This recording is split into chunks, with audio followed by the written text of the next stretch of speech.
Grande. Los Angeles Police calling all cars, attention all cars, broadcast 187 regarding a burglary and murder. Suspect described as male American, about 6 feet tall. Has a butterfly tattooed on his left arm. That's all. Rosenclerk.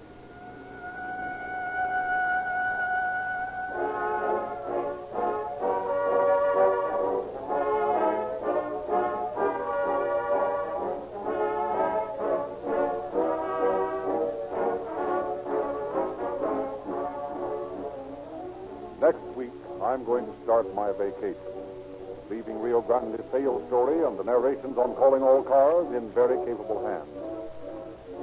On my vacation, I'm going to do two things I've wanted to do for a long time.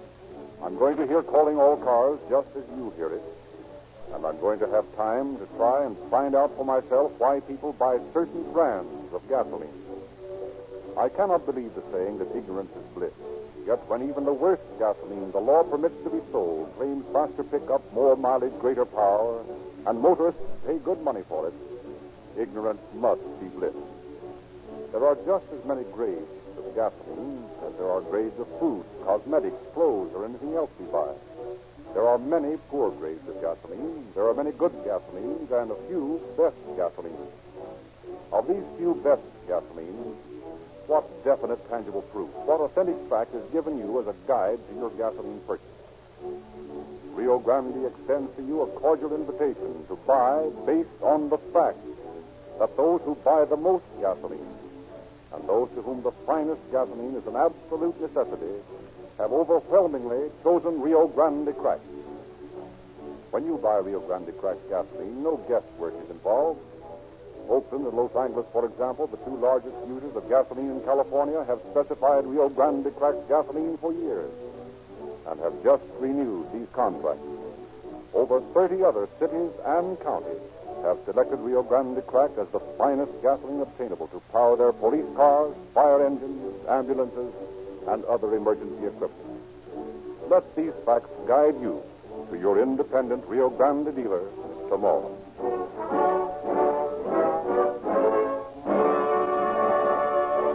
Now it is our privilege to present Mr. Harry S. Seeger, Deputy Chief of the Los Angeles Police Department. Chief Seeger. Crime in any form has consistently been shown on this program as a losing proposition. The case we are to hear tonight is no exception. There are many aspects to the situation which, of necessity, must be left untouched, not because of any fear of reprisal, but because the element of time prevents their being treated fully. This case is particularly interesting for the lesson it teaches regarding bad association. One of the principals in the story probably never would have come in contact with the police except for this association. I see that our production is ready, so I'll save a few highlights for the end of the program.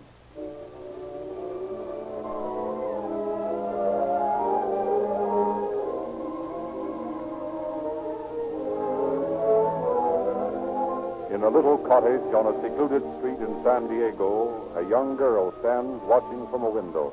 Her mother is busy preparing dinner.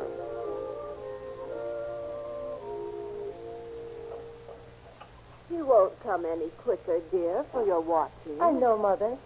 Oh, I wish you weren't so in love with Tom, Mary. It frightens me a little. Why, Mother, I do believe you're being an old lady. Well, just wait until you have a daughter of your own, young woman. You'll see what I mean then. I know what you mean, darling. But I know you're wrong about Tom. Well, I'm not so sure about that. Oh, I wish I was as proud of him as you are.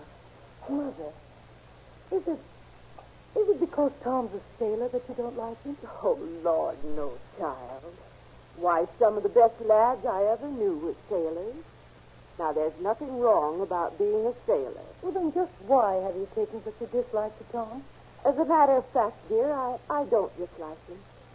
But there's something about that boy that makes me feel uneasy when he's around you. Why, Mother, what could it be? Boy, he seems to look at you with such a possessive look. Oh, well, what's wrong with that? Tomorrow I'll be his wife. Hasn't he a right to look at me that way if he wants to? That's not what I mean. Oh, never mind. You go on watching for him. I've got to baste the rope. I think, yes, I see him. He's coming, Mother. Well, for land's sake, stop yelling about it. Open the door. Maybe you'll find his way in. Tom. Hello, Kidlet. Oh, it's good to see you again. How've you been, huh? Well, darling. You? Couldn't be better. How's your mom? Couldn't be better. Oh, Mother, Tom's here. So I guess. Well, come in, you two. Don't stand there with the door open. The fog are coming in. Come on in, Tom. Okay. Well, how's Mother, huh? Not Mother till tomorrow, young man. Gee, I've been anxious to get back. I've been transferred to the Arizona, you know. No. When? This morning. We're shoving off for Pedro tomorrow night. Oh. Now, don't you worry, Kidlet. You'll be all right. Irene will take care of it. Irene? Yeah. She's a gal I know in L.A. She and you can live together while I'm at sea. Who is she? Oh, she's a kid used to live down here. Married a pal of mine, but they couldn't make a go of it. He fell for some other dame, so she divorced him. She lives in a place on Bonnie Bray in L.A. She'll be glad to have you. But, Tom, I'd rather... Nonsense. We'll get married tomorrow. You go on up to L.A., I'll be in by day after tomorrow, and we're all set. I got a week's leave. We'll have the time of our lives. Well, if you want me to. Sure. We'll be all right. Come and get it, or I'll throw it out. That's the way I like it. Come and get it. Oh, boy, does that roast smell good. Then start carving it. Well, here we go. Just a little cut up. That's me. Well, here you are, Mary. Now, gravy.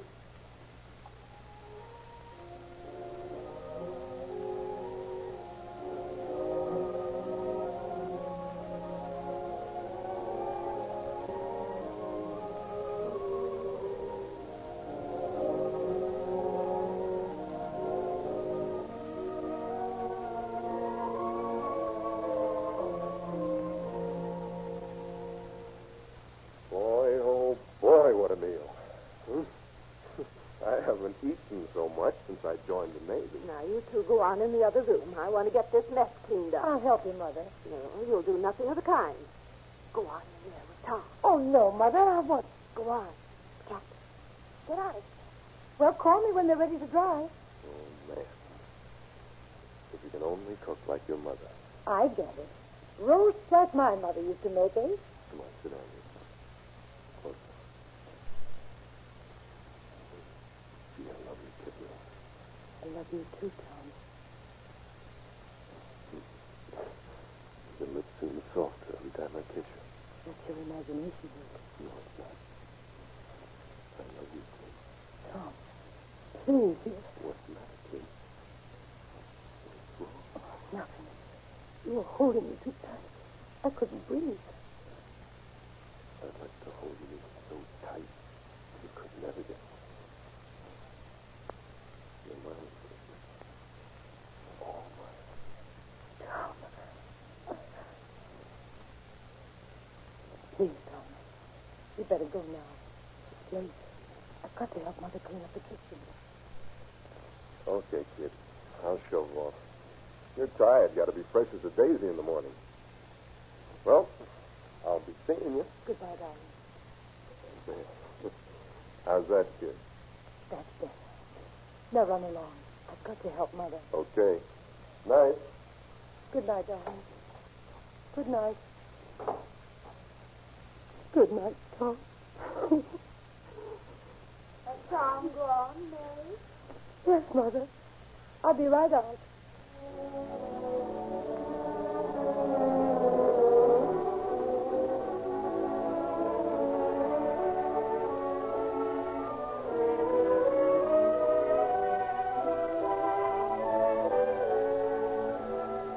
Next day, Mary heard a justice of the peace say, I now pronounce you husband and wife.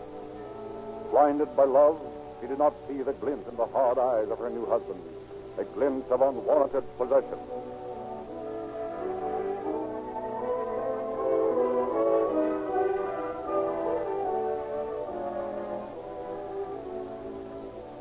Tom and Mary began their new life in a tiny apartment shared by the girl, Irene. Tom spent most of his days with Mary, his evenings somewhere else. He had no job, but he made excuses for his absences. But Mary didn't worry about it. She was too busy making a home.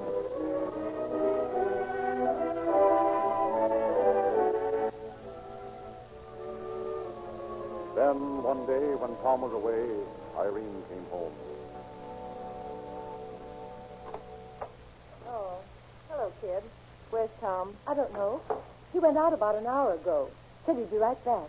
Anybody call while I was out? Nobody but a Jack Redmond. He wanted Tom. Who's he? I don't know. Some fellow Tom met the other night when we were all down at Solomon. Did you meet him? No. Tom said he was a fellow he knew in the Navy. By the way, when does Tom's ship sail? Why, I don't know. I didn't ask him. I'd forgotten all about it. Boy, he must draw down a lot of pay to be able to stay ashore all the time. Oh, Tom, we were beginning to worry about you. Where have you been keeping yourself, big boy? Around. Anybody call? Jack Redmond. Did he leave any message? He said tell you he'd see you tonight at the drugstore. What? What time? He said the usual time. Who is this bird, Tom? Friend of mine. We've been on a few jobs together. Job? Yeah. Jobs. Oh, Tom, I didn't know you had a job. I haven't. If you'll excuse me, I'll take a walk somewhere. Well, what's wrong, Irene? You've only just come in. Well, I've still got to go down to the corner and get some cigarettes, and I'll be right back. That's funny. I wonder what's the matter with her. Oh, nothing's the matter with her. She'll be back in a few minutes. Tom, tell me about your job. I didn't say I had a job. But I thought you just I said job. You know, job. But what kind of job? For the love of Mike, if I got to draw you a picture of it, housebreaking jobs, stick-ups, that sort of stuff. Oh. What's the matter with you? You hold up people? Rob them? Sure, why not?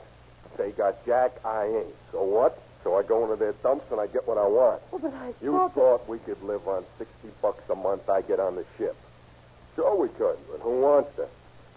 I want real dough. I don't want no chicken feed like that. Jack and I got a job lined up that'll put us on Easy Street. We've got to have a little capital. So we're pulling another job tonight. I married a thief and a robber. What's that? You're a thief. So what? You want to stick with me or do you want to shove off? Oh, Tom. How can you stand there and be so cold about it? Don't you realize what this does to us?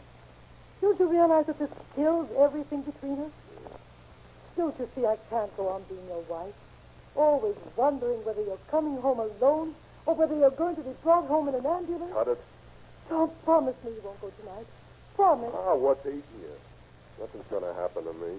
Tom, you've got to promise. What do you think I am, a baby? Why don't you come along to hold my hand? That's just what I will do. You'll do what? I'll go with you. Have you gone nuts? No, Then what the devil's the matter with you? nothing. You mean we'll team up? You'll work these jobs with me? Yes. Why not? You mean that? Yes, I mean it. Well, let's jam. Like a fine. Hey, Mary, where did you put that automatic of mine? You aren't going to take it with you, are you? What? Hey, if you gone batty sure enough, of course I'm going to take it. Where is it? In the top dresser drawer. Thanks. Hey. Hey, what's that you're putting in your purse? My gun. That pop gun? You couldn't kill a fly with that. It might serve its purpose. Well, if it'll make you feel any better, take it along. Tom, you wouldn't shoot a man, would you? What do you think I'm toting this rod for? To play tiddlywink? I just wonder. That's all. Now, come on, snap out of it. Oh, is the battle over, little mother? Well, come on in, Irene. We're going out for a little while. What's up? Nothing at all, lady. We got an appointment to see a gentleman about a canine. Oh, well, you'll have one with the district attorney if you don't shove that gat farther down in your pocket. Oh, thanks, sister. Well, we'll be seeing you. I'm afraid.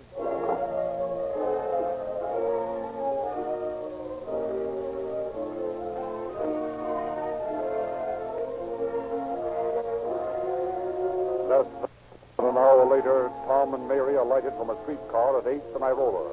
They made their way cautiously to a house near the middle of the block. Unaware of the presence of persons living in the house, they stopped to discuss their plans. Sounds like it's Saturday, honey. It's just down the street here. Please, Tom, let's go back. I'm afraid. Oh, nuts. You said you'd come with me if I'd make this the last job. Well, I promised, didn't I? Yes, I know you did. But I'm afraid. Nothing's going to happen, and if it does, I can take care of it. Now, look. You go around to the side of the house. I'll sneak around and try the side door. If I get in, you keep a lookout.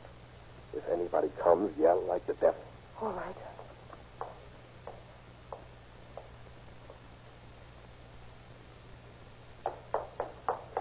Come on. Let's get going. There's people in this house. What are we going to do? We'll try this place next door. It's like no one's home. Now, you go on out the backyard and watch. I'll climb in this window. Tom! What the devil's the matter with you? Pipe down. You want every cop in Los Angeles down here on our neck? Tom, there's somebody moving around in the house next door. I saw a man using the phone. The lights are all on. Come on in here and stop shooting off your mouth. I heard a car stop in front. Probably cops. Look, there's a man with a flashlight. Come on, let's...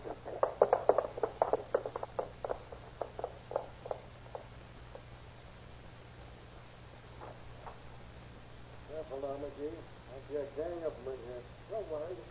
I'll be careful, all right. I still think you'll have no business coming out here on this one. I'm a special deputy, eh, guy? Yeah, but it's foolish sticking your neck out like this. I'm okay. Switch on the light, will you? As soon as I find the switch. There we are. That's better. Hey, I don't see anybody in here. I don't either. The people next door phoned that there were prowlers there. Wait a minute. There's somebody upstairs.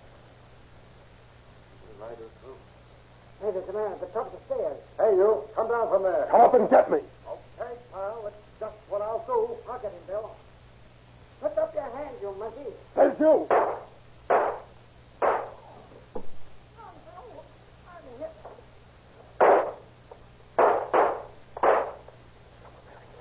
Let's get out of here. Oh, Tom, did you... What do you think? Let's go. This window. We got to get out of this porch roof. We can jump down. There's another police car stopping outside. I know it is. I'm deaf. Come on, crawl out here. Tom, I can't jump. It's too far. What are you going to do? Stand there till the bulls grab you? I'm jumping. Wait for me, Tom. Wait. Come on, jump. All right. Oh, What's wrong now? I turned my ankle. I can't walk. Tom, don't leave me. Tom, Tom. Jump up the roof there. Oh, wait a minute. There's something under that bush there by the house. Shine your flash on it. Come out of there. Put your hands up. Hey, it's a woman. Come on, get him up. I can't walk. What's wrong with you? Shot? No. I'm afraid I've broken my ankle.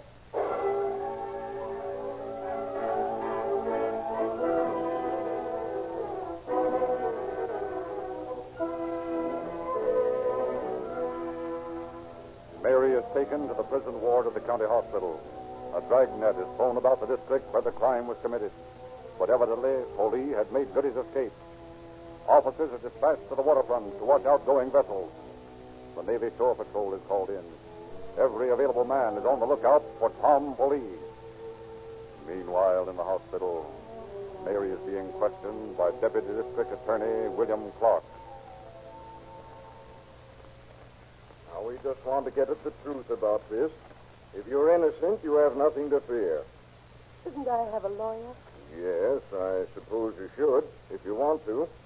But even though anything you say may be used against you, on the other hand, anything you say in your favor, I'll use for you. What do you want to know? You're married? Yes, How long have you been married? about 2 weeks. What is your husband's name? Tom Police. What does he do for a living? He's a sailor. What ship? The Arizona. How long since he's been aboard his ship? I don't know. Has he deserted his ship? I don't know. Was your husband with you tonight? Yes, How did you happen to go to that house? I went with Tom. Did he compel you to go? No. You went of your own accord. Yes. Why? He promised to stop. Yes, to stop. He promised to stop breaking into places if I go with him. And you believed him. Yes. Do you still love your husband, Yes. even though he ran away and left you to face the police? I'll always love him. Why did you have a gun? I meant to kill myself. Why? I knew that everything was over between Tom and me. Yet you went with him. Yes. I didn't want anything to happen to him. He didn't seem to care if something happened to you. He didn't mean to run away.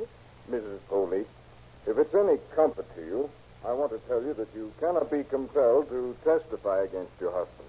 Oh, I'm glad. Please don't ask me any more questions. Please don't. Now, Mr. Clark, they caught Foley. They're bringing him down to headquarters right away. Tell them I'll be right down. Yes, sir. Well, Mrs. Foley, it looks like the end for your husband.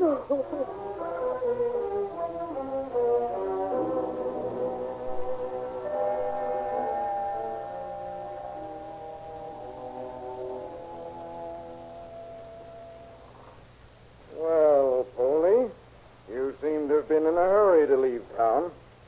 Where were you going? Frisco. Isn't your ship in San Pedro? Yeah. But if I reported in Frisco, it would have been all right. Then you weren't deserting. No. What do you call absenting yourself from your ship for the length of time you've been gone without reporting aboard? I wasn't deserting. Why did you run away and leave your wife last night? Figured I could do her more good out than if I was in jail. It didn't occur to you that you were being rather cowardly? No. I figured I could help her if I was out. You didn't think you might help her if you stayed there? I didn't think about it. Why did you kill that officer? I didn't kill anybody. It was Jack. Who's Jack? Jack Redmond. Where does this Redmond live? I don't know. Where do you meet him when you plan these jobs of yours? It's Solomon's dance hall. Check Solomon's on that, officer. Yes, sir. You say Redmond fired the shots that killed McGee? Yeah. Did you have a gun at the time? No. Your wife says you did. Then she's telling a deliberate lie. Joe, bring Mrs. Foley in here. You can't get away with this. That's what you say. Sit down, Mrs. Foley. Thank you. Now, Mrs. Foley, did you see any other man with your husband last night? No, sir. Did your husband have a gun? Yes. What kind? An automatic. A large one or a small one? Large one. That's a lie. I never had a gun. Oh, Tom. Officer, bring in that Irene woman. Yes, sir. You didn't know we'd picked her up, did you, Foley? What difference does that make? Here she is, Mr. Clark. Irene, Tom here claims he never owned a gun. Is that true? How should I know? Didn't you see him take a gun with him when he left his apartment last night? Your guess is as good as mine. How'd you like to be locked up as a material witness in this case? You can't do that to me. That's what you think. Take her out of here. Lock her up till she's ready to talk. Wait a minute. Sure he had a gun. I saw it all right. It was an automatic. Now can I go? Can I? Go on, get her out of here. It might interest you to know, Foley, that 6 of your shipmates from the Arizona say that you told them you intended deserting, going into the business of holding up people and robbing homes. That's a lie, too. They also testify that you owned a .45 automatic stolen from the Arizona. That's a lie. You know that a .45 bullet killed McGee? I don't know anything about it. That the bullet shows evidence of having been issued from government stores. So what? And that bullet was fired from your gun. Well, you'll have to prove that. We intend to. What did you do with that gun? I sold it Where? to a fellow in Long Beach. I thought you didn't own a gun. Well, that was before Go on. Before what? I ain't talking. Oh, yes, you are. I don't have to. You claim that Jack Redmond fired those shots last night and killed Officer McGee. Yes. Then why don't you tell us where we can find this Redmond? I don't know where he is. I checked up Solomon's dance hall, Mr. Clark, and he says he never heard of a Jack Redmond. That's what I expected. Thanks, officer. Well, Paulie? Well, what? Have you anything to say to that? I ain't talking no more. I think you've said enough to convince the district attorney that you're indictable for murder. No. No, you can't get away with that. I didn't do it, I tell you. It was Jack Redmond. He did it. I saw him. He shot Maggie. You can't pin this on me. We're not trying to pin anything on you, Foley. But so far, you've refused to help either us or yourself. You say some man named Redmond killed McGee. Yet you haven't convinced us that this Redmond even exists. You've been yellow throughout this whole affair. We'll hold you, Foley.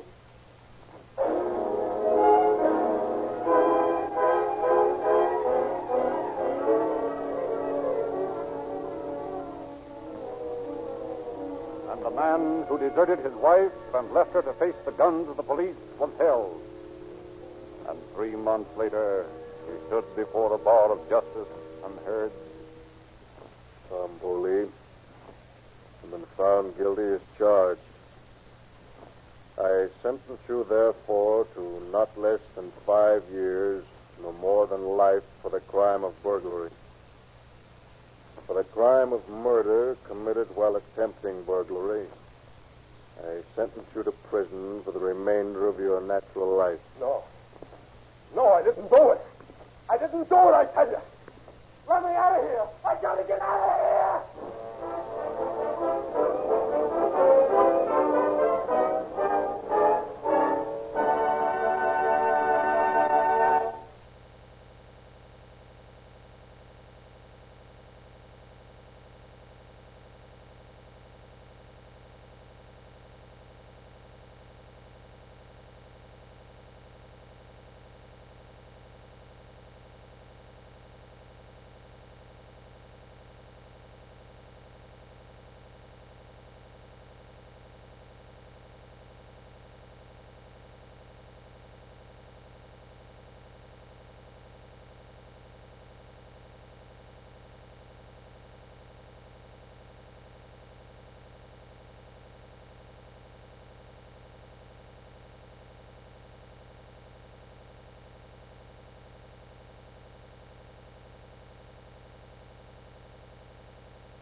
credit program created by Rio Grande.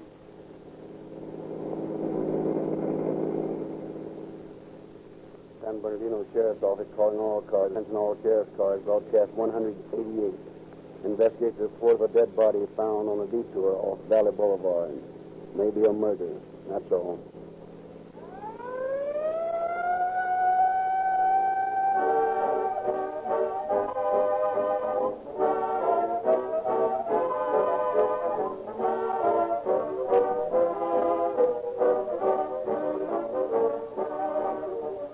Rio Grande's short story. Cracking is the finest method of producing gasoline. On this fact, oilmen universally agree. Rio Grande cracked is refined by the Sinclair refining process. And Sinclair is the world's largest independent oil company, whose products are used in 45 nations of the world. Rio Grande cracked is a patented, exclusive product that you can buy only through Rio Grande dealers. In the West, only Rio Grande has been licensed to use the Sinclair process. The best judges of gasoline are the buyers and users of gasoline for police cars, fire engines, and other emergency equipment. Police cars drive 800% more than the average motorist. They drive longer, faster, farther, and harder. More police cars, fire engines, ambulances, and other emergency equipment use Rio Grande crack wherever it is sold than any other brand. Over 30 cities and counties have specified Rio Grande crack as the finest gasoline obtainable to power their emergency equipment. Last year, they drove 55 million miles. With the gasoline that will give you police car performance in your car. Rio Grande crack gasoline. At your independent Rio Grande dealer. Tomorrow.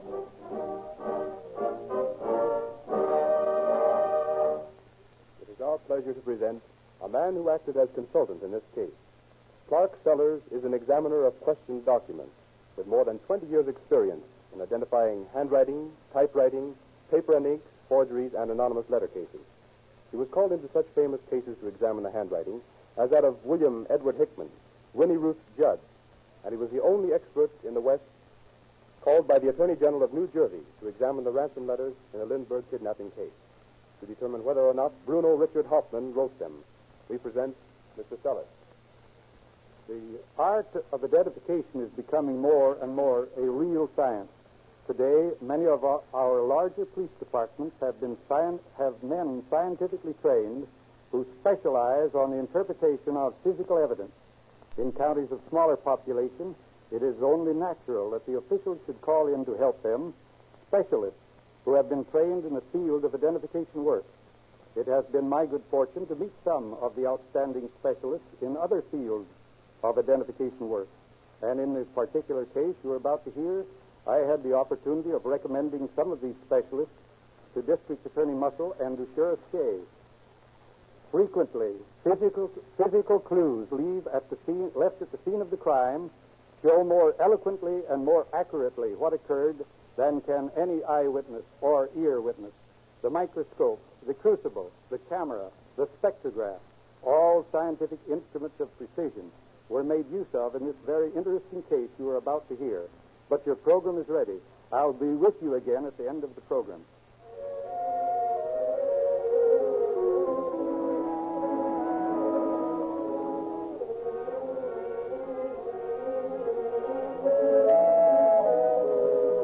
A pale moon glimmered through the trees and cast weird shadows across the deserted road. A heavily loaded truck bumped along the rough terrain. The driver dreaded the dusty, unpaved road. Suddenly, lights came out of the darkness ahead.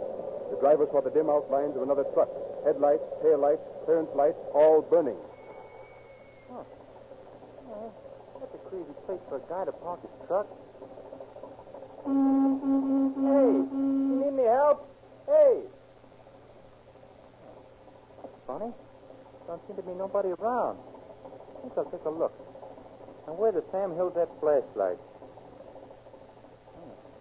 Nobody in the cab. Radiator's warm. Well, maybe he had a flat. I'll take a look. Hey, wait a minute. This looks like blood. It is blood. There's something fishy about this. Good Lord. I'm going to phone the sheriff's office.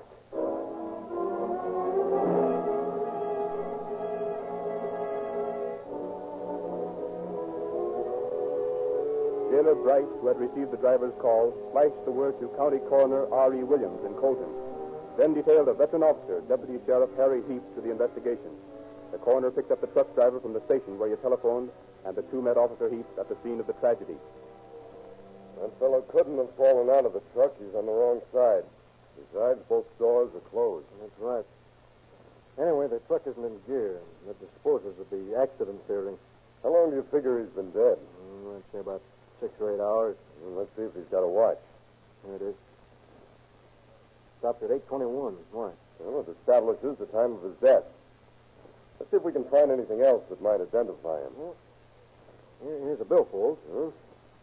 Identification card says Harry Walsh, 2076 Paramount Drive, Southgate. Over close to Los Angeles. Here's $5. Evidently no robbery motive. It's too dark to try to find much evidence till daybreak. Well, one thing's obvious.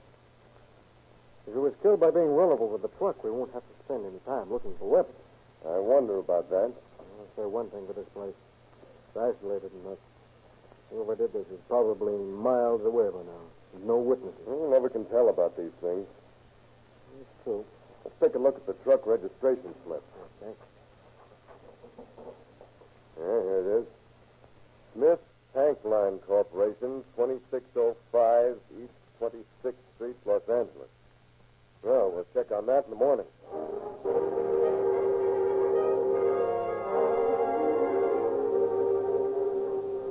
At daybreak, the force of investigators was augmented by Under Sheriff Emmett Shea and Deputy Sheriff O.W. Bottor, Superintendent of the Identification Bureau. Coroner Williams, meantime, has made a discovery. There's a cigarette lighter one of the truck drivers found under Walsh's truck in the sand there. I wonder what a truck driver would be doing with a perfumed cigarette lighter. I didn't know they went in for perfume. Better put it in a glass jar to preserve that odor. Maybe as valuable as the clue. Look, here's something else. Footprints under the truck here. They must have been made by a giant, judging by the size. They're at least 14 inches long.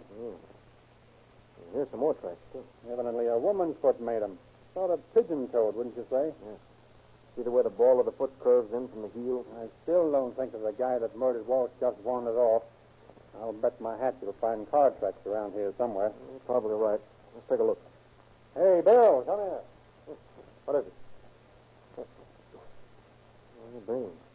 There's their car tracks, all right. Yep. 2 smooth tires and 2 practically new ones. What make? All of them different, as near as I can make them out. One's a new diamond plate, I see. That's swell. All you got to do is find a car with 4 different tires. 1 diamond, 2 smooth ones, and another new one. Simple. Yeah, simple. Like finding the well-known needle. Emmett. Oh, you and William. Come here a minute. What's on your mind, Bottoff? I found a rock with bloodstains on it. Uh-oh. Let's see it. Let's see if we can find any blood around here. There it is. I'll say it is. Must have gone down 6 or 8 inches. At least. Evidently, our murderer didn't want us to find this. Yeah, that brings us down to what? 1 red cigarette lighter, never been used, and smells of perfume. And 1 rock matted with blood and hair. 4 tire marks, all different. Lots of 14-inch footprints and several small ones. And I have a sneaking hunch that you'll find those small shoes spattered with blood. How come? Footprints are close to the body. And that's right. They are. Let's remember that. Yeah. Wonder who this bird is. Looks like he knows where he's going. Something you're looking for, mister? Yes. My name is Smith. Fred Smith, the Smith Tank Line. This is one of my trucks. I hear Walsh has been run over. Yeah, we already sent the body to the morgue. Oh, too bad. Fine fellow, Walsh. Fine fellow. Ideal driver. How long has he been working for you? Almost 5 years now. Started back in 1929. How were his habits? Dependable? One of the most dependable drivers we had. Honest as the day is long. How did he get along with the other drivers? Oh, he never had a minute's trouble with anybody. His size probably had something to do with that. Yes. Walsh was a powerful man. Take quite a big man to kill him, wouldn't it? Kill him? I thought it was an accident. And that's what we thought at first. But we just found this rock with matted hair on it. That's the same color hair, isn't it? Looks that way to us. Now, Mr. Smith, do you know anybody who'd want Walsh out of the way? No, not a soul. Why, his wife... Married? Oh, yes. He lived out in Southgate. Got married the year he started working for us. He married a San Bernardino girl, I believe. Can you tell us anything else about Walsh? Yes. He was one of the biggest-hearted men I ever knew. He'd been taking care of one of the drivers who'd been out of work for about 4 months. Took him right into his home, gave him clothes, fed him, and everything. I believe the driver's name was Sanders. Was he ever in trouble? Have any enemies, men or women? Oh, no, not that I know of. But he did have a lot of friends. He was pretty well liked wherever he went. Thanks, Mr. Smith. I thought we ought to check up on some of these points. And on Miss Sanders.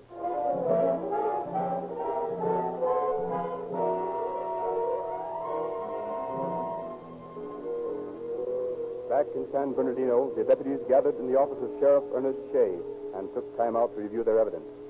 2 officers were sent to Los Angeles to break the news to Mrs. Walsh.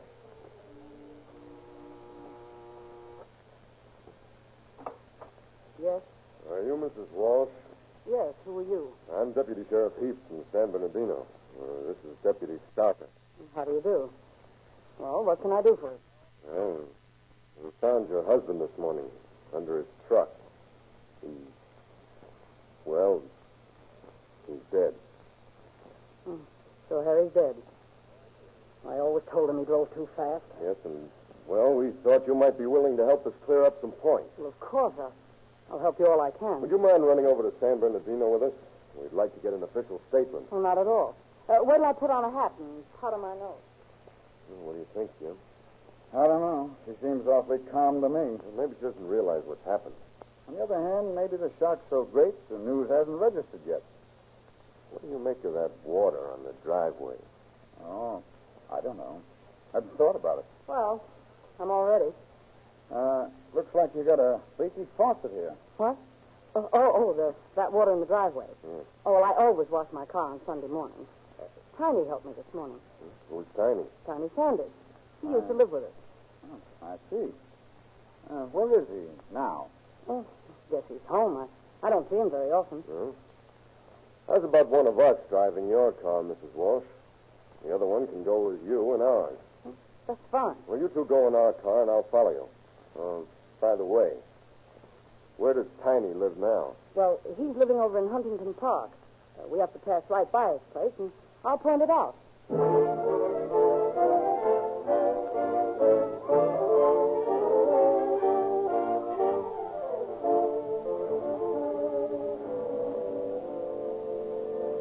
officers stopped at the place Mrs. Walsh pointed out. Sanders was informed of Walsh's death, and the quartet returned to San Bernardino to be questioned by District Attorney Muscle. Now, Mrs. Walsh, somebody murdered your husband. We're trying to find out who did it. Your cooperation will be invaluable to us. Well, I'll help all I can. You know of anyone who might have had reason to kill your husband? No. No, I haven't any idea who might do a thing like that. It's too horrible for words. And did your husband and this man, Tiny Sanders, ever have any trouble? Oh, no, sir. No, they were the best of friends. There never was a crossword between them. Where were you last night? What? I said, where were you last night? Oh, why, I drove Mr. Sanders to Los Angeles, and then I went window shopping. What else did you do? Oh, nothing much. Spent most of the time on Broadway looking around. And I came home, I guess it must have been around 10 o'clock, and went to bed. When did you last see your husband? Well, I was at the yard when he left the scene. He waved goodbye, and I didn't see him again. Oh, I wish it had been me instead of him. Oh, please let me alone tonight. I can't stand anymore. I can't stand it. Take her into the next room, Harry. Okay. Come along, Mrs. Walsh. Jim, bring Sanders in here. All right. Sit down, Sanders. Hey. Sanders, I think you can help us, if you will. What's your full name? Huh? Oh. Donald Joseph Sanders. Where do you work? I don't. Been out of work for 4 months. I've been living with the Walshes. Were you with Mrs. Walsh last night? Yeah, we had dinner together and went for a drive. Where to? No, just around. No place in particular. Except one street and down another. Name one place in particular. Listen, Copper, I ain't talking, see? I ain't telling you nothing. I got my reasons. I'll talk when the right time comes, but I ain't making no statement now. Bring in Mrs. Walsh, Jim. All right. Is this your handkerchief, Sanders? Sure, that's mine. What are these bloodstains? Nosebleed. Here's Mrs. Walsh, Sanders. Okay. Sit down, Mrs. Walsh. Thank you. May I see your shoes? What? Your shoes. I'd like to look at them. Oh, why, sure, yeah. Thank you. What are these stains on the back of your shoes? Bloodstains? Bloodstains? Yes. Where did they come from? I killed a chicken last night. I see. If you don't mind, I'll keep them. The matron will give you some prison shoes. Prison shoes? Yes? We're asking you and Mr. Sanders here to be our guests for a few days.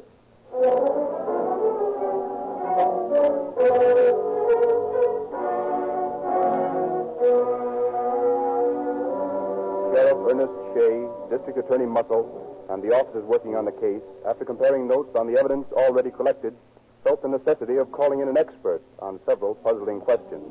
Accordingly, Clark Sellers was called from Los Angeles. Immediately, District Attorney Muscle placed the facts before him. Here's a sample of sand from the scene of the crime. Here's sand taken from Mrs. Walsh's shoes. Here are the shoes themselves. Here's a bloody handkerchief taken from the pocket of Saunders.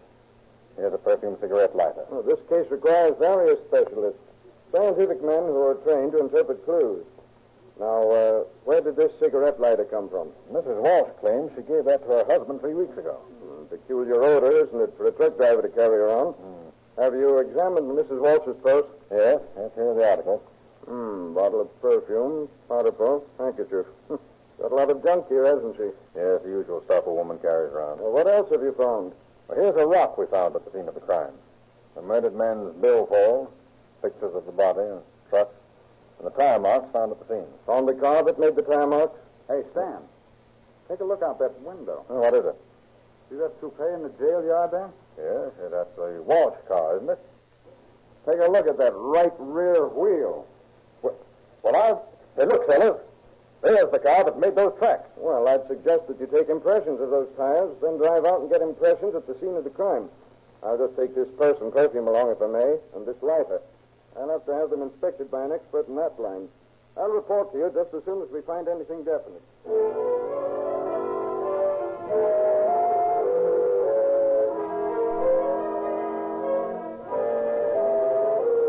In Los Angeles, Sellers summoned Dr. A.T. Frascati, noted cosmetologist, and Ray Pinker, forensic chemist of the Los Angeles Police Department.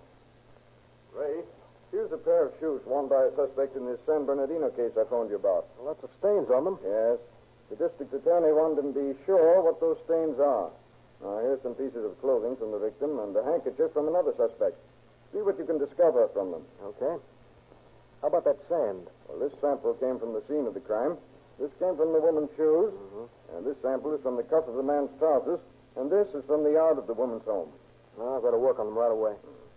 This perfume, Mr. Sellers.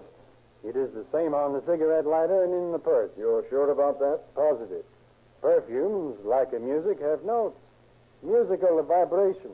They are the same in both cases. And Mr. Muscle and Sheriff Shea want to be sure it's the same perfume as that in the bottle found in the purse.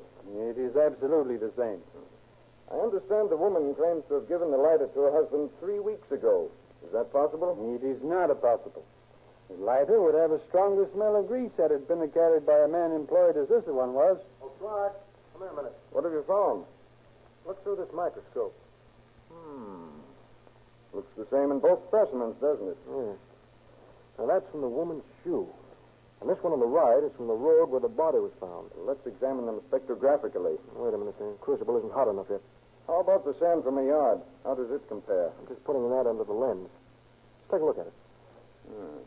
Looks very similar. Let me see. Uh-huh. A little smaller and smoother, though. Let's burn some of the sand and get spectrographic readings. That's the first time I ever saw anything like that. How's it progressing? Well, they're identical in chemical composition. That's unusual. See for yourself. The sand from the road, the sand from the shoes, and that from the yard is exactly alike. Well, maybe they are chemically, but they're different microscopically. Yes. The only thing we can say definitely is that the sand from the man's pants cuff is the same as that on the road. Well, that's right. Except for the microscopic difference, the 3 samples in the woman's case are identical. That's the way it stands. We'll see about these bloodstains now. I'll see how Dr. Frascati's coming along with his perfume. Well, Doctor, anything more definite? A perfume is the evening in Paris. Bourgeois makes it. The powder puff is as strong with it as is the handkerchief and the lining of the purse. The other articles are also contaminated. The perfume on the lighter is without a doubt the same as that in the purse. How long would you say the lighter had been out of the purse? Not more than 2 or 3 days at the most. If it had not been placed in the glass jar, It would have lost its fragrance in a very few hours. Then it's safe to say that both the lighter and the purse were together when the lighter was lost. Undoubtedly. Well, the bloodstains match anyway. All of them? All of them. Stains on the rock, the shoes, the handkerchief, and on the clothes.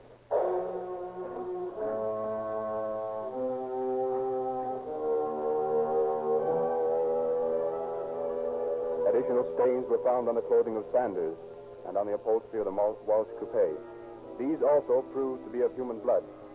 On the basis of these findings, the case was submitted to the grand jury on February 27th, just 17 days after the crime. The jury reviewed the evidence and returned indictments charging Mrs. Walsh and Sanders with the murder of Harry Walsh. In the courtroom of Superior Judge Frank Leonard on April 24th, the case came to trial under the prosecution of Chief Deputy District Attorney James King. I call attention of the jury and the court to the evidence in this case. Here is Exhibit A. Peculiar tire marks found at the scene of the crime. They are the same as the tire marks made by the car of Mrs. Walsh. That car must have been there. I show you here a photograph of the footprints found in the sand beside the truck. They are identical with the footprints of the defendant Sanders. The truck driver who found the body testifies that. I found that motor of the truck running and a body underneath the wheel. Investigators found... He couldn't have fallen out and then have the truck run over him because both doors were closed and the car wasn't in gear. I found a rock with bloodstains on it, matted with hair. Other witnesses, expert chemists, have testified that the sand from the man's pants cuff is the same as that in the road. The perfume is an evening in Paris. The powder puff from the woman's purse is a heavy with it, as is the handkerchief and the lining of the purse. The perfume on the cigarette lighter found beside the body is undoubtedly the same as that in the purse.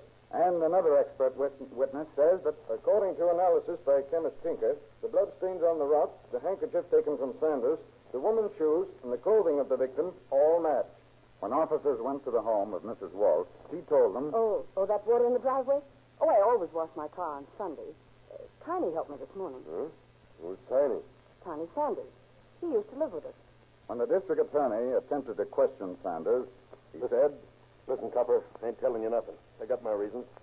I'll talk when the right time comes, but I ain't making no statements now. I think the time has come for Sanders to talk. Call Donald Joseph Sanders. Donald Joseph Sanders. Raise your right hand. You solemnly swear testimony about giving this case to be the truth, the whole truth, nothing but the truth, self regard? I do. Take stand. Sanders, I want you to tell this court exactly what occurred on the night of February 11th. Well, me and Marie, that's Mrs. Walsh, we drove out to Manning Avenue to overtake Harry. Wanted to hitch a ride to Phoenix to get a job. When we caught up with him, I flashed my lights and he stopped. Got out of the car and went over to his truck. He got out and came towards me and started yelling. How many times am I going to have to tell you to keep away from my wife? Harry, Marie just drove me out here to overtake you. Ain't nothing wrong in that, is there? That's what I'm going to find out. Now, listen, Harry, I don't want no trouble with you. We came out here to see if you'd let me ride to Phoenix with you so I could take that job. You ain't looking for no job. All you want to do is to lay around and loaf out for somebody else. And I'm getting fed up with it. Now, you keep away from my wife and stay out of my sight. Well, if that's the way you feel about it, I'll get going. Well, that's how I feel about it. Okay, I'm sorry I bothered you. Look out, Tiny! He's going to hit you with that Are you jealous? So you do it. Oh, Tiny, what have you done? You killed him. That's the way it happened. He was going to hit me with a wrench. I picked up that rock there and I let him have it. Order in the court. Call Mrs. Marie Walsh. Mrs. Marie Walsh, raise your right hand. You solemnly swear testimony about giving this case to be the truth, the whole truth, and nothing but the truth, help you God? I do. Take stand. Your name is Marie Walsh? Yes. And you were the wife of Harry Walsh? Yes. Did you, on the night of February 11th, 1934, drive in a coupe, a small automobile, from Southgate, California, to the vicinity of Manning Avenue, about 3 miles east of the city of Colton? I think so. Don't you know? Yes, I did. And did you on that night see one, Donald Thomas Sanders, kill your husband? I object, Your Honor, on the grounds that he's trying to lead the witness. Objection sustained. Prosecutor will please rephrase that question. Mrs. Walsh, will you tell this jury and this court just what did occur on Manning Avenue on the night of February 11th? Well, after Harry left the Tan Company yard, Tiny, that's Mr. Sanders, came out to my house and asked me if I'd drive him to San Bernardino so we could overtake Harry and get a ride to Phoenix. I said yes, and So we started out. We overtook Harry just east of Colton. Then Connie got out. Did you remain in the car? Yes. Did you see Harry Walsh attack Sanders? Yes. Did you see Sanders strike your husband with this rock? Yes. Then what did you do? I ran to the truck and I threw myself on my knees beside Harry and... Harry, speak to me. Oh, Harry. Oh, darling, don't leave me. Why couldn't this have been me instead of you? Oh.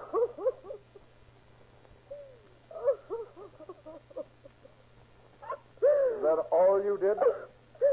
Yes, that's all I could do. Harry was dead.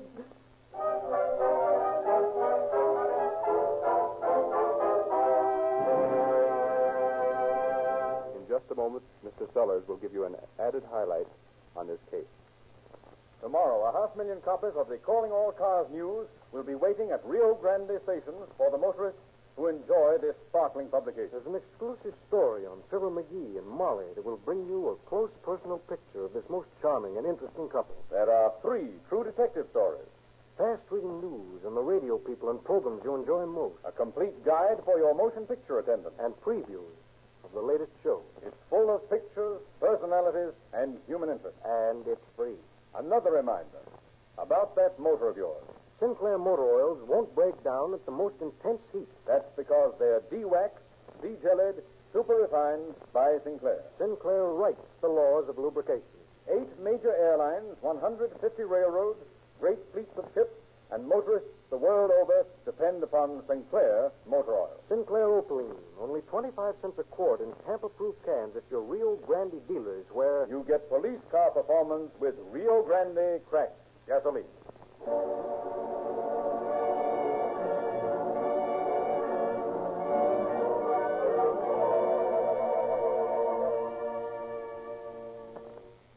We now present again Mr. Sellers. The jury, obviously affected by Mrs. Walsh's story, deliberated 17 hours, then filed back into the courtroom with this decision. We, the jury, find the defendant, Marie Walsh, not guilty of the charge contained in the information. We further find Donald Joseph Sanders guilty of manslaughter. Sanders was sentenced on May 14, 1934, to serve a term of 1 to 10 years in San Quentin. Thank you, Mr. Sellers.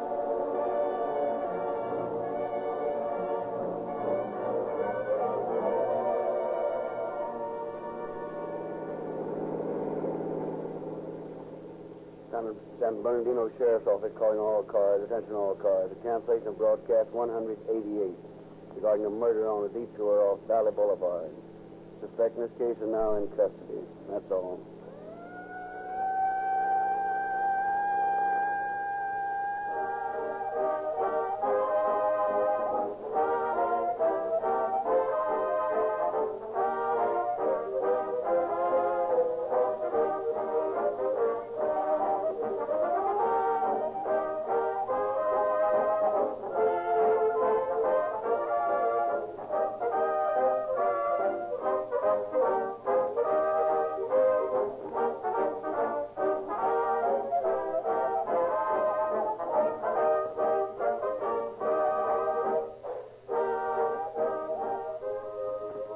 Narrator Michael Parkhurst saying good night for Rio Grande.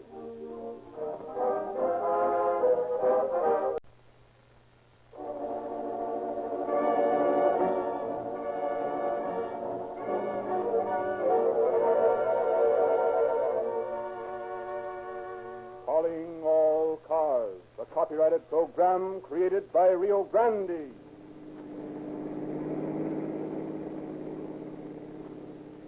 Police calling all cars, attention all cars, broadcast 189 regarding a missing person. This man is reported to have been kidnapped. That's all. Rose and Clerk.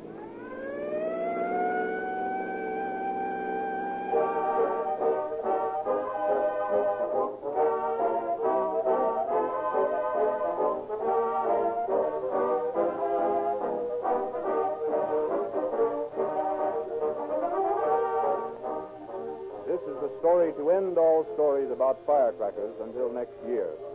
It may be hard for you to believe, but the explosions of all the firecrackers you heard on the 4th of July wouldn't total the explosions in your motor for just 1 minute when you're in a hurry. Fortunately, automotive science has devised a means of quieting those explosive roars in your motor to a pleasant hum. But unfortunately, those quiet explosions cover up many a poor gasoline that you wouldn't for a minute buy if you could hear it explode. There are duds in gasoline, just as there are in firecrackers. Sluggish, slow-burning gasolines that do not fully explode and give you the power that you're paid for. When a firecracker fails to explode or fizzles out, a child can tell it. When gasoline doesn't give full power, the busy motorist is not fully conscious of it. Get Rio Grande Cracked, the gasoline in which every atom gives vital explosive power. All sluggish elements have been completely removed by the famous Sinclair cracking process. And after all, those who know the most about gasoline, those who buy the most gasoline, those to whom superlative performance means most, have overwhelmingly chosen Rio Grande Cracked gasoline.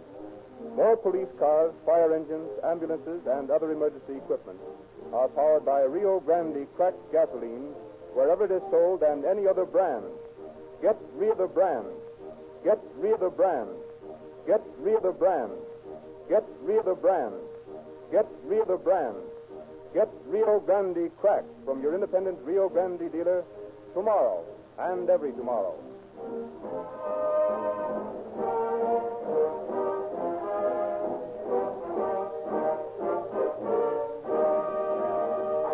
It is again our privilege to present Chief James E. Davis of the Los Angeles Police Department.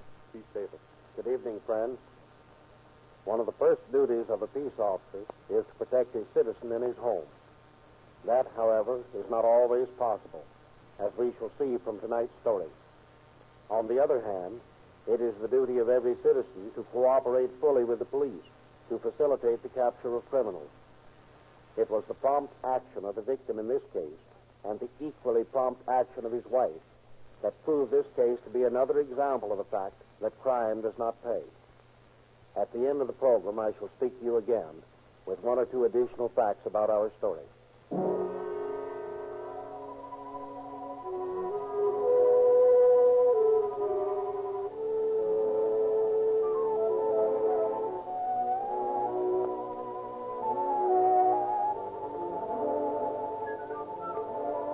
On the evening of April 10th, 1928, George Olhausen sat reading in the comfort and security of his home.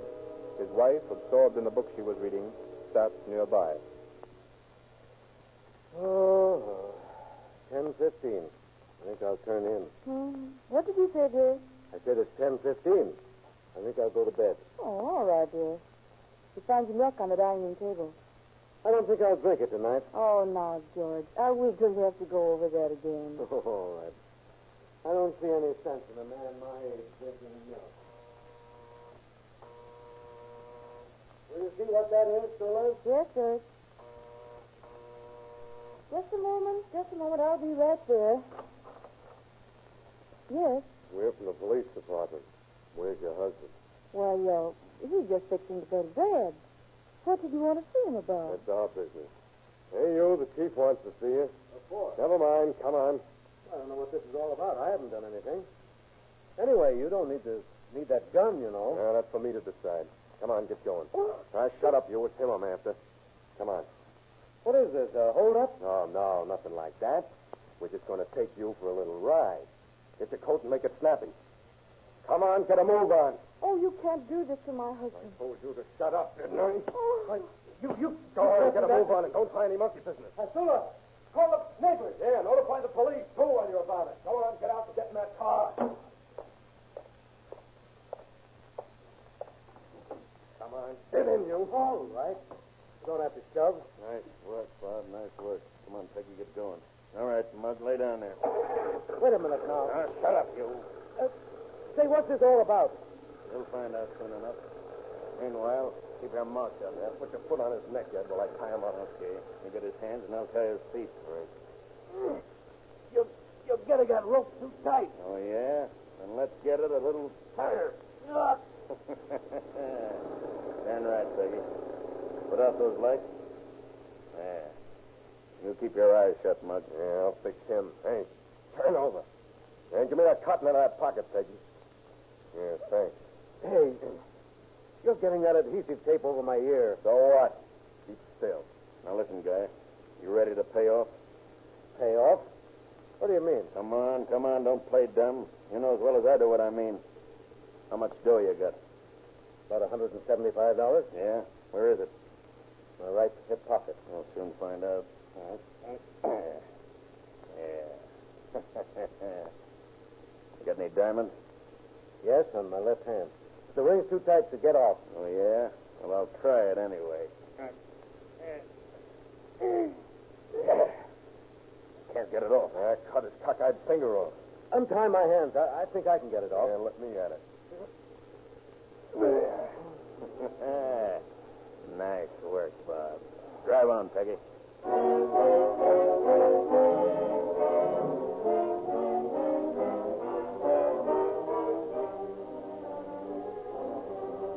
For what seemed to be hours, the two kidnappers, the silent girl driver, and the victim sped along the street. At last, in a quiet section, the stillness broken only by the sound of a distant gasoline motor, the car stopped. Okay, Bob. Open the car door and get hold of his seat. Right. Come on, you. This is where we get out. Hey, be careful of my head, will you? Yeah, we'll take care of your head, all right. Grab his feet, Bob, and let's get going.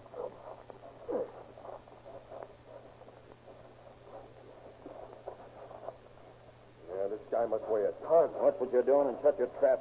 Ow! What the devil's the matter with you? I just cracked my skull on this lousy post. Ain't that enough? Pipe down, soft guy. All right, drop this mug. Yeah, now listen, you. When we say pay off, we mean real dough. How much can you raise? Well, maybe I could scrape up $4,500 if you'll give me a little time. I have about that much in the bank. $4,500? Huh. Hey, listen. Your life worth 10 grand to you? Well, it would be if I had it. Yeah? How about that house you live in? Do you own it? You got any property? Oh, I might get a loan on the house. Okay, let's tie him up. Here, give me that tape. Right. Wait a minute. Not over his nose, you dope. Huh? I lost one prospect that way a couple of months ago. Oh. Man, that's better. Now, listen, Mug. We'll give you time to make up your mind how you're going to produce that jack. But the longer you keep us waiting, the more it's going to cost. You understand? Yeah, you go on, Ed. I'll stay here and watch him. Okay. And watch him close. If he gets tough, use this little persuader on him. Yeah. You hear that, Mug? Just you start something if you want a slug of this right behind your ear. Yeah. Well, you'd better. Listen, Bob. I'll run down to that greasy spoon and get us a couple of sandwiches.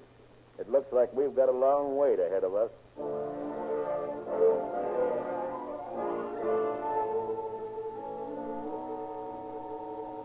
The dampness of his prison, the drone of the distant motor combined to convince Olhausen that he was being held prisoner underneath the docks near the harbor waterfront. He had visions of being killed and his body cast into the sea from a speedboat.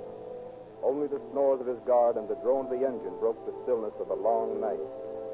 Every kidnapping case of which he had heard flashed through his mind. He wondered what his wife was doing, what she was thinking.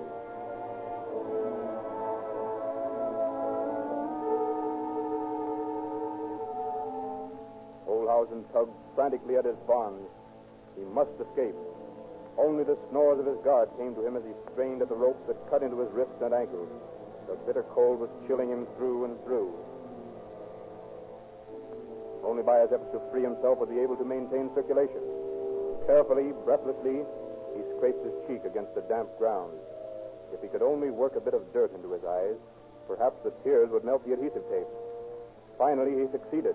The tape loosened. The pain was intense, yet he persisted.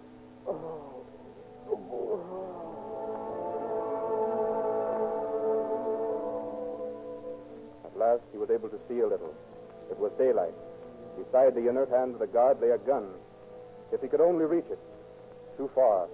Now. Almost. The guard stirred. Then the voice of Morris returning. Hey, Bob. Oh, Bob, wake up. Come on, wake up. 6 o'clock. Well, how's the guy been behaving? Oh, How about it, old husband? Figured out a way to raise that money yet? maybe if you rip that tape off, you'd get a better answer. Huh? Oh. Yeah. Okay. Okay. Okay. Okay. Okay.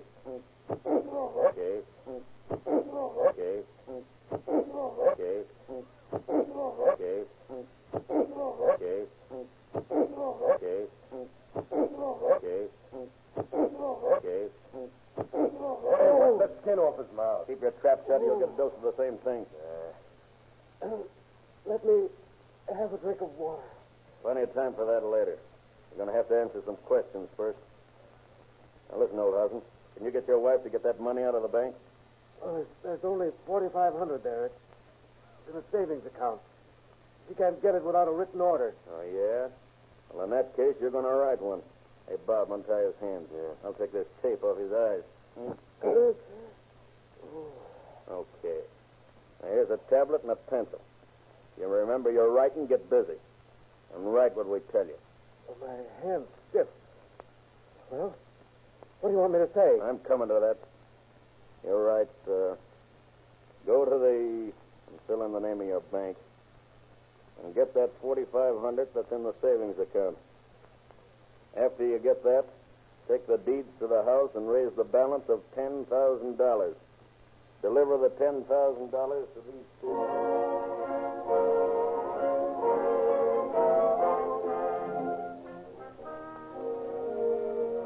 The note finished, Oldhausen was given a little water to drink. Then preparations were made to again bind and gag him. For heaven's sake, don't tie me up like a mummy again. I'm not going to try and make a break. A fellow doesn't with a couple of men holding 45s at his back. Shut up. You don't keep your trap shut, I'm going to bring you. And don't turn around. Now, give you... Don't turn around. Now, give you... Your word. Your word don't mean anything to us.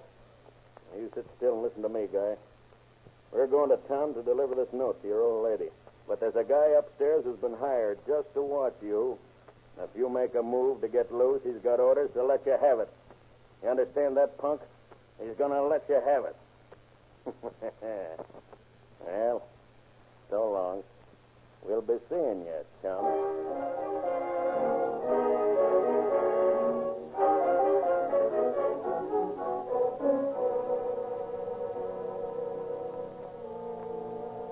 Again began the interminable hours of waiting. At last, daylight faded, and the trussed victim of the kidnappers determined on one last desperate attempt at escape. With supernatural strength, born of his desperation, he strained and tugged at his bonds. At last, he ripped the bandages from his eyes. He dug his heels into the ground until the shoes came off. And with it, the rope that bound his ankles. Then, lunging backward, he broke the rope that encircled the pillar to which he was tied. At last, he was free.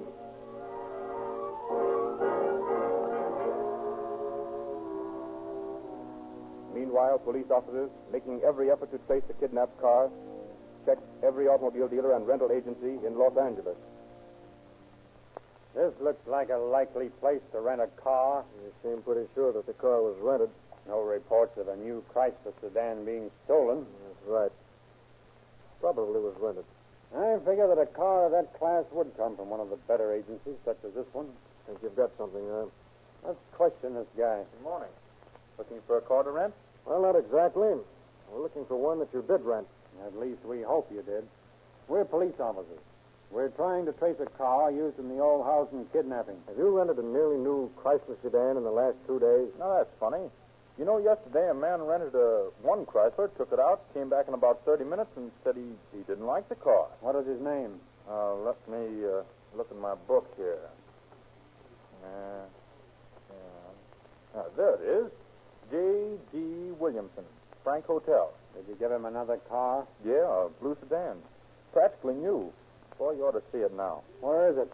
Oh, it's out on the wash rack. They're just getting ready to clean it up. Don't let him touch that car till we see it. Well, come on, let's take a look. Ah, there she is. Just take a look at her. It looks like it's been driven through plowed ground. Peculiar weeds hanging to this running gear. Yeah, and look at that mud. And see how it's scratched by brush? Homer, what does this spell to you? North of town. That's right. We've been staking out the waterfront, and these monkeys are going north. Hey, Harry, look here. Sorbent cotton sticking to the upholstery. Here's an empty adhesive tape spool. No doubt about it. This is the car. You mean this is the car Oldhausen was kidnapped in? And this is it, all right. Now, listen. These birds may come back here to get this car. Don't let them have it. We want to send a man out to get fingerprints. Stroll them along. Give them another car. But keep this one on the lot. Don't worry, I'll keep it here. And don't wash it.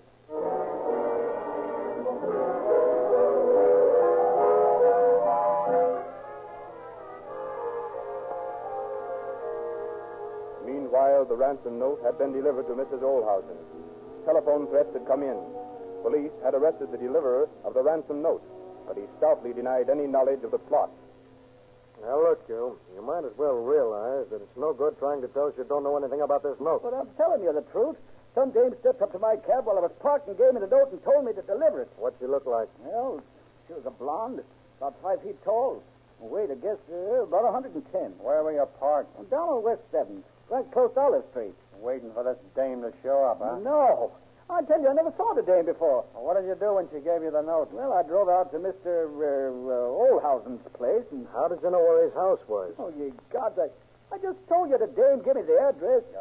Go on. What did you do then? Well, just as I rang the doorbell, you guys nabbed me. And you still claim you never saw this dame before? No, I never saw her before. What's her name? What? I said, what's her name? Whose name?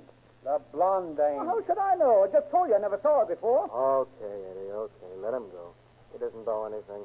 You mean I can go now? Yeah, go on, scram. Well, if I see her, I'll let you know, Captain. Who? Why, the blonde dame. Yeah, you do that. What do you think, Homer? Well, maybe he's telling the truth. Mrs. Olhausen said a woman was driving the car. Which puts us exactly where we were. I've got a hunch, Eddie. Put a bunch of men out on the north side. Think we'll get the Van Nuys boys in on this. Still think those crooks took Olhausen out that way.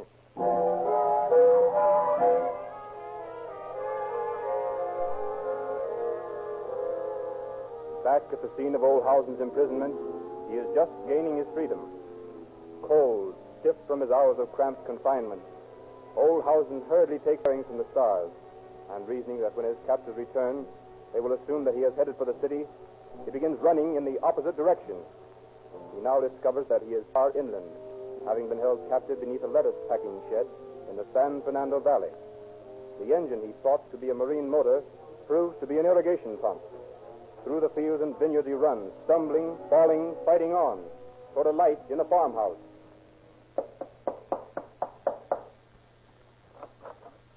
Yeah, what is it? I'm George Olhausen. Kidnapped. Have you a phone? Yeah, come on in. Here, let me help you. No, I'll be all right.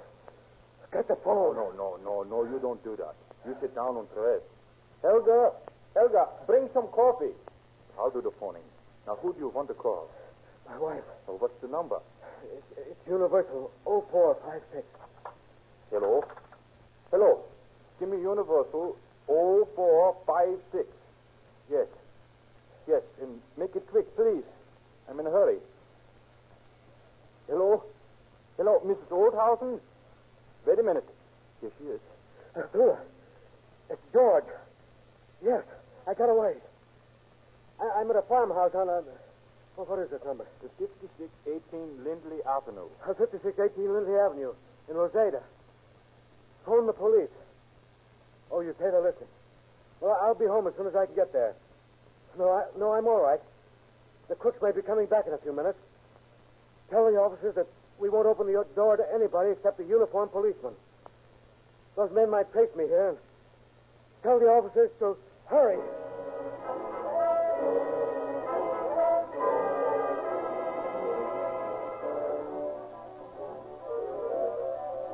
Within a few minutes, half a dozen blue-coated men were on the scene.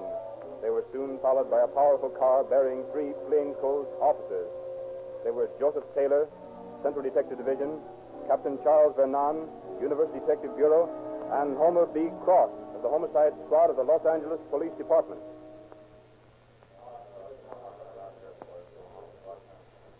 Mr. Olhausen, can you locate the place where you were held prisoner? I think so. You see, it was dark when I escaped, and I never saw the place in the daylight. Were there any distinctive sounds? Trains, trucks, something like that by which you could identify the place? Well, I heard a motor running all day today. I thought it was a motor boat, but it couldn't have been that. Might have been a gasoline pump. That's right. That's what it must have been. That's going to be easy. Finding a gasoline pump close to a building where a man could be hidden. Well, I think it was a lettuce packing shed. I saw some lettuce leaves on the ground there, old ones. Now, wait a minute. That car we found at the rental agency had some wild lettuce leaves caught up in the running gear. Okay, boys. Find a lettuce packing shed that's not being used. Find the gasoline pump close by, and you've got your stakeout. Now stay there till those kidnappers show up. 3 of you stay on watch when you find the place, you see? Cross? Yeah. You and one of the boys take Mr. Oldhausen back to town when you find the shed. Yes, sir. You ready to go, Mr. Oldhausen? Yes, the sooner the better. We'll take our car. You'd better get him back. In case there's any trouble, you can duck out of sight.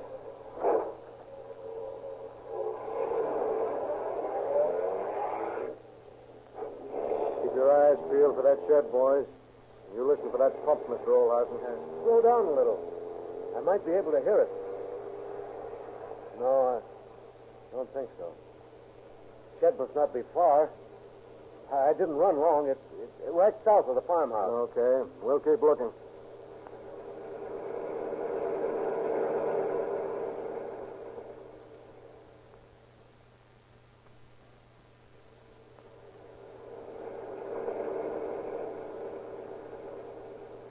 See anything that looks like it yet? The long building over to the left there.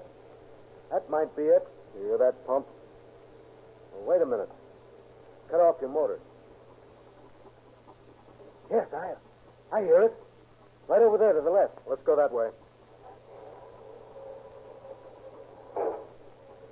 Do you think they'd come back yet? I hope so. I'd like nothing better than to get a chance to cop those birds. They're pretty tough. The tougher they are, the better I like them. Still hear that pump? Yes, I hear it.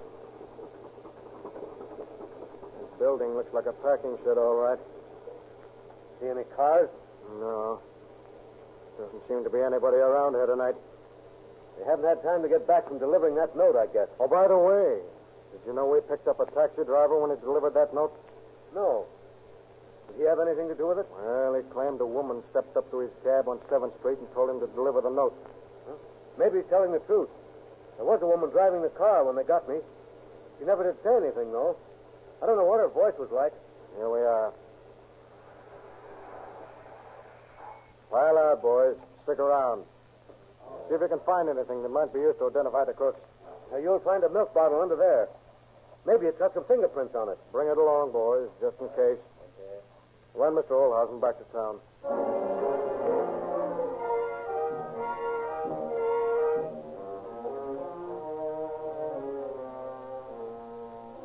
Meanwhile, other officers are armed and alert, patrolled nearby roads and highways, on the lookout for the kidnapper's car.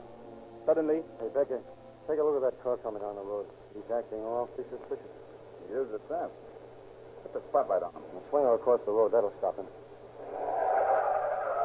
Say, that guy must be drunk. Get on, Becker. That baby means business. I've got what it takes to stop monkeys like that.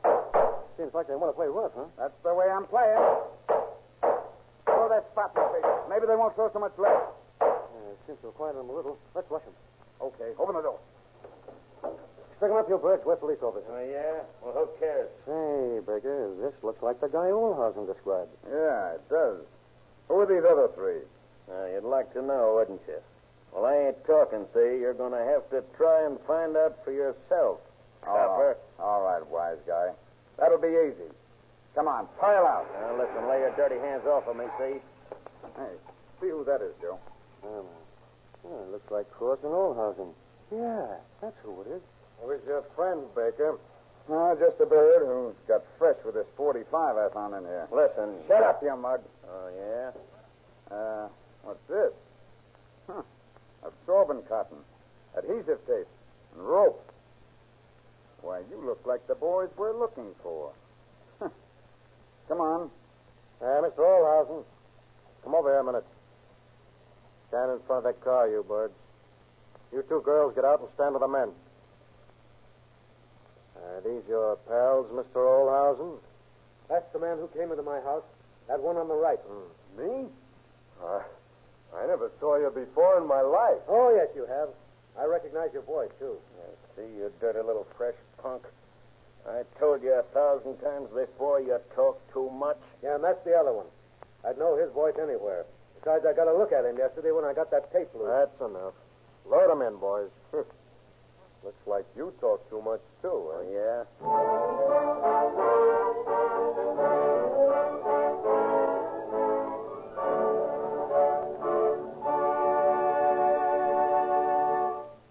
It takes vitality, energy, good personal condition for you to keep going at full speed these hot summer days. And it takes perfect lubrication in your motor to take the heat of fast summer driving. Most of the oils you buy contain petroleum jelly.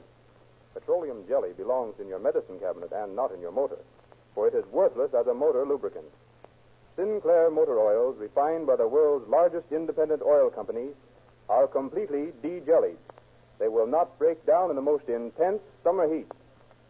Sinclair writes the laws of lubrication, and 8 major airlines, 150 railroads, great fleets of ships, and millions of motorists in 45 nations of the world depend upon Sinclair oils to protect the billions of dollars invested in their motor equipment. Don't gamble with incompletely refined oils when Sinclair Opaline is only 25 cents a quart in Tampa-proof cans. If you didn't receive your copy of the new July issue of Calling All Cars News this last week, get it tomorrow from your Rio Grande dealer. 3 true and fascinating detective stories, radio and motion picture news, an exclusive and intimate interview with Fibber McGee and Molly, a complete guide for your motion picture attendants. It's full of pictures, personalities, and human interest, and it's free at your Rio Grande dealers, where you get police car performance with Rio Grande cracked gasoline, and where you Sinclairize for safety with Sinclair motor oils. Again, we have the privilege of presenting Chief James E. Davis of the Los Angeles Police Department. Chief Davis. On April 19, 1928, Ed Morris pleaded guilty to kidnapping, assault with deadly weapon, robbery, and burglary. 11 days later, Robert Corbin, whose real name was Corbett, received sentence on the same plea. Both men were given from 10 years to life in San Quentin Penitentiary. The women in the case aided materially in closing the case, and charges against them were dismissed. Again, swift and sure justice proved beyond doubt that crime does not pay. Thank you, Chief Davis.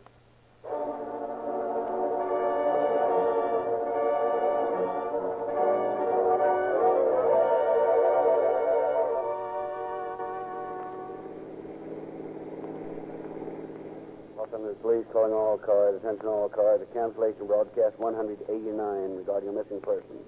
Suspects in this case are now in custody. That's all. Rosenquist.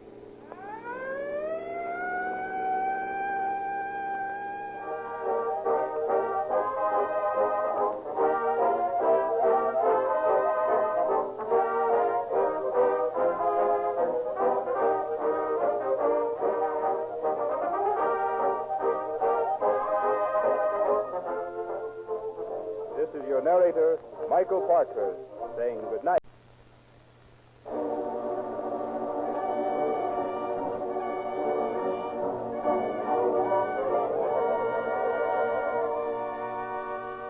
Calling All Cars, a copyrighted program created by Rio Grande. Los Angeles Police calling all cars, attention all cars, broadcast 190. Regarding a person washed overboard from a Catalina boat. Described as male, American, about 30 years old, wore a straw hat, a gray suit.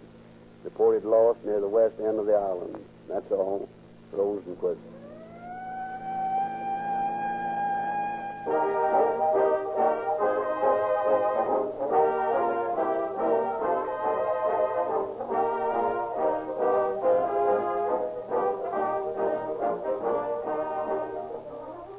California's best cook chose a certain brand of canned foods, and all canned foods with the same price, you'd be pretty sure to stick to that brand now, wouldn't you?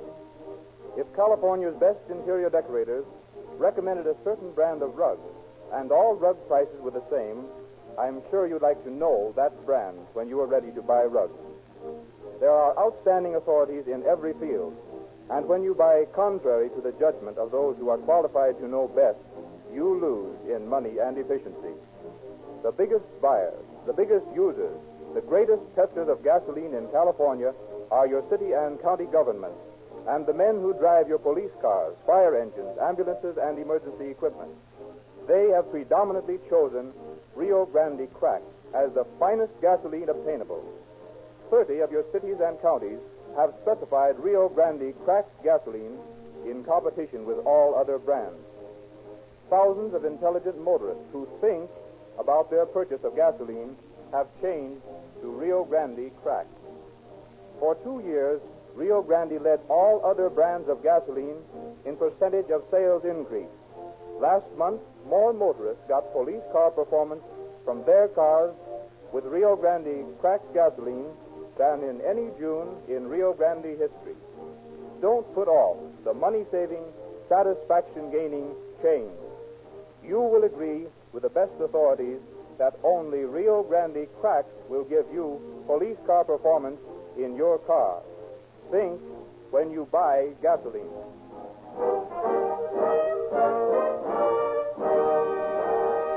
And now we present Mr. Buron Fitz, the District Attorney of Los Angeles County. Mr. Fitz. Good evening, ladies and gentlemen.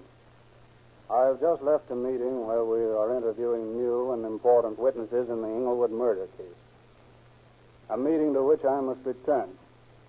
But I could not miss the opportunity to cooperate with Calling All Cars, which is doing so much in the public interest with its crime prevention and law enforcement work.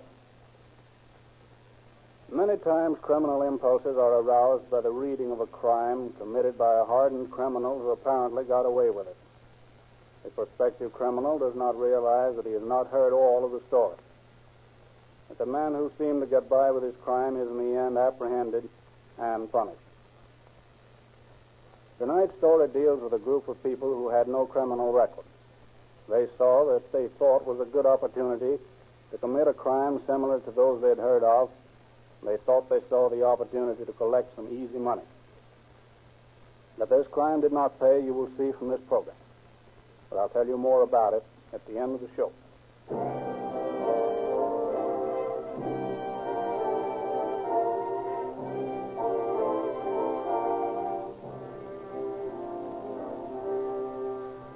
Two and a half hours out from Avalon, the Catalina Flyer was nearing a stretch of rough water off the west coast of Catalina Island.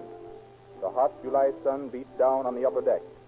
Below, the passengers were enjoying the cooling breezes of the Pacific. Suddenly, from the deck above, came the voice of the captain. Man overboard! Man overboard! Full speed astern! Hard aboard! Who is it? Oh, it's my husband. He went up on deck after my purse. There, look. I see him. There he is. Where? Oh, John. I'm going to try to help him. Don't jump in there, man. You'd never save him in this water. Are you going to stand there and let my husband drown? There's nothing we can do, ma'am, that we're not doing. I've got every hand on board keeping a sharp lookout for him. But this man says he saw him. That was the seal, ma'am. No one has seen your husband since he went overboard. Take up a chair, Captain. All right. Just keep circling and see if you can get a trace of Mr. Dexter. Oh, if only I hadn't sent him up after my purse. Now, don't blame yourself, Mrs. Dexter. You're not responsible. Pick up this purse from the man's hat, sir. Oh. Well, that's Mr. Dexter's hat, all right. Is this your purse, Mrs. Dexter? Oh, yes. Oh, my poor John. I never should have let him come on this trip. I knew something terrible would have happened. Now, Mrs. Dexter, don't take on so. It wouldn't be helpful, no? It could. I could have kept John on shore. I had a feeling something would happen. Well, I guess there's nothing else we can do now. We might as well go on back to Avalon.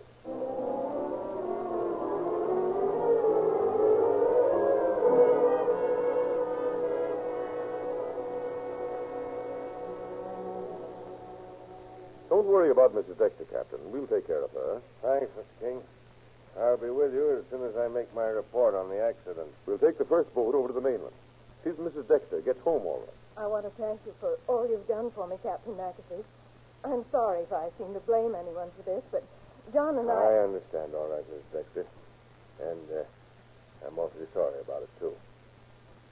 Well, I'll be rowing back to the boat. I'll see you later, Mr. King.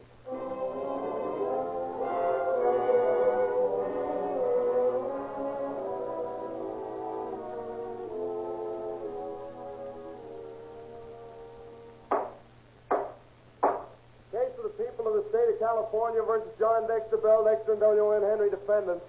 Will the counsel stipulate that the jury is in the box? So stipulated. So stipulated. Call your first witness for the people, Mr. Clark. Captain Mac. McAfee. Captain McAfee. Raise your right hand. You solemnly swear the testimony you're about to give in this case should be the truth, the whole truth, nothing but the truth, self you God? I do. Take a stand. What is your name? Joseph McAfee. Captain McAfee of the Catalina fire? Yes, sir. Captain McAfee, do you know the defendants, Dexter, John, and his wife, Belle? Yes. You know the defendant, W.N. Henry? Yes, sir.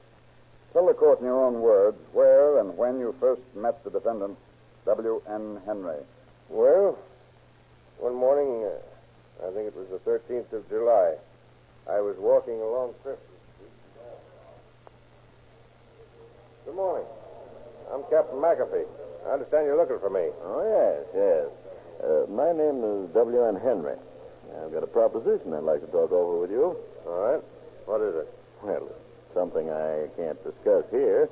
Can't we go somewhere and talk this over? Well, that all depends on what it is. Are you interested in making some easy money? We're all interested in that. Anybody but a sucker is.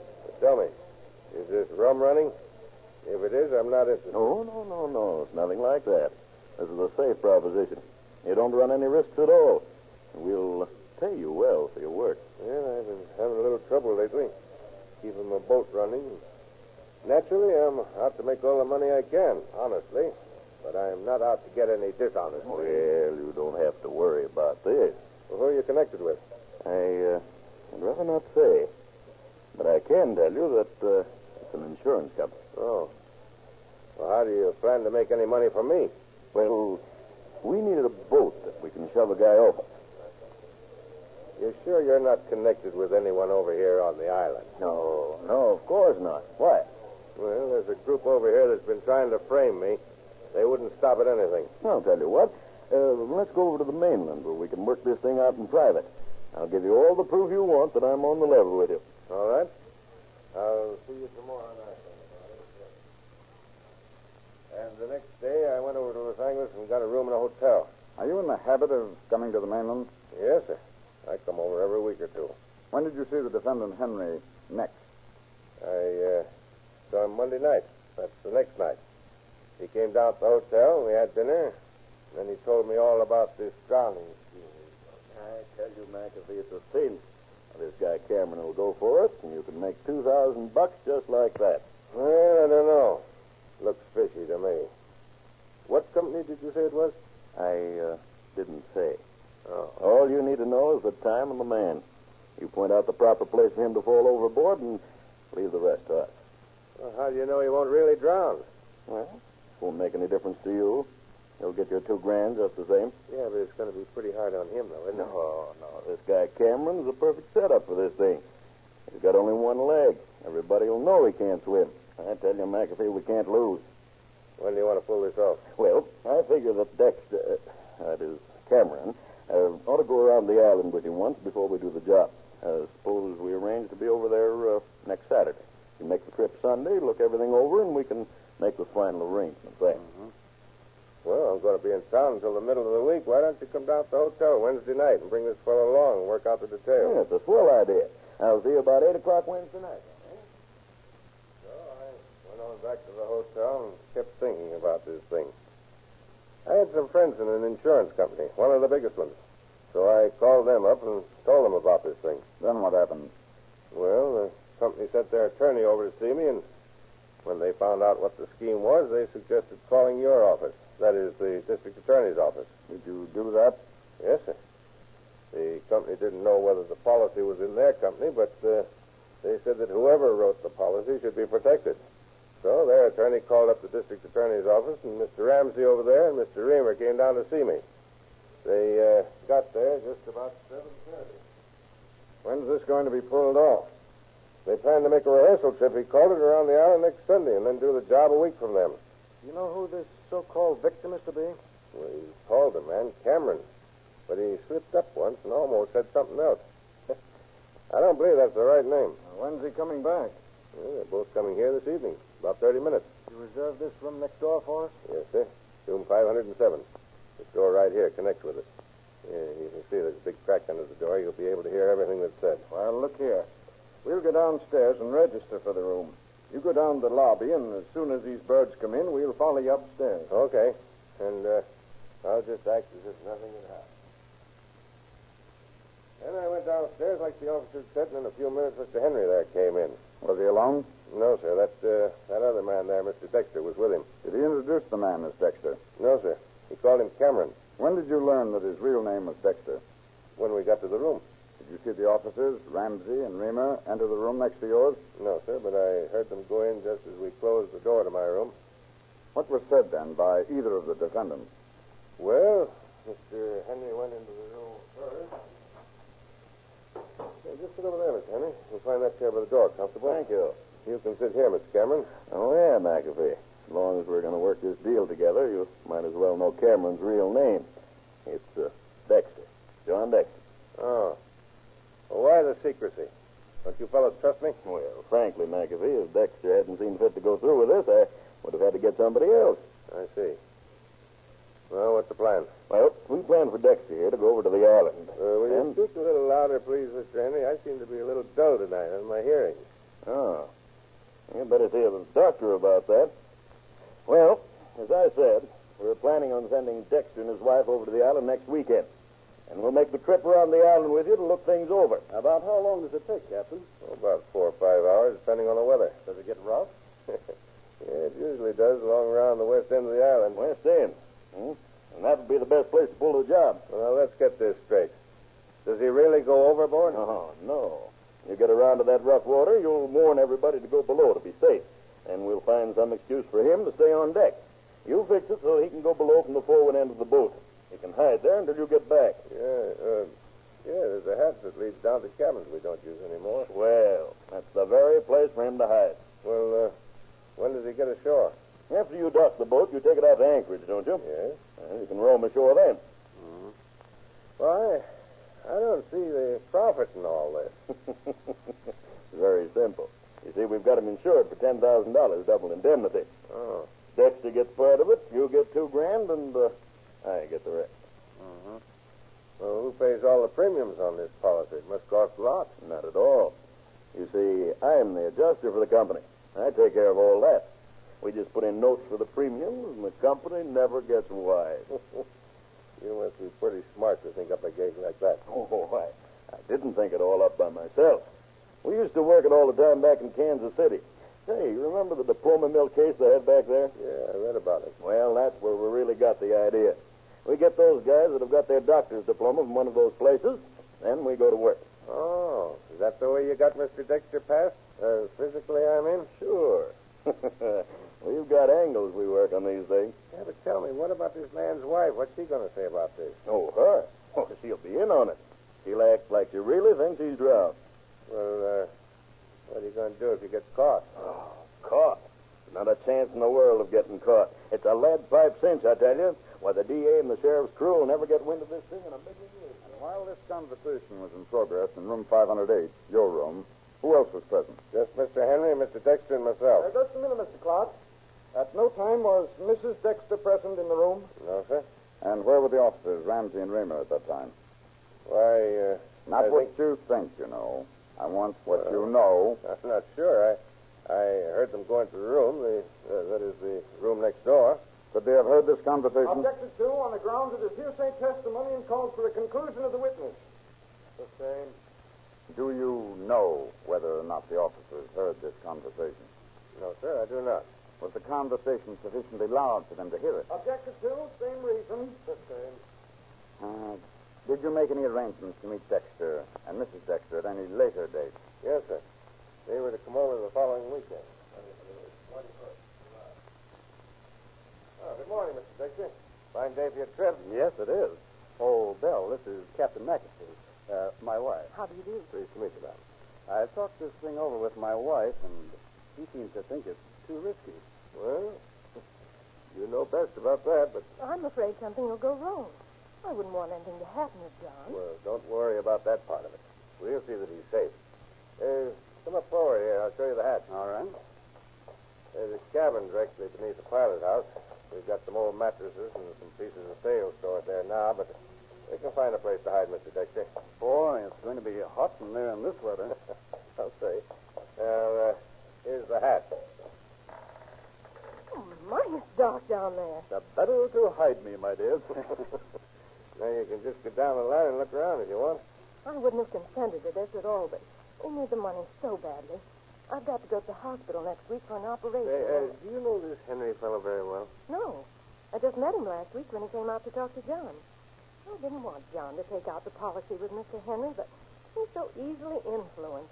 As soon as he'd get away from me, he'd let them talk him into anything. Yeah, some men are that way. Everything clear? Yeah, you can come on up. Boy, oh, boy. Glad to get out of that hole.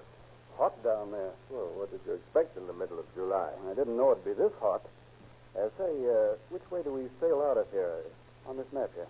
Why, you see, we go up north here to Cabrillo Harbor. Mm-hmm. Past Empire Landing, in between Bird Rock and Ship Rock, into Isthmus Cove, and then around Land's End. Do we stop at Ironbound Bay? No, we don't stop at all. We just keep close to the shore along here, past Indian Head, China Point, on down to Silver Canyon. Somewhere between Silver Canyon and Seal Rocks here is the rough water. The best point where I've done. You will be careful, won't you, John? Sure. Don't worry about me. Well, what do you plan to do after we get to shore? Well, I'll go back to Wilmington on the boat that leaves just before 5 o'clock. And I'll go back with the first boat after we dock. Henry has arranged to have a fellow meet me in a car. He's making a trip to the valley, and I'm going as far as El Centro with him. When's your wife going to join you? Just as soon as she gets our money. She's going east to visit her mother. And then John will meet me there, and we'll be remarried. Oh. So you marry the widow of John Dexter? Yep, that's the story. Well, you know what'll happen to you if you get caught, don't you? Sure. You'll get a stretch in San Quentin. Yeah, at least that. Well, here come some more passengers. You better grab a couple of chairs. I told them they better grab a couple of chairs and get comfortable. Pretty soon the other passengers came aboard and we cast off. Who else was on board you recognize? Mr. King and his wife. Eddie King of the district attorney's office? Yes, sir. What was he doing on board? Well, I'd been told by the district attorney's office to go through with the plan. That was your only reason for going ahead with the fake drowning? Yes, sir. To help the officers catch the others. What did Mr. King do while on board your boat? He watched Mr. Dexter. They all got acquainted with each other. Did Mr. Dexter or his wife mention this affair to Mr. or Mrs. King? No, not that I know of. Did anyone else on board your boat know of this scheme? Oh. No, not at that time. Later, I had to tell my engineer, but that was the next week. Did anything out of the ordinary happen that day, the 21st of July? No, sir. You just made the routine trip. Yes, sir. We just sailed around the island. When you came to the rough water, what did you do? I told the passengers to go below. We always did that. Did they all go? Yes, sir. Then what happened? Well, Mrs. Dexter said she'd forgotten her purse, and Mr. Dexter went up after it. Was that according to plan? Yes, sir. Then what happened? Well, we came back and docked, and the passengers all went ashore. Did you leave Dexter on board that day? No, sir. We all came ashore. Now, Captain McAfee, I want you to tell the court and the jury in your own words just what took place during the following week and on Saturday and Sunday, July 26th and 27th. Well, it had been arranged that Mr. and Mrs. Dexter would come over and Hello, Mr. Dexter. How are you today? Fine. How's it going? Fine. How are you, Mrs. Dexter? Splendid, thanks. Have you seen Mr. and Mrs. King? Oh, yes. They're up at the hotel. They've got rooms right next to yours. Thanks a lot, Captain, for getting the rooms for us.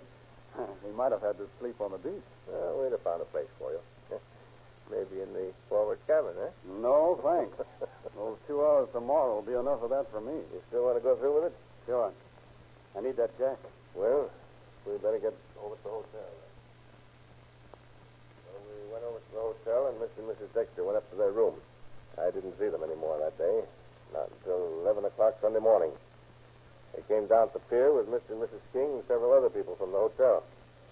Right this way for the glass bottom boat. Get your ticket. Flying fish, right over here. Your ticket to see the flying fish. Get your ticket for the trip. Good morning, Mr. Dexter. Fine day for your trip. Beautiful day. Too beautiful to get drowned on. Somebody might hear you. Somebody get drowned? Oh, no. John was just clowning. I see. Well, there have been several people lost around here. Over on the other side of the island, though. Usually, carelessness on the up. Well, we better get started. Mrs. Dexter, you go first. Mrs. King, you're next, Mrs. King. Okay, Mrs. Dexter. And we all got on board and headed the boat up the coast.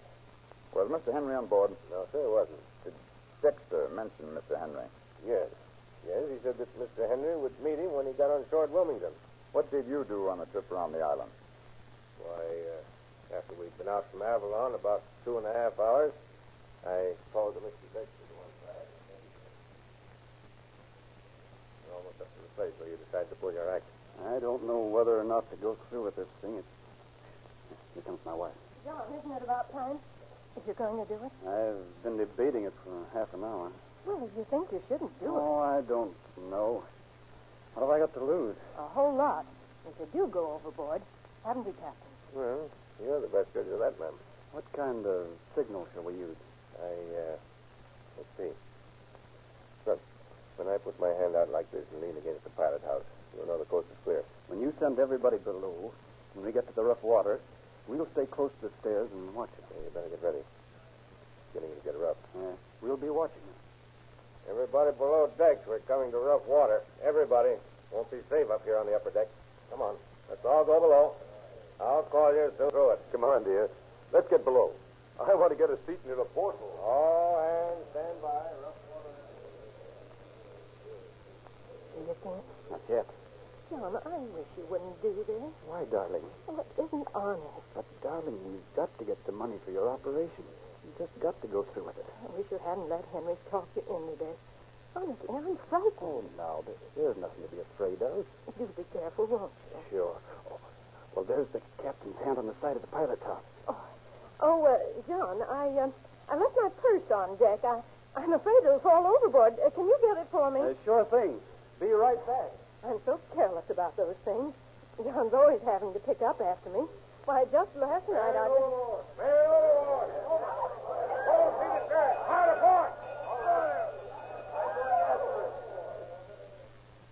Well, we circled around for a while, pretending to look for Dexter. But I'd seen him go down into the forward hatch, and I knew he was safe. Do you know what happened after you came into port? After everybody'd left the boat, we took her out to Anchorage, and later I rowed out and got Dexter out of the forward hold and had the engineer put him ashore. Did you see him after that? No, sir. Not until I saw him here today. That's all, Captain McAfee. Call Eddie King. Eddie King. Raise your right hand. Solemnly swear the testimony about to give in this case to be the truth, all truth, nothing but the truth, self you God. I do. Take the stand. Your name is King? Edward King, District Attorney's Office. Were you on board the Catalina Flyer on the day of July 27th? I was. Did you see the defendant, John Dexter, leave the salon and go on deck after the boat had reached rough water? I did. What did you do then? I leaned out of a window, and I saw him go on deck, throw a purse, 2 chairs, and a straw hat overboard. Then what did he do? He opened the forward hatch and went below. Did you see him again that day? I did. Where? On the docks of the steamship company at Wilmington. When was this? Late in the afternoon of the 27th of July. He was alone? No. He was with W.N. Henry and officers Albert Ramsey and Charles Remus. He was under arrest for participating in You W.N. Henry? Yeah, who are you? Investigator Ramsey, District Attorney's Office. This is Charlie Reamer, another officer. DA's office, eh? So what? So you're under arrest. Arrest? For what? For conspiring to defraud an insurance company. Oh, yeah? Who says so? I do. Your friend Dexter here has been under my watchful eye for a couple of weeks now. Besides, we were in room 507 in that hotel where you met McAfee. 507. Oh, McAfee double-crossed me, did he? Oh, no. No, he merely carried out the DA's orders. He's been working with us all the time. That's what we call crime prevention insurance.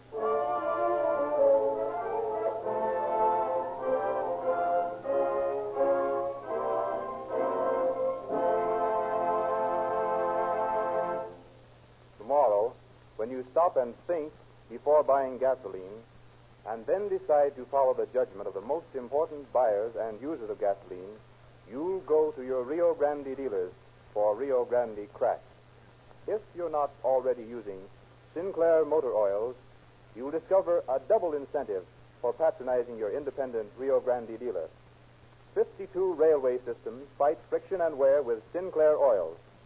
150 airplanes. Airplane manufacturers and flying fields have tested, approved, and used Sinclair oil. Fleets of ships and trucks and great industrial and manufacturing plants operate their equipment under the Sinclair law of lubrication with Sinclair oil.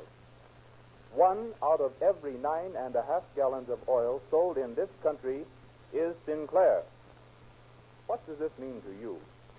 Well, out of many exclusive qualities of Sinclair oils, this one is probably the most important to you right now. Sinclair oils contain no petroleum jelly, while most of the oils you buy do. Petroleum jelly, under hot summer driving, melts like butter, and your engine can wear itself out. Sinclair oils cannot break down under this summer's most intense heat, and at the fastest speed you may drive. You save money by buying less oil, preventing repair bills, and lengthening the life of your car. Sinclair Opaline in tamper-proof cans costs but 25 cents per quart. Sinclairized for safety with Sinclair motor oils. Get police car performance with Rio Grande cracked gasoline. Again, we present District Attorney Huron Fitz. Mr. Fitz. Officers took Dexter and Henry to Dexter's home and arrested Mrs. Dexter. As a result of the trial, Henry was sentenced to San Quentin Penitentiary. The sentence later fixed at 4 years. Dexter was given a sentence of 1 year, and Mrs. Dexter a suspended sentence. Thus, another crime failed to pay. Thank you, Mr. Fitz.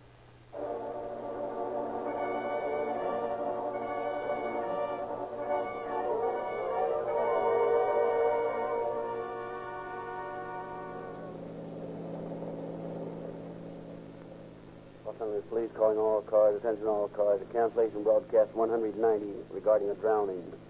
This case proves to be a fake accident. Suspect taken into custody. That's all. Rolls and clear.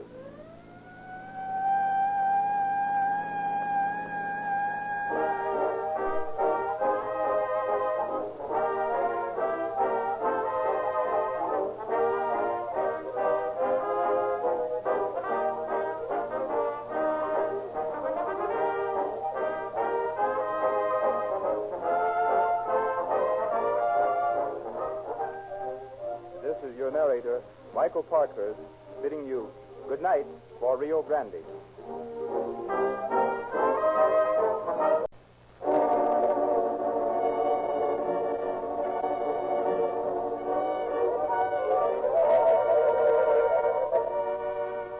Calling all cars, the copyrighted program created by Rio Grande. Los Angeles Police calling all cars, attention all cars, broadcast 191 regarding a holdup. Suspect described as male American, 24 years, 5 feet 8 or 9 inches, 145 pounds, dark hair and eyes, wore a gray overcoat and cap. This man is dangerous. That's all. Rolls and clear.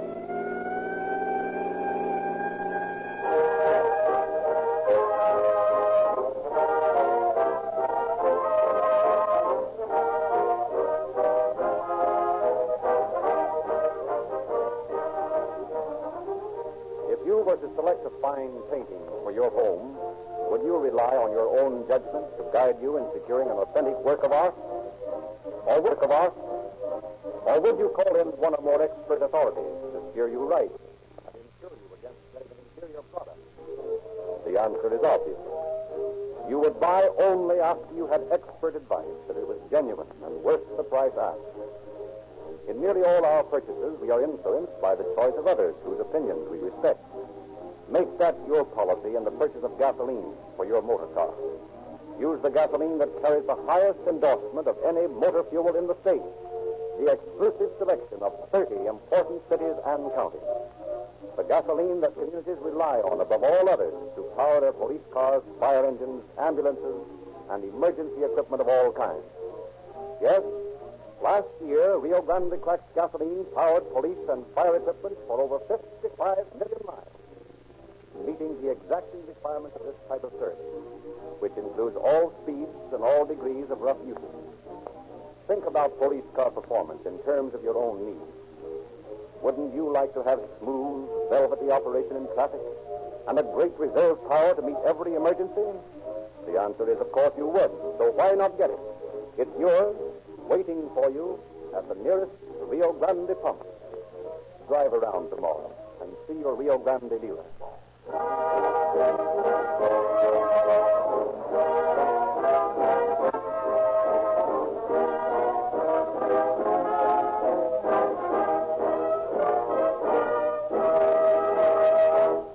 We take pleasure now in presenting Chief James E. Davis of the Los Angeles Police Department. Chief Davis.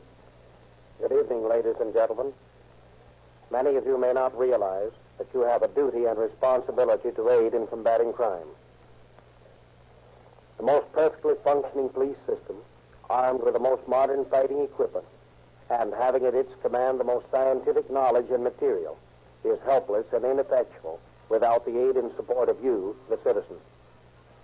The indifference of public-spirited citizens who should be most concerned, and the shielding of criminals by relatives with the connivance of crooked lawyers, has led many criminals to deliberately commit crimes, knowing from past experience that the worst fate that can befall them is a few years in prison. Tonight's program is a case in point, and I shall have more to say about it at the end of the broadcast.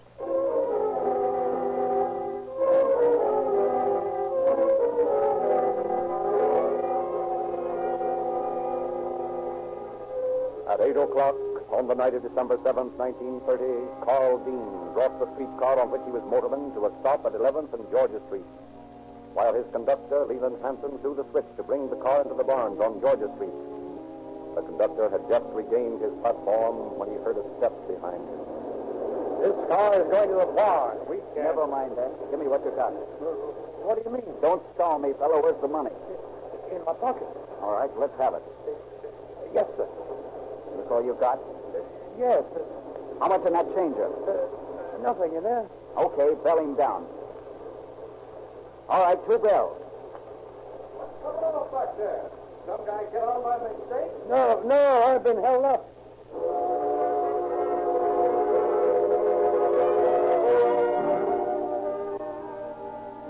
At 11:23 on the night of March 25th, safety operator R.A. Fuller noticed a passenger waiting for his car at the stop at 40th and McKinley.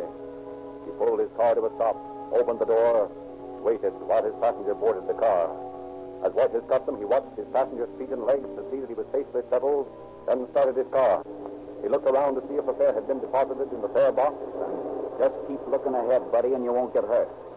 Look at me again, and I'll shoot you dead. So what do you want?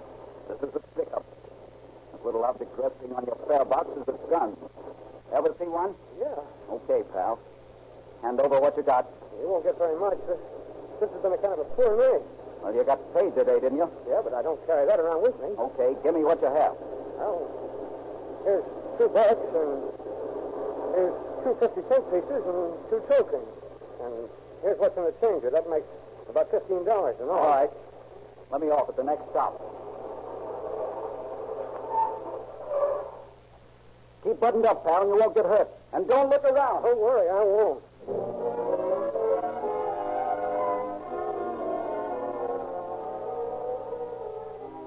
5 days later, shortly before 2 o'clock in the morning, officers James Costello and Elmer Hoffman were patrolling the district of Los Angeles near West 7th and Lucas Street. I hear the boys down at Georgia are a little worried about that streetcar holdup last week. Yeah. Can't seem to get a line on that bird. Hanson furnished a pretty good description last December. Huh? Well, I got a good one from Fuller, the man he held up on the 25th. Anybody see his face in either job? No. Fuller got a fair look. Everybody identified the overcoat and cap, though. Well, if he's still in Los Angeles, we'll find him, all right. Oh, he's probably in Timbuktu by this time, yeah. Take it a little slower, Elmer. There's a mug sitting in an automobile.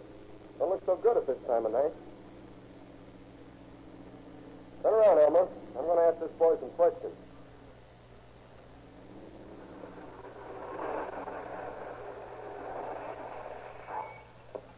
Okay, Jim.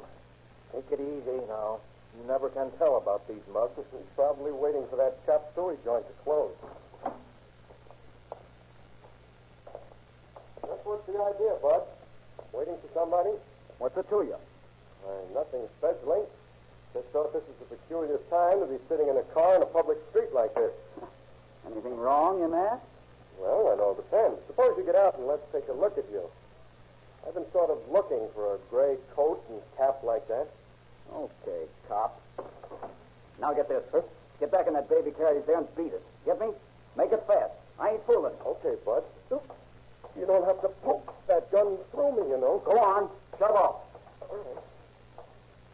You'll have to move over, Elmer. He's got the drop on me. What's up, Jim? The smoky's got a gun on me, Elmer. Move over. Lean back, Jim. Let me get a shot at him. Don't try it. Why you? Elmer, I'm hit. Get him.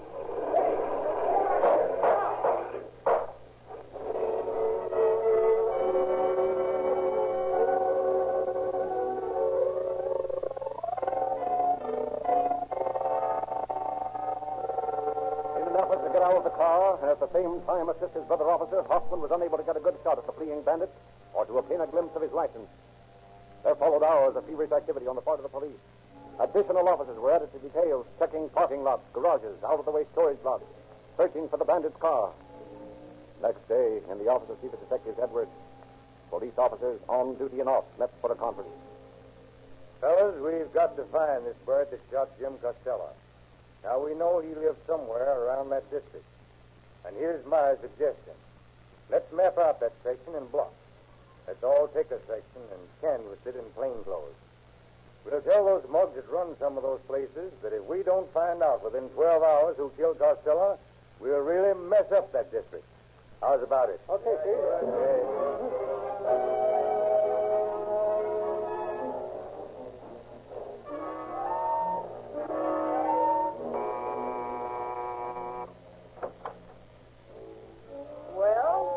Gertie, you like living here, don't you? Sure. What about it? Well, I've been hearing tales about this place. Wouldn't like to go down to headquarters and try to prove they aren't true, would you? Sure not. I ain't hankering to go to the cop house. And I'm looking for a bird who shot a cop out here last night. If we hear from him inside of 12 hours, we won't need to come back through here looking for him. You get me? Sure. I get you. Be seeing you, Gert.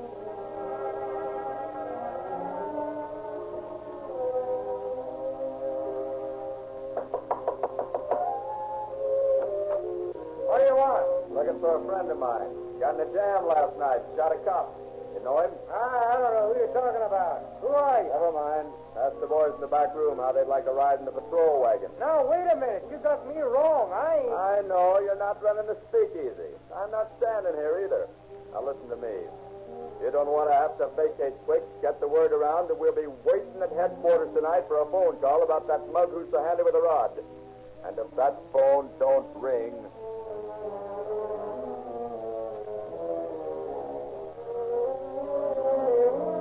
Hey, you. Keep away from that car. Listen, my good man, don't talk to me that way. I might arrest you. Oh, gee. I'm sorry, Captain. I didn't know who you was. Forward. I'm looking for bullet holes, see? Yeah, I see. Well, you won't find any in these cars. Well, maybe not. Then again, you don't happen to know anything about a car with some bullet holes in it, do you? No, sir, I don't. Well, I'll tell you what I'll do. I'll wait at headquarters until 12 tonight. You look around and see if you can find a blue-green Dodge Roadster with a dark top, will you? Yes, sir. And don't forget to call me.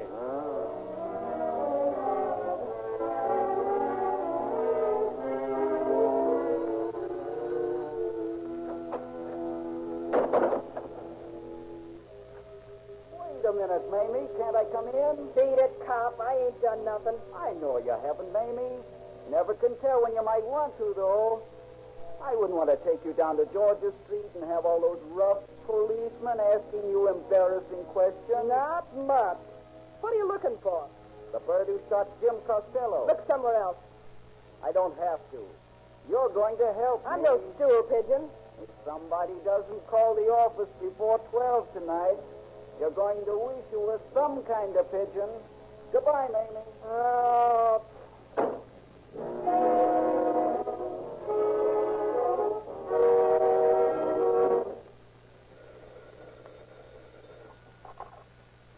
Homicide. Sheriff speaking. Yeah? Why are you telling me that? All right. Hello? Hello. Well, there we are, boys. 8th and Beacon. Let's move in.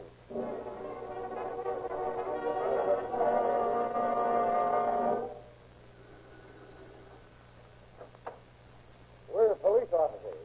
You got a man here who's been shot? Oh, why, no. Oh, there was a man here earlier this morning, but he moved. Was he injured in any way? Yes. He told me he'd been shot by some woman's husband. Where's he moved to? I don't know. I made several phone calls for him. He said he couldn't walk. What were the numbers you called? Oh, I don't remember. Yes, I do. I remember one number. It was capital 5341, I think. Yes, that was it. All right. Let's take a look at his room. Yes, sir. Right this way. Right in here, officer. Mm-hmm. Does this man have a car? Yes, sir. A Dodge Roadster. What's his name? Rogers. Glenn Rogers. Okay. Don't let anybody into this room except the police officer. Understand? Where's your phone? Right on the wall there, in the hall.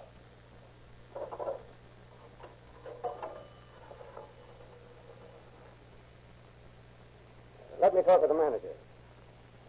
This is Detective Lieutenant Sirens. I want to get a number trace. Yes, capital 5341. All right, I'll wait. When did this Rogers guy move out? Oh, about 2 o'clock this morning. Mr. Rogers used to work for the streetcar company. Oh, he did, huh? Yes, sir. Hello? Yes? Herman Kruger, eh? 1907 Pasadena Avenue. Okay, thanks. Huh? Oh, streetcar conductor. Okay. Well, come on, Shattuck. Let's go see the L.A. Railway special agent.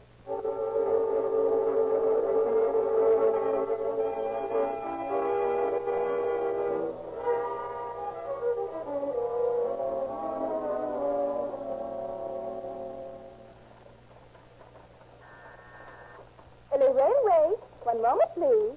L.A. Railway. I'll connect you. Yes, sir. Whom did you wish to see? George Bruffett. We're from police headquarters. Hello, Jim. Hello. How are you, Shattuck? Sit down. Thanks. Well, boys, what can I do for you? One named Rogers. He used to work here. And one named Kruger. Wait a minute. Rogers. R-O-G. Oh, yes, here it is. What's the first name? Glenn. Oh. Discharged for inefficiency in December of last year. Mm-hmm. How about Kruger? C-R-E-C-R-O.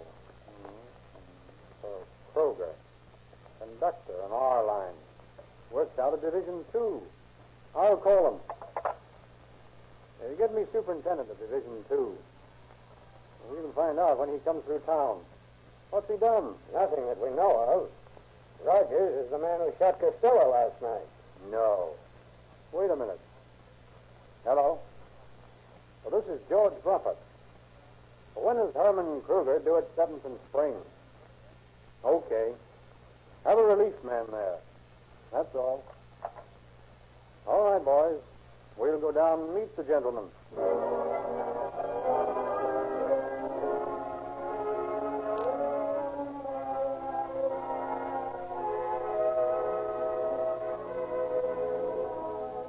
Kroger was taken off his car at 7 and Spring, and without a word being spoken to him, was taken to the Georgia Street station. Captain Edwards and Lieutenant Sherritt began questioning him.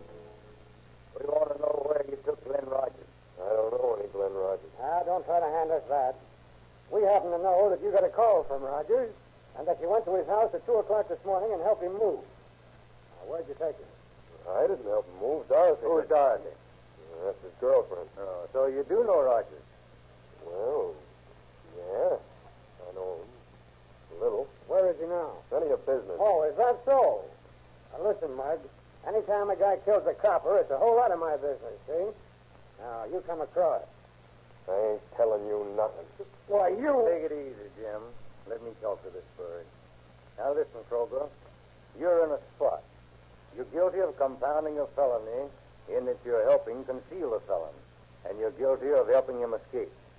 Now, there are two sides to this thing, the right one and the wrong one. You're on the wrong side, Kroger, and I'm giving you just 5 minutes to get right. That is, unless you want me to lock you up now. Wait a minute. Got me wrong. I'll tell you all about it. All right, that's more like it. Get started. Well, Rogers called me early this morning. I went over to his place at 8th and Beacon. He told me he shot a copper. And another copper shot him. He said he did it because he didn't want to be caught with a gun on him. Pretty weak excuse for killing a man. Yeah, that's what I told him, but he said that was his affair. He asked me to call Dorothy, that's his girlfriend, and I did. When they went out to her house, all I did was help him pack a little black handbag with some personal stuff, like shirts and things like that. Where did they go? I don't know the address, but I can show you. All right, come on and do it. Jim, get Shattuck. Let's drive Kroger over to the place he says Rogers is hiding. Where is this place, Kroger? He's out in Huntington Park.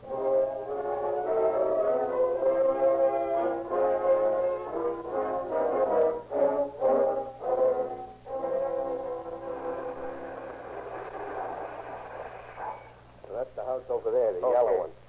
Now, you stay here. Shattuck, you take that side window on the right. Okay, Captain. Shattuck, you take the back door. I'll go in the front way. Keep your eyes open.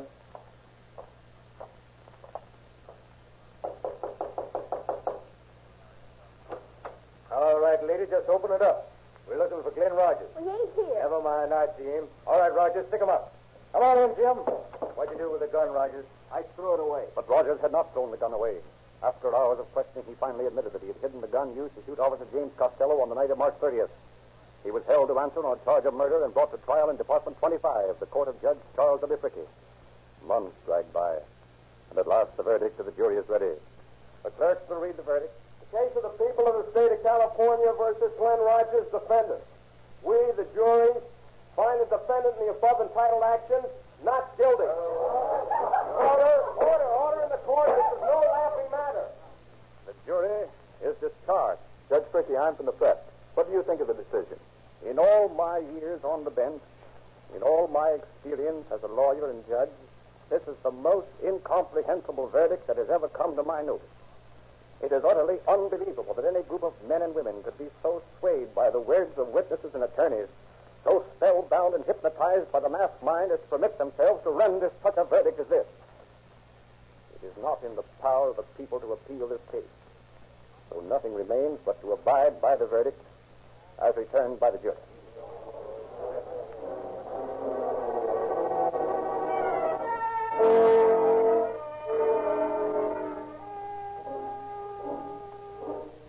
Back in the office of Captain of Detectives Edwards, we find Edwards in conference with Officers Sharrett, O'Connor, and Fred Wessel. Well, boys, there you are. None of us had the faintest idea that Rogers would beat that murder rap. What's the next move, Cap? Well, the DA's got a hold on him for those two robberies, and there's a charge of possession of a sap hanging over him. Now, I want you, Wessel, and you, O'Connor, to get busy and hang those robbers on that bird. And I don't want any slip-ups. Starrett, you and Shattuck stay on this, and see that we get enough evidence to make these charges stick. Okay, Chief. Who's going to represent us on the case? Cliff Creel. You'll work with him in preparing the case. We want those witnesses who were at the murder trial, but who didn't get a chance to testify. We're going to make this case airtight.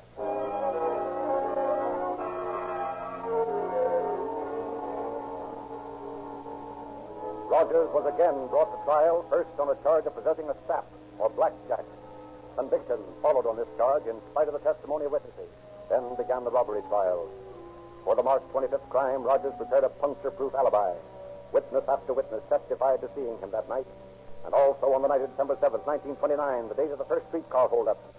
Finally, on September 11th, the defense called its last alibi witness, Rosamond O'Keefe. Miss O'Keefe, do you know the defendant? I have met him.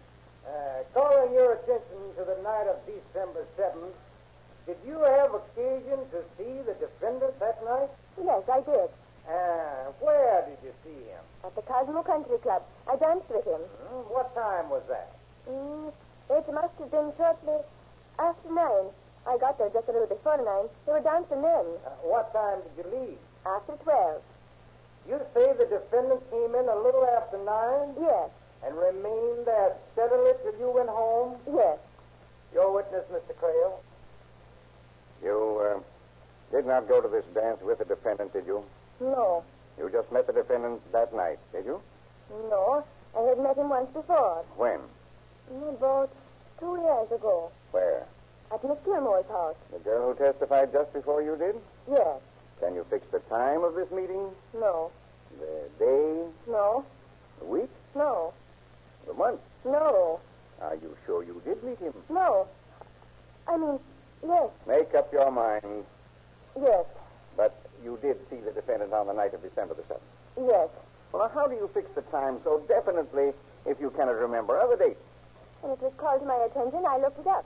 I had my bid yet. My bid to the dance. Who called it to your attention? Miss Gilmore. Does that bid bear the date of the dance? Yes, it does. Did you bring it with you? No, I left it at home. Is this the only dance you ever attended at which the defendant was present? Yes. Are you positive of that? Yes. Your Honor, I request that this girl be sent home with an officer. That she be ordered to bring to the court this bid of which she speaks. Has counsel any objection? None, Your Honor. Then it is so ordered.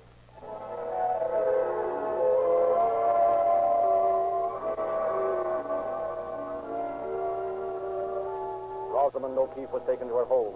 What happened when her Irish mother discovered what was taking place still brings smiles to the faces of the investigating officers. A much chastened Rosamond returned to the afternoon session of court. Direct examination was begun by Deputy District Attorney Clifford Creel. Miss O'Keefe, you testified this morning that you attended a dance at the Cosmo Country Club on the night of December the 7th, 1929. Yes. And that during the evening you saw the defendant, Rogers, and you danced with him. Yes. That was substantially your testimony. Yes. Now, was that testimony true or false? It is false. What was your answer? It is false? It is false. Miss O'Keefe, I'll ask you whether or not last Monday you talked to Evelyn Kilmore over the telephone. Now, during that conversation that she said to you substantially that you were going to be called as a witness in this case, that you would testify that you had danced with Glenn Rogers at the Cosmo Country Club on the night of December the 7th, 1929. Yes, that is right. She told you that? Yes. If Your Honor, please, for the purpose of the record, at this time, I'd like to stipulate that as far as counsel for defense is concerned, he had nothing to do with putting on what is apparent as perjured testimony. And my investigation completely exonerates him from having anything to do with it. Let the record so show.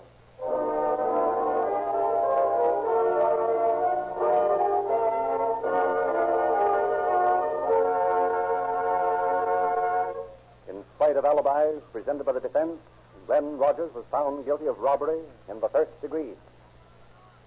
Have you ever seen a long freight train toiling up a mountain grade? Figure for yourself the power required, the lubricant that must be used to overcome the tremendous friction. It is significant that 52 of the great railway systems of this country depend on Sinclair motor oils to fight friction and wear in their equipment. That fact is as fine an endorsement as any product could have. But that is not all. Add to that the preference of 150 airlines, airplane manufacturers, and flying fields.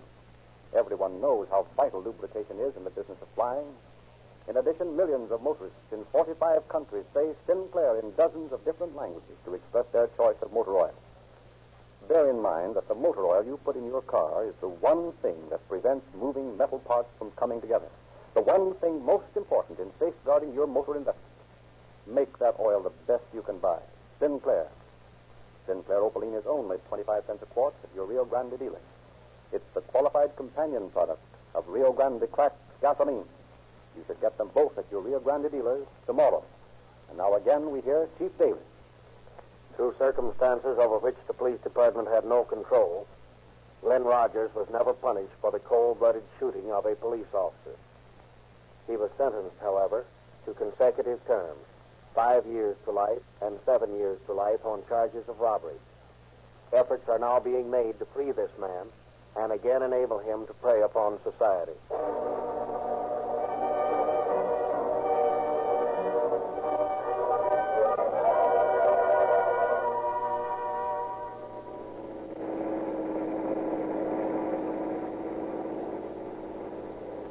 Los Angeles Police calling all cars. Attention all cars. The cancellation broadcast 191 regarding a holdup. Suspect in this case is now in custody. And that's all. Rolls and quotes.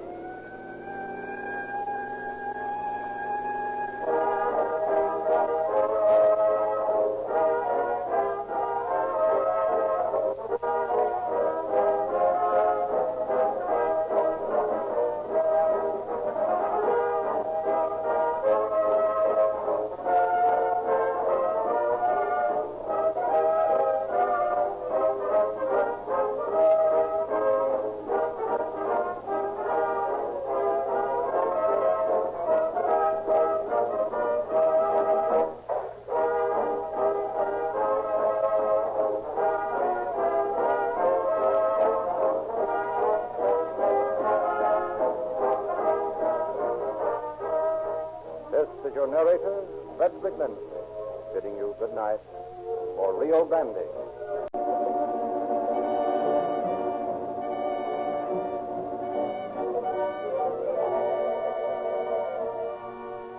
Calling all cars, the copyrighted program created by Rio Grande.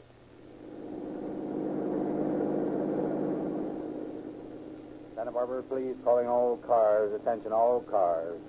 Broadcast 193 regarding an attempted murder. Suspect described as male American, 5 feet 10, weighing about 150 pounds, about 19 years old, has a cut or teeth marks on his left hand. That is all.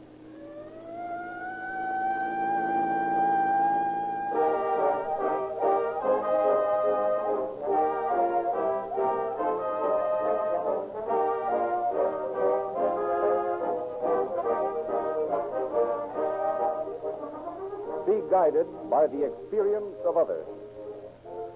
That's pretty good advice in many ways and a sound rule to go by in your selection of any product. If you follow that rule, your choice should lead to Rio Grande gasoline because Rio Grande crack is the favored motor fuel of over 30 leading cities and counties of California. You need look no farther than on nearby streets to see Rio Grande crack in action. In police cars cruising at snail's pace. In fire engines roaring to the scene of fire. In ambulance cars rushing by on errands of mercy. More police cars, fire engines, ambulances, and other emergency equipment are powered by Rio Grande cracked gasoline wherever it is sold than any other brand. The qualities which Rio Grande provides in meeting these ruling requirements are equally valuable for your motor car.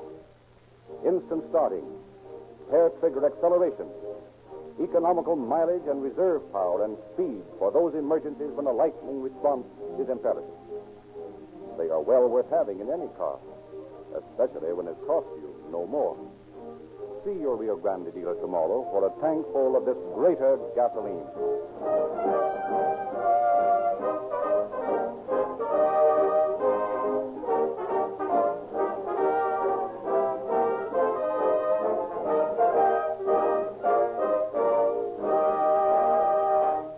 Our pleasure to present tonight a man who at that time, as sergeant of detectives, worked on the investigation of the case we are about to hear. Chief William J. Garrity of the Santa Barbara Police Department. Chief Garrity. A city like Santa Barbara presents police problems quite unlike those found in the average metropolitan area. However, in every community there are criminals who are criminals by nature. The man who committed the crimes we are to dramatize tonight was a case in point. He first came into contact with the police when he was barely 15 years old and continued his criminal career until it culminated in the vicious attacks which form the basis of our story. However, I will let the story speak for itself, and I'll wait until the end of the program to tell you the remaining facts in the case.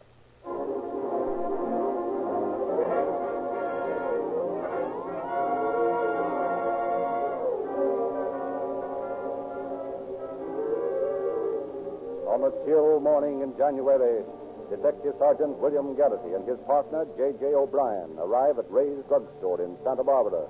Their duty is to investigate a burglary. Good morning, Mr. Ray. Hear you lost a few trinkets last night. Yes, some fellow kicked the window out and cleaned out the house. What did he get? He got about $20 in cash, a lot of cigarettes, and a couple of quarts of wine.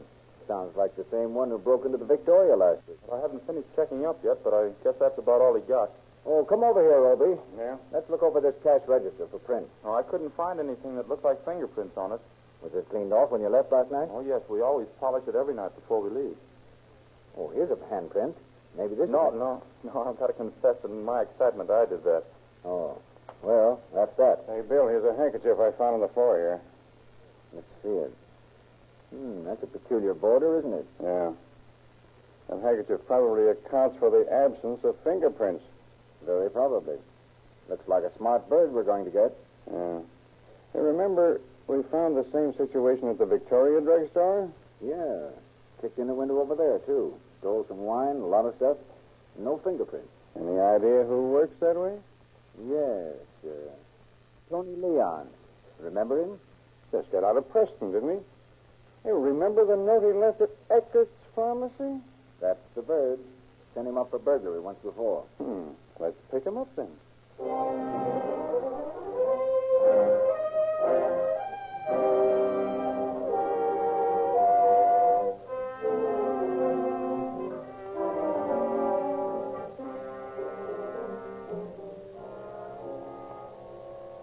Where have you been keeping yourself, Tony? I've been around. Been into any mischief since you left Preston? Nothing you'd be interested in. Oh, I don't know. You been around any drugstores at night? If you're trying to pin that Ray and Victoria job on me, you're crazy.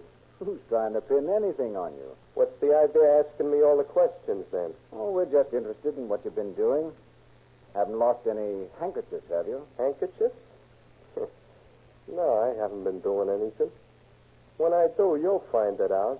You bet we will, Tony.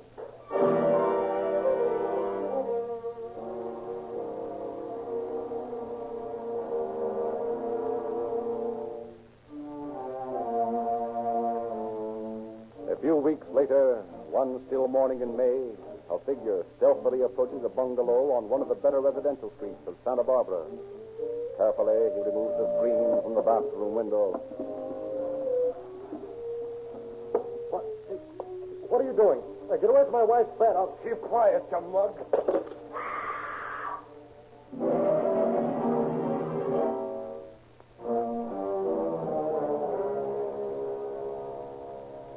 Knocked unconscious, the man is left bleeding beside his bed. His wife runs frantically from the house, pursued by the intruder. But she escapes to the safety of a neighboring home and calls the police. Garrity and O'Brien arrive and begin their investigation. Now, Mr. Sealover, you say you woke up and saw this man in the room. What was he doing? He was leaning over my wife's bed there. Was it light in there? Yes, fairly light. It was about 4:30, just beginning to get light. The shades were about halfway up, like they are now. I got a pretty good look at him, but I didn't see his face. Did you recognize him if you saw him again? I doubt it. I saw only the outline of the man. He had on a dark suit. I'd say a blue serge. How did he get in? Through the bathroom window. Well, I've already gone over the bathroom, Bill. Not a trace of anything there. No prints? No. There's evidence that somebody came in that way, but he was pretty careful. It's like the windowsill has been wiped off. You know who I'm thinking of, don't you? Yeah, and so am I. Well, let's look the place over again, Opie. Now, just where were you when he hit you, Mr. Sealover? Right here. I raised up on my elbow. Then the blow must have struck here. How many times were you hit? Once. But he must have tried to hit me again because there's a mark on the head of the bed. Mm-hmm. Say, Obie. Huh? See what you can get off this glass around here. He must have picked up that bottle in his hand. Hey, look, Bill. Now, here's another one of those fancy bordered handkerchiefs. Say, let me have that. I'm going to run this down this time.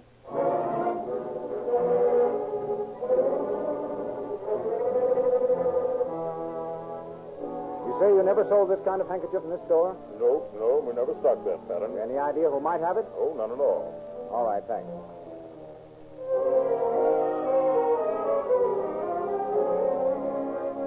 You ever see a handkerchief like that? Not in this store. Oh, okay. Do you stock this pattern in handkerchiefs? No, sir. We've never had it. Now, here's a number we find very popular. Never mind. Thank you very much. Oh.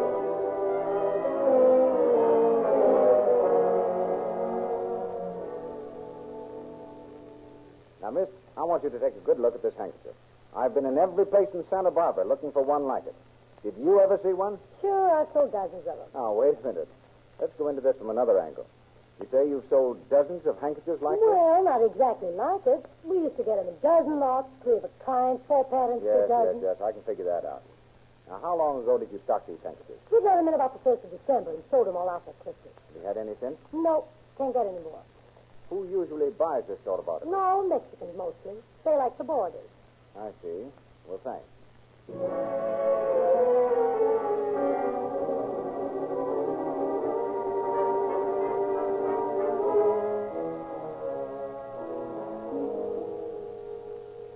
Good morning.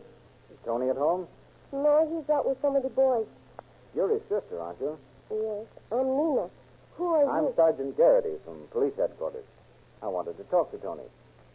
Is he in trouble again? Well, I don't know. That all depends. Oh, go ahead with your work. Don't let me interrupt you. Oh, thank you. I'm ironing some of Tony's things, shirts and handkerchiefs. It must keep you pretty busy looking after Tony. Oh, I don't look after him. I just wait on him. Mother and I have a hard time keeping him out of mischief. Yeah, I've noticed. Say, that's an odd handkerchief you have there. This? Oh, yes. Mother gave it to Tony for Christmas. You don't know where she got them, do you? Sure, she bought them at the 5 and 10 on State Street. Only one? No, she got him 3. All like this one with the green crisscross border. But he lost the other 2. This one, look, it's all eaten up with acid. He said he got it off the battery of his car. You say he lost the other 2? Uh-huh. How long ago? Oh, just a little while ago. One of them only this week. He is a very careless boy, that Tony. Yes, he is. Well, I'll be running along. If Tony comes in, don't tell him I talked to you, will you? No use worrying. Oh. What are you doing here? Waiting for you, Tony. We want to ask you some questions. Let's take a ride down to the station.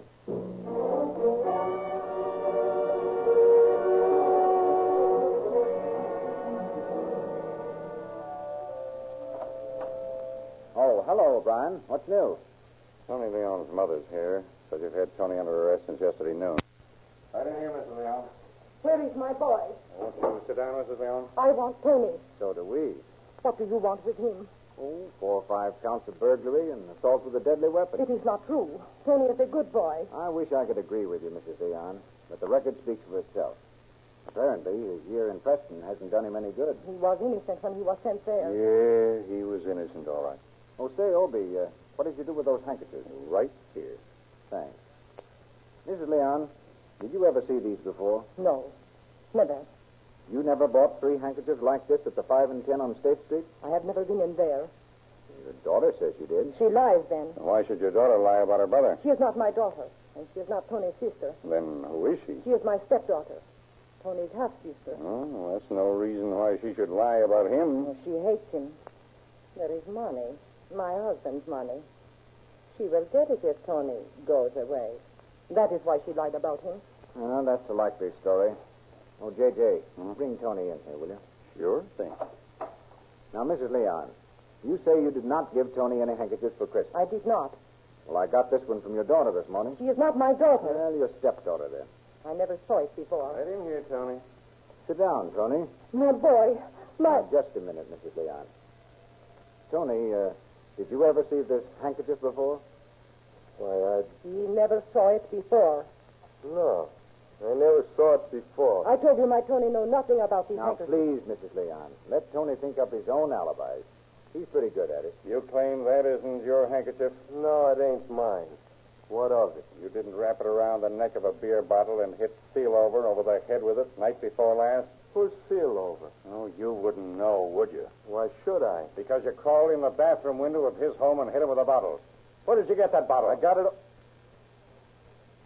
I wasn't there. Of course you weren't there, Tony. Just as you weren't in Ray's or the Victoria or all those other places you broke into. You can't prove it. Tony, I think you've got something there. But let me point out one thing for your memory book. Sooner or later, you'll do something we can prove. And when we do... I'll be seeing you, Sergeant. And how? Go on, get out of here. And watch yourself, Tony. Yeah. Well, what's the idea of turning him loose? What are we going to hold him with? A straitjacket if we have to. But let's hold him. No, we've had him here as long as the law allows without a specific charge. There's nothing we can prove on him. But we know he's guilty of sin. Sure, we know it. But the law says that 12 other good men and true have got to know it, too. How are you going to convince them? You've got me there. Yes, and someday we're going to have Tony Leon there, too.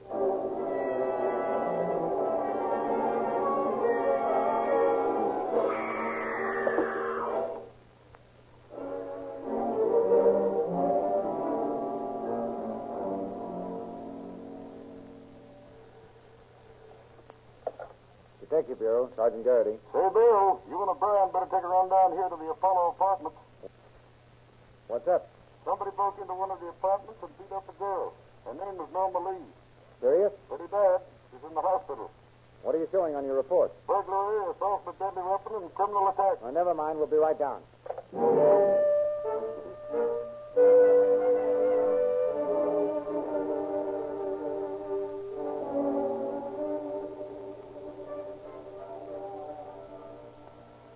Here's the bottle, Bill. Looks like the same bird did this that pulled the seal over job. Yes, only he didn't get scared away this time. Pretty bad-looking situation, isn't it? Yeah. You got all the pictures you need? Yep. Good set of prints. His towel in the bathroom. Blood stains on the carpet, bed, kitchen floor, and bathroom. Oh, say, I to the doctor. Mm-hmm. He said the girl came to for a minute just as they took her out. Said she bit the man on the hand. Bite him enough to show? He thought so. Said he had on a dark suit and that he was a very dark man. I'm thinking of the same one you are. Yeah, but we're going to be sure this time. Ask the doctor and those other witnesses to come down to headquarters. Yeah. No use trying to question the girl now. We're broadcast an order to pick up every man in Santa Barbara with a cut on his hand. Boy, what a job.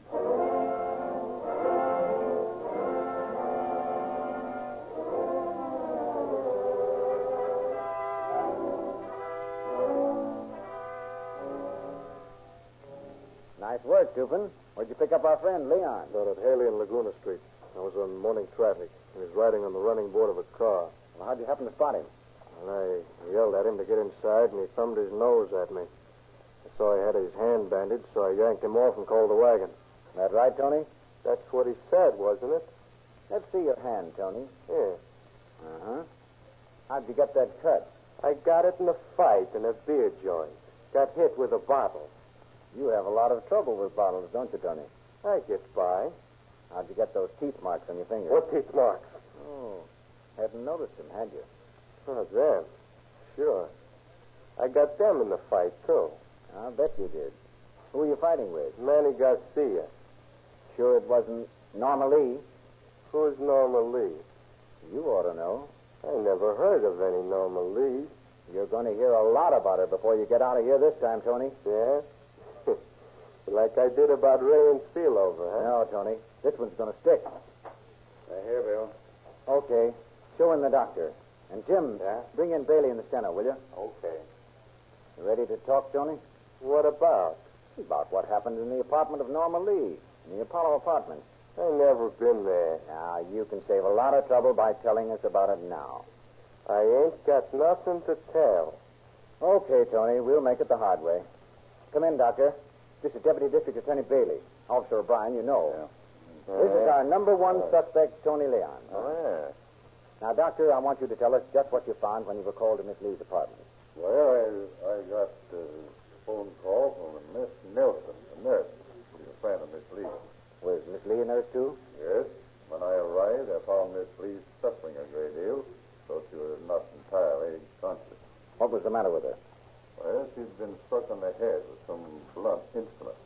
We found later that A beer bottle? Yes. Was she cut badly? Yes, rather badly. She had suffered from loss of blood, severe shock. Had she been... Yeah. A piece of counterpane had been forced into her mouth as a gag. One of it tied around her neck. Her hands were tied with a towel. How did Miss Nelson happen to call you? Miss Lee had worked her hands free and called her friend. Did she mention having bitten her assailant? Yes. She said she bit him. I believe it was the right hand. It's a lie. It's the left. What did you say, Tony? Nothing. I never said anything. Oh, I thought you did. Go ahead, Doctor. Well, that's about all. Miss Lee is resting now. She'll be able to talk by tomorrow, I think. Well, thank you very much, Doctor. We'll call you again later if we need you. I'll be ready if you need me. Well, Tony. Well, what? Don't want to talk, do you? Why should I? Oh, I don't know. Obie, ask Mrs. Thompson to come in, will you? Yeah? We're not trying to identify handkerchiefs this time, Tony. We're after something more important. We're going to identify you as the man who attempted to kill Norma Lee. No, I didn't try to kill Norma Lee. No, I didn't try to kill her. I just... Just what, Tony? Nothing. No, you didn't try to kill her. You just tried to see how easy it was to break a beer bottle over her head, didn't you? I didn't hit her. Oh, come in, Mrs. Thompson. Sit over there, will you? Is this the man you saw outside your apartment window last night? I think so. Aren't you sure? No, I didn't get a good look at him. I couldn't say positively that he was the same man. Well, is he of the same general build as the man you saw last night? Yes, he's the same. Only he had on a dark suit. Where's that dark suit, Tony? I ain't got no dark suit. Okay. Obie, do your stuff. I'll be seeing you. Oh, and send in Sealover and his wife on your way out. Oh. That's all, Mr. Thompson. Thanks very much for coming over. So you've got a dark suit at home, have you, Tony? Why don't you try and find out? Well, I wouldn't be surprised if that's just what O'Brien will do. Oh, how are you, Mr. and Mrs. Sealover? Won't you come in, sit down? Mr. Sealover, does this man resemble the man who struck you with a beer bottle in your bedroom last May? Oh, yes. Yes, he does. Only he had... On a dark suit. Yes, I know. Well, we're trying to take care of that situation now. Could you identify him as the man? Not positively. Could you, Mrs. Sealover? I don't believe I could. You see, I was so scared and all. I was running out of the house. Then you couldn't go to court and swear that this was the man? No, I'm afraid I couldn't. You see, Well, now, that's all right, Mrs. Sealover. I only want to be certain. It's not necessary for you to worry about it, so just forget it. I'm sorry, Sergeant. It was just too dark, and he hit me so suddenly that... That's all right, Mr. Sealover. We'll keep checking on him. Thanks for helping, though. Well, Bailey, what do you think? I don't know. Ask Leon a few questions. Tony, Mr. Bailey's going to ask you some questions. Try telling the truth. You know you don't have to talk if you don't want to. That clear, Tony? That's okay. Where were you last night? I was in a beer joint down on Coulter Street. Did you stay there all evening? Yeah. I left there about midnight. Then where did you go? I just walked around. Until daylight? No, until 2 o'clock. And you went to the Apollo apartments about 2 o'clock? No, 3 o'clock. I never went there at all. Mm-hmm. Did you cut your hand before you went there or after? After. And you did go there? No, I never went there. What did you do in the beer joint? I drank some beer. About how many glasses? About 8. Did you drink anything else? Yeah, I drank some wine. Mm-hmm. About how much? About 1 quart, 2 quarts. 2 quarts. Were you by yourself? No, Manny Garcia and Pancho Ramirez was with me. See. They're good friends of yours? Yeah. Both of them? Yeah. Did they drink too? Yeah. As much or more than you did? Oh, more. Manny went to sleep. And what did Pancho do? He went home about 12:30. And you and Manny stayed there? No, I left. What time was that? About 2 o'clock. And you didn't leave about midnight? No, it was about 2 o'clock. Was that before or after the fight? What fight? The fight with Manny. I didn't have no fight with Manny. Oh, no, that's right. He's a good friend of yours. Sure. You never fight with him, do you? No, we're pals. Did Manny go with you to the Apollo apartment? No, he stayed in the beer joint. You went alone, eh? Yes. No, I never went there at all. Yeah, I believe you said that before. Didn't you tell me a few minutes ago that you cut your hand on a beer bottle in a fight with Manny Garcia? Well, Didn't you just tell Mr. Bailey here that you cut your hand after you went to the Apollo apartment? No, I didn't say anything like didn't that. you just tell Mr. Bailey that Manny Garcia stayed in the beer joint? He went. I was... And didn't you just say he was your pal and that you never fought at all? No, we didn't. I mean, we Oh, never... what you actually mean is that you left your pals in the beer joint, went to the apartment of Norma Lee, and brutally attacked her with a beer bottle. And then... No, I never was there. No. You never were there. Well, there's a dark suit, Bill. A shirt that used to be white before it got all that blood on it. Well, Tony, what do you say now? Want to talk? No. Okay. Where'd you find the suit, O'Brien? In Tony's house. I found the pants in a dirty clothes basket. Coat was stuffed under some more clothes in the closet. Shirt was in a dresser drawer. Pretty clumsy attempt at hiding him, Tony. So what? The payoff was his mother was washing out a bandage that he'd taken off his hand last night. A piece of the bedspread from the Lee girl's room. And here it is. Still won't talk, Tony? No. Tony's sister says he didn't come home until daylight this morning. That he had the suit on then. How about these bloodstains, Tony? You want to tell me about them? I don't know nothing about it. Oh, and by the way, there's a Miss Llewellyn outside. Says she has some information for us. Okay, bring her in. Yeah. How'd you get the blood on this suit, Tony? I never saw the suit before. Don't try to pull that on us. How did it get in your clothes closet? I don't know nothing about it. Here's Miss Llewellyn, Sergeant. That's the man. That's the same man who... Now, just a minute, please. Won't you sit down? Now, what is all this? Just who is this man? That's the man who came to my apartment this morning and tried to tell me he had a telegram for me. Are you sure? Yes, I'm sure. Are you positive? Yes, I'm positive. Are you certain? Hey, what is this? Yes, I'm positive, I'm certain, and I'm sure. Well, that's all we want to know. Yeah, why don't you tell us about it, Miss Llewellyn? Well, about 2 o'clock this morning, my bell rang. Wait a minute.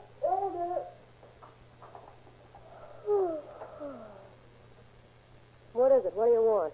Western Union. I got a telegram for you. What's it for? I don't know. It's addressed here. Oh, yeah? Well, shove it under the door. Well, I waited a minute or two and nothing happened. So I looked out and saw this man going down the stairs. I shut my door and went back to bed. Did you get a good look at his face? Sure, that's why I wouldn't open the door. How was he dressed? Oh, he had on He had on that suit right there. Are you sure? Are you... Now, wait a minute. Let's not start that again. I'm sure, positive, and certain. By the way, where do you live? On the second floor of the Apollo apartment. Now, isn't that nice? Well, Tony. Okay. I'll talk. Oh, that's better. Get going. Sure, I was there. I looked in that window like the woman said. I rang this dame's bell and tried to get into her place, but she was too smart. Then I went out back and unhooked the screen and set it in the bushes. Then I raised the window and I crawled in over the kitchen sink. I went on into the bedroom and I saw that girl lying in bed. I started looking around for something to steal. She woke up. Who are you? What do you want? Just keep quiet, sister, and you won't get hurt. Keep away from me.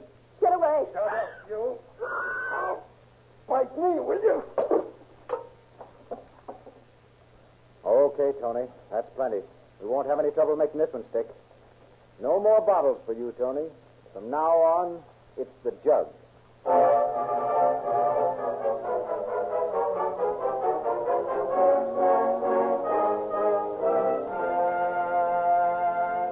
Sizzling summer temperatures call for special attention to motor lubrication. If you have to replenish your oil supply frequently in hot weather, it means the oil is thinning out too rapidly and failing to give your motor the protection it requires. In other words, an oil that just can't take it. But there's one oil that can take it, and that's Sinclair.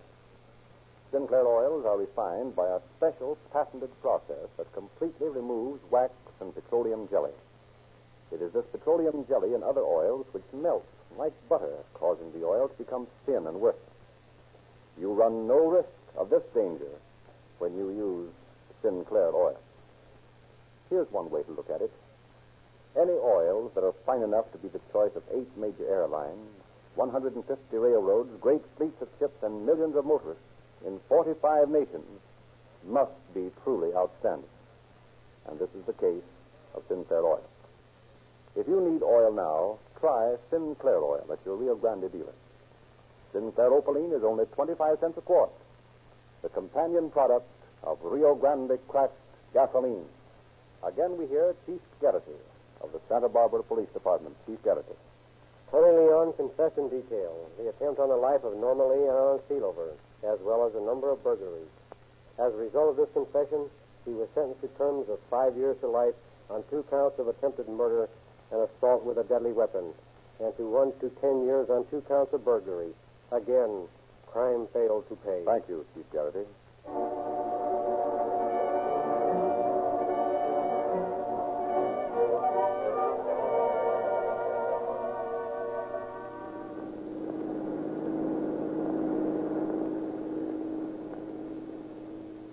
Santa Barbara Police calling all cars, attention all cars. Cancellation on broadcast 193. Suspect in this case now in custody. That is all.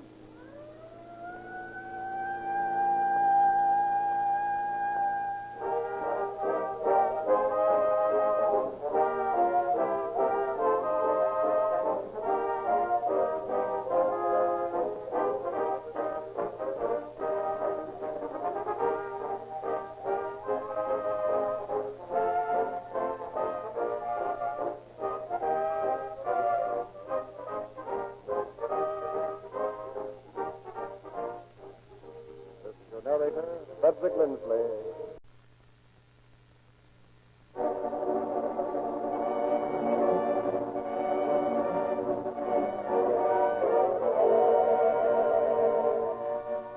Calling all cars, the copyrighted program created by Rio Grande. Los Angeles Police calling all cars. Attention all cars. Broadcast 193 regarding a robbery at the West Coast Theater on Manchester Boulevard. Suspects were seen leaving the scene of the robbery in a Packard sedan. That's all. Close and close.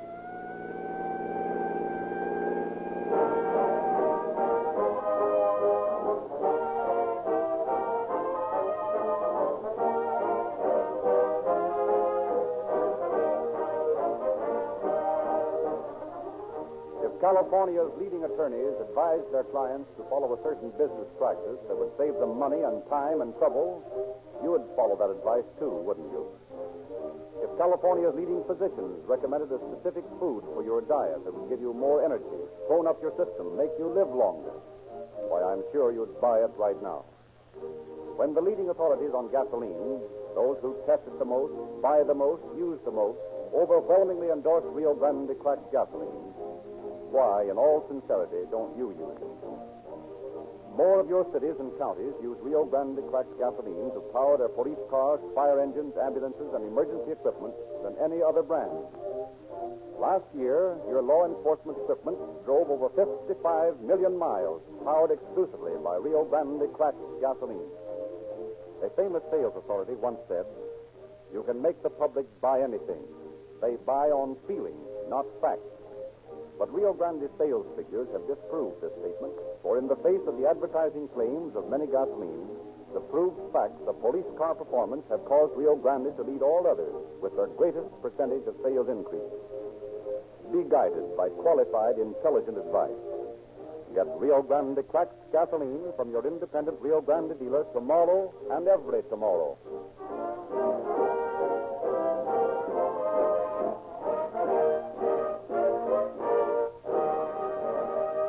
Inasmuch as the case we are to hear tonight has been taken in the main from confidential files of the police department, we have asked Captain S.J. McCaleb of the robbery detail to prepare a foreword for our program. Captain McCaleb. I have found that crime does pay. Crime pays in ruined lives, wrecked homes, sorrowing loved ones, misery and death. Tonight's story is not a story of murder and passion, but by comparison, a simple thing, a robbery.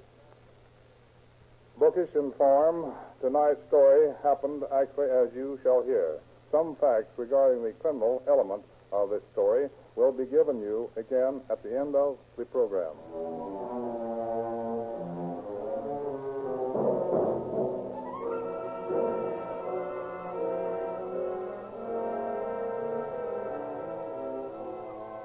This is a story about safe blowers, a young girl, and a xylophone. The story opens in a modest home near Manchester Avenue in Los Angeles.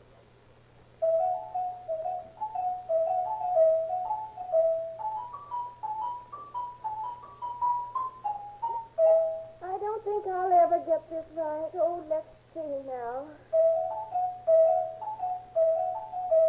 Madeline, will you stop beating on that pile of kindling and go to bed? But, Mother, I want to practice.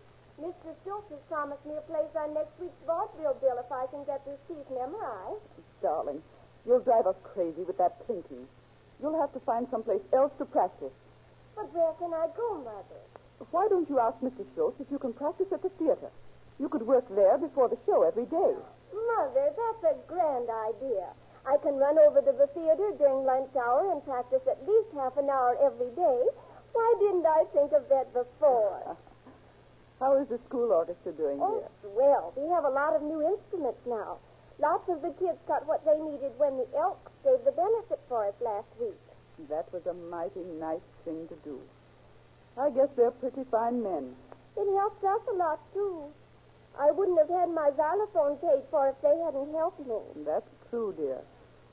Your father could never... Mommy, I didn't mean that.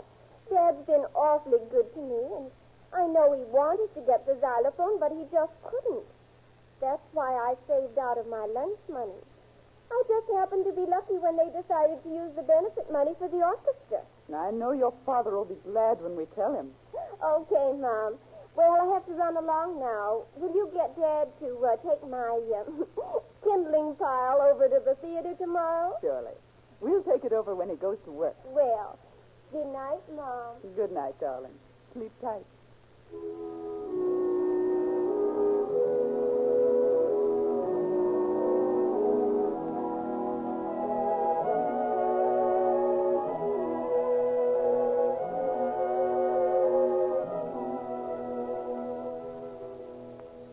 Hello, Miss Madeline. We put you a xylophone backstage here so it would be safe. You could play to your heart's content back here, and nobody will bother you. What time does your first show start, Mr. Schultz? Oh, not until 2 o'clock. You got plenty of time. If there's anything you want, just holler for it. Thanks, Mr. Schultz, but I think I'll be all right. Oh, be sure to cover up the xylophone when you leave. I will. You know, the night porter might set his bucket on it. Well, I certainly wouldn't want that to happen. Just look at the top of this piano here. You see where that dummy set his bucket down one night? Left it there all night. So I got a white ring on my fine piano. Well, doesn't he put these heavy covers on it? He does now, or I fire him. I'd better be careful, too. Oh, don't you worry, Miss Madeline. You'll be all right. You go right ahead with your practicing. All right, Mr. Schultz.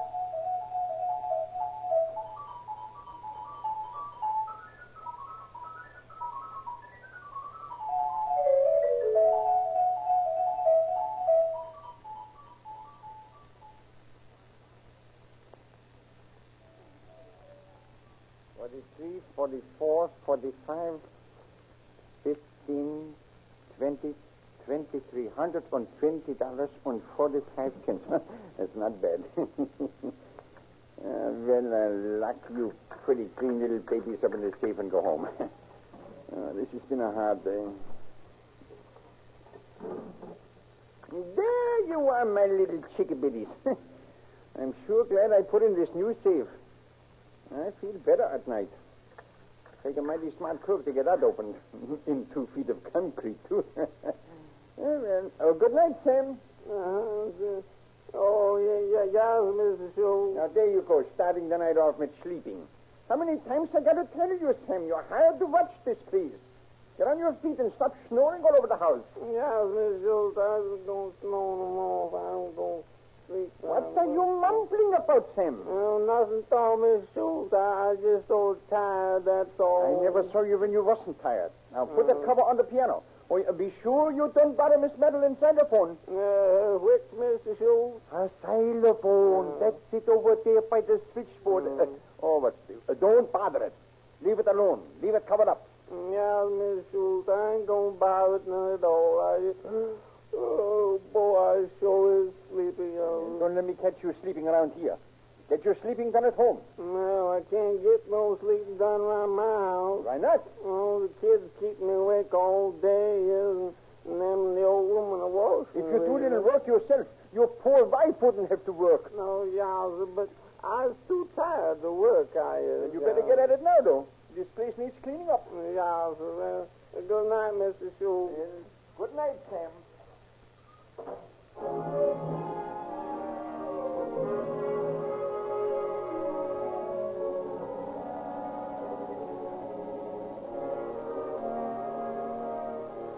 Our scene shifts to a secluded speakeasy in the more squalid section of Sacramento. It is late in the fall of 1925. 2 men sit at a table littered with empty glasses and remnants of food. I tell you, there's things that soy. You can open it up by just sitting it on the back with a sledgehammer. Yeah? Say, I worked on one of them things for 2 weeks and never did get it open. You gotta know how. You gotta know how, pal. You just send them over, hit them a wallop, and zingo, they fly open. Ever try opening a herring that way? Never saw a heron. What's it like? It's a screw door chest. They usually sink them in concrete.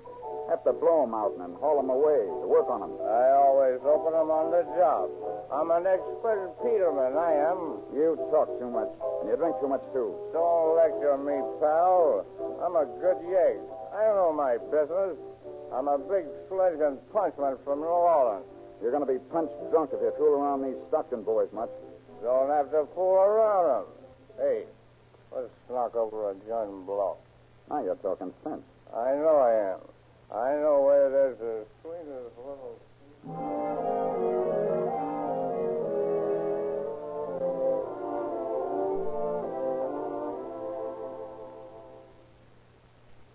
Don't walk so heavy. You wake up the watchman. You said there wasn't no watchman here. How did I know? Be quiet. Here, hold this flash. Shine it on a knob. I'm going to swing on it. Go ahead. Now, a little soup on this cotton. Wrap it around the cap. Light the fuse. And wait. Get set. There we are. $7 in that sparkler.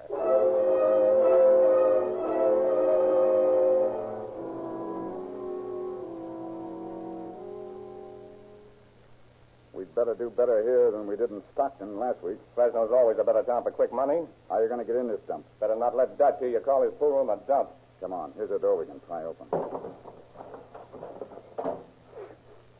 This joint smells like a saloon. Where's the so-called safe? Right here. Hold the light. Here she goes.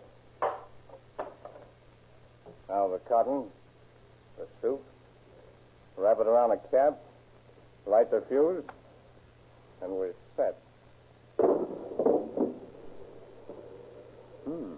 Help yourself, Mr. Gray. After you, Mr. Becknell. 100, 110, 11, $111 and 2 ounces. Some mug probably hawked him to Dutch for beer. Won't Dutch's face be red when he can't give him back?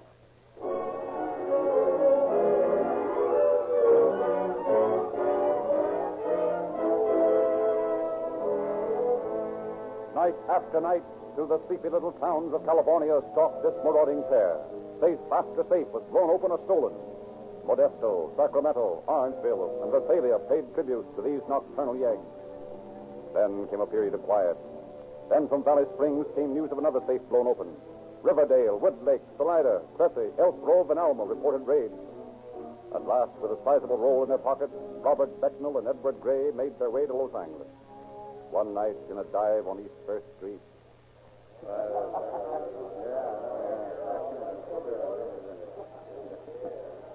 Terry, this is Bob Becknell, my pal on them jobs I've been telling you about. This is Terry Gardner, Bob. Hiya, Gardner. Hiya. Eddie tells me you're a pretty smooth-working yegg. I ain't never seen a box I can't open. No? Well, pal, see, I'll tell you where there's one you can't open. Where? What kind is it? In the West Coast Theater on Manchester. It's a herring. You know, Eddie's been talking about them. What's the matter with them? Well, nothing so far as I can figure out, except that they're buried in concrete, and you usually have to blow out half the building to get them out. When you figure on taking this joint? Well, me and me brother's been staking the joint now for a couple of weeks, see? We go in and buy the first tickets when the show opens on Saturday, and then buy the last ticket on Sunday night. And that way, we know about what the dump's doing every weekend. We figure it's about, 2 or 3 grand. Yeah, that's a nice evening's work. Yeah, that's what we thought. Okay, now look. I got a job planted at 6932 Hollywood Boulevard for tomorrow night. I can't help you on that theater job, but here's the way you do it. You go in there, and when you get everything set, you cover up the box with something to cut the noise the soup will make. You set it off, and it'll blow that box right out of the wall. Then all you got to do is cut it off somewhere and open it any time. Yeah, that's an idea. We can take it up to the cabin in Topanga Canyon, huh? Don't make no difference where you take it, just so you get it open. How's about driving me to Hollywood? Okay. We'll go over and pull that theater job first, and then I'll pick you up later. Well, it's great. What are you driving? Packard sedan. Well, let's start driving it. Hey, don't you think you're a little too drunk to be doing a safe job tonight? Yeah. I never saw one of them I couldn't crack.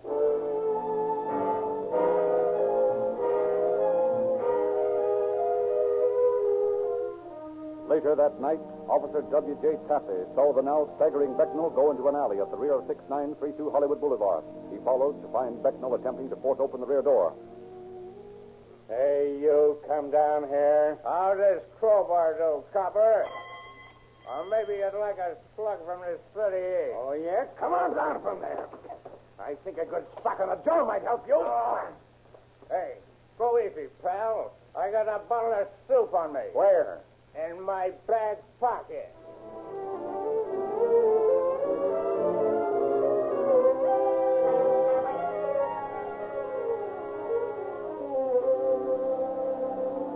Becknell was arrested and taken to headquarters. He readily implicated his companions who had driven him to Hollywood. Meanwhile, even as Becknell was being captured, Terry Gardner and his brother had gone to the West Coast Theater on Manchester Avenue. Throughout the evening, Sam, the porter, had been worrying about the xylophone and Manager Schultz's warning not to meddle with it. At last, he can stand the suspense no longer. I wonder what's under this here thing Mr. Schultz is so particular about. I want her to take a look again. My. A whole lot of kindling blocks on frame. That's all it looks like to me. It's got a lot of pipes on it, too, there. Man, is I a musician or is I a musician? You're a dead porter if you don't put your mitts up and keep your mouth shut. Who said that? I said it, and you do it. Yeah, sir. I'm doing it. What you all want? Where's the safe? Oh, it's right in there in that little cubby hole there. Is this the office? Well, what there is of it, tis. All right, now keep still. We won't get hurt. Okay, Joe, bring that stuff in. What you all gonna do here? None of your business. Now keep quiet. There's soup and stuff.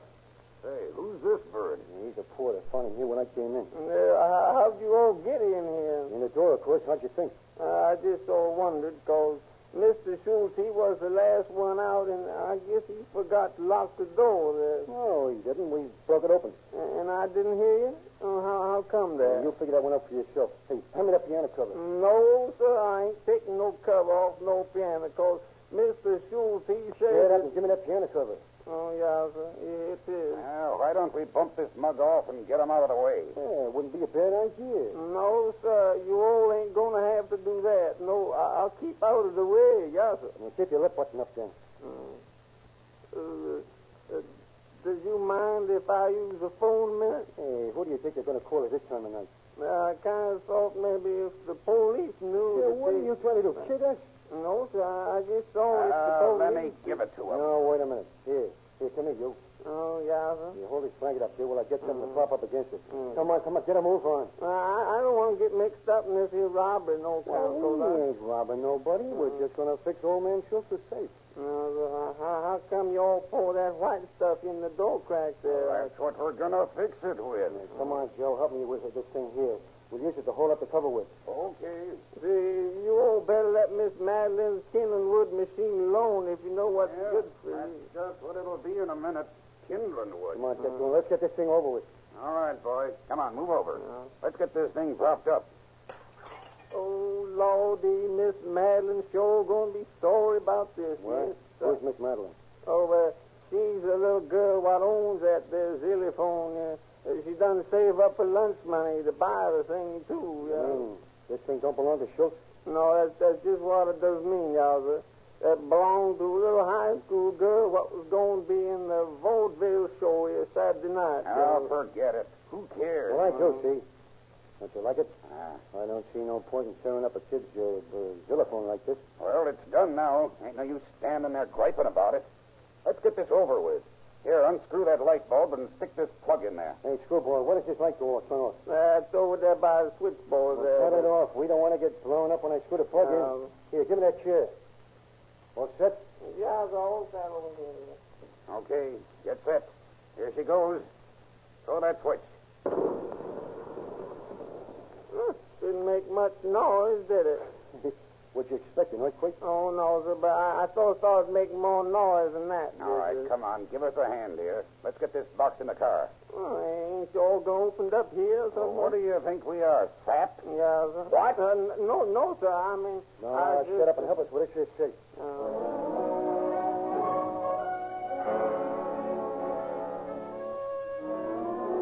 Next morning, Captain Katzenberger of the safety detail goes to the theater to investigate the robbery. Now, Sam, calm down, and try to show me where these men worked last night. Well, they worked all over the place. It looks to me like they worked the place all over. What? Oh. Did any of them touch anything that might show a fingerprint? Yeah, they unscrewed that light bulb there. That's one. Fine. In that case, they had to take the shade off, didn't they? Yes, they took it off all right. Did you touch it, Sam? No, sir. Well, we'll be able to get some prints off of that, all right.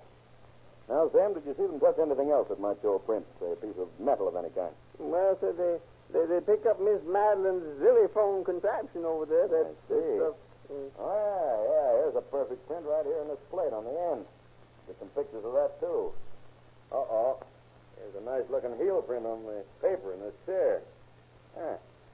Well, Mr. Schultz, looks like there's enough material here to establish an identification. Yeah?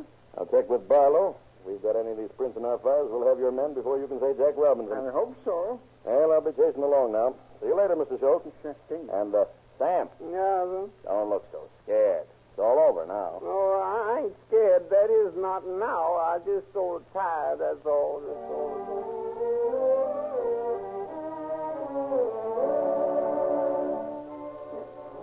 Acting on a hunch, Captain Katzenberger has the Hollywood burglar Becknell brought to his office for questioning. Bob, they tell me you were in a pretty ugly mood last night. I guess so. You don't usually work alone like that, do you? No, not usually. How come you didn't have your pal with you last night? Oh, he was busy. Opening another safe? Maybe. Haven't seen the Gardner boys lately, have you? No. Not since last night, have you? I ain't saying. You know, you can get along with me much better if you tell me what you know. Well, what do I get out of it? Just what you'd get out of it if you didn't talk. I'm not making bargains with rats like you. Then try and find out what you want to know. That's all right, Bob. I'd just as soon hang that theater job on you as on Gardner. Oh, no, you don't. I was at that Hollywood joint when that happened. Oh, yeah? And just how do you know when it happened? Well, Come on, Becknell. Which way did Gardner and his brother go? They've got a shack in Topanga Canyon. Yeah. Better. Who else is in the mob? Eddie Gray. Eddie Gray. You worked with him in Stockton, didn't you? Yeah. Started out in Sacramento and worked down. How many jobs have you pulled off here? About 4. Were you in on that Stauffer Chemical Company job? Yeah. What did you do with that safe when you stole it? I don't know. Gardner took it. I see. You say they've got a shack in Topanga Canyon? Yeah. Ah, I think we'll drive out that way. Maybe we'll get a chance to meet the boys.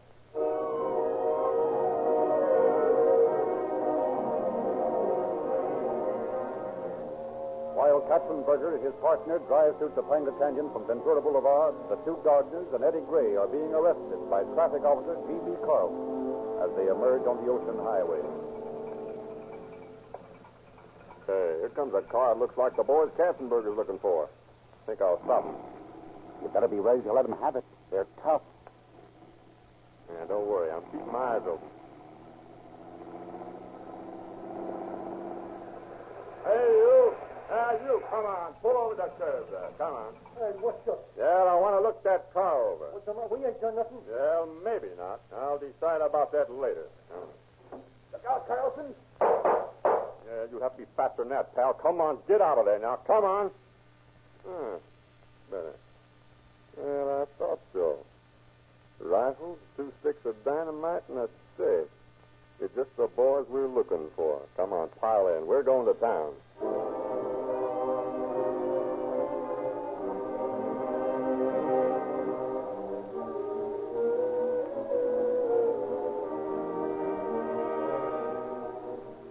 Back at headquarters, identification of the burglars is completed. Their fingerprints tally, and on Gardner's shoes are found new rubber heels matching the prints left at the theater. In Katzenberger's office, he grills the suspects about other jobs mentioned by Becknell. Now listen to me, you birds. We found that theater safe. And you claim you pulled the Stauffer job. I want to know where that safe is. So you can cop the reward, huh? What would I do with it if I got it? I want that kid to have a new xylophone. That's what I want. Oh, why don't you buy her one? We've got a million fingerprints you left around the theater. The porters identified you, and the old lady that lives in the apartment back of the theater saw you load the safe into the package. Now, you know there's a reward offered for that Stauffer safe. You can help out a youngster by telling us what it is. Yeah? Well, how do we know you're not kidding us? Why should I kid? I've got nothing to gain or lose either way. I'm proving this job on you, and you're going to get what's coming to you either way. Now, how about it? Where's that Stauffer safe? And, how's about my talking to the kid? Huh? Okay. You want to? Don't be a dope. Shut up. I know what I'm doing. All right, send for a copper. I'll split it to her, see. And if she wants to let you in on it, well, that's her affair. Katzenberger sent for Madeline and allowed her to talk to the prisoner alone. Now, listen, sister, it's just like I told you, see? We didn't know it was your xylophone, so we split it up. Why did you have to do it? Oh, see, we needed some dough, see? Now you listen to me, and you'll be able to have another xylophone, a better one you ever had before. How? There's $100 reward offered for that stuff at Chemical State, they think. Yes, but how did you know that? Never mind how I know this. But I don't know where the safe is. If you sit up long enough for me to tell you, you will. Well, I don't know. All right. Now, you go on Santa Monica Boulevard, way out, see? Almost to Santa Monica. You turn left on Regina Boulevard and go about there where you see a big signboard up there on a vacant lot. You'll find that safe in a hole in the ground back of that signboard. But how can I get it out? Oh, for the love of Mike, don't you try to get it out. Take your copper along with you. He'll take care of the rest. Oh, gee, how can I thank you? Oh, forget it. Oh, but I won't forget it. You've done an awfully lot for me. Oh, shucks. Well, you and that whatchamacallit, that Xylophone, sure done enough for me, too. Have we? How? Oh, never mind. Say, yes. When you go out to look for that safe, yes. Take that backwood copy you brought with you. Will you? Okay, I will.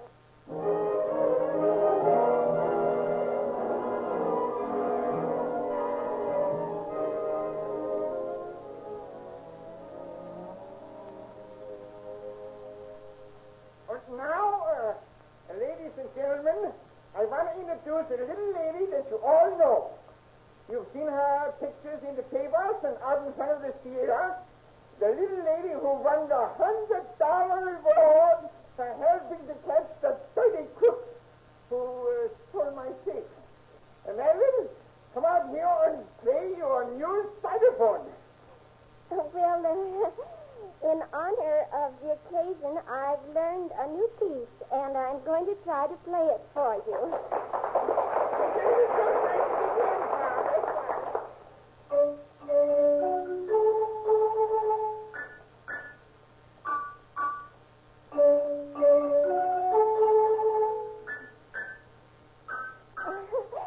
I guess I'm a little nervous tonight. I'll try again.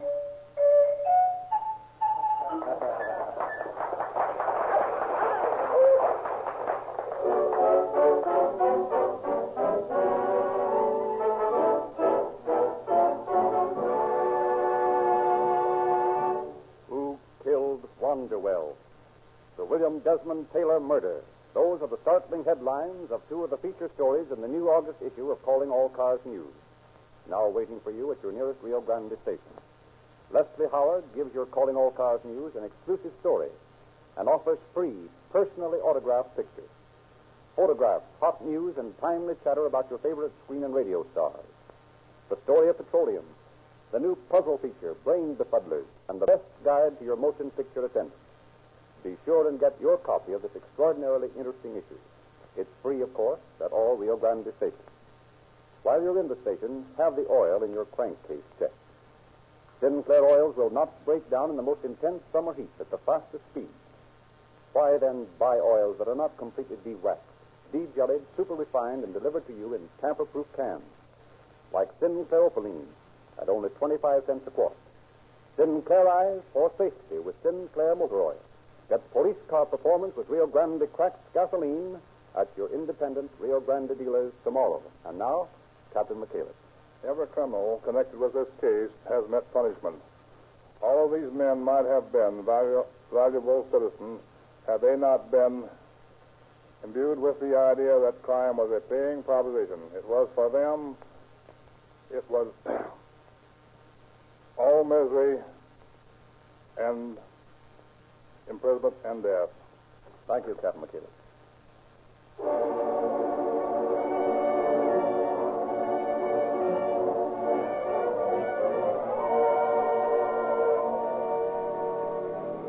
Los Angeles Police calling all cars, attention all cars. Cancellation broadcast 193 regarding a burglary. Suspects in this case are now in custody. That's all. Rolls and quits.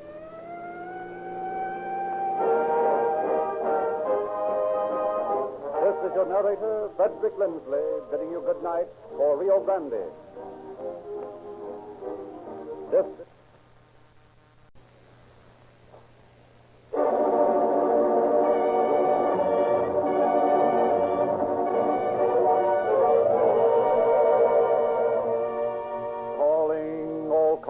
the copyrighted program created by Rio Grande. San Francisco police calling all cars, attention all cars, broadcast 194 regarding a narcotic smuggler. Suspect described as Chinese, known as Lim Bok Young. Also as Q.L. Lee. Be on the lookout for this man. That's all.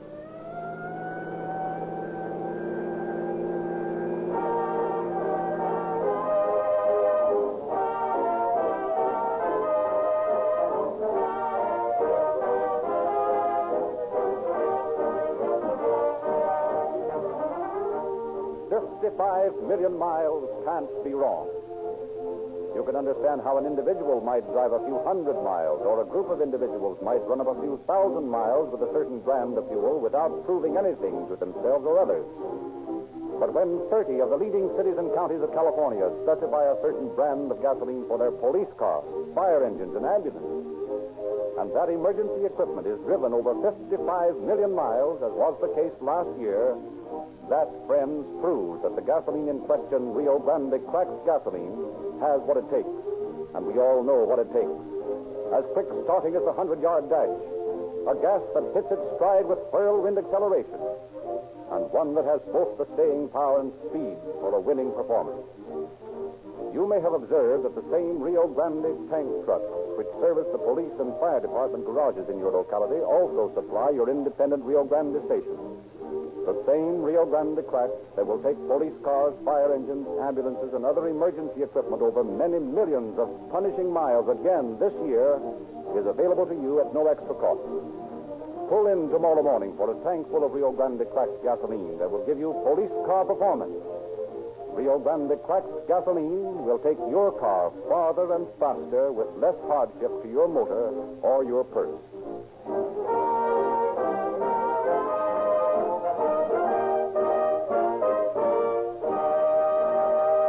It is our pleasure to present Chief Walker, head of the state's Narcotic Enforcement Division, speaking from San Francisco.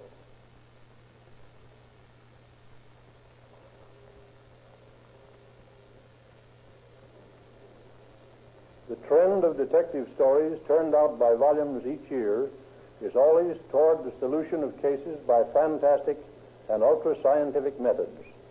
In fact, the public has become so accustomed to having its detective stories solved in this way that the solution of a baffling case through the persistent use of good common sense has come to appear commonplace.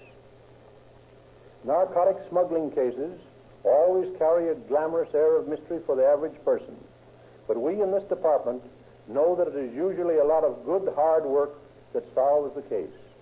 Tonight's story is a case in point.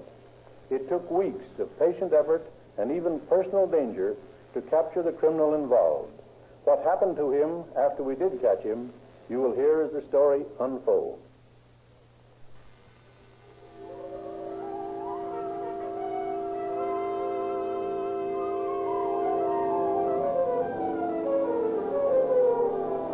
On a cold, dreary day in January, Chief Walker of the State Narcotic Division sat talking to an associate. This case shows promise of being one that's going to require some real work, Norbeck. Well, what are your plans, Chief? We suspect a Chinese who calls himself Lim Bok Young. Sometimes he bobs up as QLE. But we're reasonably sure he's in the dope racket here. We've got to get the goods on him. That should be easy. Yeah, not as easy as it sounds. He's pretty shrewd. Where does he hang out? He has a real estate and insurance office down on Montgomery Street. It sounds legitimate. That's what it's supposed to sound like. We happen to know that he has too much money to spend and is seen in too many expensive places to be merely a small-time broker. Lots of nightlife, huh? Yeah, too much. He always drives a good car and usually has a girlfriend or two with him. He maintains a couple of good apartments and generally lives much better than a man at his station should. Well, that's no reason to suspect him of selling dope. That's not the only reason we suspect him. We've been watching him for several months, and we've a pretty good idea what he's doing. But we've got to catch him with the goods on him. We can do that, all right. Maybe we can. So far, we haven't. What do you think is the best angle to work? Well, we've got to get into his confidence some way. That's what I want you to do. You know anything about his habits? Socially, I mean. He hangs out a great deal in the pool room near his office. He has an obsession for playing pool and for taking pictures of himself. Always has a camera and gets his friends to take the pictures. Well, that's one way we might work. I can make a contact on one of those complexes, eh? I don't care how you do it, but I want you to gain his confidence. Get in with him any way you want to, but we've got to get him with the dope on him. If he's handling dope, I'll find it out. And I'll find it on him. That's what I thought when I sent for you. Now get busy and be careful about coming back here till you've got something to work on.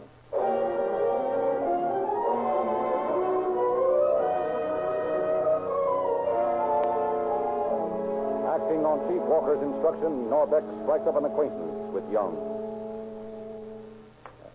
Pardon me. Would you mind if I got a picture of that shot?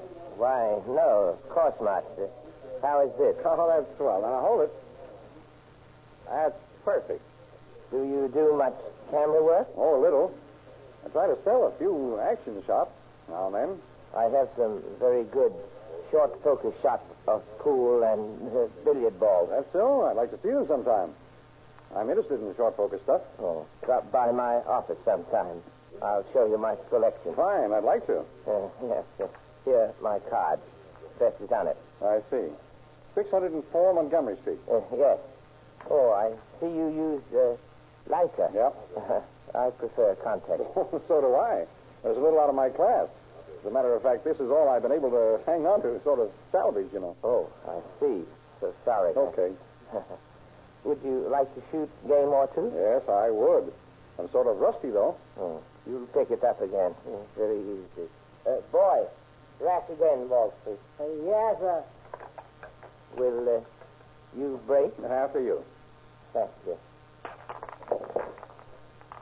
4, 5, 7, 9, 15. Nice break. Well, let's see if I can play that 8 ball into the side pocket and kiss the 6 into the corner. And that's so good. 1 and 2 in the right corner. 1 and 2. 4. That's a swell shot. 3 in the side. 4 in corner. 5 inside. 6 in corner. 8 inside. And, no. Too bad, but it's about time I got a chance. I'll try that 8. Oh, missed. A good try. Now, let's see.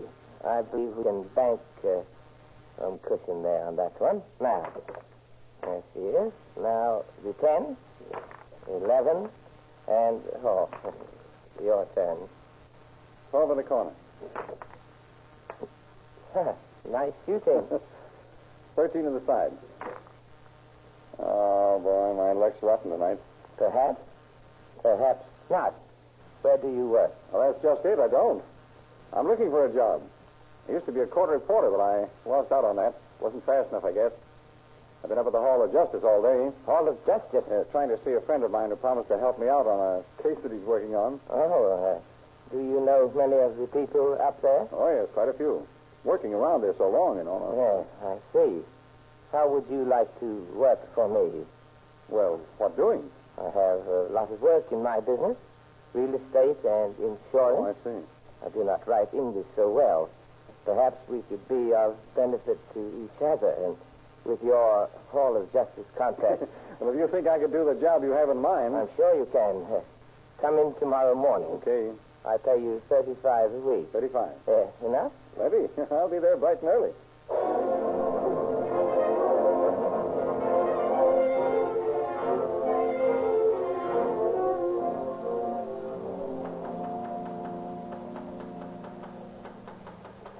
Good morning, Steve. Still like job? Yes, sir. Come on into my office. I've got some important letters to write. Okay. Close the door, please. This letter is just between us and the man who is to receive it. Who does it go to? Dr. Charles Wellington Ho, Canton, China. Okay.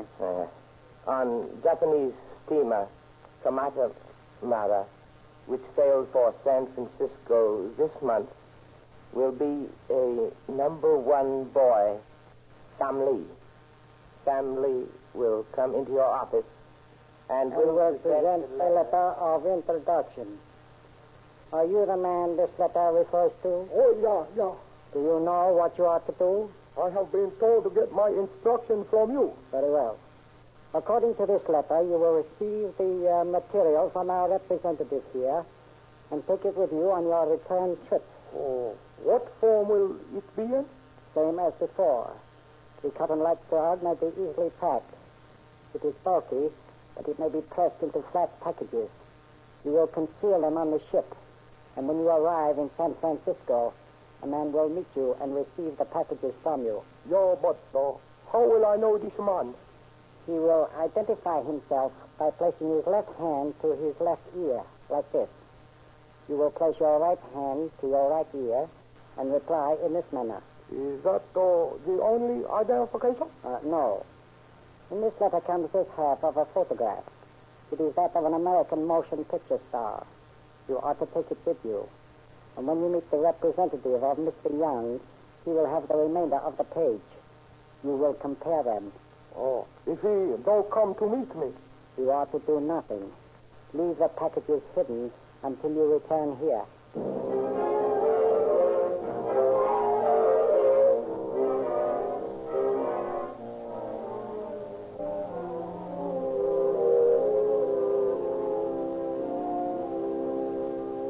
Chief, according to the letter that Young wrote to a Dr. Ho in Canton, a shipment of dope is to be brought in by a mess boy aboard the Tobaccoville next week. Mm-hmm. And who's going to meet the mess boy? I haven't found out yet. I have a sneaking suspicion that I'm going to be approached to act as contact man. Well, after all, you're his private secretary. Well, there's no reason for my getting this stuff. However, Young's pretty sly. He won't take any more chances than are necessary. It's a cinch you won't have any trouble getting the stuff ashore if you get it. I still haven't found a way to catch Young with the goods on him. We'll nab him when you deliver the stuff. What if he doesn't send me? Well, that's a chance we'll have to take.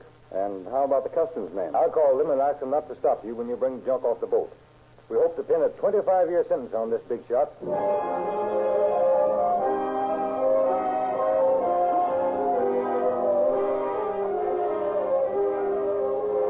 As Chief Walker had reasoned, Young made Norbeck a proposition to go aboard the Tobaccoville and bring the drugs ashore. He argued that he was too well known by the customs man to make the attempt himself. Accordingly, arrangements were completed, and after notifying Chief Walker, Norbeck drove to the dock. There he is. That mess boy on the right. Give him signal. There she goes. Left hand to left ear. He is giving reply. Yep. Right hand, right ear. Well, here goes again. You, family? Yeah. Me only same number one messy boy. No savvy English, maybe. Maybe you savvy pictures better. Here, take a look at this. Oh, I little picture I like. You like to see steak in them? Yes. Yeah, you come this way, please.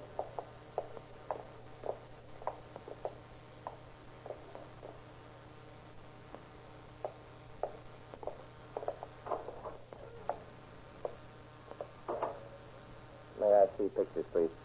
Hey, what is this? I didn't think you spoke English. Others on this boat do not know that. I do. And that's why I learned many things. I see. Well, here's the picture.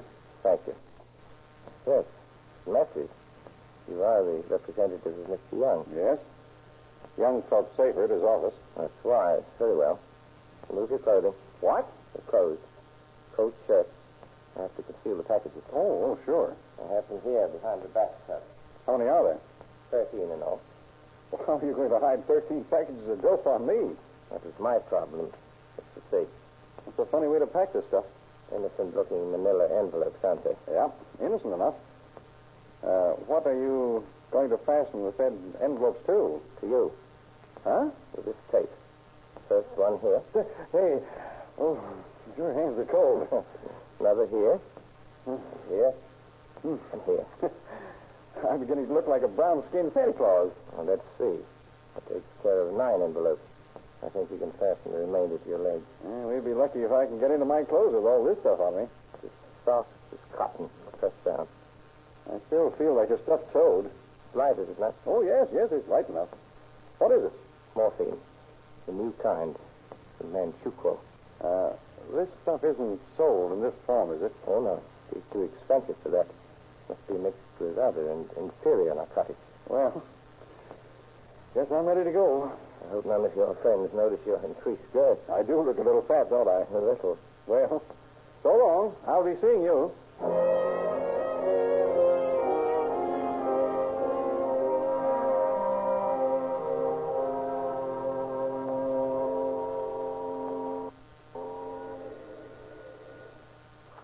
Hello? Steve, this is Young. Yes, sir?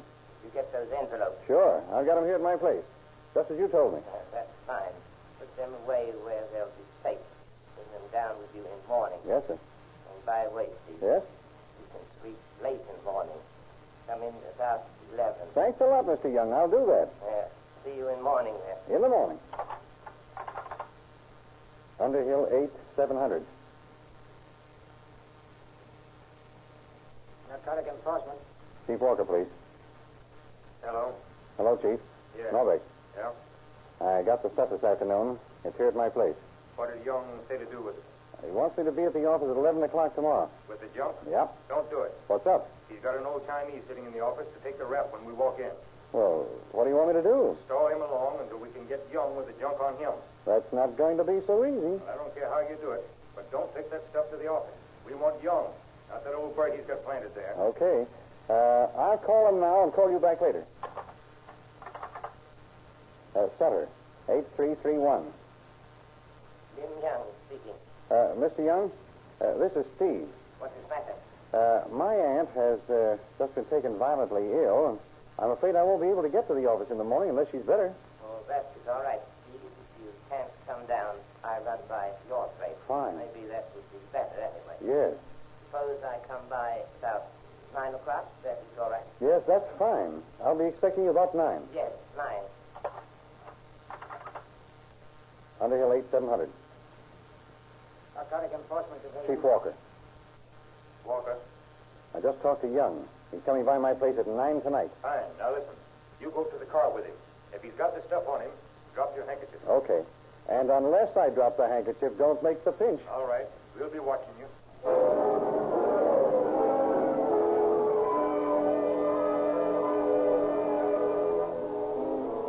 A few minutes before 9 o'clock, a long black limousine glided to a silent stop in front of the apartment building where Steve Norbeck had established himself.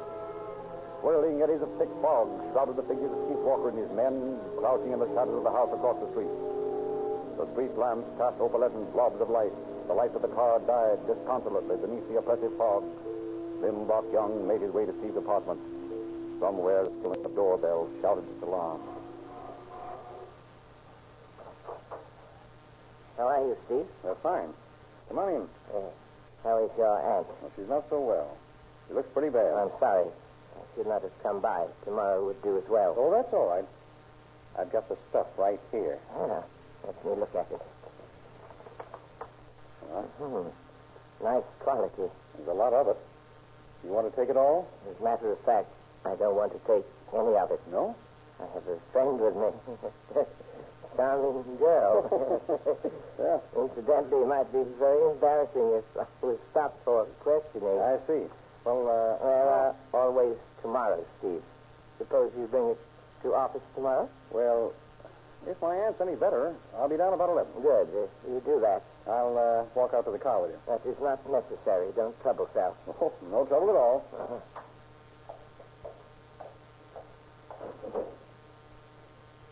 Good night, Steve. See you in the morning. Night, Mr. Young.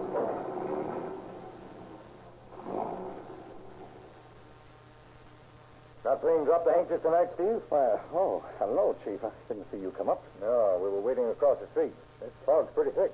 He didn't take the stuff. Had a girlfriend. Yes, I saw her. Wants me to bring the junk to the office tomorrow morning. Don't do it. No? I happen to know that he's arranged to have that old Chinaman there again. He's supposed to take the rap if we try to grab Young.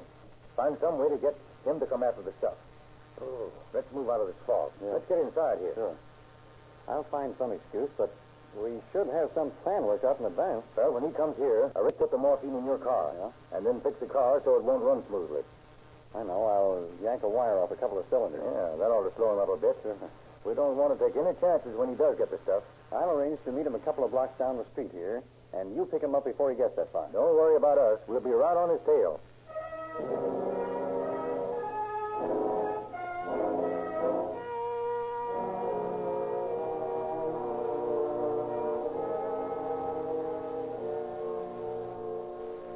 You got here in quite a hurry. Yes. When you phoned your aunt had passed away, I thought we'd better get the stuff out. Yes, we'll have to. The maid will begin to clean up the place in a few minutes. I've got to be with my work stuff. Tell you what you do. You put the stuff in your car, leave the key with manager downstairs. I get the key and meet you somewhere. Why not pick me up a couple of blocks down the street, eh? Very well. I'll pick you up in about 10 minutes. Fine.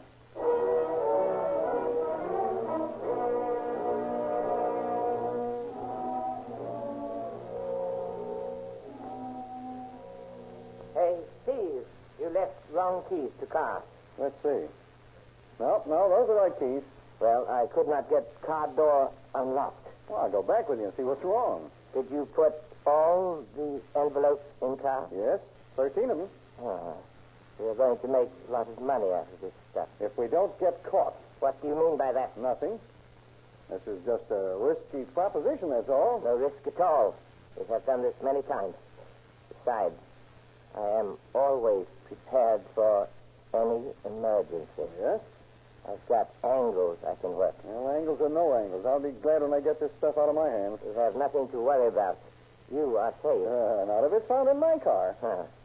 But if I have it with me, I'd be the one to take the risk. Well, here we are. Now to try those keys. Well, that's funny. I could have sworn... Oh, I see. The key bent. Here. Wait a minute. Let me straighten this out or something. Now let's try it. There you are. And there's the stuff on the front seat. Very well. I will see you later, Steve. Yeah. Think you'd better meet me at office this evening. All right, I'll be there about 8.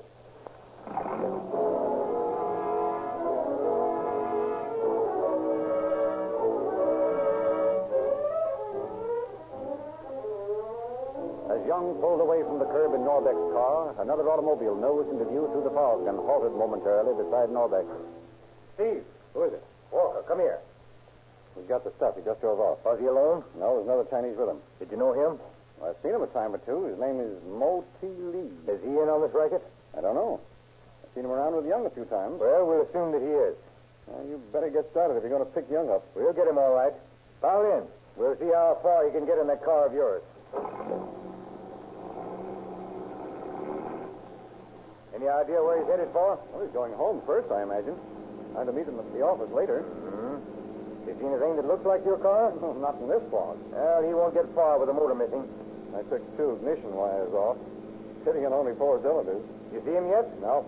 Hey, wait a minute. Wait. Yeah, there he is. You think he's got a gun? I don't think so. Well, here goes. Okay. Pull over the curb. What all this about? What have I done? Letty, you're under arrest for violating the state narcotic act. Oh, there must be some mistake. There is, and you've made it. It was a mistake to start out with that junk on your lap. This is nothing, just a few chemicals. Yeah, we'll find out soon enough at headquarters. Come on, get out of the car. You'll regret this act. I'll risk that. Come on, get out.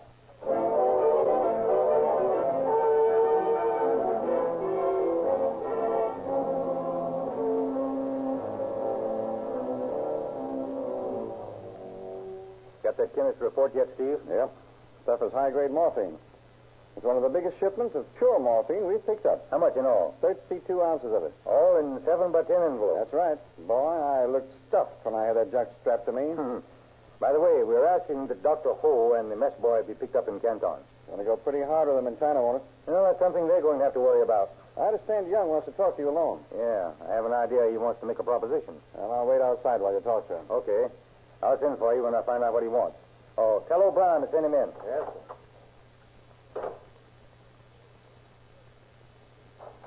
Come in, Young. Sit down. Yes, thank you. I understand you want to talk to me alone. That is right. I have got proposition to make. Don't entertain propositions, Young. You might be interested in this one. What is it? How would you like to make $1,000 very easily? You're willing to pay me $1,000 to let you get away with smuggling $16,000 worth of morphine, huh? Remember, I have already paid for it once. How about the Federals? I'm prepared to offer them the same amount. Do you think they might be interested in your proposition? I don't know. It's worth trying. Yes, I rather think it is. Send OBrien in here to get a prisoner. I'm not interested in your $1,000, Young, nor in any other amount you might offer. It's taken us 8 months to catch you, and we're going to have you around for a long, long time. So long, Mr. Young. I'll be seeing you in federal prison.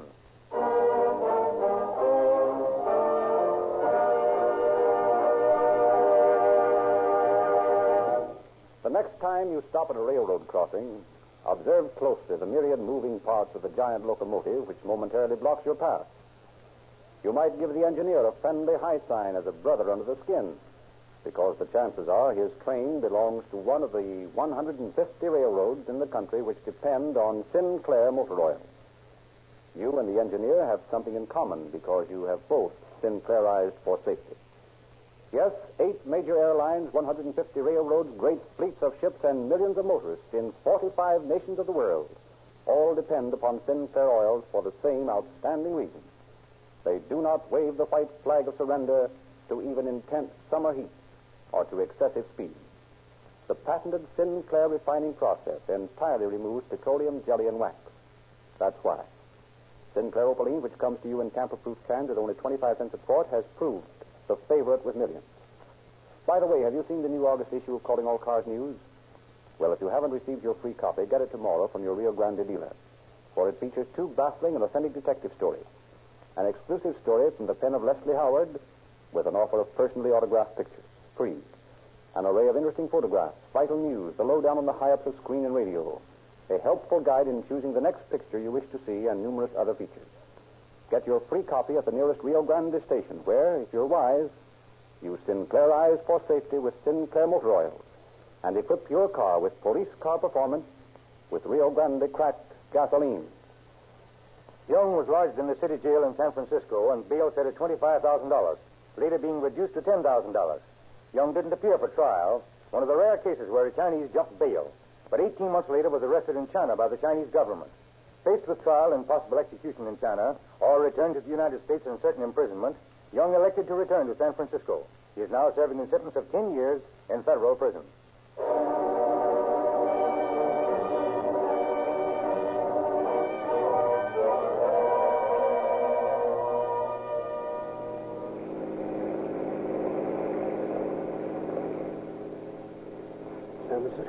San Francisco police calling all cars. Attention all cars. Cancellation broadcast 194. Suspect in this case is now in custody. That's all.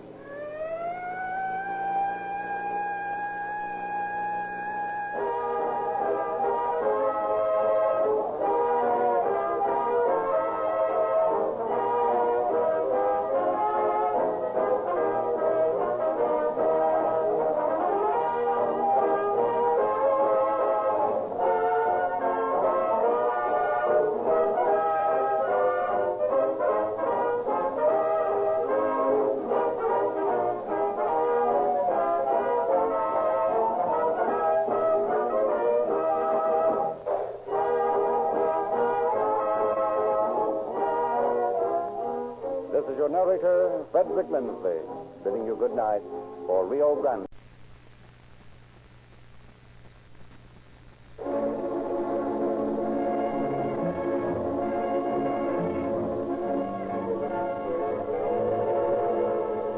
Calling all cars, the copyrighted program created by Rio Grande.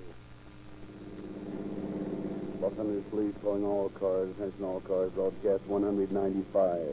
Regarding a dead body in an apartment at 834 East 6th Street. Maybe a murder. That's all. Rosenquist.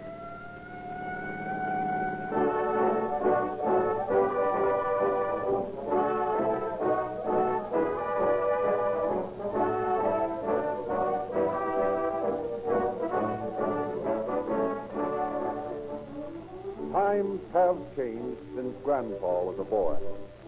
He used to walk 4 miles to school, play mumbly peg on the front lawn of a Sunday afternoon, read about posses pursuing highway robbers on horseback, and dream of the day when he could help pull the hose cart as a member of the volunteer fire department. Those days are gone forever. For as we all know, nowadays, criminals are caught with a new kind of horsepower, and fire engines speed to fires with equipment that is geared to the demands of this modern age. They must get there as fast and as sure as the wings of up-to-the-minute motors can take them. And that's why it's so vitally important that those motors be powered with an up-to-the-minute fuel. That's why Rio Grande cracked gasoline is the specified favorite in more than 30 leading cities and counties of California. It explains why Rio Grande cracked is carried in the gas tanks of more police cars, fire engines, ambulances, and other emergency equipment wherever it is sold than any other brand. It's because authorities have found in this truly superior fuel the split-second starting, lightning-like acceleration, economical mileage, and the all-important reserve power and speed which they demand and get in Rio Grande cracked gasoline. And so if you want police car performance for your car, and who doesn't, wheel in at the first Rio Grande station you see on the way to work tomorrow morning. It will give you a surer, faster, and longer run for your money.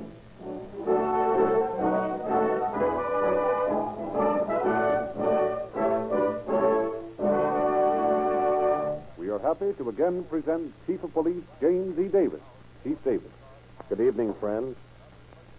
Your police department are going Hollywood, but only to the extent that they are now utilizing the sound camera for the purposes of recording evidence. It is the practice of skilled investigators to reenact the scenes of major crimes, and often enactment is participated in by the defendant in the case. Frequently, the defendant denies his actions and statements in court. With a sound camera, the prosecution is in a position to refute such denials and present to the court and jury actual photographs and recorded statements made by the defendant during the investigation. Such evidence is of material value in securing the conviction of persons who, by their actions, have proved themselves menaces to society. You, the citizens of California, may take pride in the progress of your department.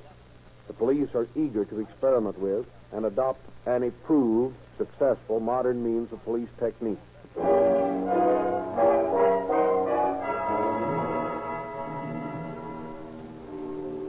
Patrick McManus had one all-consuming passion, money. He craved money because it would pay for whiskey, and whiskey would drown the fears that beclouded his aging mind. When he had money, he bought whiskey. And when he drank whiskey, he forgot about the men who persecuted him. Men who wanted him out of the way so they could force his wife to give them her property. That property was his. No one had a right to it but him. No one must get to his wife and get that property away from her. He must guard her. He must keep them away. That'll keep him out. That'll keep him out. It'll keep him out, yeah. It'll keep him out. Gotta keep him away. Got to keep him away. She mustn't see him. And they mustn't see her. Is that you, Patrick? Oh, yes, dear, yes, I'm home, I'm home. I'm so glad. I'm home. I've been so lonesome. Oh, they've been here, yes, they've been here, they've seen her, they've got her, just sign. I kill him. Patrick, yes. Don't stand there, Mother. No. Come on in I here. I kill him. Yes, dear, yes, I'm coming. You were gone a long time. Oh, yes. Did you get the whiskey? Yes, I did. Here, I got it. Do you want a wee bit of a toddy now? Yes. If you don't mind fixing it for me. No. Of course I don't mind. Were they here when I was gone? Was who here? Oh, you know who I mean. No one has been here tonight. Where's the money you left on the dresser? It's still there, isn't it? Oh, no, it's not. No, you know it's not. Why do you antagonize me like this? You know they're after me. They're after me. Now, Yes, they are. No one's going to they hurt are. you. They are. Nobody's going to hurt either. Oh, what do you know about it? You've been drinking. Oh, I have not. I have not. Dear. I haven't. Why don't you stop? There you go nagging at me. You're nagging at me. And it's got to stop. There, dear. Don't get excited. Drink your toddy. Yes, You'll feel better. Yes, I'll feel better. Yes, I'll feel better. I'll feel better. Don't mutter. Oh, don't tell me what to do. I'm sorry, dear. I'm jumpy tonight. I'm just jumpy. I'm jumpy. Did you write that new will today, Patrick? Huh? The one I asked you to? Yes, I wrote it, yes. Where is it, dear? Well, I want to sign it. It's in my coat. Well, I'll get it. Bring the pen with you, too. Yes. Bring the pen. The pen. Yes, I'll bring the pen. I'll bring the will, too. The will. Yes, that's right. I won't be able to get the property now. It'll be mine, and they'll keep away from her now. Here it is, my dear. Here it is. All right, if you're to sign, here's the pin. Read it to me first, Patrick. Read it, yes, read it, yes. We hereby give to the Communist Party all our property and money in case of our death. Yes. If I, Josephine McManus, die before my husband, he is to have all of my property and money. And if I, Patrick McManus, die first, all the property is to belong to my wife.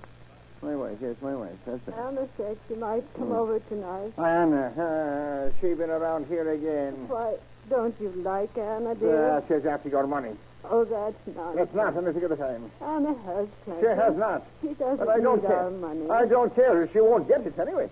After all, Patrick, she is my sister's daughter. It wouldn't hurt us to let her have some of the property. She can't have a cent. Not 1 cent. That's mine. It's mine. Every red cent. Yes, Well, it's ours. dear. I know. Yes, it is. Shall we go to bed now? Then you go. I want to read a while. Yes, I'm going to read a while. All right. All right. Will you help me, Why, Patrick? certainly. Easy now. Easy does it. Now, where's my crutch? Oh, well, here. Oh, here it is. Yes, there it is. Now. Yes, easy now. Easy there. Are you all right now?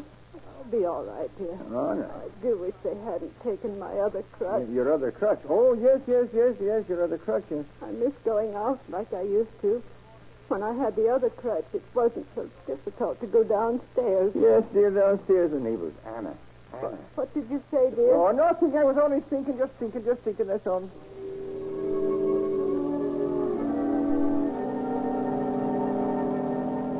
Patrick McManus sat by the window, watching the fog eddy behind the speeding automobiles as the traffic gradually dwindled to a thin procession. He was thinking. It's mine now, it's mine. If I die first, but I won't die first. I won't die. Maybe that's it. She'll die first. She'll die.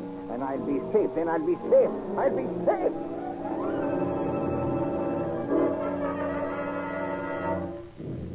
Through the thickening fogs of his miasmic fears, Patrick McManus considered his situation, laid plans, and out of the crumbling wreckage of his mind built barriers round his cowering I'll soul. show them. I'll teach them a trick or two or three, maybe. I'll get the money. I'll get all of it. Nobody else will get it. I'll do it tonight with my hands, with my knees, with my feet. I'll do it tonight. No! On the morning of February 10th, 1937, Patrick McManus, the cold light of sanity back in his gray eyes, but tense and excited, rushed into the drugstore, 5th and Glad Street. Good morning, Mr. McManus. Why, what's wrong? Well, my wife, she's dead. What? Yes, she's dead. But when did it happen? Well, during the night. I don't know when now. When I woke up. Well, hadn't we better call the police? The police, yes. Oh, the police? No, an undertaker. No, that's it, an undertaker. Yes, and they can call the police later. Right. No, there's no need to call the police. No, she was old. Of course. Have you any preferences to funeral directors? No. Anyone will do. She was old. She was. Here's one. Just a moment. Yes, she was terrible old. But she was the 84 next March. I don't know what it was. St. Patrick's Day or what it was. The 10th of March, that's what it was. Yes, I'm calling for a Mr. McManus. Yes, his wife passed away last night at... what's your address, Mr. McManus? So the address is 834 East 6th Street, it is. At 834 East 6th That's Street. Right. Tell them to hurry.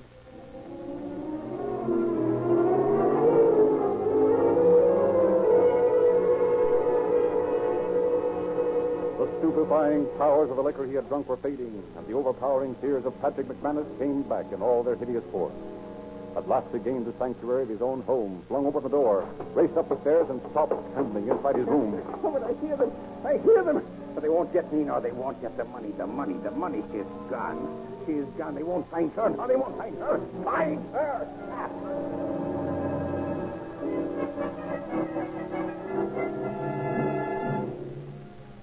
So accustomed to sights of violence, the mortician's assistants recoiled in horror from the sight that awaited them in the home of Patrick McManus. Hastily, they summoned the police. Mr. McManus? Yes, sir. I'm Lieutenant Silkus, Homicide Squad. This is Lieutenant Baker. Oh, yes. Won't you come in? Thanks. That's funny, doesn't it? I better keep your eye on him. What can I do for you, gentlemen? Why, we got a call from Door Brothers, the undertakers. Oh. There was a case over here that needed investigating. Oh, no, sir, no, sir, no, sir. There's nothing wrong here at all, I understand your wife passed away during the Oh, night. yes, sir. The poor soul. She was 84 years old. Come next March the 10th. She was... Must have been pretty feeble, wasn't Oh, she was that way. For the past 5 years, she had been able to walk. Leastwise, not without her crutches. And then the black-hearted ones, they come and they stole them. Somebody stole her crutches? Well, at least one of them.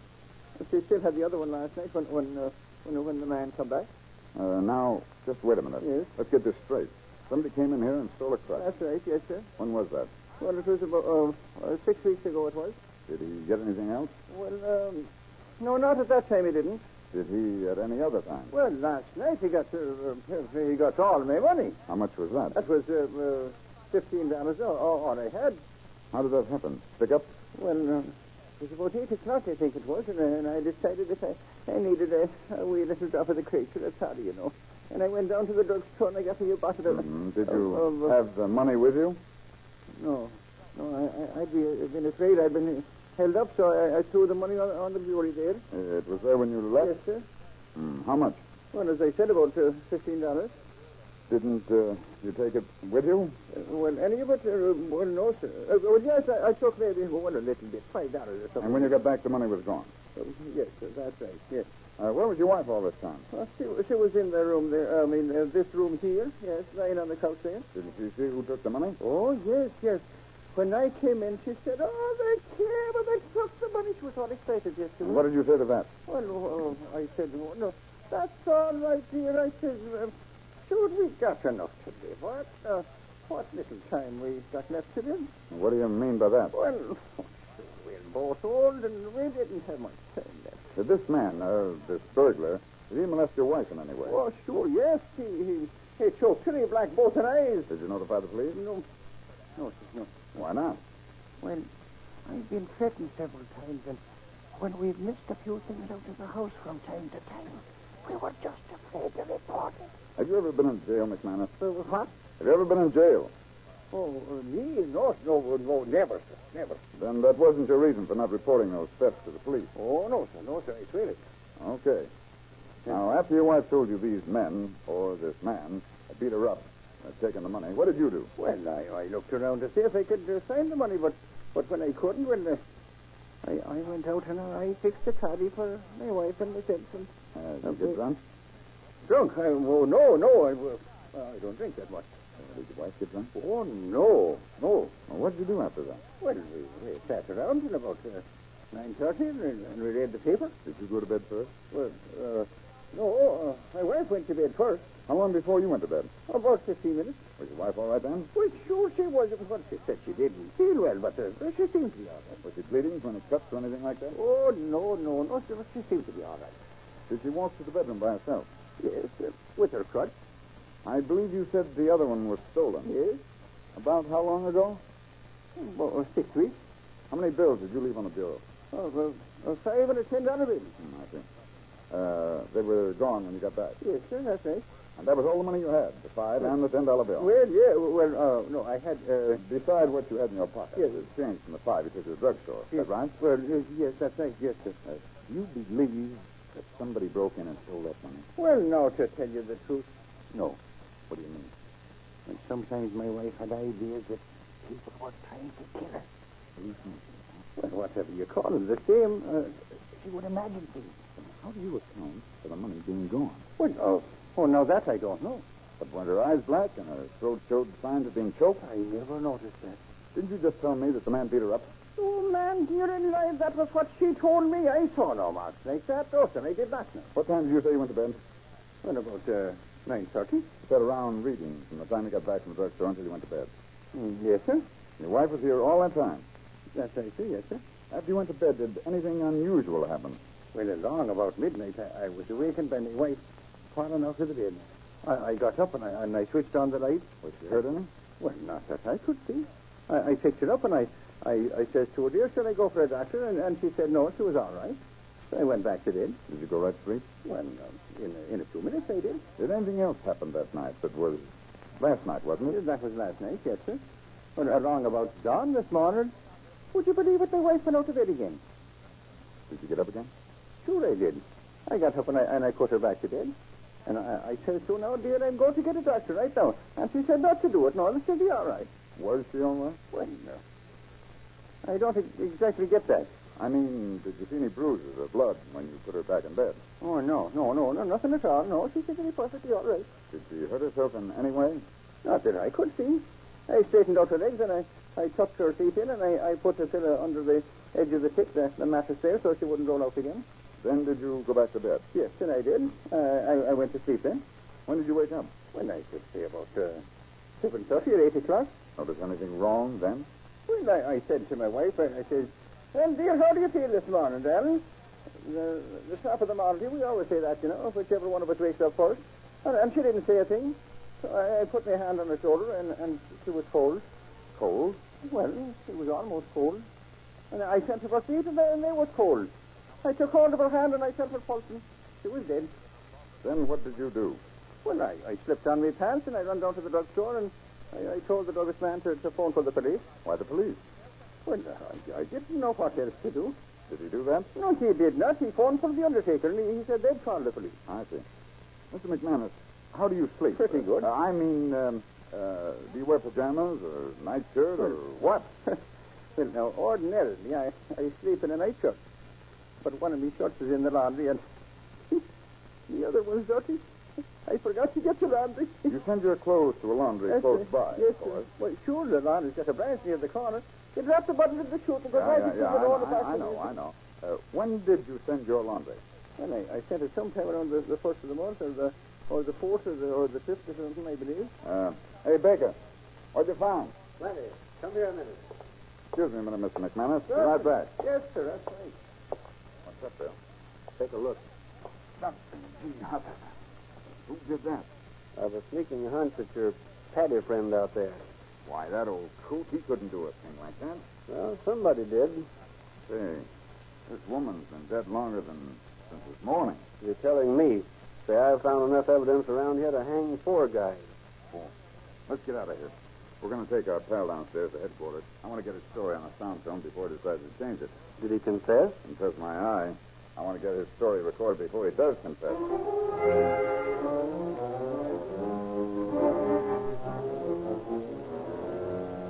Convinced the story told by McManus was false, but equally convinced that it would sound just as ridiculous and fantastic to a jury, officers took the suspect to the Crime Investigation Laboratory. And preparations were made to photograph and record in sound the story of Patrick McManus. Now, Mr. McManus, I'd like to ask you a few questions more about your wife. Go right ahead, sir. You say she wasn't able to walk without crutches? Well, not for 5 years, since she fell down the steps of the stoop there.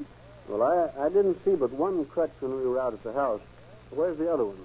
They stole it. Them fellas had broken about 6 weeks ago. Did your wife leave a will, Mr. McManus? She did that. We both had a will. I left everything I had to her, and she left all her property to me. Yes, she died first. And you expected to die first, didn't you? Oh, yes, sir. Yes, indeed. I see. How old were these wills? Well, we made them back in, let me see, it was in 1933 it was. I think it was. That was before her mind was affected. Oh, then she wasn't of a sound mind. Oh, no. Well, yes. And ever since her sister died, she was that way. Did your wife write these wills herself? No. She couldn't write. She wasn't able to write for, what I'd say, 5 years now. I found this tablet in your bedroom. Is it the one your will was written on? Oh, the writing tablet. Yes, that's the one, sure. Did you use it much? Well, yes. Oh, I wrote a good many letters. Write any lately? Oh, yes. Yes. Just this week I wrote to my friend in Iowa. Mr. McManus, tests show these wills were written less than a week ago. Oh, yes? Now, I wonder if you'd mind telling us your story again. Why, sure. Just as you told us out at your house. Well, I wouldn't mind it at all. As I said, it went out about 8:30 last night. So Patrick McManus told his story again, prompted now and then by Lieutenant Stokes and Baker. The story was recorded and photographed by a sound camera to be introduced in court later as evidence. Then, in company with Ray Pinker and others of the crime laboratory, the detectives returned to the McManus apartment. Are you sure the old man killed his wife? Just as sure as I am that I'm standing here. How do you figure? He told us he went to the drugstore last night. Came back here and found his wife beaten up by burglars. He had her doing everything but dancing before she went to bed. Maybe his story's true. And you didn't see the coroner's report? No, what did you?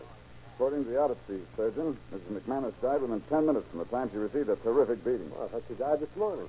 She's been dead at least 36 hours when the undertaker was called. I see. Let's get started on this place. Baker, you take this room, I'll take the bedroom. Oh, I suppose I twiddle my thumbs, huh? No, you come on in here with me and twiddle them. Well, what do you expect to find? A nightshirt. Oh, nightshirt. A nightshirt. Oh, then I take it you don't believe the robbery story. Tinker, at times you amaze me with your perception of the obvious. Of course I don't believe it. And what do you expect to find on said nightshirt? Blood. Oh, blood? Yeah, another job for you. Hey, Joe, come here.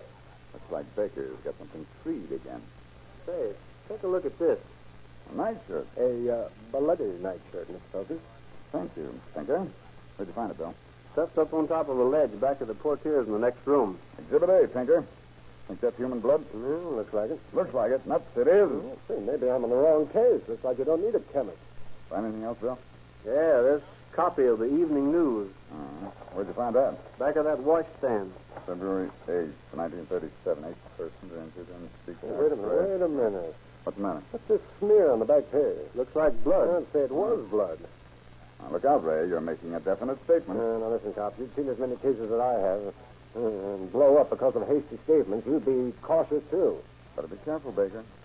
Tinker's getting sensitive. Well, nevertheless, this is blood.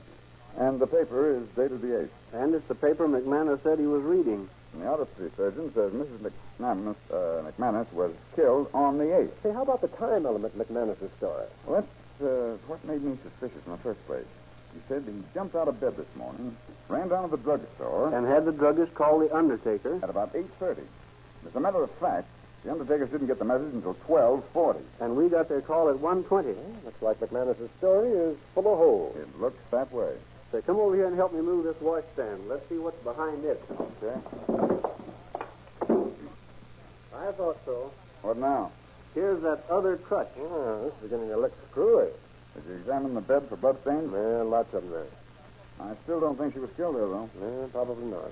Did the old man say something about a couch? That's it. Let's take a look. Mm-hmm. I expected that. Yep, you're right. That's where the job was done. Let's take a look at the rest of this place. I've looked over all these rooms up here. They're all furnished, but haven't been occupied. How many rooms on the bottom floor?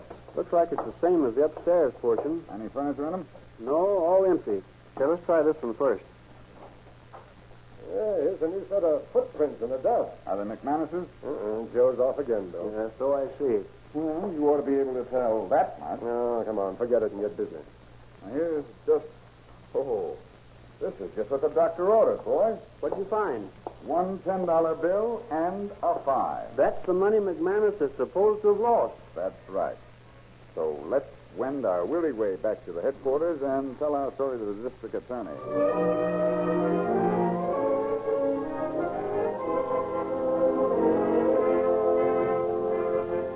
Complaints were issued, and Patrick McManus was brought before the grand jury. He is questioned. The sound film of his confession is exhibited. Finally, Lieutenant Sokas is called to testify. Lieutenant Sokas, I want you to tell the jury what you found out when you investigated further in this case. Did you find any blood stains? Besides the blood stains on the bed, we found several large stains on the couch in the sewing room. Was that where Mrs. McManus was when the attack occurred? Yes, sir. I also checked the laundry and talked to Clara Snow, the girl who handled the bundle after it came into the laundry. Yes, sir. This bundle came to us from our agent on 6th Street. What time did it get here? Well, I don't know. But I got it on the morning of the 9th. Have you any way of knowing when it was placed in the box on 6th Street? Well, ordinarily I wouldn't. But this bundle was so peculiar that I checked up. What do you mean, peculiar? Well, in the first place, it was wet. And it had some blood-stained clothes in it. Are you sure about that? Oh, yes, sir. You see, when I got the bundle and saw it was, well, I took it to Miss Crane. Who's she? She's in charge of my department. What did she do with it? She took it to Miss Gaines. Who's Miss Gaines? She's the head marker.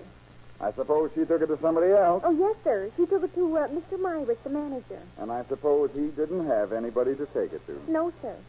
Well, as I said, We found out the bundle had been put in the slot at the 6th Street Agency at about 11 o'clock on the night of the 8th. Check.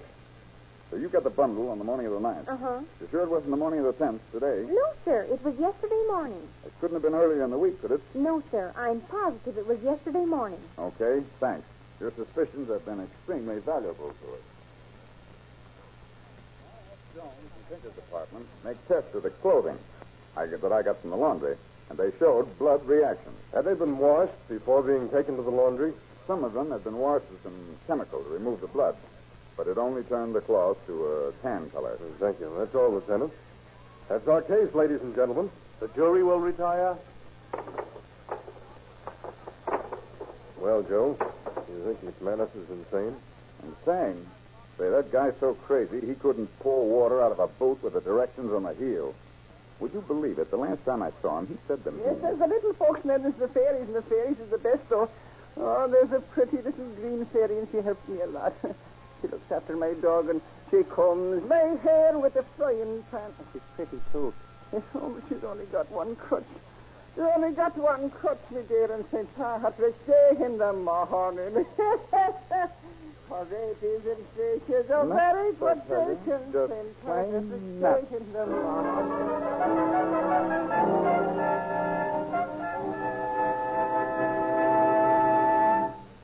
A well-known rhyme has been paraphrased to read something like this. It's easy enough to look pleasant when life rolls along like a song. But the oil worthwhile is the oil that can smile when everything goes dead wrong. Some motor oils are a bit like some humans you may know. Always sponging and posing as your friend so long as your money lasts. But let the going get a little tough and call them to do their share, and they let you down. Sinclair Motor Oils are more than fair weather friends. They're on the job all the time. No adverse conditions are able to weaken their resistance to wear and tear. Fearing hot weather? It means nothing to stout-hearted Sinclair oils. And where other inferior oils groan and complain at high rates of speed, Sinclair Motor Oils laugh it off and come through with flying colors. You see, they do not break down under the stress of great heat or high speed because only they are conditioned for such grueling tests by a patented Sinclair process which completely removes petroleum jelly and wax. And so it's quite natural that millions of motorists throughout 45 nations of the world have sworn allegiance to this never-say-die lubricant. Sinclair Motor Oils have the exclusive friendship of 8 major airlines, 150 railroads, and fleets of ships that sail the often stormy seas. You, too, may join this automotive League of Nations. Sinclairized for safety. The dues are only 25 cents a quart for Sinclair Opaline, receivable at your nearest Rio Grande station, where you also sign up for police car performance with Rio Grande cracked gasoline.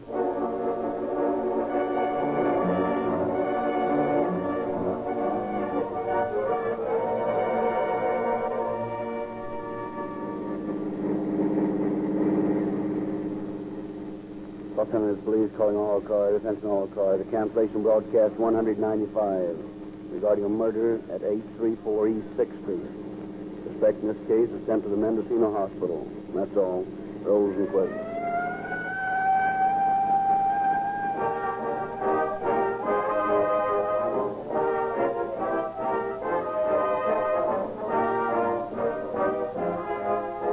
This is your narrator, Frederick Lindsley, bidding you good night for Rio Grande.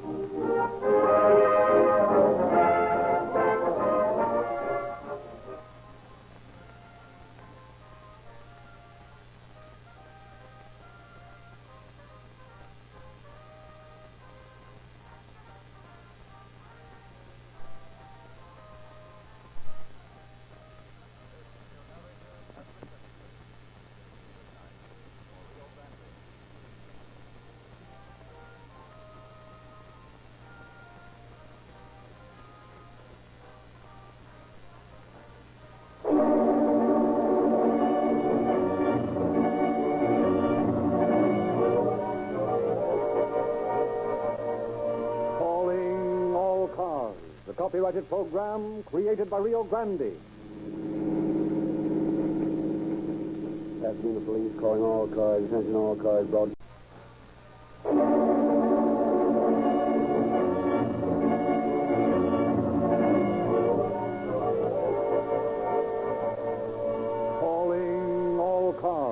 copyrighted program created by Rio Grande.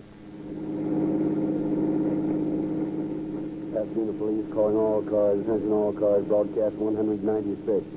Be on the lookout for a man described as American, smooth-shaven, about 5 feet 7 inches, 140 pounds. Wore a gray suit and cap, carried a blue steel automatic, a black briefcase. That's all.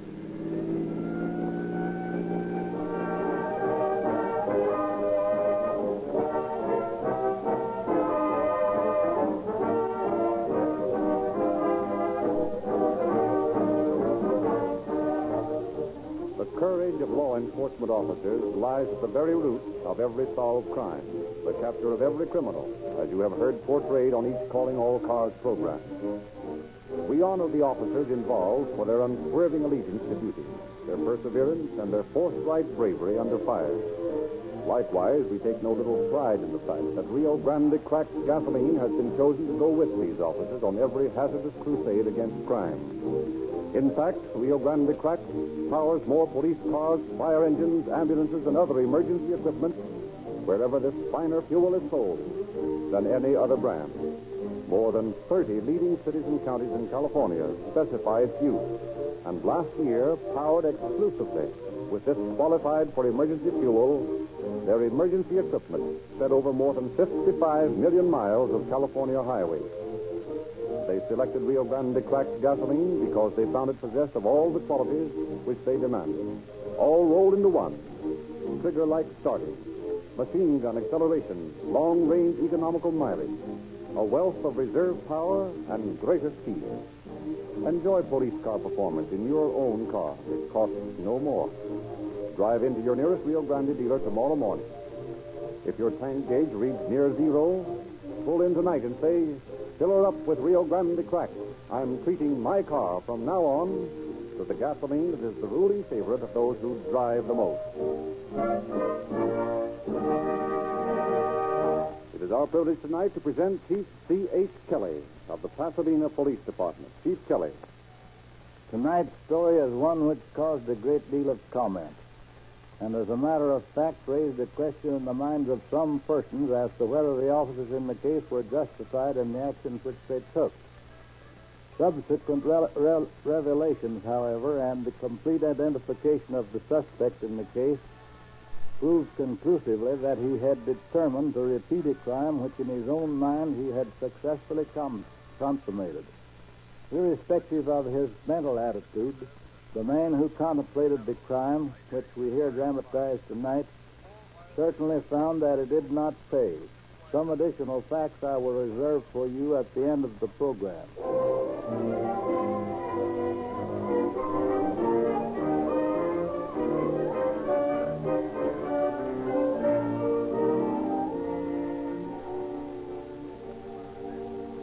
Dear, may I have a little money? We've got to pay some bills. Money, money, money. That's all I ever hear from you.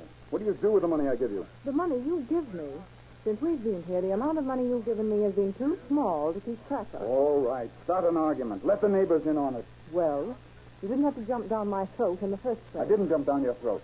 You know I haven't any money to give you. I've given you money every day this week. Barely enough to buy food every day. How do you think I'm going to pay the rent and the gas bill and the light bill and all the rest of it? How do I know? Pay him the same way you used to. We used to have enough money for whatever we wanted till you started your fool gambling. All right. Throw it up to me. I was gambling as much for your sake as for mine. After all, I'm no mind reader. How was I to know we'd lose money? I told you the proposition wasn't any good, but no. You wouldn't listen to me. You knew too much. You had to sell good property and buy orange trees in Oregon. How in the wide world you ever figured that Oregon was a better place to raise oranges than California is more than I can see. There's a lot you can't see. Among other things, you can't see that you're driving me to distraction with your eternal nagging about money, about bills, about orange trees. All right, I made a mistake. I lost $50,000. So what? What's to be done about it now? Nothing's to be done about that. But you're going to have to do something about the rent. Here's $5. That's all I've got. See what you can do with it. But what are you going to do? You have to have lunch money. Never mind about me. I'll get along. I'll eat oranges. Oh, Harry, why are we doing this? What's the use of adding to our troubles by fighting? Well, it wasn't my idea. I know it. I'm sorry. I always seem to start things, but I've been so worried. I know it. Do you think it's easy for me, sitting here day after day, watching what little we have dwindle away, selling first one thing, then another, merely to get enough to eat on? Oh, I'm sick of it. Something will turn up, Harry. I know it will. Yes. What? Well, we'll find some way to get work, Harry. Things can't always stay this way. And in the meantime, what do we use for food? We could go on release. Not while I've got my health and strength. I won't do it. Well, other men have. Yes, other men have done a lot of things, but where did it get them? I'd rather do anything than go on release. That's only false pride, Harry. Pride or not, that's the way I feel about it. In the meantime, what do we do? I don't know. I've tried everything I know, and I've seen everybody I know. Nothing seems to be open. If you only knew some other line of business. But I don't. Real estate is all I know. And sometimes I doubt if I know so much about that. Well, that puts us right back where we started from, doesn't it? Practically. Have you been to see Mr. Deepter at the bank? Half a dozen times. There's always the same answer. No. Why not? No security. We still have the trees on the Oregon land. But the bank doesn't consider them worth anything. Besides, what if we did get a loan? How would we repay it? We're bound to get work, dear. Something has to turn up. Try to get Deepler to write that into a note. Well, I suppose worrying won't do any good. Maybe not. But I'm going to get money enough to live on if I have to steal it. That would be a help. All we need is to have you in jail. At least I'd know where my next meal was coming from. I don't exactly see where I'd come in on that. Oh, well, forget it. It was only a gag. I think I'll run downtown for a while. Any place in particular? Oh, I don't know. Maybe I can find somebody I haven't borrowed money from. Will you be gone long? Yeah, if I get a lead on a job, I might be out quite late. Don't wait for me, so I'm not back by 5. All right. Try not to worry, dear. Promise? That's like asking it not to rain when it's already storming. You've both got to be more cheerful, Harry. I know it. After all, it doesn't do any good to go around with your inside showing. You sort of let this depression get you down, and you know you mustn't. That's easier said than done. Oh, I know it. But you aren't, Nick. We withstood lots of things that were tougher than this. All right, Pollyanna. We'll see what can be done about the more abundant life. Oh, that's better. Now smile. Oh, rubbish. Come on. Smile. Bigger. Come on, bigger. That's better. You wouldn't kid me, would you, lady? Now laugh, Harry. Laugh.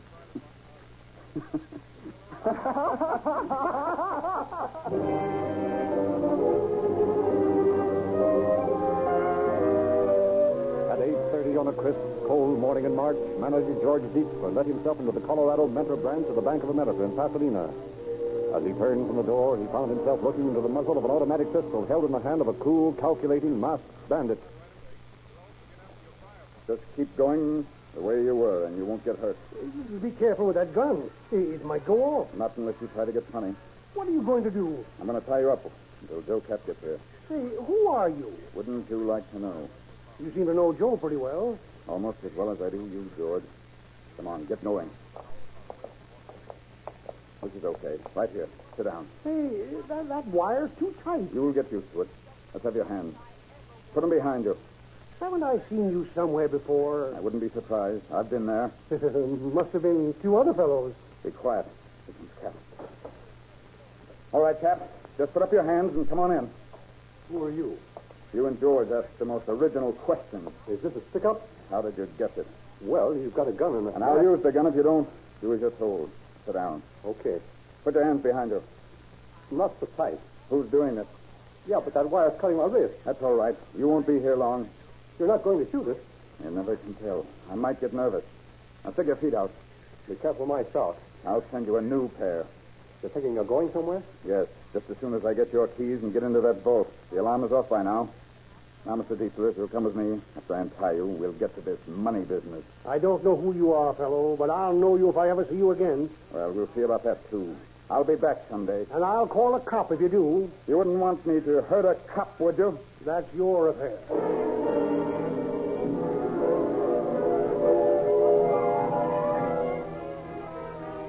Calmly, the bandit scooped up some $4,000 in small bills, ignoring the larger and recorded denominations as well as negotiable bonds. He retied the manager and, smiling broadly, sauntered out of the bank. Other employees of the bank arriving for their day's work discovered the trust manager and the teller. Frantic telephone calls brought police investigators to the bank. Say, the man was in the bank when you came in this morning? Yes, he was standing right inside the door. And how do you think he got in? You've got me there. Look, O'Rourke, up there. I think that's your answer. That trapdoor in the ceiling. Where does that lead to, Mr. Dietler? To the attic. And then to the roof. That's it, Norton. Let's work backward and see where this baby came from. Got a ladder around here? Well, you won't need one. There's a stairway in the back of the building. There's a padlock on the door. Got the key? Oh, yes. Well, let's be getting up there then. Been a long time since anyone has been up here. Looks to me like somebody was up here last night. I mean, anybody connected with the bank. There we are.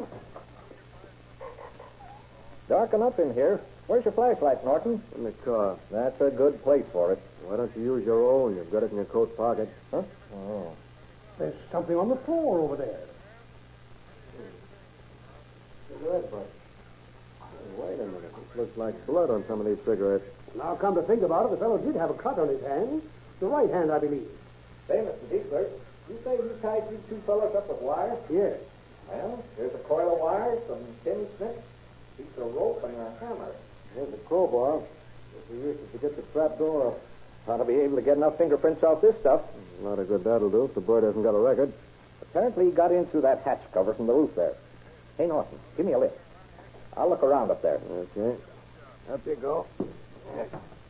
Steady. Yeah. You all set? Yeah. Come on. Give me your hand. Yeah.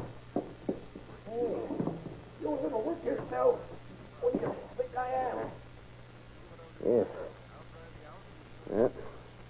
Where do you think our man came from? I bet money he came across from that two-story building over there. Looks like he might have crawled out of that little window. Must be a washroom. Look, here on the firewall. There's a footprint. That wall borders the air shaft. That's the cigar store down there. He wasn't trying to break in there. How do you account for that skylight being broken? I don't.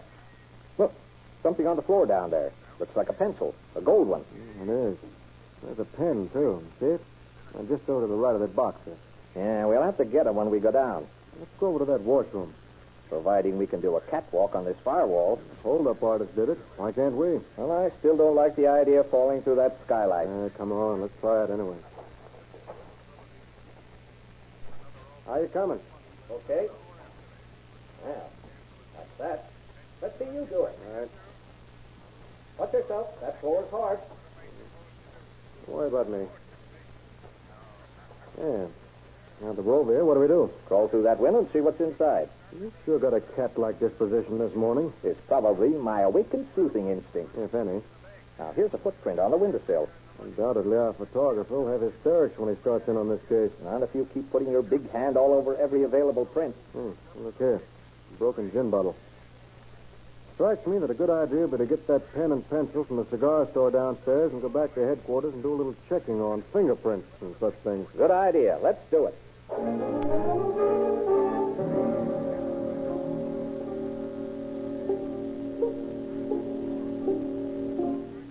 Let's tabulate our findings today. I don't relish the task. There's one crowbar, obviously a cheap one, one hammer, one pair of tin snips, coil of wire, length of rope, gold pen and pencil, and the broken gin bottle. With a stamp on it. 2 stamps on it. Board of Equalizations 26236 and a rubber stamp C300. Which means less than nothing to me. And just for luck, let's check it with the board.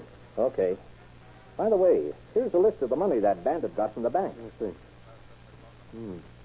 That's $4,000. One old $20 bill with 2 holes punched in it. That's a cinch. Yeah, it's cinch. Look, let's stop wasting time tabulating and start checking these tools. All right. Start with the place nearest to us. Let's teletype these numbers on the gin bottle and try to find out where it was sold. You do that. I've got a hunch we'll find the mate to this crowbar at Sears Roebuck. I bought one there like that once. In which case, let's check there first.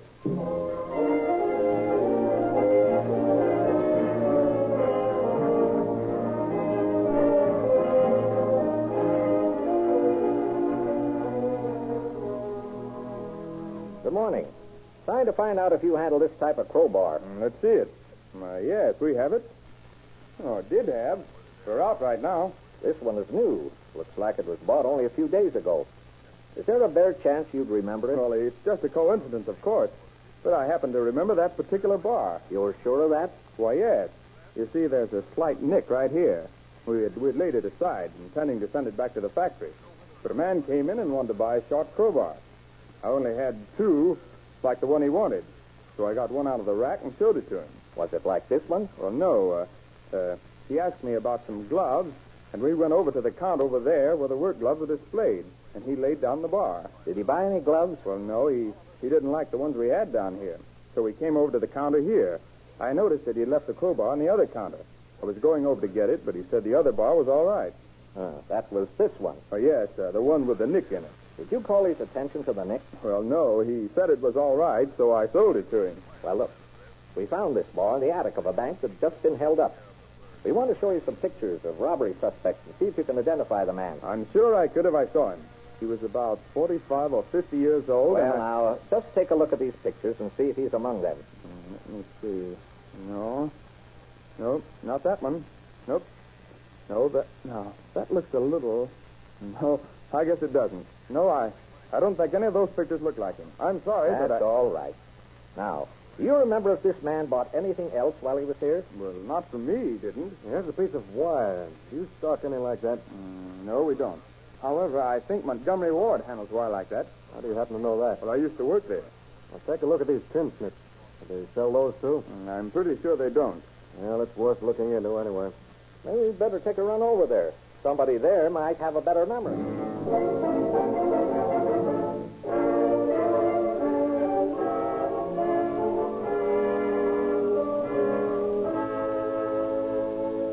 We're looking for a piece of wire like this. Do you carry it? Yes, sir. Right over here. We don't want to buy any. We just want to know if you remember selling any of it in the last 2 or 3 days. Well, just a minute. I look back over my sales check. Let me see now. Oh, yeah.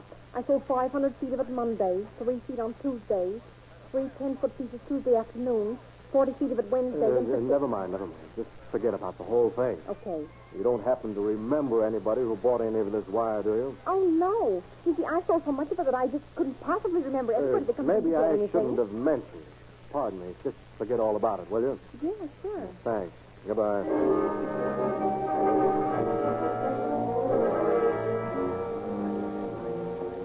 Say, are we going to traipse all over Pasadena trying to find out who bought a piece of wire and some tin snips? Yes, if that's necessary to find out a better description of this bandit than we're able to get from those men at the bank. Just how do you think you're going to get that description? Sooner or later, I'll find somebody who'll remember seeing him. Granted. But where's the next stop? Well, I've got a hunch that we'll find that he bought the rope at a 5 and 10. Which has the needle in the haystack gag backed off the map. See, that as it may, that's our next stop. And this is the place to stop first. Here's one right here. Good morning, miss. Good morning, sir. Can you tell me if you sell this kind of rope in this store? Yes, sir. I believe we do. The girl who takes care of that counter is out today. Perhaps I can find it for you. Okay, you will. Just a moment, please. I'll be right back. So far, net result, nothing. Oh, stop grumbling. Rome wasn't built in a day, you know. And we're not investigating that job. The department manager says that this is known as home tie silver twist clothesline. It sells for 10 cents a bundle. That's about 25 feet. You wouldn't remember selling any of it, would you? No, sir. You see, that's out of my department. I see. Well, thanks for the information anyway. You're welcome, sir. Well, where to now? Well, let's go back and see if there's any news from Sacramento on those license stamp numbers on that gin bottle.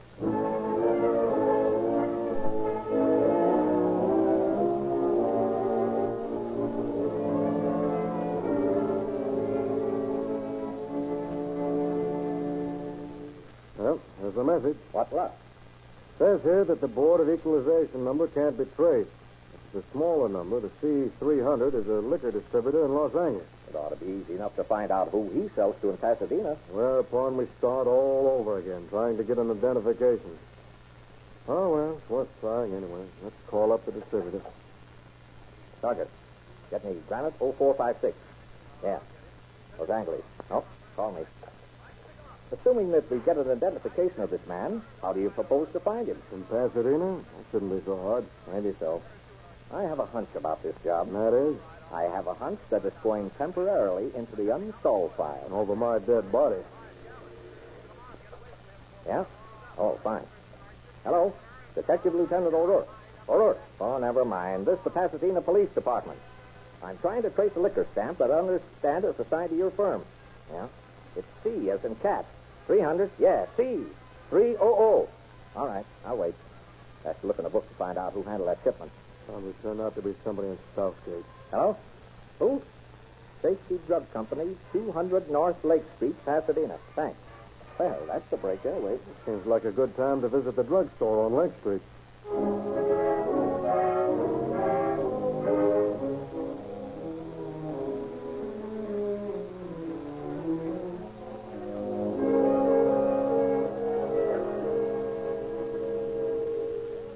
We're from the police department.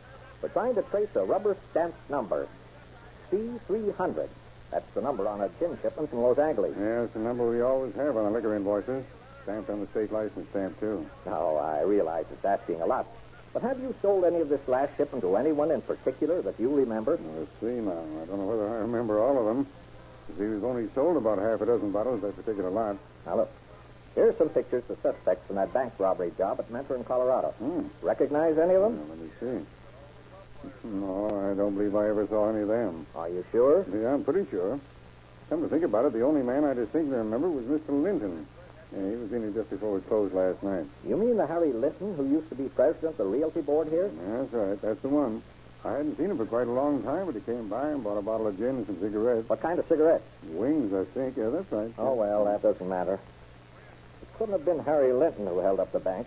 Respectable citizens like he is wouldn't be mixed up in a thing like this. I know that. Just happens that he's the only one I remember because I hadn't seen him around in a long time. I understand you're still living up around Santa Barbara somewhere. Didn't he go up to Oregon a year or so ago? That's the fellow. Bought an orange grove up there. Didn't do so well and moved back down to Santa Barbara. But he's still living up there. Yeah, I think he had a woman with him in his car. I noticed he drove away in a sedan and was parked out in front. Probably his wife or his mother, maybe. She lives close by here somewhere. There's another suspect gone. Nobody could ever call Harry a suspect. No, I guess not. Well, thanks for your help, old man. Quite welcome. I'll be looking somewhere else. Sure. Looks like your unsolved hunch was right, Bob.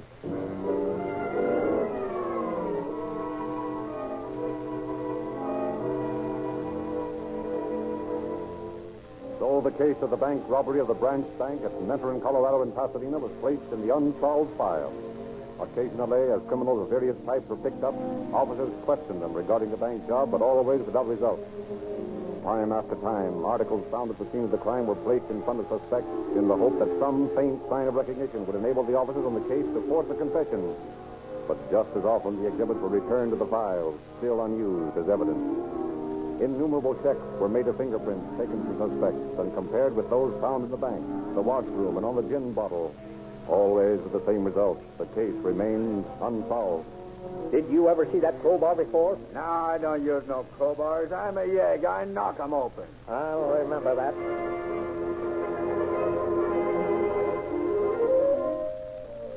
That pen and pencil. Ever see it before? Why, of course not. I never carry such things. Oh, afraid you'll soil your fingers. Oh, don't you talk that way to me. Ah, go on. Get out of here.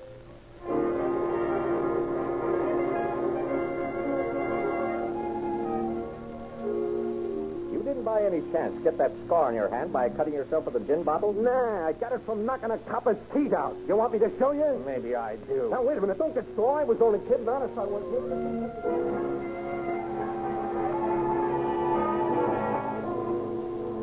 Mr. Dietzler, is this the man who held up your bank last March? I don't think so. No, I'm sure he's not the man. This man is shorter. His hair is darker. Thanks, Mr. Dietzler. That's plenty. Well, I'll keep my eyes open, Lieutenant. If I see the bandit, I'll let you know. Thanks. You'll do that.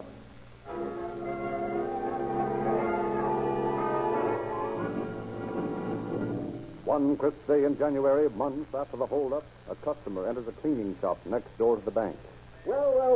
Good morning, Grady, my boy. How's old man Grissom today, eh? Oh, I'll get by. Has my suit ready yet? Yeah, I just finished pressing it. Okay, mind if I change into it here? I'm on my way to lunch with the girlfriend. No, go right back there. Yeah, what's on your mind, Grady, my boy? You keep looking out in the street. I'm watching a bird out front. He's been hanging around here for a couple of days. Looks suspicious to me. Oh, he's probably one of those movie guys. They're going to shoot a picture here someday this week. That's so? I hadn't heard about it. Well, I guess that's it. He keeps driving by in an old car, and then he'll walk past here and on by the bank. Keeps looking in the bank windows. I thought maybe he was that guy that held up the bank last year. Oh, bank bandits never come back to the scene of their crime. That's the murderers you're thinking about. You know, lightning never strikes twice the same place, Grady. Maybe not, but I ain't heard that criminals don't return. Well, maybe you've got something there, Grady, my boy, but I don't know what it is. Well, I'm going back to the bank. So long, Grady. So long. See you next week.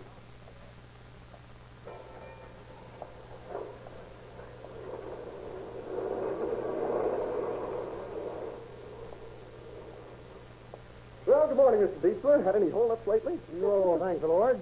I spent too much time over at the police department trying to identify the last bandit we had in here. You know, I was just talking to Grady Grisham next door. He's been worrying about that fellow standing out there on the curb. Says he's been around here for a day or two now. Where? Right there, just outside the left window. Joe, come here a minute. Yes, sir, Mr. Diesler. What?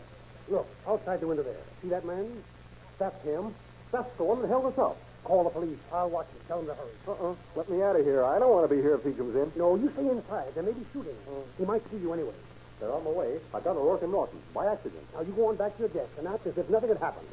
Maybe you won't come in before the police get here. Looks like it's taking them a long time to get here. What do you expect them to do? Fly? Well, I hope they don't come blowing that siren. It might scare him away. Well, I'd just as soon have them chase him somewhere else. I hear a siren. Say, maybe that bird isn't a bandit. He doesn't seem to mind the siren. Look, he sees the car. Well, it stopped right in front of him. I hope he doesn't start shooting. Why don't you yell at the cops, huh? That's the man, officer. That man right there. He's running across the street. Stop him. Hey, you stop. I'll stop you if you come a step closer. Oh, yeah? I warned you. Let him have it, brother.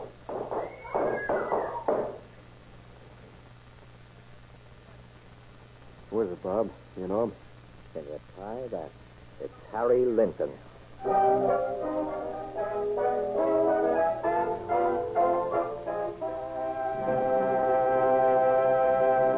How did you travel to the scene of your vacation? By rail, by boat, or by airplane? Well, no matter which it was, the chances are you arrived at your destination safely and punctually because your traveling companion was Sinclair Motor Oil. Yes, it's true. No less than 150 airlines, flying fields, and airplane manufacturers, great fleets of ships, and 52 railway systems have thoughtfully assigned to these really superior lubricants the vitally important duty of getting there on time with a minimum of wear and tear on their respective motors. Officials of these companies have selected Sinclair Motor Oils after putting them to every conceivable test. The terrific heat and continuously high speeds for hours on end, under which ordinary oils give up the ghost. These finer lubricants do not break down. Sinclair Motor Oils are refined by a patented Sinclair process which eliminates those two highway robbers of motor efficiency, petroleum jelly and wax. If your vacation is still in the offing, or you're planning a weekend jaunt in your car, you will, of course, Sinclairize for safety before leaving. Let the experience of airlines, steamship, and railroad executives, together with millions of motorists in 45 nations of the world, be your guide. Before you set out on that vacation, treat your motor to a refill of Sinclair Opaline at only 25 cents a quart. The same Rio Grande dealer who gives your automobile police car performance with Rio Grande cracked gasoline will Sinclairize it for safety with a crankcase full of the smoother, tougher oil that everyone is talking about. Sinclair. And now again we hear Chief C.H. Kelly of the Pasadena Police Department. Chief Kelly. Thus did one of Pasadena's respected former citizens meet death at the hands of a police officer seeking to arrest an identified bank bandit. A death which a coroner's jury found to be justifiable homicide. Letters found on the dead man revealed a well-laid plan to commit suicide. Whether he had intended doing this if his planned hold-up should fail, or whether he tricked the officers into carrying out his scheme, no one will ever know. It is sufficient to know that his crime did not pay. Thank you, Chief Kelly.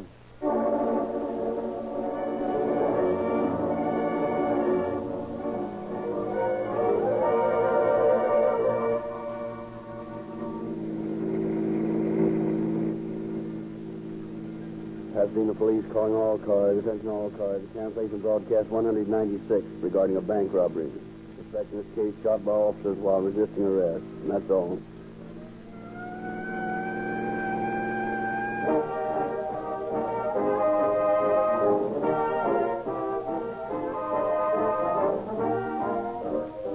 This is your narrator, Frederick Lindsley, bidding you good night.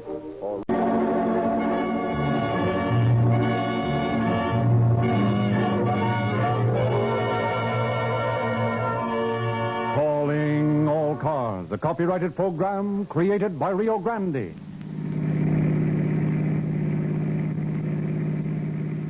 Los Angeles Police calling all cars. Attention all cars. Broadcast 197. Be on the lookout for a banknote issued by the Bank of England. This is a £1 note that was stolen by bank bandits who held up the Belvedere branch of the Security First National Bank at 8:30 a.m. this day. These men are armed and dangerous. That's all. Rose and Cliff.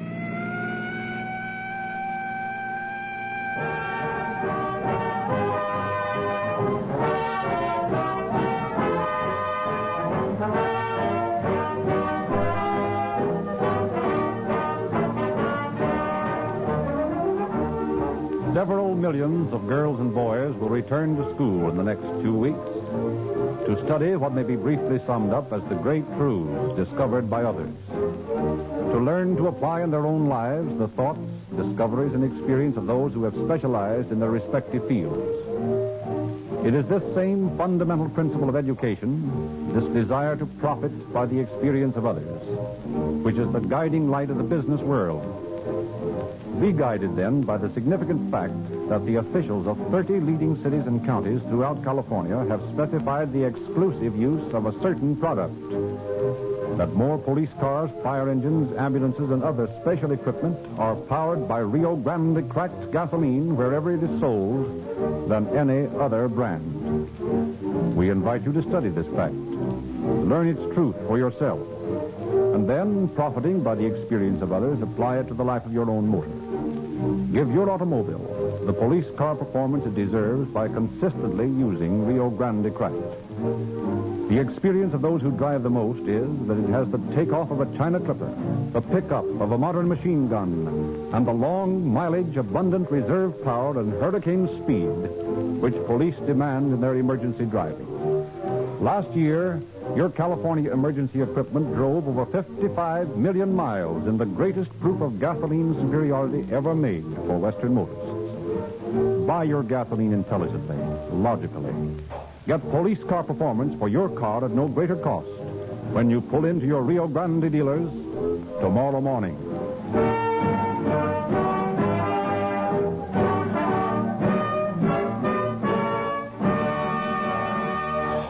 The facts regarding the case you are to hear tonight were taken in the main from the confidential files of the police department. And we have therefore asked Captain C.B. Horrell, acting night chief of police, to prepare a foreword for our program. Captain Horrell. Good evening, friends. Bank robbery is at once the most dangerous and the most lucrative of criminal activities. The criminal strikes with suddenness, and his apprehension is one of the most difficult tasks facing a peace officer. Only in rare cases are police informed of a contemplated bank robbery in time to prevent its consummation. There is, however, one fundamental fact that sooner or later, though it may be months or years, every criminal is eventually brought to justice and made to realize that however lucrative his crime appeared to be at the time, it nevertheless failed to pay. A few facts proving this point will be reserved for the end of the program.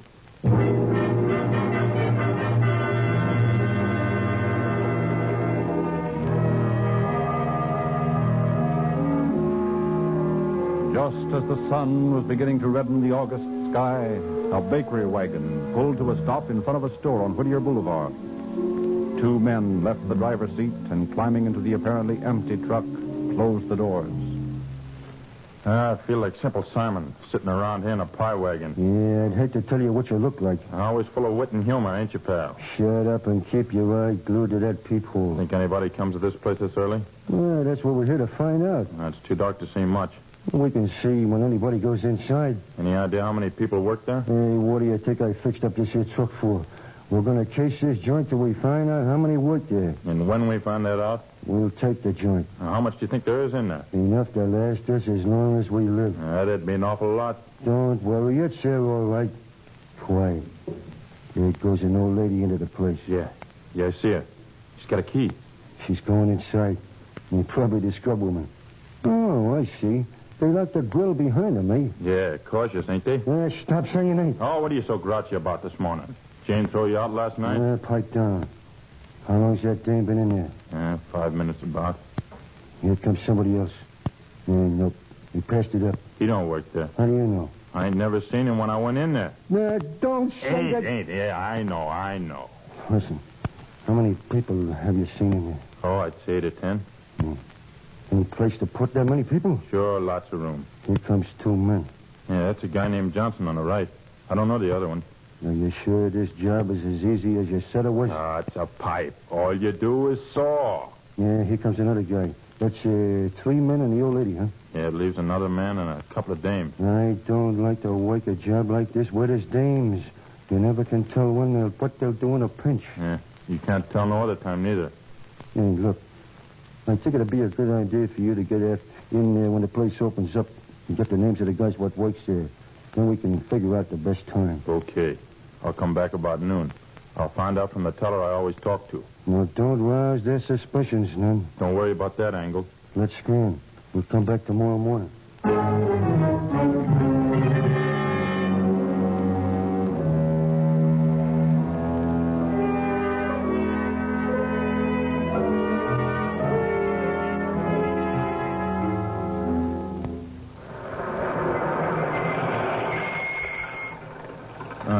Jeez, I hate to get up this early. You're too lazy. Someday you're going to be where you'll have to get up. How'd you like that? Still scared to do this job? Me scared? Hey, listen, punk, I don't know the meaning of the word. Well, stick around. You'll learn it. Did you get that list? Yeah, right here.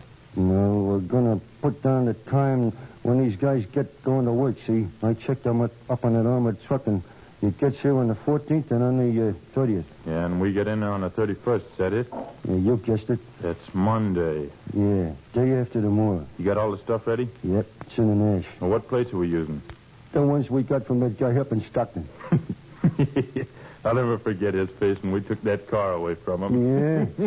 And he'll probably never forget yours when you lost that there handkerchief. Ah, he didn't see me much. You're going to flash that pan of yours once too often. Somebody's going to recognize you someday. I'll take care of me. Yeah, maybe.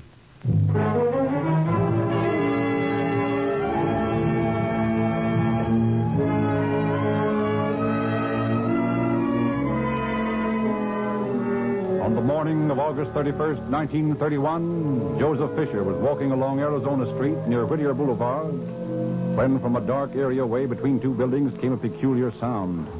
He stopped and listened.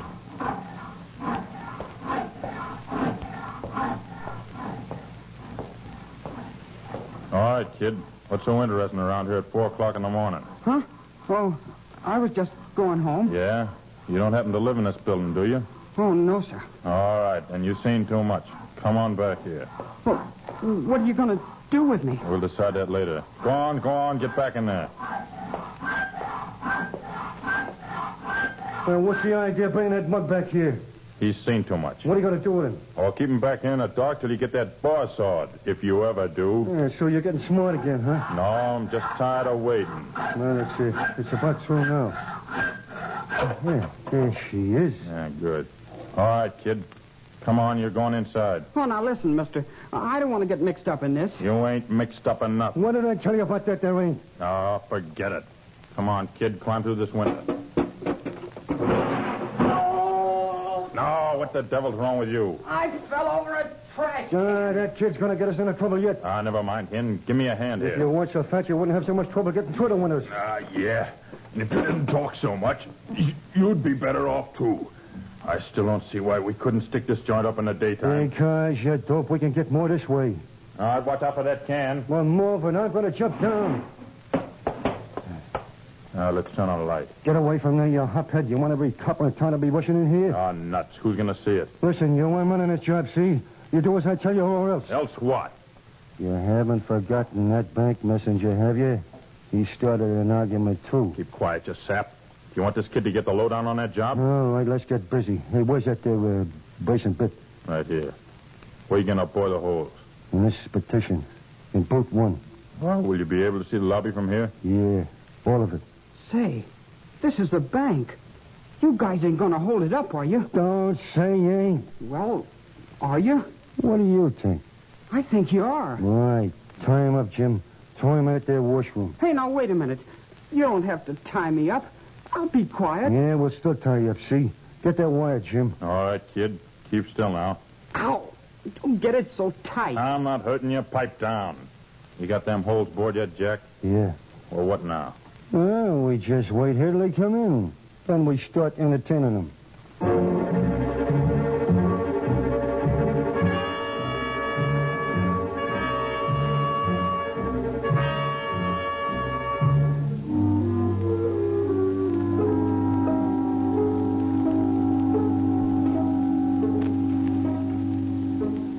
What time is it? 6:10. The woman ought to be getting here in a minute. Quiet. Somebody's at the front door. Let me see. Yeah, it's the janitress. Okay. Get up there and meet her. All right. Better take a look at that kid. Okay, lady. Just come on in and don't make no noise. Oh, what is this? Who are you? Answering an order, stick up, and none of your business. Close that door. Yes, sir. All right, now go on and get to work. Act like nothing was wrong, see? If anybody comes, you keep quiet. But my daughter's coming by here in a few minutes. She's going to help me this morning. Well, when she comes, let her in. If you're trying any funny stuff, I'll let you have it. Oh, I won't do anything I oughtn't. Where are you going? I'm just going to pick up this paper here on the floor. Oh, it's wood. Shaven. Oh! What's the matter with you? Oh, those eyes. They're looking right at me. Of course they are. That's my partner in there. He's inside that booth. Now, look, you. Get busy, see? And don't be yelling your head off again. Yes, sir. I guess I'll just sweep out the lobby. Go ahead. Who's that? That's my daughter. She... Let her in. What's the matter, Mom? Say, who's this guy? Settle down, sister. This is a holdup, see? You want to be quiet or we got to tie you up? You're not going to tie me up. I'll really raise a rumpus if you try to. How about it, Jack? Oh, nice to her. Tell her to keep quiet and get to work. Say, you can't talk to me that way. That's what you think. Shut up and go to work. You can't boss me around. I ain't Don't say you ain't. Go on and get to work. You heard him. Better get started. Free on him. Hey, get those front blinds down, Jim. Let them down, you. Yes, sir. Make it snappy. Okay, get the other one down. Oh, but so in there... Get it down. I don't want any signals around here. Okay. Now, listen, you stick around. You might as well settle down because we got a long wait, see? We're staying here till the manager comes, so just relax.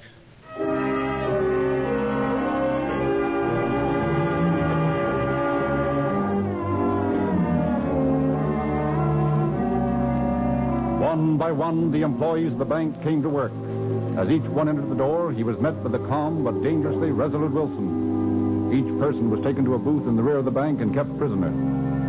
At 8:03, the manager of the bank arrived. Good morning, Mrs. Clyburn.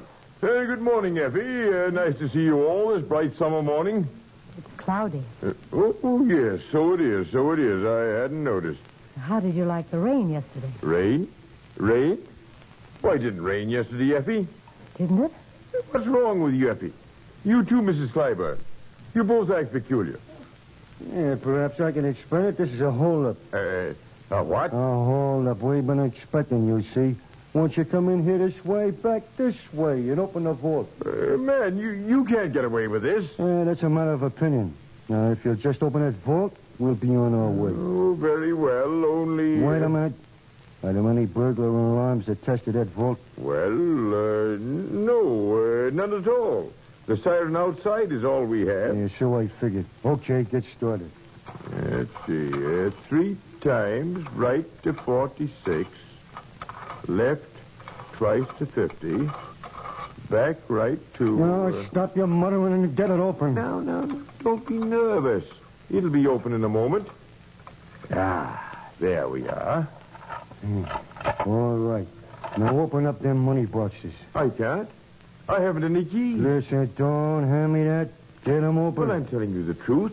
Here, you take these keys and try them yourself. Well, who's got the key? Well, each teller has his own key. Okay. Hey, Jim, send in those tellers out here in pairs. Okay. Come on, you birds. Get going. All right, I'm going. All right, come on. Get in there and open those boxes and then get out. Of course, yes. Yes, sir. Make it snappy. All right, get back in the booth. Hey, Jim. Okay. You two, get going. Yes, sir, all right. Good morning. You boys must have worked in a bank before. Yeah, maybe. Get in there and unlock your box. Yes, Are you going to take all of it? And how? Hey, put it in this here suitcase. Came prepared, didn't you? We're always prepared, see, punk? Get busy and stop gabbing. Yes, sir. Well, there she is. All of it. Hey, Jim, bring in that gang and put them in here. The woman, too? I said all of them. Okay. Come on, you mug. You too, lady. Hurry it up. No rush, mister. You've been here all morning. That's why we want to get started. Somebody in this bank has cold hands. Okay. Shut that inside door and go get the car. You're not going to shut the big door, are you? Sure, why not? Oh, it's suffocating. So what? Well, I think you'll find it a little difficult. You see, I threw the tumblers again. Force of habit, you know. Yeah? If I thought you did that on purpose, I'd slug you. Oh, you can't. We're locked in. And you haven't got a key. Listen, wise guy, I'm scrambling now, see? Make one move before I get going and I'll burn you. Get me?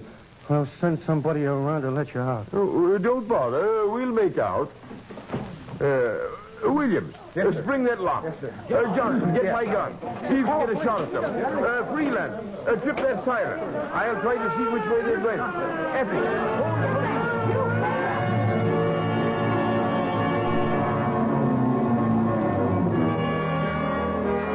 The alarm was spread. Police and sheriff's deputies began arriving with the carload. Every road was blockaded. The manhunt was on. Telegraph wires and teletype circuits burned with descriptions of the men. Highway patrolmen checked car after car. License plates from every stolen car on the police records were checked against those seen on the bandit car. But no trace of the criminals was found. The getaway car was found, abandoned, with evidence that the bandits were clever men. No fingerprints had been left. A week passed. While the sheriff's office was checking every available lead, the Los Angeles police were endeavoring to connect the bandits with known criminals.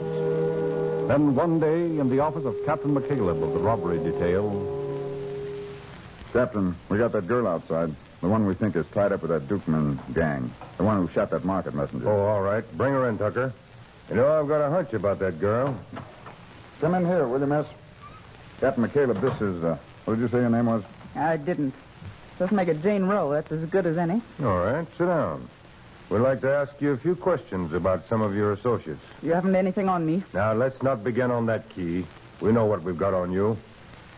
But we're more interested in what we've got on some of the people you know.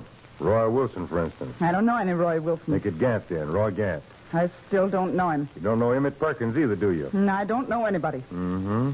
I see you're going to be a little difficult. Now, maybe if I tell you a few things, you'll feel different. You'll get nothing out of me, Well, copper. maybe. But if I was a girl and a fellow was giving me the runaround, I'd do something about it. Say, what are you driving at? Oh, nothing. You wouldn't be interested in it anyway. You don't know either of the people involved, either Perkins or Wilson. So why waste time? Maybe it isn't a waste of time. Well, what else could it be? Why should I take up my time telling you what I know about Perkins chiseling if you don't even know the guy? Who says he's chiseling? I do. I happen to know that he's been spending money like a drunken sailor on a girl, and it isn't you. If I thought you were telling the truth, You'd what? Well, I'd spill what I know about him. Oh, so you do know him. I didn't say that. I do happen to know where he got that money. He got it from that market messenger that was shot last May, didn't he? Market messenger. That's rich. You think he shot that guy? He hasn't got nerve enough to shoot anybody. He's just a big bluff. He got that money from that Belvedere Garden bank holdup last week. What? Sure. He stuck up that bank. Emmett and Roy Gant, you call him Wilson. They pulled that job. Oh, why should I cover up for him, the rats? I stick to that bird through all the time he's rotting in Folsom. And this is the thanks I get. He robbed a bank and spends the dough on some other dame. Well, he can't do that to me. I'll give him something else to think about. Look, Copper, let me out of here, and I'll show you where that money's buried, at least as near as I can. You'll show us? I'll show you as near as I can. You drive me out to the L.A. riverbed near the stockyards. I'll show you how to find that money. Tucker, get Basin and Graham. Tell them to meet me at the L.A. stockyards. All right. Get some iron rods about 5 feet long. Tell Molina and Anderson to bring the car around. We'll take this girl out there and see if she's telling the truth. All right.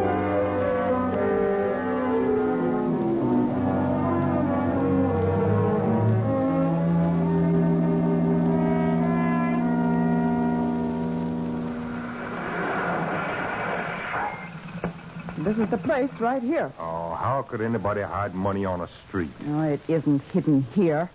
This is where they parked when they brought me out here. They told me to wait right here.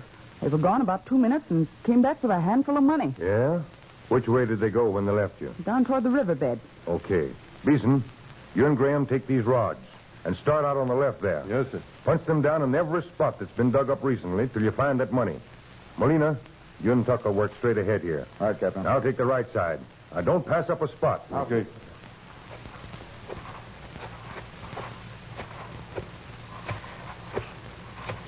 You found anything yet? Not yet. I'll keep punching. Hey, boys, I've got a bite. You find it? I think so. Bring that shovel. Yes, sir. I was beginning to think we'd been given a bum steer. No, sir, I'm pretty sure this is it. Listen. Sounds like a box, all right. Yeah. Let's dig it up. Yes, sir, that's it. Wonder how much is in it. Yeah, we'll know in a minute. Oh, it's fastened with wire. Say, that's the same kind of wire we found in the bank and in the car the bandits used. Well, looks like the girlfriend gave us the right tip. Ye gods, I didn't know there was that much money in the world. I still don't believe there is. How much you say is there? At least 20,000. What are we going to do with it? We're going to take it in and give it to Parker. We'll let him worry about taking care of it. Say, you think we can get that girl to put the finger on Wilson and Perkins? I've got a hunch that we can. Anyway, we're going to try that right now. You suppose she's still waiting for us? Yeah. She won't go far if she does decide to leave. I don't know. I had a hard time catching her in the first place. She's there all right, waiting patiently. Well, anyway, waiting. Well, I see you found it, boys. What next? You're going to show us where your boyfriend hangs out. Oh, no, I'm not. Oh, yes, you are. You knew too much about this job. They've got to hold you from now on. You're not going to run out on us now, lady. Say, what are you trying to do? Get me rubbed out? Who's going to rub you out? Emmett's gang. You mean Dean Dutchman's gang, don't you? I mean Emmett Perkins' gang. They're tough, I tell you. Yeah, so I've heard. Come on now, stop stalling. Where does Perkins live? If I tell you, will you give me a chance to get away before you take him? Sure, why not? All right. Drive out to 73rd and Central. He lives in a house next to the corner. If there's a bed sheet hanging on the porch, he won't be there. What's the bed sheet for? His mother watches for cops. She sees anybody acting suspiciously, she hangs out a sheet.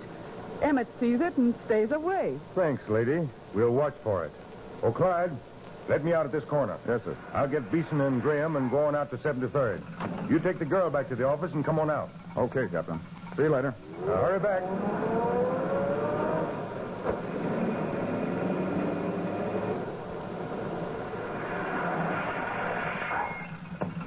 What's up, Chief? We saw Clyde stop. Have you got that Tommy gun? Yeah? Well, let's get out to 73rd and Central. Don't stop until I tell you to. Okay.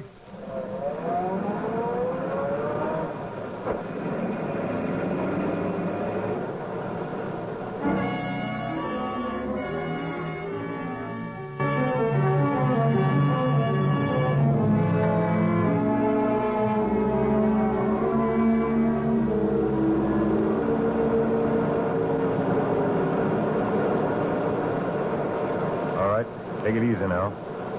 Uh-oh. There's a bed sheet. I wonder what dumb cop's hanging around here. What are you mumbling about a bed sheet? That bed sheet hanging on the porch of that house down there. That means that our man won't be home. Wait a minute. Take it slow now. Is this the place where Perkins and Wilson hang out? Yeah. The 5th house down the street there. Hey, look. Somebody's taking that sheet down. Get set for some action, boys. If Perkins comes along, we're going to take him. Nothing could please me better. Watch it. Here comes a new car. Looks like it might be the boys we want. Did right well by themselves, didn't they? They're the ones, all right. Let's get them. So they want to play tag, do they? Give her the gun, Beeson. This is all she's got. Well, here's where we take a car over that hack. You got the tank, but not the tire. We'll try it again. Look at that baby travel. You can gain another 50 feet on him. I think I can do it. Well, here's all she's able to do, Cap. Hold her steady. Yeah, looks like they're going to fight back. Any of it get you, Cap? No, but I'm going to give them something to think about.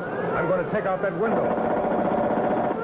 Yeah, must have discouraged them. They're stopping. I'll get set to rush them, boys. Right.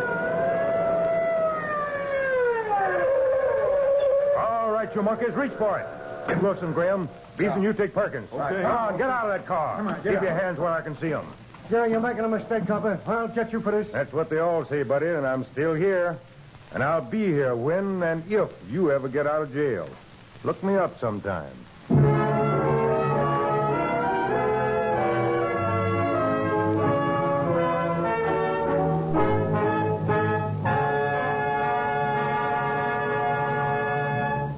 If it's true what they say in the song, the merry-go-round broke down, then merry-go-round managers should have taken the tip of millions of motorists throughout the world. Followed the example of the managers of 52 railway systems, 150 major airlines, airports, and airplane plants, all of whom say, we use Sinclair motor oils exclusively because they do not break down. Sinclair stands up under the most punishing tests of extreme heat and excessive speeds, because those two arch foes of motor efficiency, petroleum jelly and wax, have been entirely removed by a patented Sinclair process. And so, friends, take your car out of the merry-go-round class. Sinclairize for safety by asking for Sinclair Opaline at only 25 cents a quart the next time you drive into your Rio Grande dealers for a refill. Better do it tomorrow morning when you wheel in for a tank full of Rio Grande cracked gasoline. And while there, be sure to ask for your free copy of the September issue of Calling All Cars News, just off the press. Read the thrilling and true story of the war on dope by Captain Chitwood. Striking mystery and detective stories, pictures galore, up-to-the-minute news of your radio and screen favorites. More of those intriguing brain befuddlers. It's waiting for you at your Rio Grande dealers, where motorists wise Sinclairize for safety with Sinclair motor oils and stock their automobiles with police car performance, the ruling favorite of those who demand the best, and get it with Rio Grande cracked gasoline. And now, once more, Captain Horrell. A check of the records of Wilson, known to the police as Roy Gant, and that of Perkins, disclosed that both were hardened criminals. Their friendship had originated while both were inmates of San Quentin Penitentiary, and both were on parole from that institution at the time of the bank robbery. Wilson and Perkins were identified on 2 theater holdups and several other burglaries, and were brought to trial on February the 2nd, 1932. After 5 days' trial, they changed their pleas to guilty and were sentenced to Folsom Penitentiary. Definitely, their life of crime did not pay. Thank you, Captain Horrell.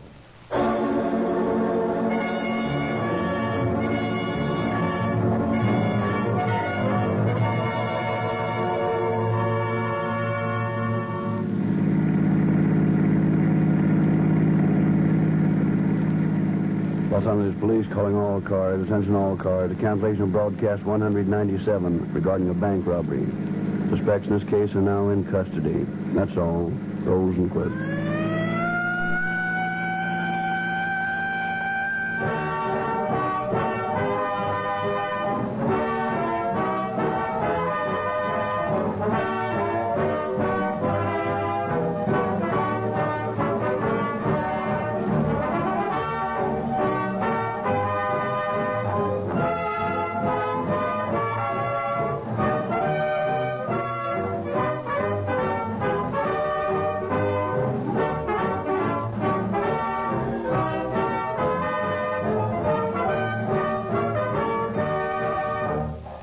This is your narrator, Frederick Lindsley, bidding you good night for Rio Grande.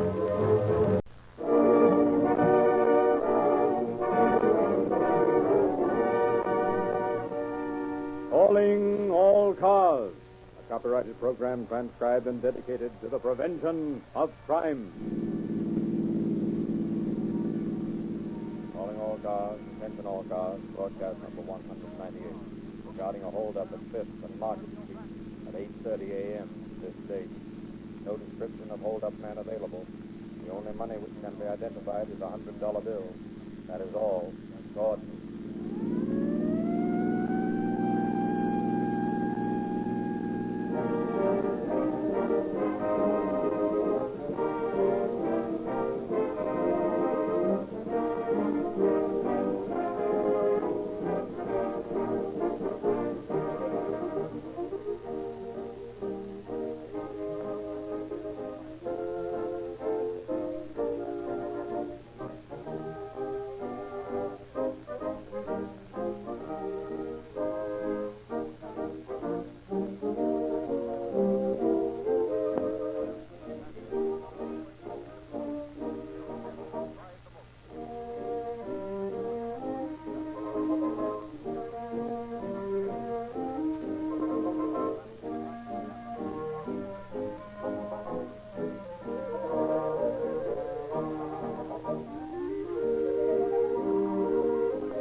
enforcement authorities are often criticized for the long lapse of time which follows the commission of a crime and the arrest of the criminal.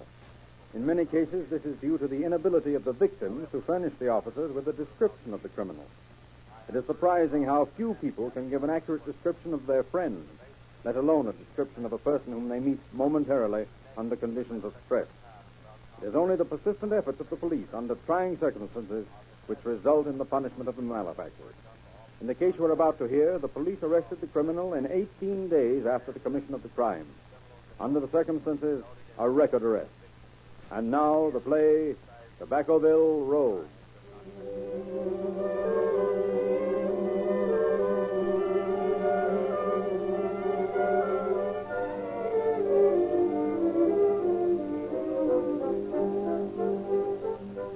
In a cafe near the harbor district of Long Beach, a group of men from the fleet are enjoying their first meal ashore. At a table near a window that looks out across the water, a man and a woman sit talking. Do you have to go tomorrow? Yes, I've got to, Colleen. I've been trying to get him to send me to the base hospital for 3 months now. Ship's doctor says it's the only place for him. Oh, I wish you didn't have to go. It won't be long. Pretty soon I'll be as well as I ever was. Then we'll do the things we always do. Oh, I wish they could do something about that cough, darling. It seems to tear you up so. No, I'll be all right. You wait and see. Oh, say, I forgot to give you this. I got it for you in Honolulu. What is it? Look, you unscrew this little gadget here. Like this. There you are. It's a marble. No, it's a piece of agate I picked up on a little coral island down close to Tahiti. The natives believe that it's a magic stone. Anyone who wears one always has good luck. Do you believe in it? Well, I don't know. I had that a long time. I had it when I met you. When I found that necklace in Honolulu, I put it in there and brought it home to you. Don't talk, darling. It upsets you so. No, don't you worry about me. It'll work out. Oh, hey, before I forget it, here's the money for your trip back home. Don't you think I should stay with you? Well, you can't very well stay at the hospital with me, honey. It wouldn't help any for you to be down here. I wish you could see the baby again before you go. So do I. I guess I won't be able to. You take good care. You know I will. If anything happens to me, there's enough insurance. Oh, don't talk that way, Fred. Nothing's going to happen to you. You'll get well, and in 3 months you'll be out of the Navy, and we'll get that little place you've always wanted, and we'll settle down, and you could get a job, and everything will be swell. Wish I could feel that sure about things. Oh, you will. You wait till you get up to San Francisco and get all settled, and you'll be all right in no time at all. Hello, Colleen. Gee, I haven't seen you in the coon's age. How you been? Well, my, but it's good to see you again. Why, it's like old times. You're looking all right. Oh, I am all right. Oh, may I present a friend of mine, Marcel James? Miss Colleen... Mrs. Huh? Mrs. Bannow. This is my husband. How do you do? Pleased to meet you. Ralph's an old friend of mine. You've heard me speak of Ralph Holmes. Oh, sure. I feel like I know you already. How long has this been going on? Oh, the marriage? Yeah. Oh, 4 years at least, hasn't it, Fred? 4 years and 3 months. I see you're in the service. Yeah, I'm a musician on the Utah. Good, though. I used to be at Norfolk. Well, that's where I met my wife. She comes from Tobaccoville, North Carolina. Why, I know lots of people in Tobaccoville. You do? Well, we'll have to compare notes. Yeah, Colleen has an uncle in Norfolk. I'm going back there in a couple of months. Give me his address. I'll look him up. Well, this seems to be a night of coincidences. I'm leaving next week for a visit leave. Well, maybe we can get together sometime. Maybe. Are you going east too, Mr. Bannow? Oh, no, I'm staying on the coast. Oh, well, that's too bad. During the week that followed, James was almost constantly with Colleen. Then one night as they sat on the beach, watching the water terrace the sand, Colleen, why? Why must you keep on with something that you don't believe in yourself? Fred thinks I love him. It would kill him if he found out I didn't. Well, what difference do a few months make? What do you mean? What's the difference of a few days, one way or another? He'll be gone in a few months anyway. Oh, Jim, how can you say such things? Well, it's true, isn't it? Maybe. that doesn't make things any different. Well, if I'd met you before I knew Fred, well, perhaps things would be different, but it's too late now. It's never too late. Oh, I'm not thinking about myself. I don't matter so much.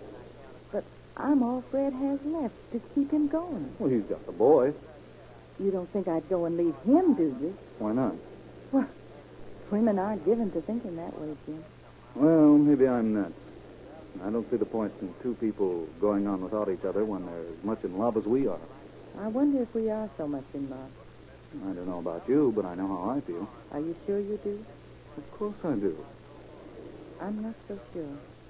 All right, look. Let's forget the whole thing. I've been trying to get you to see things my way for a week now, and I haven't gotten anywhere. Maybe I'm no good at this sort of thing anyway. I love you, and that's that. I thought you loved me, and that's that. So let's forget all about it till you're ready to make a definite break. Will you do that, Jim? Just forget all about it till I can see my way out of things. It's a deal. And now, let's settle something else. You're going back east, so am I. I have some money due me in San Diego. Let's take the boy and go down there. I'll collect the money, buy a car, and we'll drive east. How about it? You agree to forget all about the other? At least for a while? That's right. I'll forget all about it. It's a deal.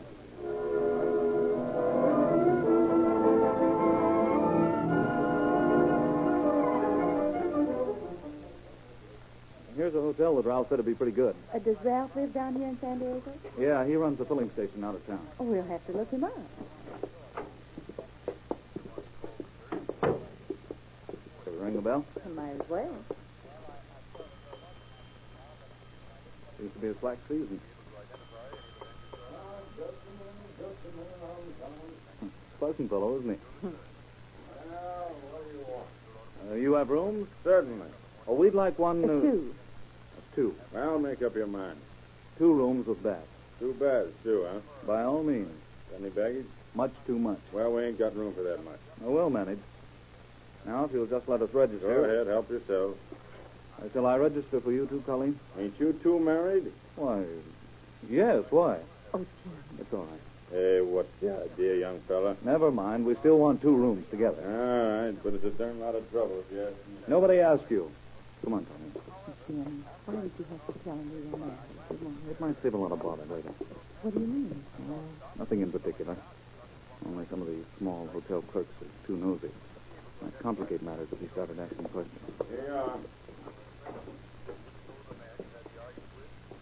Jim, you haven't anything to hide.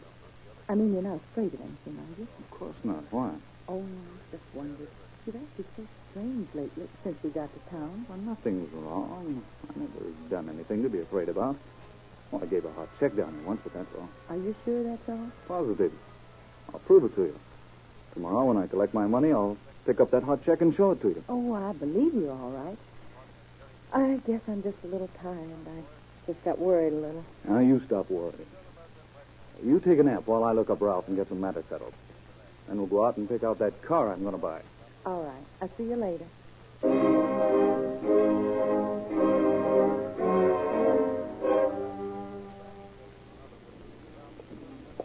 Here's the place Ralph told me about.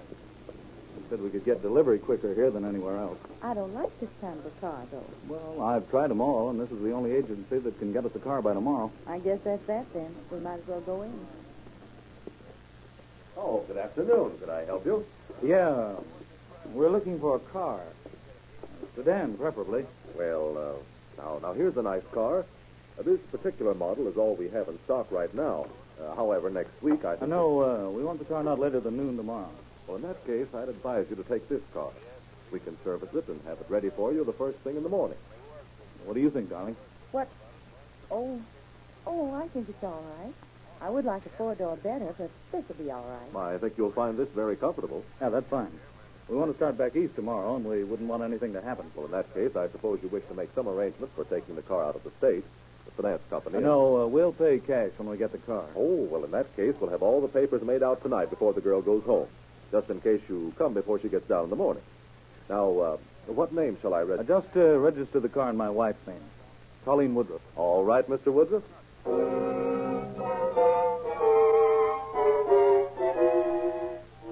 8:30 next morning, the assistant cashier of a branch bank at 5th and Market Street started to unlock the front door of the bank. He felt something pressing into the small of his back. Just act as though nothing was wrong. Unlock the door and go inside. Oh, sure. It's a new kind of a stick up, huh? That's right, son. Just act natural and you won't get hurt. Well, that makes sense. Won't you come in? After you. And while we're on the subject, don't turn around. Would you mind not pushing so hard with that gun?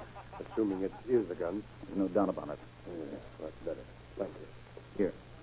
Take this knife and cut the cord off that Venetian blind. Just like a detective story, huh? A bandit ties up cashier. I resent the term bandit. I'm merely opening an account. You better open it quick, or Mr. Long will be coming in that door, and it might make him very angry to find you here, keeping me from getting the bank open. We'll save a piece of cord for Mr. Long. Now, if you'll be so kind as to go back into those little booths back there. Those are reserved for customers. They clip coupons in them. I'm sorry, but they'll have to serve our needs. I think number one will do for you.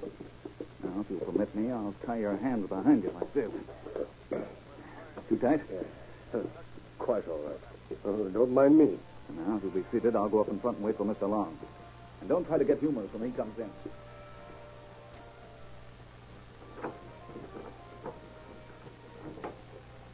Now, Mr. Long, just keep turned around. Walk straight back to the coupon booth. Huh? How did you get in here? I came in with your assistant cashier. He's already resting. You can't get away with this. You were, Mr. Long. I have gotten away with it. I'm practically finished. Will you go ahead? Thanks. I think it'd be better to put you in booth number 2. I don't want to disturb Mr. By the way, what is your name? Walwick.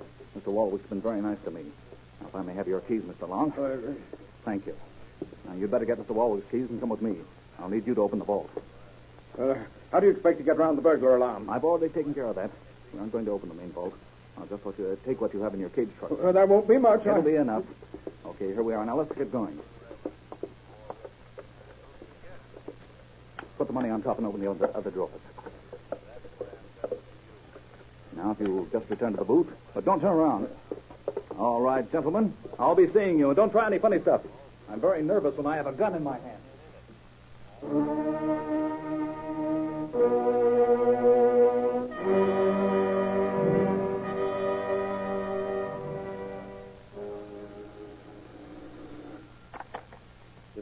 Sergeant Beatty speaking.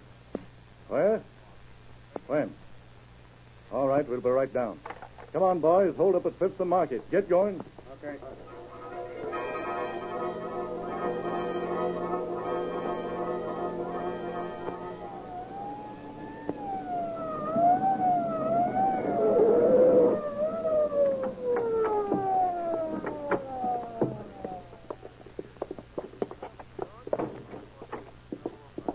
What about it? He just left here less than 5 minutes ago, Sergeant. Which way did he go? Well, I haven't the slightest idea. He just walked out and left us in the booth back there. And you didn't even see which way he went? Well, I was afraid to stick my head out. Who'd you expect to take a shot at you? Never mind. What did he look like? Well, I don't know. What? Well, he told me not to turn around, and I didn't. Mr. Walwick, how about you? Did you see him?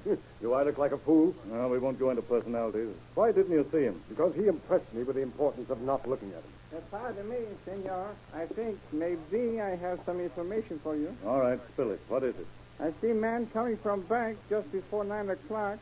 I also see which way he go. Which way was it? He took a taxi cab right here at the corner, but first he walked down Market Street. I get it. Walked around the block. What did he do then? He get in taxi with package in his hand, wrapped up in newspaper. Then he drive away. What kind of a cab was it? Kind of gray color it was, I think. Yes, that was it. Okay, thanks. Hey, Wes, let's check the cab company.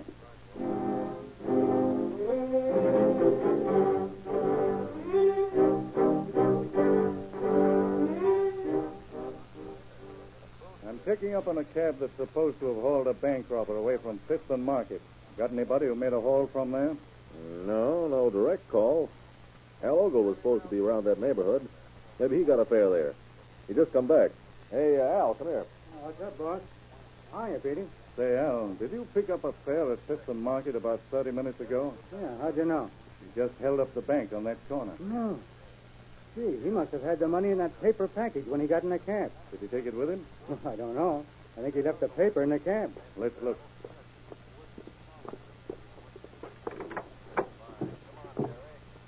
Yep, there she is.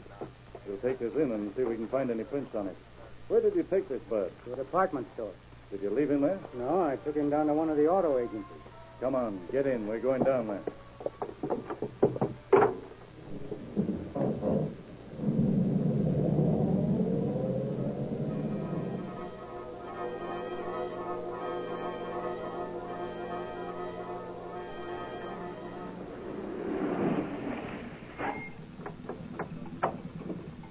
This the place? Yeah. You wait here. Good morning. Looking for a new car today? No, I'm looking for a man who just came here in a cab. Oh, you must mean Mr. Woodruff.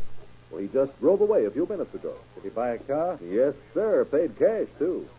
Let's see the money. Why, sure. Right in the office here. What's wrong? My hunch is right. This bird just held up a bank. Oh, it couldn't be Mr. Woodruff. Why, he was in here yesterday and told me he'd be back today and pay cash for the car. He and his wife were going... I'll bet he did at that. Let's see that money. Well, here it is. Uh-huh. I thought so. 2 $50 bills and 100 and a lot of 20s. That fits the description of the money taken from the bank. Got this bird's address? No, but I heard him tell the taxi driver to take a package to the Silver Star Hotel. You did. Thanks, Mr. Rogers. We'll see you later.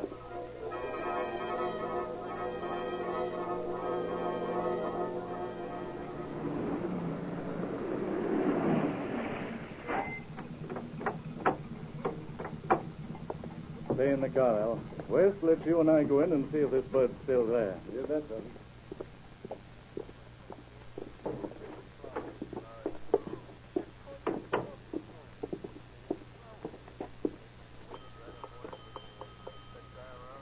Now, what is it?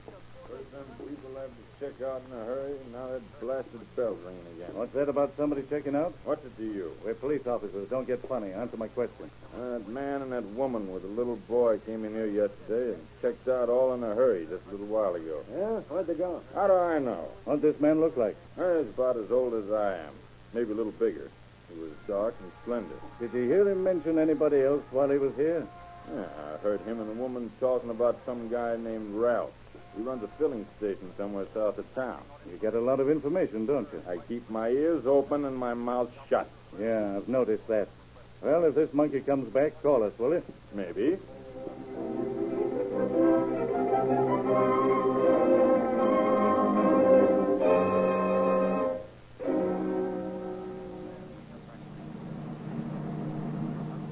Say, Al, do you know anybody working in a filling station who goes by the name of Ralph? Oh, let's see now. Nope, that's another fella. Say, there's a mechanic who used to work over close to that hotel who runs a filling station way out of the south side of town. He's Ralph Holmes, I think. Yeah, that's it. Hold your heads, boys. We're off.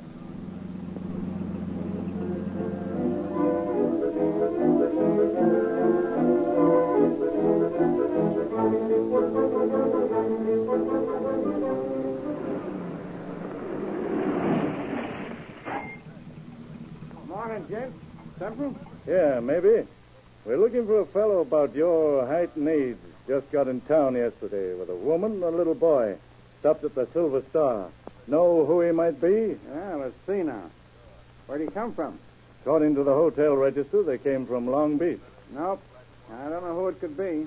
Only fella I know in Long Beach is Marcel James. And a married woman, a Mrs. Bannow. Is this guy James a slender, dark fellow about 40 years old? Yeah, that fits him all right. But he wouldn't come down here. Why not? Well, he's got a bad check charge against him. Anyway, Mrs. Bannow's gone back east to Tobaccoville, North Carolina, I think. Thanks, pal. That's all I want to know. Okay. Well, let's get back to headquarters.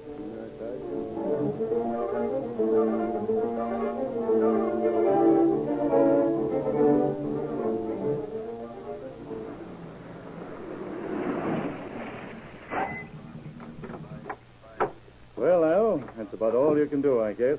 We've kept you off the job long enough. Don't mind me. I love it. Come on, West. Let's check that hot paper report. Okay.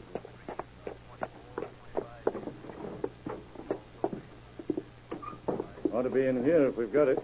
Hey, I remember that check case. He gave a bum check to a hotel man about a year ago. James, that's the monkey. We even got a picture of him. He left it in his room. Yeah, all right. Here's the dope right here. Marcel James. So he's heading east, eh? And she's going to Tobaccoville, North Carolina. My, what a nice reception they're going to get.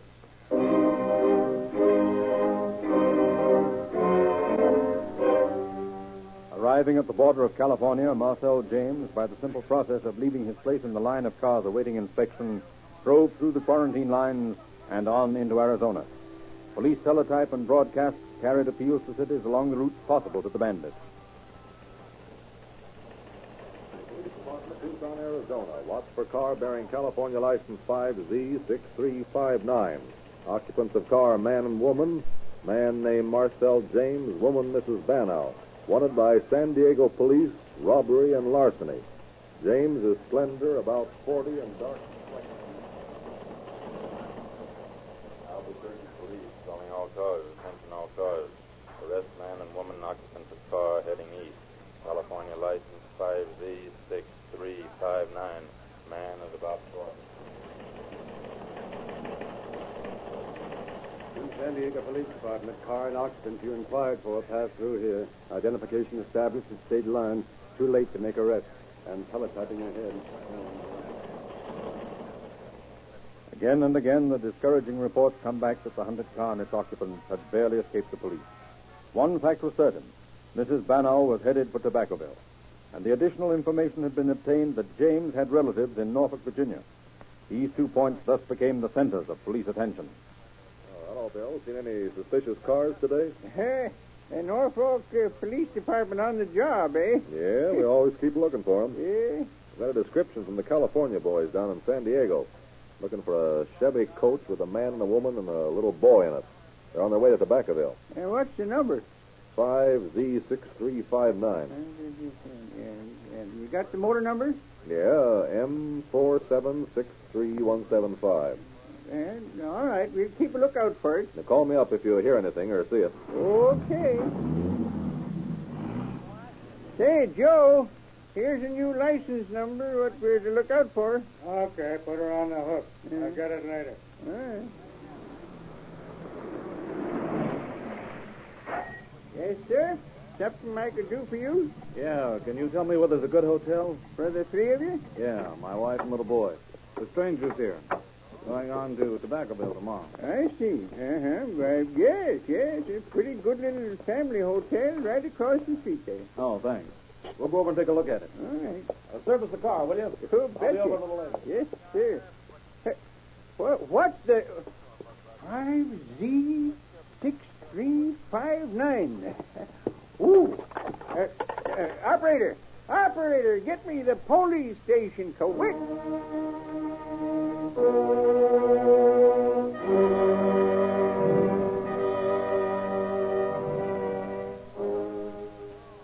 All right, boys. Watch yourselves now. Who is it? Police officers, open up. Not the you coppers. Come on, Pastor. Let's break it in. Oh, no, you don't, James. Drop that gun and I'll let you have it. All right, James. You're under arrest for bank robbery.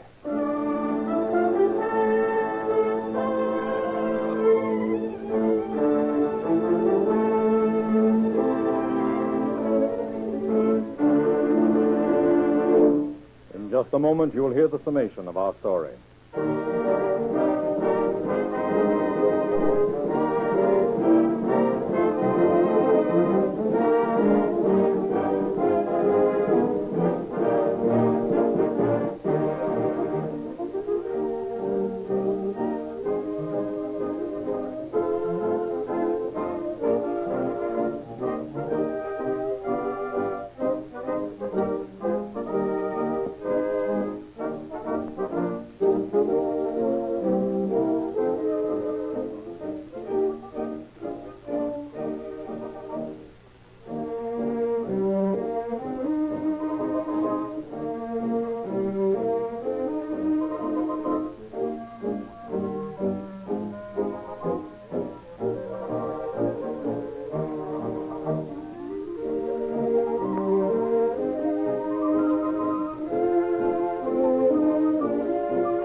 never the purpose of the police to cause innocent people undue suffering. For this reason, Mrs. Bannow, who was unaware of the criminal activities of a companion, escaped punishment. James, however, was sentenced to the federal penitentiary, and most of the money, as well as the automobile, were recovered. No, crime does not pay.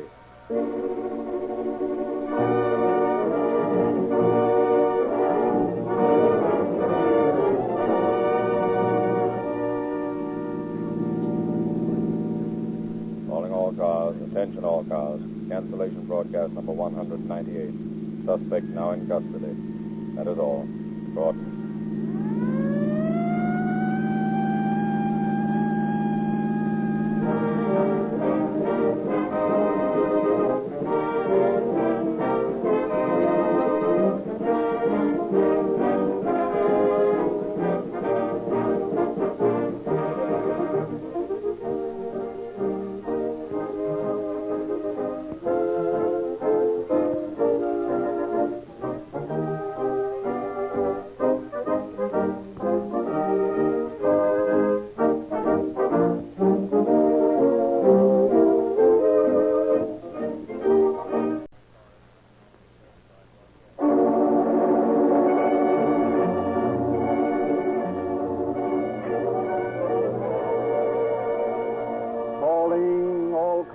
Copyrighted program created by Rio Grande.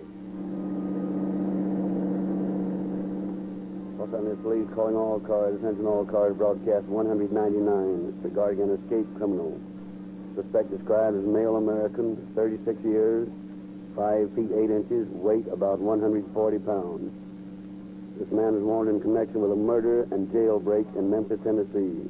Arrest and hold. That's all. Rose and Quest.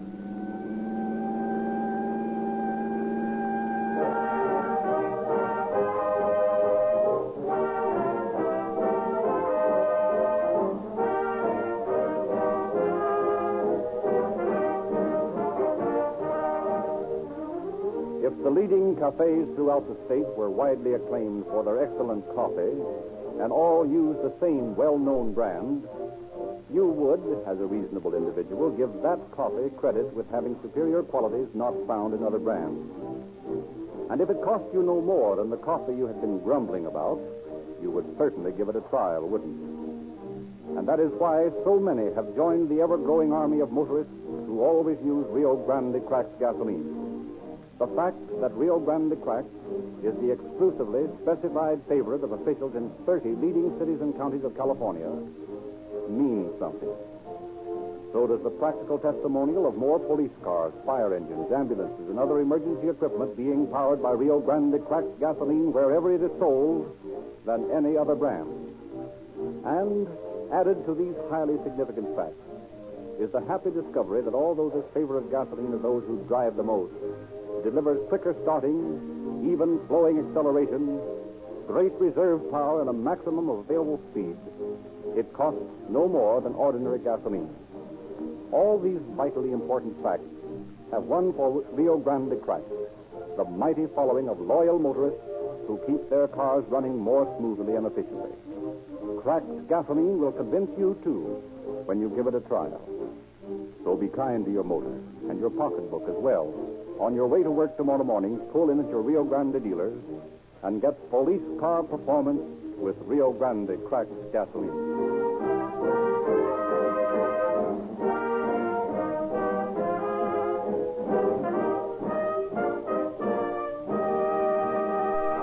It is our privilege again to present Captain C.B. Horrell, acting night chief of police of the Los Angeles Police Department.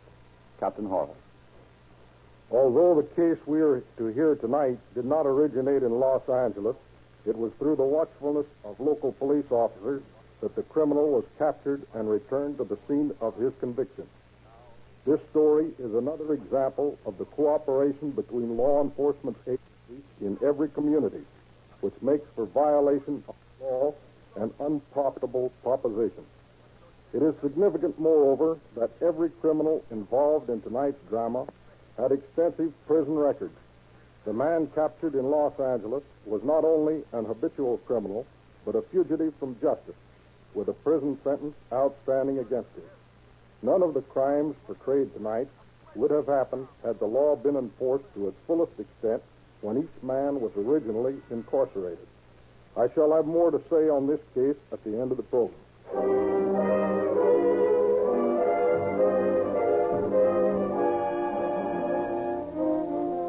In a murky cafe on the edge of Memphis, Beale Street, the air rank with stale tobacco smoke and the smell of cheap liquor, a tinny piano blared out a popular tune. Shortly after midnight, two youths strolled through the swinging door. Scott, straight. Right. James. Right.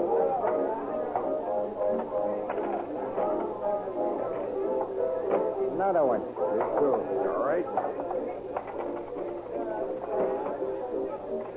Hey, where's Phil? Over there. I see him. Hey, Phil. Come here. Just a minute. Well, what is it? Why don't you clean the stump up? It smells bad. Yeah, it might not be a bad idea. You might start here. You keep out of this. You boys are a little drunk. You better go on home. Listen, who's drunk? Hell, offhand, I'd say you are. But you don't, do you? Yes, I do. And what about it? You can't talk that way to my buddy. Just so? Now, look, you punks, get going. Who says so? Come on, Hank. Let's get this over with. Right with you. Get your filthy hands off of me. Okay, boys, we'll do it the rough way. Oh, hey, you can't get away with that. Hit my pal, will you? I'll really... You what? Yeah. All right, Hank. All right. Hold the door open and keep him out. We'll be back, Rat. With Rod. You'll be just as welcome as you are now. You want to call the cops? For them punks, now. They're out past their bedtime now. Let's get things live enough. Joe, get busy on them ivories. Okay, Phil.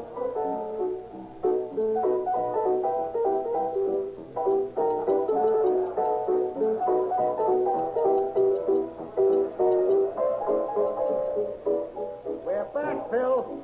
Stick around, Charlie. I'll show you how to handle these mugs. Yeah. Yeah, looks like they've got the drop on you, Phil. Yeah, looks that way. They mean business. I saw Dean outside in the car. They drove up with her. Never mind. I don't like whispering. It ain't polite, so cut it out. Sure.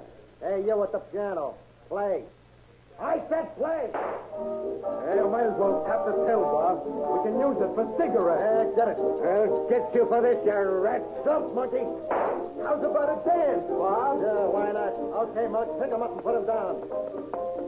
Come on, put some lawyers in this. Charlie, come on. Hey, keep dancing, you. Come on, Graham. Hey, what's your idea of riding that horn? There's a dumb cop running this way from the corner. Oh, yeah? Where? Right over there. He's fixing to crawl. Let him have it, Bob. It's a pleasure. He's getting up. He's going to get his gun. Oh, no, he ain't. Get going, Peg. There's another bull coming around the next corner. Hey, you! Come back there! Stop! No! Get going, Peg. Scram!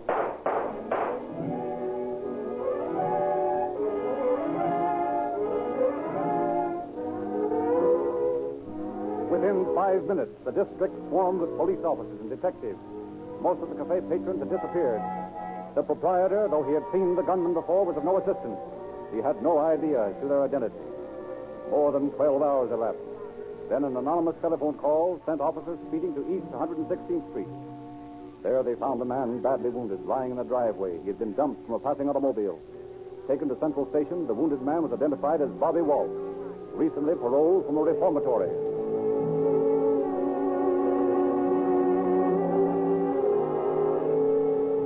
For weeks, Walsh lingered between life and death.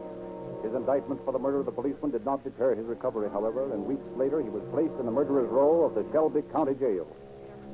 We turn back the calendar now to the night of the raid on the cafe. In a house at 275 Rayburn Boulevard, a man and a woman are talking. I tell you gotta give me diamonds tonight. And I tell you for the 1,000th time I haven't got them. And what is money you got for them? What money? You sell the diamonds, no?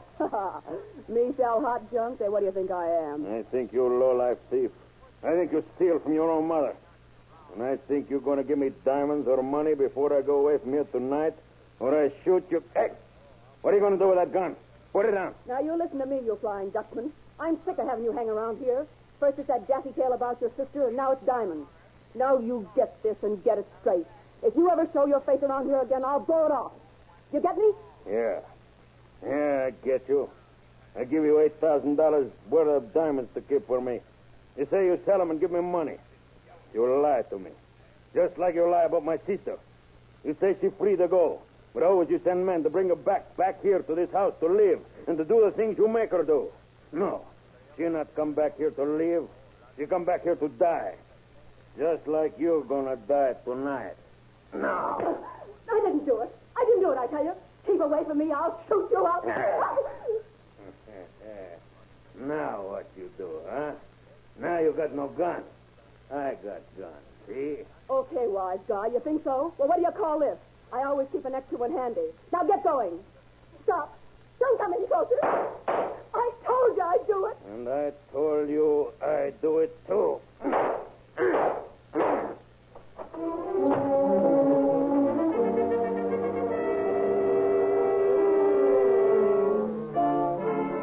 3 weeks later, in the belfry of a church on the outskirts of Columbus, Mississippi, the sexton discovered the fleeing man. Frightened at the stranger's presence in the belfry, the sexton notified officers who captured the intruder. He gave a series of names, including that of John Revensky. Sullen and morose, he is returned to Memphis and placed on trial for the murder of May Goodwin. Case of the people of the state of Tennessee, plaintiff versus John Revensky, defendant. The counsel will resume his examination.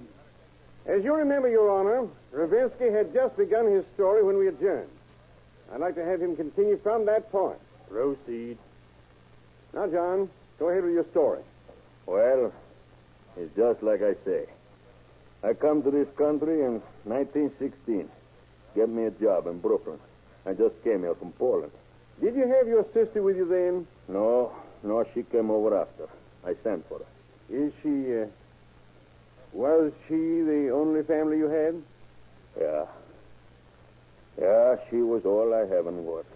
Tell us what happened then. Well, I've been here a couple years. I meet May Goodwin. She was a no-count woman. She keep a place in Brooklyn. She had other places in Chicago and one out on West Coast, too. Did May Goodwin ever meet or talk with your sister? Yeah, she meet in Brooklyn. We go to party one night. This woman, May Goodwin, was there. She see my sister, and she tell her to come see her sometime. And did your sister visit this woman? Oh, yeah. She go see her the next day. Then what happened? Oh, I don't know. I don't see my sister again for, well, many weeks. And when I do... Go on. When I do, my sister, she tell me... What did she tell you? Well, pretty hard for me to say, but she tell me she... Yes? Well, she tell me she's a woman like May Goodwin. And she cannot leave a place where she's living. Why not? Because this woman will not let her. You mean that she was being kept prisoner in one of the places run by this Goodwin woman? Yeah. What did you do? Well, I tried to see my sister again, but they tell me she gone to Chicago. Did you go to Chicago? Yeah, I go there, but I cannot find my sister. Did you ever see her again? No, I never see her again. Did you ever see May Goodwin again? Oh, yeah, I see her in Chicago. She tell me my sister dead. Was she dead? Yeah. I found out afterwards my sister, she killed herself. What was the attitude of May Goodwin at this time? What's that, please? I mean, how did she act? Oh, she very friendly. She says she's sorry for me and for my sister. And she told me she had jobs she wanted me to do for her. What was that job? She wanted me to steal some diamonds for her. Did you do it? Oh, yes. Were you apprehended? What? Arrested for it? Oh, yes. Yes, I was sent to prison for it. Did you serve your time? Oh, yes. When did you see this Goodwin woman after that? Well, I went to her to get the money she promised me for the job I done for her. Did you get it? No. She told me she wouldn't give it to me. Then what happened? She laughed at me. She laughed about my sister. Then what did you do? What I do? I slap her face. Did she do anything about that? Yeah, she pulled out gun, says she shoot me. Why didn't she do that? Well, I hit her again, took gun away from her. And then what happened? She pulled another gun out of dresser drawer and shoot at me twice. Did she hit you? No, she missed me. What did you do then? I shot her many times. And then, well, then I run away. Your Honor, gentlemen of the jury, that is our defense.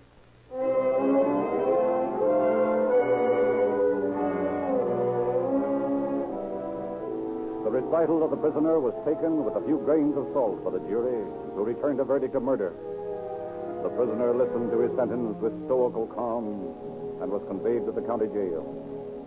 Here, the threads of our story become interwoven again. Revensky was placed in a cell in Murderer's Row and by a strange coincidence became the cellmate of Bobby Walsh. Unknown to authorities, certain of Walsh's jailers had been allowing him special privileges. Into the midst of this lack of discipline, John Revensky was thrust. Hey, Bobby, here's a friend to see you. Thanks, pal. Oh, hiya, honey. Hi. Well, how are things, kid? Well, we just about got the job set. Say, who's the new boyfriend? Revensky, the guy that wrapped up May Goodwin. Oh, yeah, I've heard of him. Well, introduce us, Bobby. Yeah, sure. Hey, Rev. Come here. What do you want? I want you to meet a friend of mine. Peggy, this is John Revensky. As handy a man with a 38 as you'd care to meet.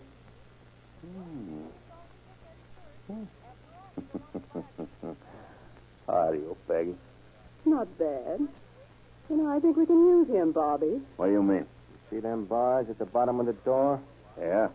Well, what about them? They look solid, don't they? Yeah, but what's that got to do? Push on one of them. Well, I'll be a son of a gun. How you do it, eh? My girlfriends all wear corsets. Corsets? So what? So hacksaw blades make good corset stays. Yeah, but how do you get them out? I don't understand it. Oh, for the love of Mike, where do you think Bobby's been going when the guard lets him out every night? Oh, I get it now. Hey, that's smart. Hey, you got a friend, maybe? Yeah, lay off. Oh, sure. But tell me something. They let you out at night. Why you have to go to all this trouble? Don't let me out of the jail, you dope. Besides, I got a pal who's going with me. You in with us? Me? Well, sure, why not? What do I got to lose? Okay, let's get busy. Come on, let's sing. Sing? Yeah, got to cover up the noise the stores make. Get going. You're plenty crazy, but I'll do what you say. What are you going to sing? Well, let's see. Oh, if I had the wings of an angel,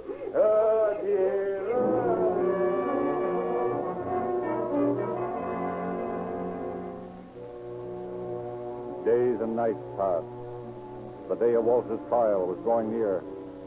It was well after midnight on the morning of June 23rd when two deputy sheriffs made their routine round of the cell block, perfunctorily peering into the cells. All was quiet. Only the rasping of snores broke the stillness. They reached the heavy door leading from the cell block to the jail office. The turnkey threw back the bolt. The massive door creaked on its hinges. There was a clatter of feet on the iron floor behind them. The deputies whirled to look into the muzzles of two guns. Stick 'em up and be quick about it. Come on, Basin. Get that turnkey in here. Get the guns, Charlie. I'll get him. Come on, you heard him. Get in there. Come on, get in. Yeah, now that'll hold him for a while.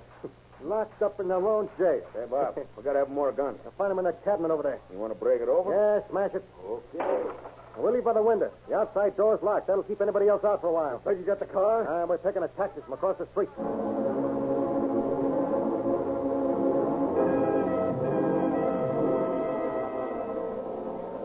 Police and sheriff's officers started immediately on the trail of the two men, but they had almost an hour's start on the police. John Mullins told the officers, Yes, sir. I'll show 'em.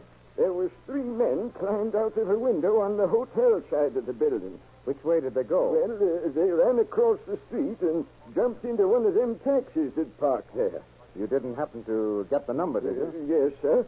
I figured there was something wrong when 3 men slid down a rope from the jail window, so I watched where they went and I wrote down the number of the car.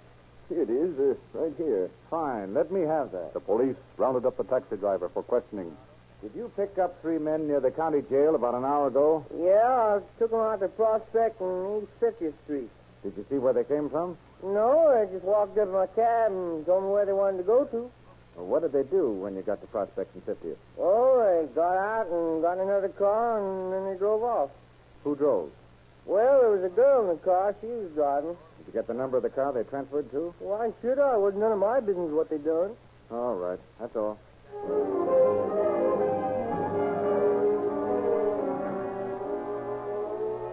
2 weeks passed, and no trace of the fugitives was found. the hunt had begun to lag when two men strolled into the station and asked to see mug pictures of Walsh and his pal. Suspicious, detectives trailed the men to the office of the manager of a suburban bank. They watched the men enter the manager's office, then stationed themselves where they could listen to the conversation. Hey, this joint is going to be stuck up. How do you know? We've seen a layout, and we know the guys is going to do it. Yeah, they're tough monkeys, and they won't stand for no fooling. Well, what's the idea of coming here and telling me? You offer a reward for bank bandits, don't you? Certainly.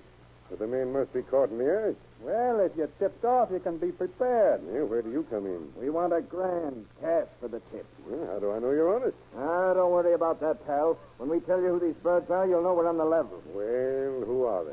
If you don't mind, I'd like to get in on this. Yeah, who might you be? Oh, almost anybody. But I happen to be Detective Captain Costello. This is Officer Murphy. We've been listening to these two birds making your proposition, and we'd like to learn a little more about it. You ain't got nothing on us. Well, nobody said we had. But we're going to find out who these boys are who are going to stick up this bank. Well, what makes you think we're going to spill? Because I don't think you'd like jail any better than the next fellow. We ain't done nothing to get in jail for. Maybe you don't call this deal extortion, but I do. You don't remember me, do you? I'm the man that okayed your request to look at mug pictures of Walsh and his friend Charlie. Now, unless you want to go down to headquarters and tell it there, you'll start spilling here. Okay. We'll slip you the dope. Get started. Well, we happen to know that them two monkeys are living out on Quinn Street, and we know they're going to stick up this joint. We've seen the layout of the place, and we know just when they'll do the job. Where is this place? It's the third house in the corner on the left-hand side. Who else lives there? An ex-cinder dick rents the joint. Walsh and his buddy hang out with him. Ex-detective, huh? Who is he? I only know his first name. They call him Art. He's under indictment for something or other. He's a tough boy, too. You'd better be ready for anything. Don't worry, we will. Say, Tim, take these birds down and hold them for a while. We don't want them tipping that gang off. Okay, Chief.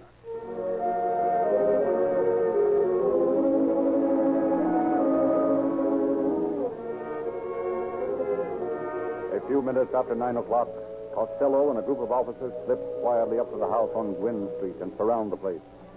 So silent is their approach that they swoop down on a man sitting on the porch, and before he's aware of their presence, the ex-detective is captured. Tim, get a couple of the boys to take over on this bird. You and Bowles come with me. Yes, sir. Come on, you.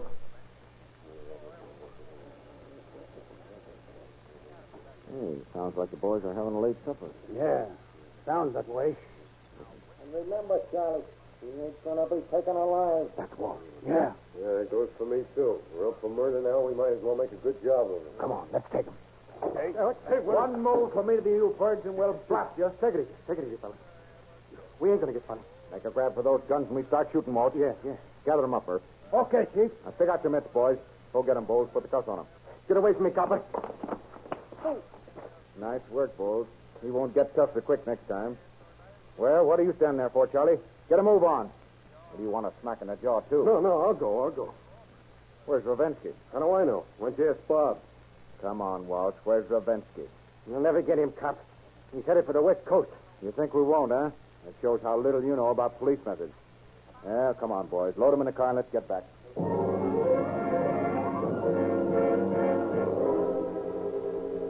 Our scene shifts to Los Angeles. Months have elapsed. In the central station in Wilmington, Patrolman Barber is discussing the prospects of the night with his partner. Outside, the fog swirls in thick eddies around the street lamps. Motor cars pass less and less frequently. Wilmington sinks into fog-shrouded drowsiness as the two officers prepare to go on duty.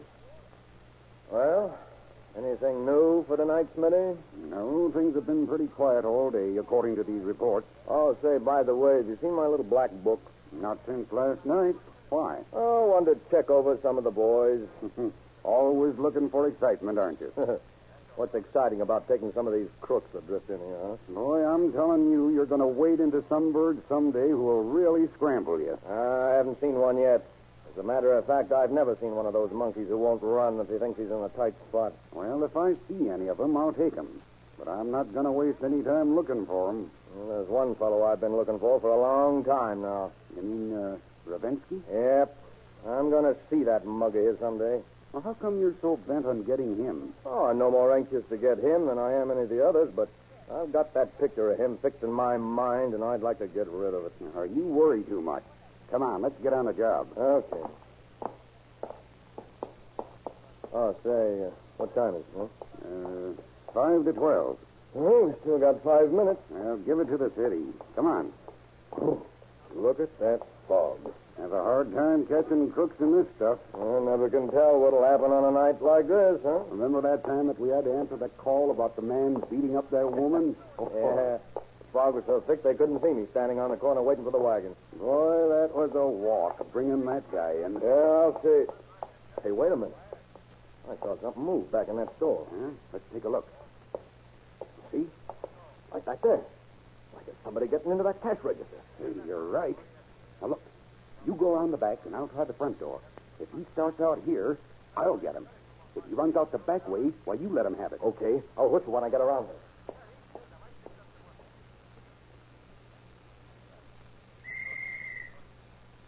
Hey, Barber, he's coming out the front. Hey, where'd he go, huh? Hold it. Hey, stop. There he goes around the corner. He went right through that glass door where you blew that whistle. There he is. Let him have it. Hey, stop there. Let me get in on this, will you? You got him. Oh, didn't he still running? Get away from me with that thing. I don't want to get shot. Ah, you're not going to get hit. Here goes. Cat, stop him. Come on. Don't shoot anymore. Don't shoot. You got me. Got me back. Yeah, where you hit, guy. Oh. Hey, Smith. Shine your flashlight down here. Okay. How's that? Jumping catfish. It's Ravinsky.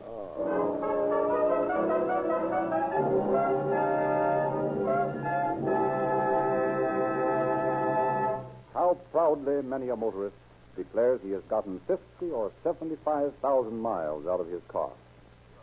We enjoy the same pride in checking the speedometers of police cars, fire engines, ambulances, and other emergency cars throughout the state of California, and finding that last year these cars drove 55 million miles, powered exclusively by Rio Grande cracked gasoline. And indications are that these official cars will beat that noteworthy record this year. Join the parade of satisfied motorists who demand and get police car performance with Rio Grande cracked gasoline. Turn in at the nearest Rio Grande station tomorrow morning, and while there, ask the attendant what we mean by Sinclairized for safety. He'll tell you that Sinclair motor oils have what it takes in this modern day of high-speed motors, that even though the weatherman goes crazy with the heat and you push your motor to the extremity of great speed, this smoother, tougher lubricant will not break down. The patented Sinclair process takes care of that by completely removing these two notorious robbers of engine efficiency, petroleum jelly and wax. Follow the trusted example of 52 railway systems, 150 major airlines, airports, and airplane manufacturers, great fleets of ships that sail the 7 seas, and millions of motorists in 45 nations of the world. Have your Rio Grande dealer give you a refill of Sinclair Opaline, the finer lubricant that is as smooth as it's tough, but it's only 25 cents a quart in tamper-proof cans. Give your automobile police car performance with Rio Grande cracked gasoline, and Sinclairized for safety with the worldwide favorite Sinclair motor oil.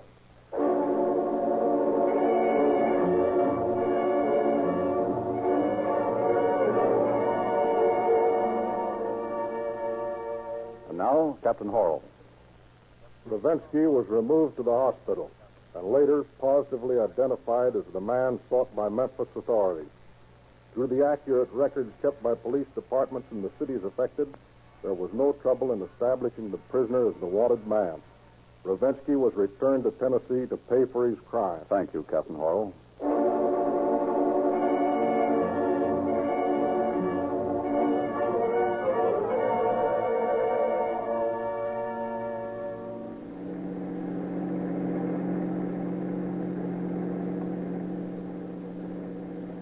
Los Angeles Police calling all cars, attention all cars. The cancellation of broadcast 199 regarding an escaped criminal.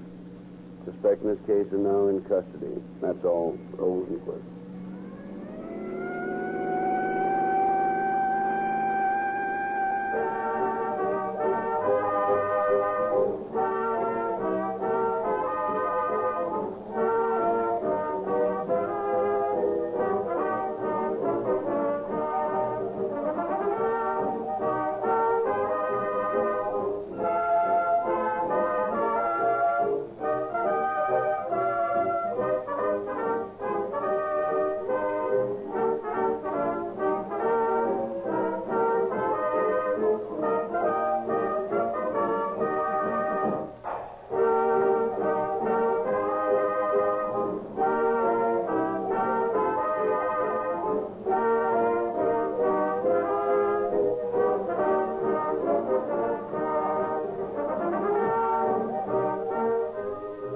This is your narrator, Frederick Lindsley, bidding you good night for Rio Grande.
A copyrighted program created by Rio Grande.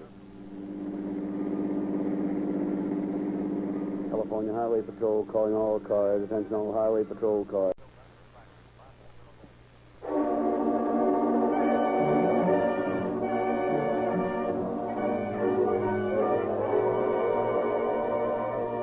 Calling all cars. A copyrighted program created by Rio Grande. California Highway Patrol calling all cars. Attention all highway patrol cars. Be on the lookout for a car with a damaged headlight. Possible crushed fender on the right side. This car is involved in an accident on Highway 99 about 6 p.m. this date, in which one man was killed. That's all. Rosenquist.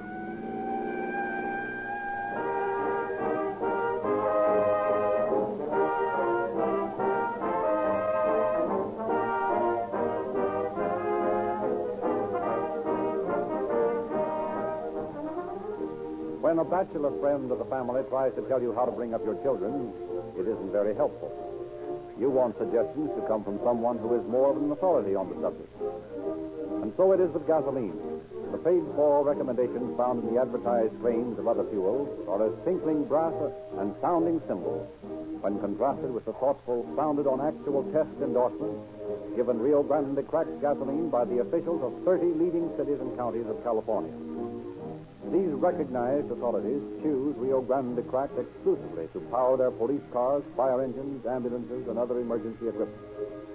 This highest, more convincing recommendation has caused a vast army of thinking motorists to swear loyal allegiance to the gasoline which ranks number one with those who know best because they drive the most. They declare that Rio Grande cracked meets every one of their rigid requirements.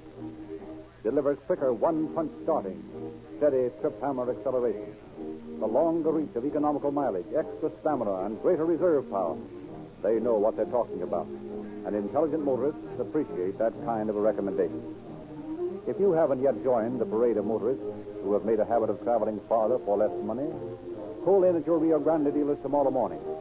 Fill up with Rio Grande cracked gasoline and begin letting this police car performance fuel make life easier for your motor and your purse.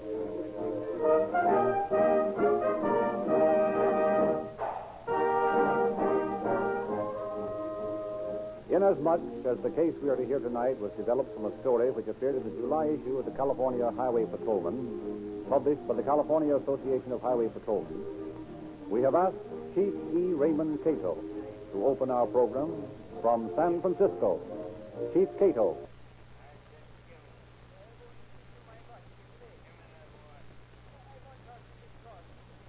Friend, if you should stop 100 motorists and ask each one what the members of the Highway Patrol do to earn their salaries, you would probably be told that the life of a highway patrolman is one jolly round of pleasure.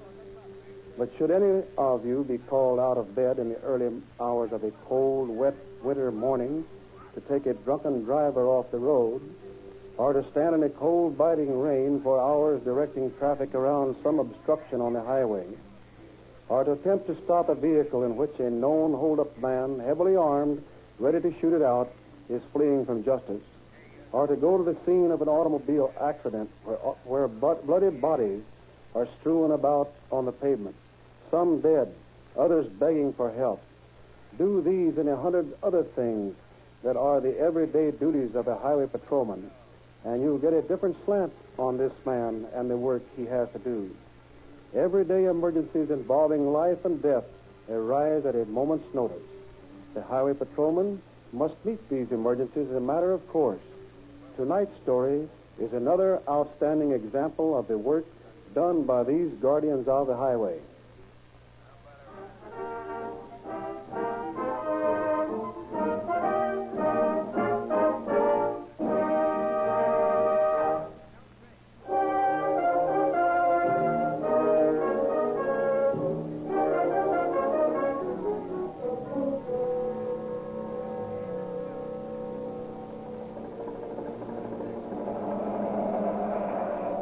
Take a guy all night to get across this road. Yeah, these guys, they won't stop for nobody. Looks clear now. Guess I'll cut across.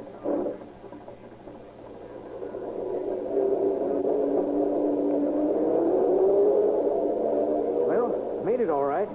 See Pat anywhere? Yeah, he's coming up now. What's wrong with her, Pat? Oh, I don't know. It just stopped on me. I'll take a look at her in a minute. Well, guess we'd better get your load onto my truck and get started. I should have been clearing at Gorman by this time. I came out as soon as you called. Much traffic? Oh, it's awful. Looks like everybody and his dog went somewhere for the holiday. Yeah, you should have been with me in New Year's. Boy, things were sure popping around Bakersfield. Don't think I've ever seen this much traffic on the ridge on January 3rd before. Hey, Pat, get your flares out. We're going to have to leave your track. Okay. Back her up for us and we'll transfer the load. Okay. How much room have I got? Oh, about 5 feet. Come on back.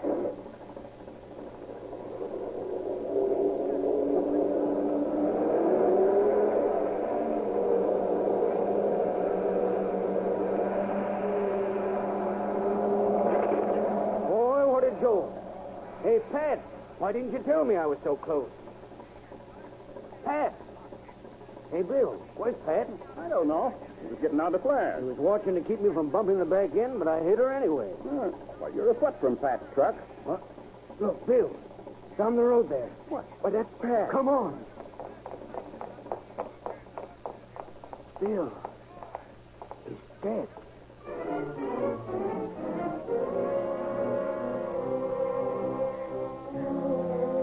Captain Leroy Gallion responded to the frantic telephone call of the truck owner, and within a few minutes the air crackled with broadcasts asking for the arrest and detention of a driver of a car with a battered headlight.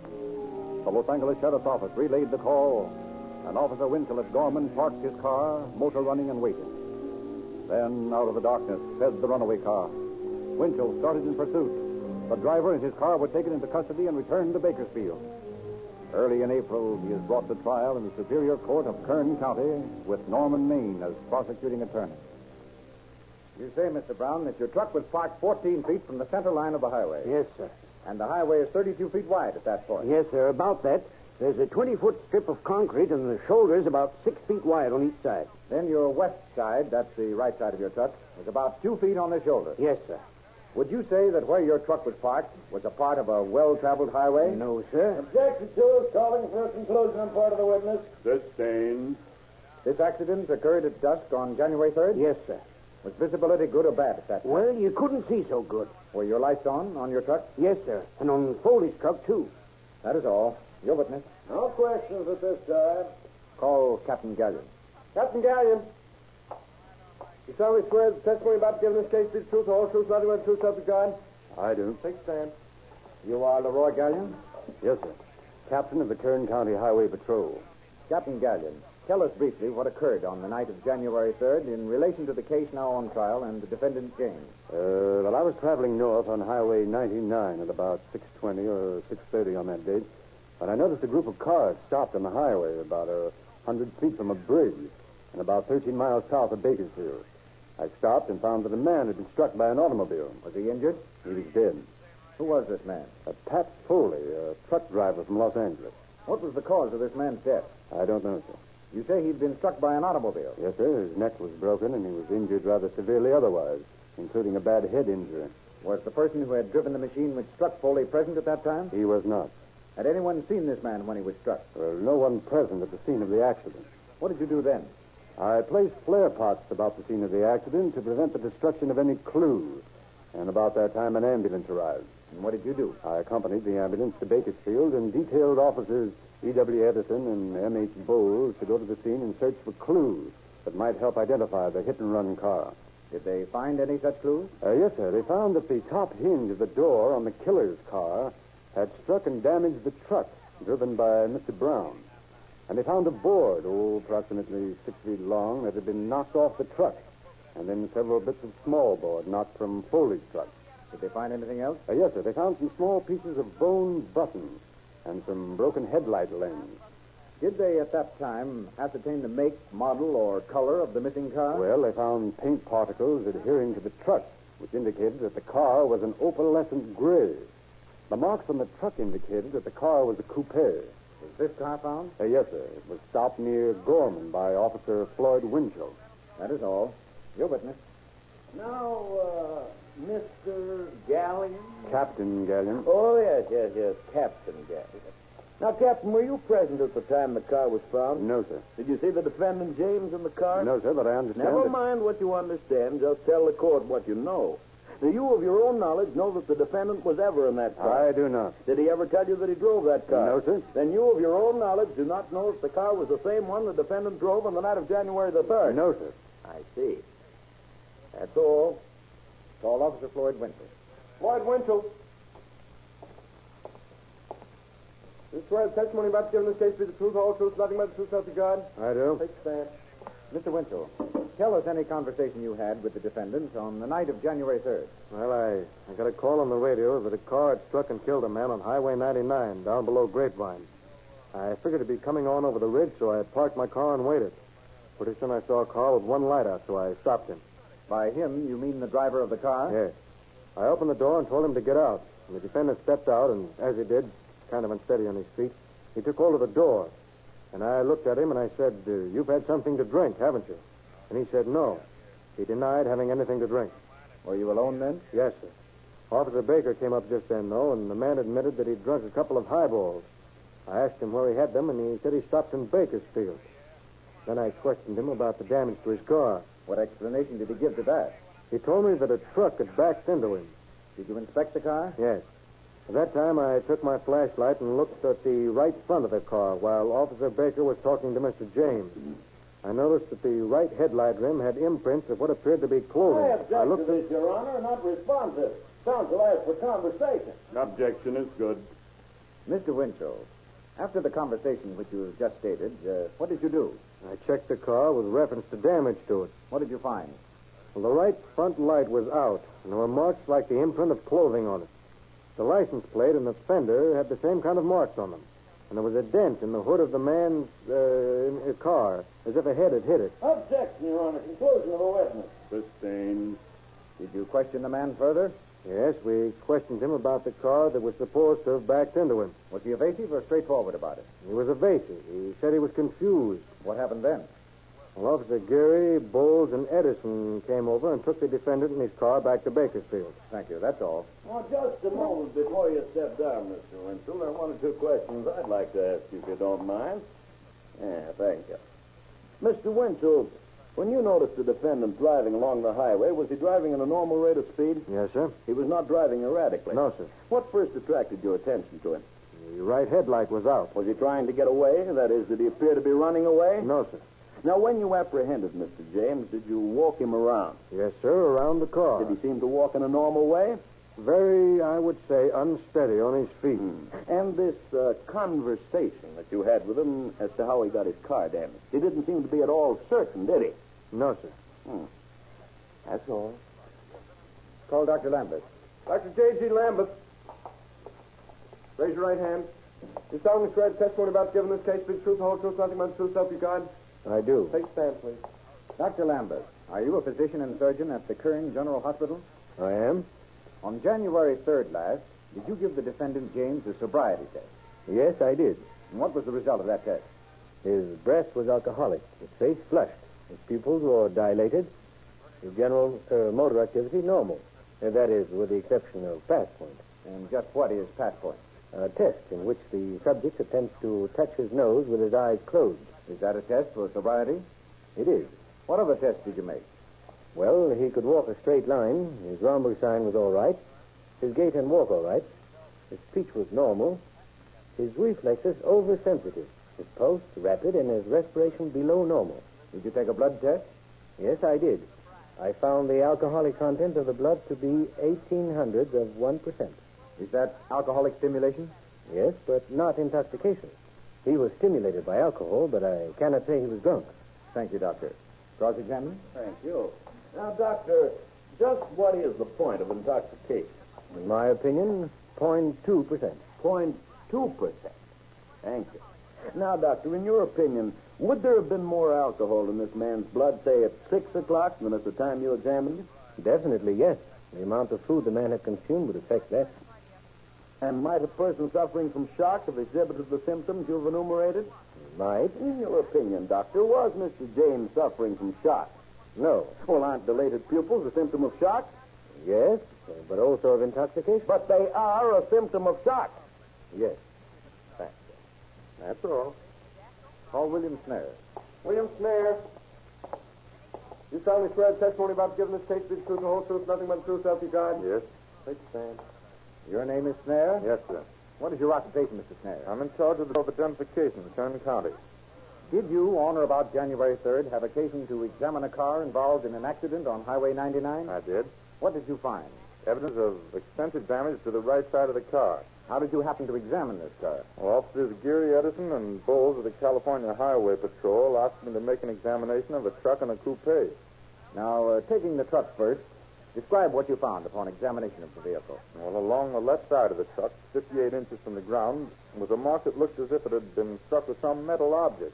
The paint was removed for a distance of several feet, and an upright reinforcing strip about 6 feet long had been knocked off. Was this strip later found? Yes, sir. It had also been run over by an automobile with a diamond tread tire. What was the color of this truck and board? The truck was painted in aluminum color over an undercoating of white paint, which in turn had been put on over a blue coat of paint. Now, Mr. Snare, will you describe the second automobile which you examined? Yes, it was a Plymouth coupe, opalescent gray with diamond tires. What was its condition? Well, the right front fender was dented, and the hood was dented about the center on the right side. The right headlamp had been shattered. The horn was bent, and the radiator grill was smashed, with a long marred streak on the paint above the right door. Was all the window glass intact? Yes, it was. Upon closer examination of this car, what did you find? I found that the dent in the fender had been made by striking some semi-solid object. Such as a human body? Objection. Counsel leading the witness. Sustained. Could the dent have been made by being struck by a human body? Objection is calling for a conclusion on part of the witness, Your Honor. Sustained. Did you find any evidence that this car had struck a human body? Yes, sir. Did you find that this car had struck any other object? Yes, sir. I found in the storm drain above the door particles of paint similar to those taken from the truck. On the right rear door hinge, I took other particles of paint that matched those from the truck also. I show you a microscopic slide containing particles of some substance. Is this the paint which you found in the storm drain? Mm-hmm. It is. Now, this slide contains other particles. Are these the ones you took from the truck for identification purposes? They are. What means did you utilize to ascertain if these specimens are identical? Chemical analysis shows them to be identical. Microscopically, they're the same, and spectrographic tests also show they're the same. What evidence did you find that indicated that this car had struck a human being? Well, on the rim of the headlight were marks that looked as though they'd been made by some sort of fabric. These marks were also found on the license plate, on the horn dome, and on the fender. Did you identify these marks? Yes, sir. I photographed and enlarged them until they showed plainly the weave of the fabric which had made them. Have you identified this fabric? I have. It's the same as that found on the body of Pat Foley. Just how can you prove this? Well, the fabric taken from Foley's trousers shows a sort of whipcord pattern, having 9 threads to the inch. Now, these cords are wrapped with a smaller, different-colored thread, having 12 threads to the inch.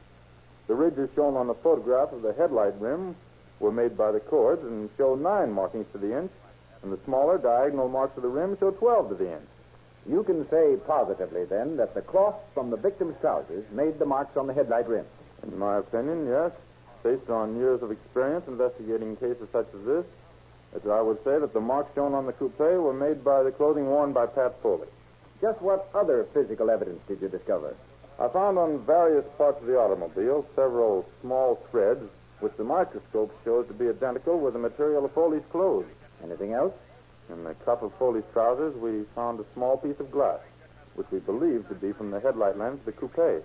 Was it? Yes. How did you ascertain that? Well, we had spectrographic analysis of this glass made and compared it with a spectrograph of the glass from the headlight lens taken from the car itself and picked up at the scene of the accident. Were they the same? They were. Could these pieces, or this piece of glass, have been placed in the cuff of the victim's trousers? Objection, Your Honor. Calling for a conclusion of part of the witness. He couldn't possibly have any knowledge of that. Sustained. Do you know whether or not this glass was placed in the cuff of Foley's trousers? I do not. No, sir. Did you see anyone place it there? No, sir. Do you know if it was placed there by anyone? Objection to is already asked and answered, Your Honor. Sustained. Mr. Snare, did you find any other physical evidence that this car had struck a man? Well, Officer Bowles brought me 2 pieces of bone button, which he found at the scene of the accident. And later, Officer Edison found on the running board of the coupe another piece of button very similar. On trying to match them up, I found that together they completed a button which evidently had been broken off the jacket worn by Foley. Chief, Your Honor, please. I move that be stricken from the record, being conclusion of the witness. I don't think that I that's don't an care what indictment. you think. That man has no right to prejudice my client's interest by injecting his opinions into his own testimony. Your Honor, Officer Snare is offered as an expert in the field of identification.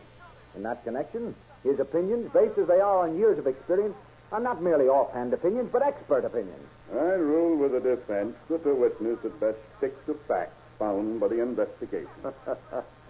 Thank you, Your Honor. Can you show, Mr. Snare, that the button in question came from the jacket of Pat Foley? Yes, sir. Clerk, produce the jacket entered by the people as Exhibit 4 for evidence. Right here, Your Honor. Mr. Snare, will you demonstrate to the court and the jury just how you determined that this button came from the jacket in question? Well, you'll note, Your Honor, that at this point a button has been pulled from the jacket. It has not been done with much force, but only with sufficient force to break the thread. If, on the other hand, a great deal of force had been exerted on the button, it would have broken suddenly, leaving part of the button in the fabric and the threads intact. Now, you'll find that such is the case here at the bottom of the jacket. By placing a fragment of button, which we have here in this position, it's clear that this broken button was torn forcibly from this position. If it please, Your Honor, I have a button here. Is this button, Mr. Snare, one that came off this jacket? I can't say without closer examination. Where did you get this button? Well, I took it from this jacket at the preliminary trial, Your Honor. Where did you do that? Why, I knew this testimony was going to be introduced, and I wanted to show that this button could not be the one torn from the jacket. May I ask, Your Honor, why defense counsel was permitted to tamper with the evidence of the preliminary trial? It's my duty to protect my client at all costs. But not at the cost of stealing evidence. Do you accuse me of stealing this button? Well, either you're guilty of... Now, look here, Gentlemen. Yes, Your Honor. If you please, Your Honor, I think I can help clear this up. After all, it is evident on examination of the jacket, it doesn't make much difference if the consul does have a button. There are several missing. Your Honor, we are trying to show that this button, reconstructed from pieces found at the scene of the accident and picked up from the running board of the coupe, make up a complete button, which we contend was broken from the jacket of Pat Foley at the time he was struck down by the automobile of the defendant, James. Well, I think sufficient evidence has been introduced to prove that point. That is all, Mr. Snare. That is our case. If it pleases the court, at this time I would like to call the defendant James to testify in his own defense. Edward James. Raise your right hand. You solemnly swear the testimony about to give in this case be the truth, the whole truth, nothing but the truth, self you God? I do. Take a stand. Mr. James, how old are you? 48. You married? Yes, sir. Any children? One. Are you a drinking man, Mr. James? No, sir. No, I may take a drink every 2 or 3 weeks. Well, sometimes it's months before I take one. Do you drink to excess? Get drunk? No, sir, never. Were you drunk on the night of January the 3rd? I was not. Tell us briefly what you did on that night. Well, about 2:30 in the afternoon, I left Visalia. I've been there on business. I stopped in Bakersfield and went to the Southern Hotel. I was tired and thought I'd rest for an hour or so. It was cold that day. I went in the bar and had a highball, a ginger ale and whiskey. Then I ordered a sandwich, ham and cheese. During the time I was eating, I had another highball. And when I finished eating, I took another one. And then I left. And did you leave Bakersfield immediately? Yes. About what time was that? About 5 o'clock. And were you feeling perfectly normal at the time? Yes, I was. Were you intoxicated? No, sir, I was not. Now, Mr. James, did anything unusual happen while you were on the way home? That is to Los Angeles. Yes, about 7:30, I was arrested at Gorman. And before that time? No, sir, not that I remember. What is the last thing you remember after leaving Bakersfield? Objection. Attempt to lead the witness. Oh, Your Honor, there's no attempt here to lead Overruled. Thank you. You may answer that question, Mr. James. Well, I remember passing the intersection of the Arvin Road and Highway 99. I don't remember anything else until I was stopped in Gorman. And what happened in Gorman? Well, I remember a car that drove up alongside me, and traffic officers got out, and they told me to get out of the car. They asked me if I'd hit a man, and I said that I had not. You have no recollection of striking a truck or any person? None at all. Thank you, Mr. James. Cross-examination. Thank you. Mr. James, you heard the testimony of Officer Winchell, didn't you? Yes. You heard him say that you told him when he stopped your car at Gorman that a truck had backed into your car. Did you hear him say that? Yes. Was he telling the truth or a lie? I don't remember. Did you or did you not tell him that the accident occurred near Bakersfield? I don't remember. Did you tell him that on that occasion that you were in a hurry to get home and that you didn't stop because of that fact? I might have. Upon the arrival of Officer Baker and upon being questioned the second time at Gorman, did you or did you not say to Officer Winchell, when asked if a car ran into you, it might have, but I'm not quite sure whether it was a car or a truck? Well, I may have said that. I don't remember. Mr. James, do you remember leaving Bakersfield on the night in question? Yes.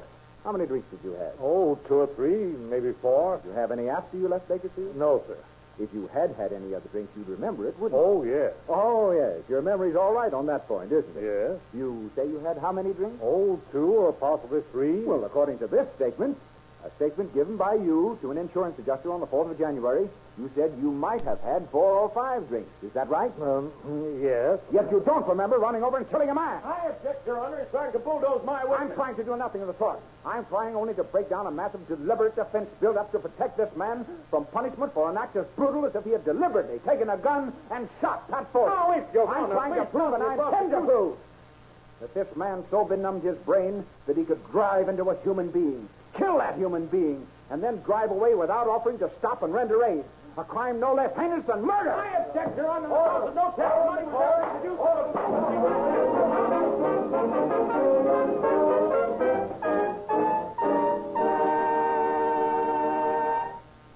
James was acquitted on the count of negligent homicide, but convicted under Section 480 of the California Vehicle Code of hit and run driving. His case is now on appeal. Whatever the final verdict, Pat Foley cannot live again. Lucky indeed is the football coach who has many experienced players returning. On the gridiron and the highway, it's experience that counts. Rio Grande cracked gasoline is an experienced gasoline. Last year, it was the power under the hood for the police cars, fire engines, and other emergency equipment of 30 leading cities and counties of California as they raced or cruised, as occasion required, over 55 million miles of highway. And this year, Rio Grande Crack promises to eclipse even that formidable record. Drive into your Rio Grande dealers tomorrow morning and begin the habit of giving your own automobile the benefit of experienced police car performance with Rio Grande Cracked gasoline. Experience counts, too, with motor oil. And that's why millions of motorists in 45 nations have made the phrase Sinclairized for safety the bywords of the highways throughout the world. Sinclair motor oils are stronger, smoother, tougher.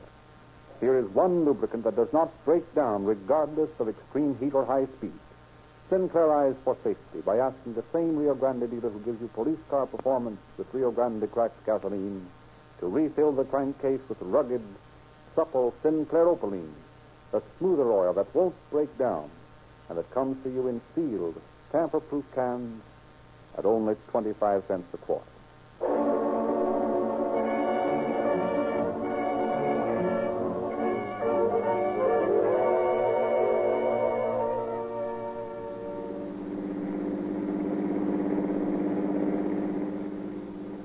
California Highway Patrol calling all cars, attention all cars. A cancellation broadcast 200 regarding hit and run driver. Suspect in this case is taken into custody by Officer Winchell. That's all. Rosenquist.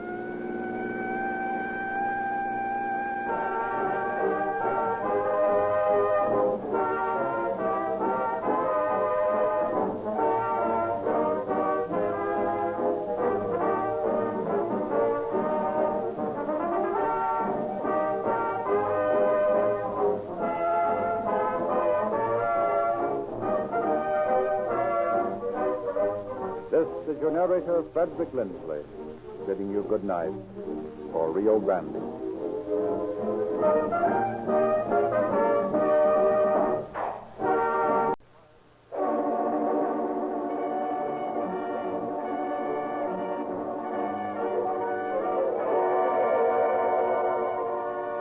Calling all cars, a copyrighted program created by Rio Grande.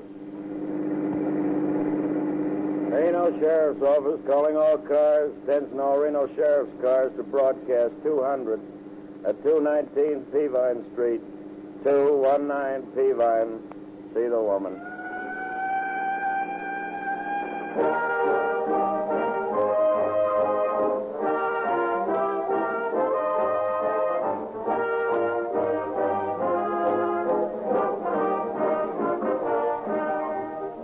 If you were to fall heir to $1 million tonight, you might go out tomorrow and purchase a more costly automobile. But if you were wise, you'd go right on using police car performance gasoline because money can't buy a better gasoline than Rio Grande. This favorite fuel of the well-to-do and those in moderate circumstances alike is also the specified choice of the officials of 30 leading cities and counties throughout California. Rio Grande cracked gasoline is the always dependable driving force which powers more police cars, fire engines, ambulances, and other emergency equipment wherever it is sold than any other brand. And the reason back of all this universal popularity is neither accident nor mere guesswork. Police, fire, and hospital authorities selected Rio Grande cracked because this fine motor fuel proved itself by actual tests in competition against all the rest. They have to have a gasoline that delivers quicker, right-on-the-nose stocking, steadier acceleration, long mileage endurance, greater reserve power, and the winning punch of speed if you need it. Rio Grande cracked is that gasoline. It has what it takes. It meets every rigid requirement of those who know their gasoline best because they drive the most. Countless motorists are profiting by the experience of these California authorities, and you too may find out for yourself by dropping in at your Rio Grande dealers tomorrow morning. Give that automobile of yours real police car performance by always using Rio Grande cracked gasoline, the West's most highly recommended gasoline. The fuel that gives you a longer, more efficient run for less money.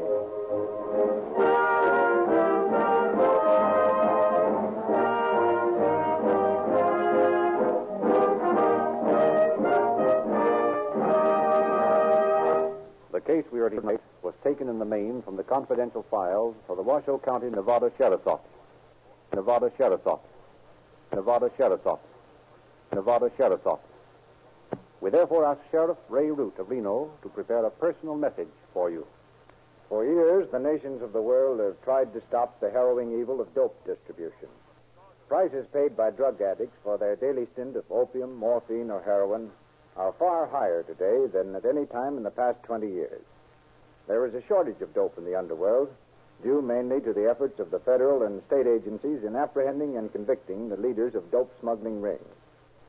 Federal policy today centers not so much upon arresting minor peddlers and trying through them to trace their sources of supply, but instead to strike at the roots of the traffic itself. It was this policy that led to the activities of federal agencies in cooperating with my office in breaking up the powerful dope ring in Reno. The situation is by no means definitely wiped out, but great headway has been made in destroying the power of dope in Nevada. I shall have more to say regarding this case at the close of the program.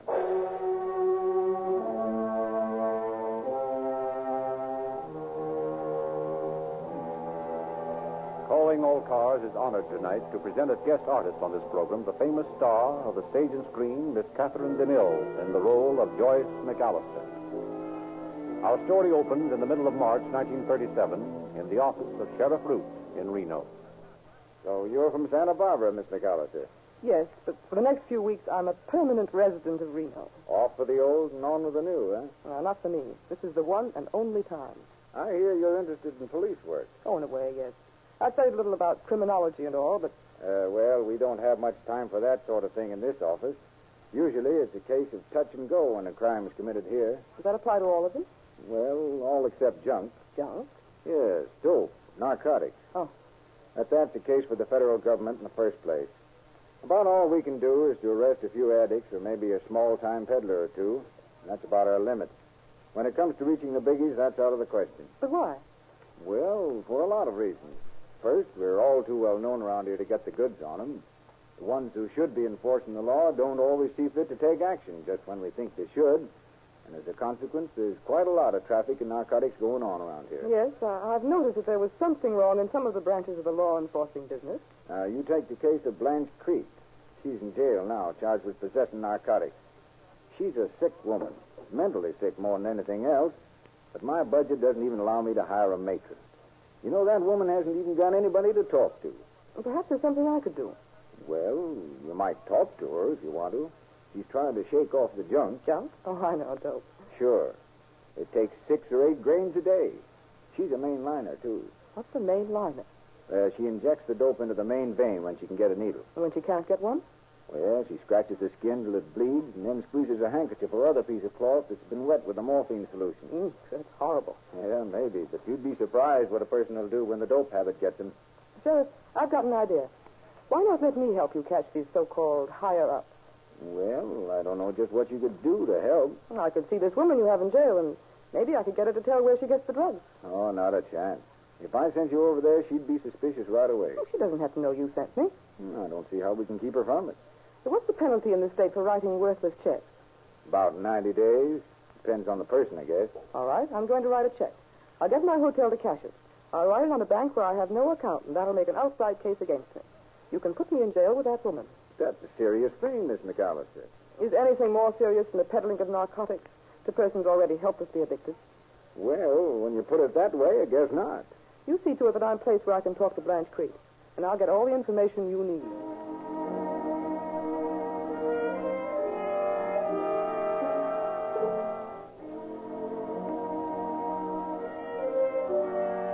A few days later, Joyce McAllister sat on the edge of a jail cot, looking into the pain-racked face of Blanche Creek.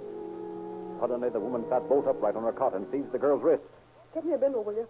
Get me something. I can't stand this. I've got to have it. I've got to. Oh, quiet. You'll be all right. I would be all right. I know what's coming. Pretty soon I'll go to pieces again. It'll be horrible. Maybe if I knew where to go, I could get some for you. I know I can get it. Where? No. Don't let them give me any. I can beat it. I can stick it out. The hard way. I want to beat it. When did you have any last? 2 days ago. See, I'm already sneezing. That's a good sign. As soon as the sneezing stops, I'll be off the junk. But don't you think you should sort of taper off? No. Oh, tell these people, no matter how hard I beg, don't give me the junk. Let me do it the hard way. Oh, but that'll take us a long time. I don't care how long it takes. The hard way is the only sure way. I've been mainlining 6 and 7 grains a day. You can't keep that up. It must be awfully expensive. Yeah. Takes a couple of $100 a month. Sometimes more to buy the stuff. That's why so many of us have to start stealing and robbing. As long as I'm on the junk, I can't work. So figure it out for yourself. I don't think it can be figured out. I'm just one of hundreds like me in this town. Thousands, I'd say. How'd you get started? Well, I don't remember exactly. But sometime I was in school. High school. There was only about 16 men. Some of us started smoking marijuana. Just for fun, you know. Then, little by little, we got into more powerful stuff. So, here I am. You mean to say it was possible for you to get drugs as a high school girl? Sure, it's easier now than it was then. The kids are being made junkers every day. The traffic has to have more junkers to get a bigger market. But surely these peddlers don't sell dope to children. No, don't they? That's what you think. The junkers have to peddle it and make new converts. That's the only way they can get the money to buy their own stuff. This town's full of it. Most of us came here to get divorced. What we need is divorce from drugs. Don't the police do anything? The law. Bah! Why, the biggest part of the law is the biggest crook among the junk dealers. Who is he? Never mind. I said too much already. Forget it. Listen, don't squeal on me, dearie. And don't let him give me any more. I want to beat it. Oh, I'll get a doctor. Get somebody. Give me some doctors. Somebody help me. Help me.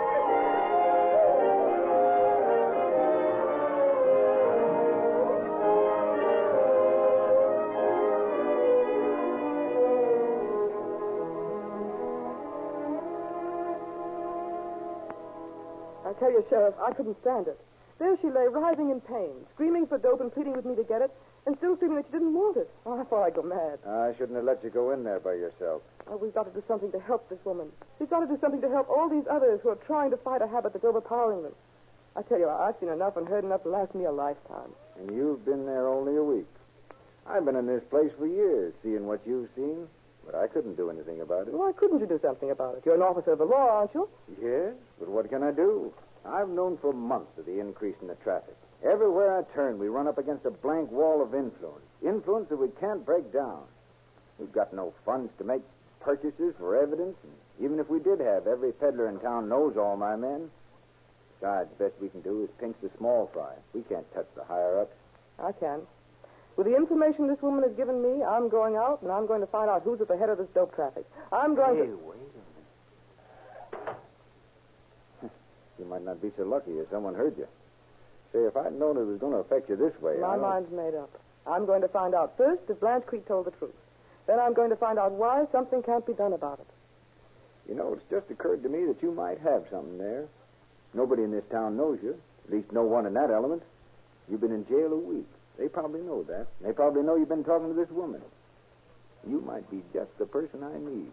Well, let's pretend I am anyway, I wonder if you realize, though, what you're sticking your neck into. Listen, I'm no baby. I can take it. And just the same, it's dangerous. These junk dealers have a big thing. They'll not let a girl upset the apple cart. Listen, if you're with me, say so. If you're not, I'll go it alone. I'm with you. To the limit. You're about the only person around here who could expect results. But I warn you, nobody's going to peddle junk to a non-user. And you hardly look like a junker. And don't forget that I spent a week in a cell with Blanche Creek. I know how to operate. Besides, I can say I want it for her. Well, maybe that'll work. Anyway, it's worth trying. Anything's worth trying. It'll help even one person who's in the condition Blanche Creek is. At any rate, you're going to need some practical instruction. Now, you'll have to start by buying a bindle. Just a small packet? Yeah, just enough for one shot. Buy it from any old alley peddler. Oh, but it's not the alley peddlers we want. Mrs. Creek told me that the very man responsible... Yes, now you take it easy. You start with a bindle, and then you gradually work up until you're buying it by the ounce. And then even by the half pound for big dough. Only, I don't know where the big dough's coming from. I'll get it some way. I have some money of my own. I'll spend every penny of it. I'll get some more somewhere else.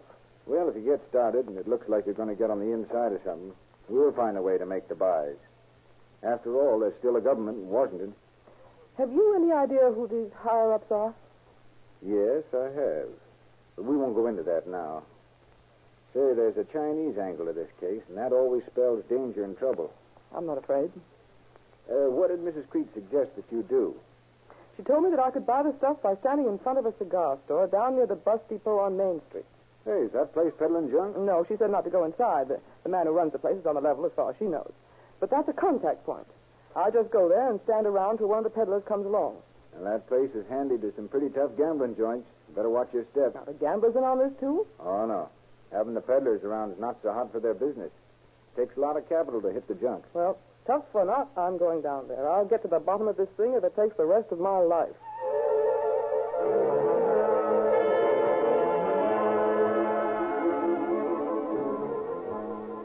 That night, Joyce took up her stand in front of a tobacco shop. Her heart pounded violently as she stood in the glare of the light from the flickering street lamp.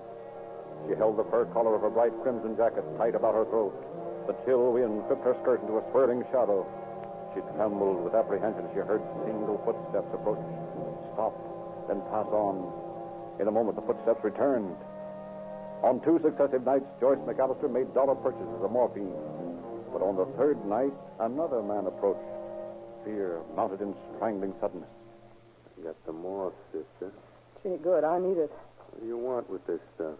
You ain't no junker. I want it for Blanche. She's in jail. Oh, so you got to see her, did you? Sure. I was in the same cell with her for a week. She needs this. Okay. I'll be seeing you. Say, wait a minute. Yeah? I need a bigger amount. Several bindles. What for? Well, Blanche thinks she's going up for a rap. She's storing it up. Oh, well, I always said a woman could hide this stuff better than a man. Well, how about it? Sure. Yeah, here's 6 bindles. Enough? It'll do for this time. How much? $6. Well, here you are. 5 and 1. $6. When can I get some more? Anytime, sister. Hey, what's your name, kid? Jean. Oh, fine. You're okay, Jean. Anytime you want more, let me know. I want more right away. As a matter of fact, I want an ounce or 2. An ounce? Sure. I'm tired of fooling around with bindles. Yeah, but Jean, an ounce. So if you can't get it for me, I'll get it from somebody else. No, that ain't it. Only I ain't got that much. I'll have to pass the word up front. I don't know, though. Say, what's the matter with you guys? You're too wishy-washy for me. Well, Joe said you was all right, and I guess he knows. But all I can do is pass the word up. Jeez, Jean, I wouldn't dare go to the front myself. When can I get it? I don't know. I'll pass the word and get Joe to. You'd better drop in a Wu Sing's down on Peavine. At the public club? Yeah, that's the place. 219. Just drop in casual like. If the word's good, the chinks will fix you up. Okay, thanks. Say, hey, Jean, if you make the contact okay, remember I can handle some of the junk for you. Well, I'll think it over. Just give me a break, Jeannie. Well, I'll see what I can do. I'm new here, you know. Just got in from L.A. You pass the word along and you'll never regret it.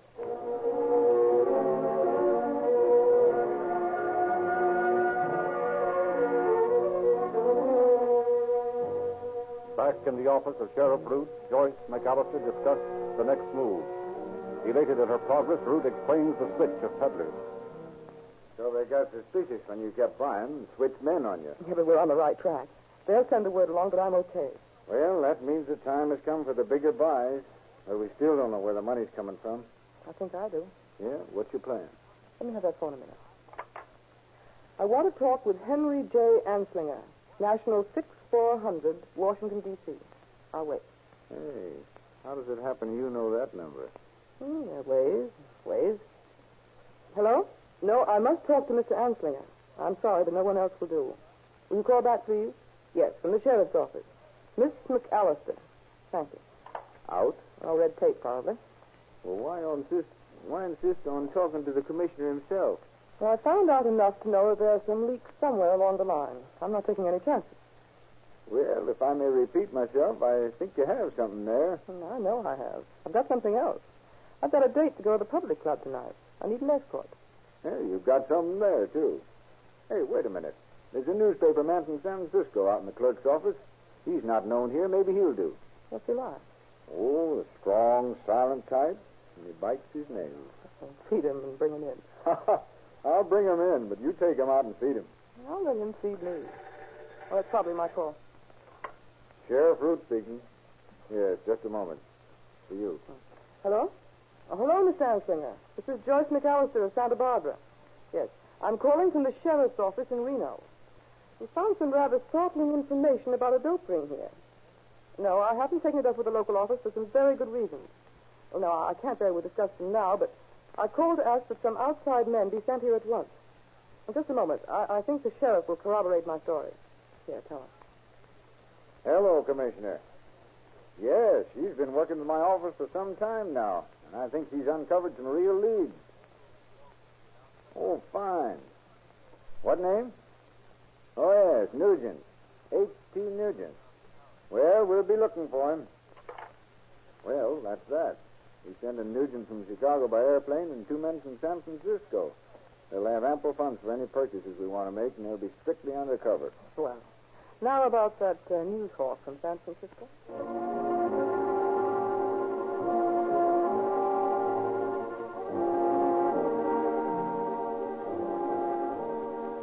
24 hours later, Joyce McAllister, for the second time and alone, walked into the hallway of the building at 219 Peavine Street. A loose board creaked in the floor as she passed. She barely noticed the board, but somewhere in the room above, a light flashed, and two slit-like eyes peered down at the girl in the crimson jacket. At last, the door opened silently, and a moon-faced Chinese in green silk pajamas and a soft sole shoe bowed her into a room. Chief? Yes. One moment, please.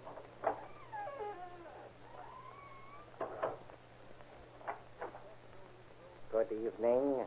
Mr. Wu Sing? At your service, Miss Jean. I've heard about you. And I have heard of you. Oh, that makes us even. Yes, doesn't it? Yes. Would you like to see my establishment? Yes, sir, I would. This way, please. These are, as you know, places of great contentment. Well, at least your guests seem contented. Opium brings great surcease from trouble. But a terrific hangover. So I am told. Well, that's the pretty girl in that booth. Very. She comes from a very fine and very old family in New York. She has been here 2 weeks. In there? Yes, in there. After all, why not? Yes, why not? Tin? Yes, master. No more for that boy in there. No, master. What's wrong with him? No more money. But when he wakes up? Who knows? Perhaps he will not wake up. Do many of them not wake up? A few. They do not matter since they have passed their stage of usefulness. No, I don't imagine they do. Will you go in, please? This is my private office. Thank you. Would you mind telling me why you let me in here without seeing me? As a matter of fact, you were under observation from the time you opened the front door. That loose board you tread upon, that is a signal to the man in the room above. Had you not met with his approval, the other door would not have opened. Oh, I see. Well, then there's no danger for raid. None. You may be assured of that. That's a relief. But the door is merely an extra precaution. Our real protection is my partner. You must meet him. I'd be delighted. Who is he? You will learn that when you meet him. Now, I believe you wish to make a purchase? Yes, I want an ounce tonight.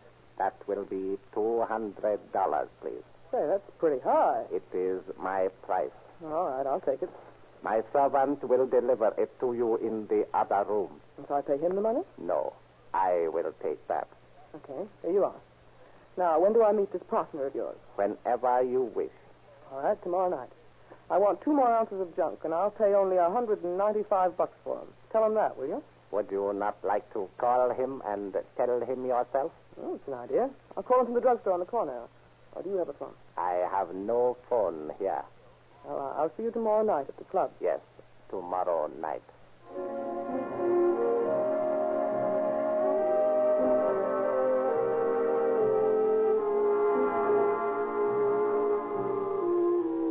Joyce called the chief, and within half an hour received the morphine. With her purchase, she reported to the sheriff's office, where the federal agent Nugent awaited her.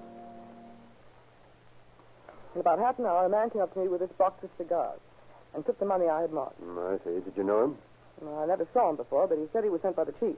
Then you still haven't seen the chief, huh? Well, not yet, but I talked to him over the phone. Yes, I know. Sheriff Root made dictograph records of the conversation. Oh, good. We had his line tapped for a week. Well, what's the next move? You still have an appointment to meet him tomorrow night, haven't you? Mm-hmm. All right, I'll go with you. When you meet the chief, come outside the club. And if you've made a purchase, open your purse and close it. Like this? Yes, that's right. Now, I'll give the signal, and my men will close in from the alley. Sheriff Root will go in the front way. I'll have men staked at the chief's office, and if he gives us the slip, we'll nab him there. And when the fun starts, you beat it. All right. I wish you luck. You'll need the luck if the chief gets suspicious. I know. I might go to sleep in one of Mr. Wu Sing's opium rooms. And not wake up, huh? Well, good night. Good night.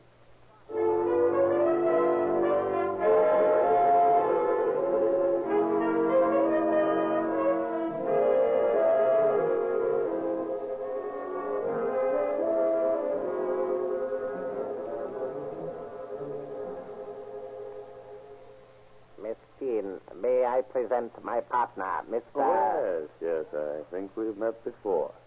By telephone? Yes, so you have. Yes, but I've been looking forward to this. Yes, no doubt you have. Working as you are, alone. Oh, yes, alone. Just what do you do with all the junk you're buying? Oh, I managed to get rid of it in time. I see. I understand you operated in L.A. A little? Lately? Yes, why? Oh, nothing. Used to be in charge of our office there. Long?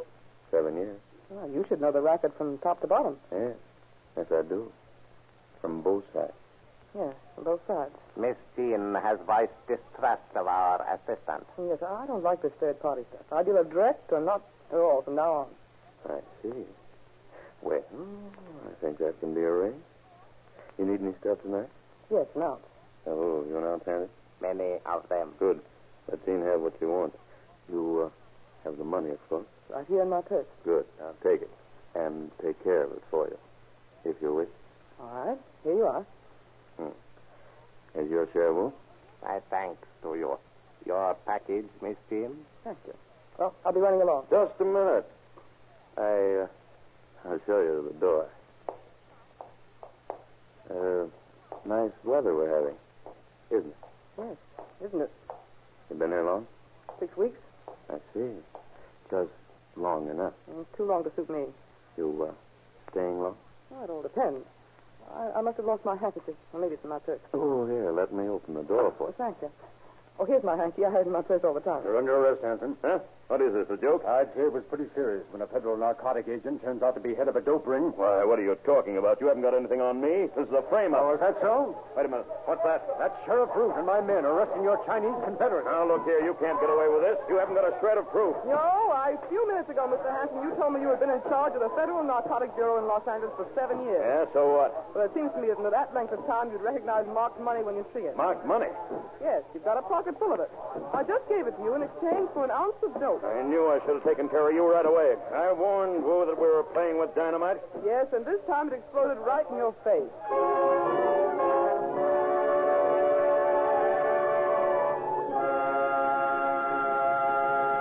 You may know some friend who foolishly denies himself the pleasure and satisfaction of the best things this life has to offer because he proceeds on the theory that various products, which he describes as almost as good as the real thing, cost less.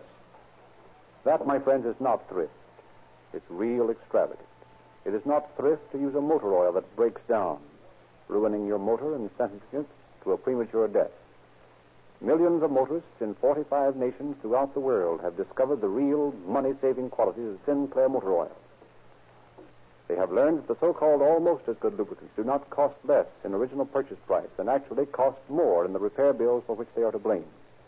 If Sinclair motor oils cost more, which they do not, you would still be wise to Sinclairize for safety with this tougher, smoother lubricant.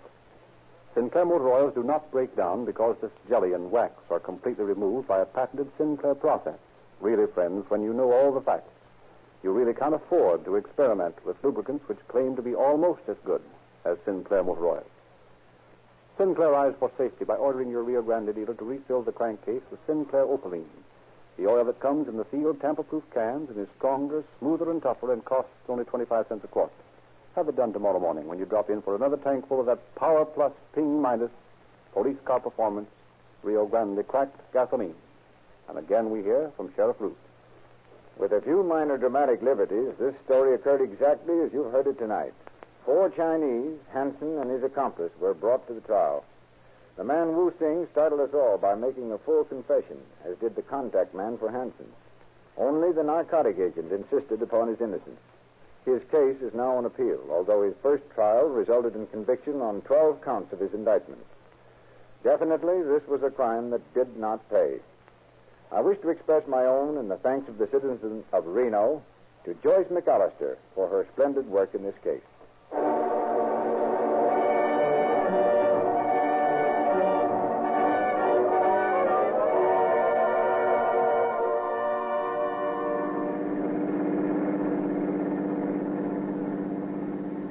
Washoe County Sheriff's Office, calling all cars, attention all sheriff's cars, cancellation broadcast 200. Suspect in this case now in custody. That's all.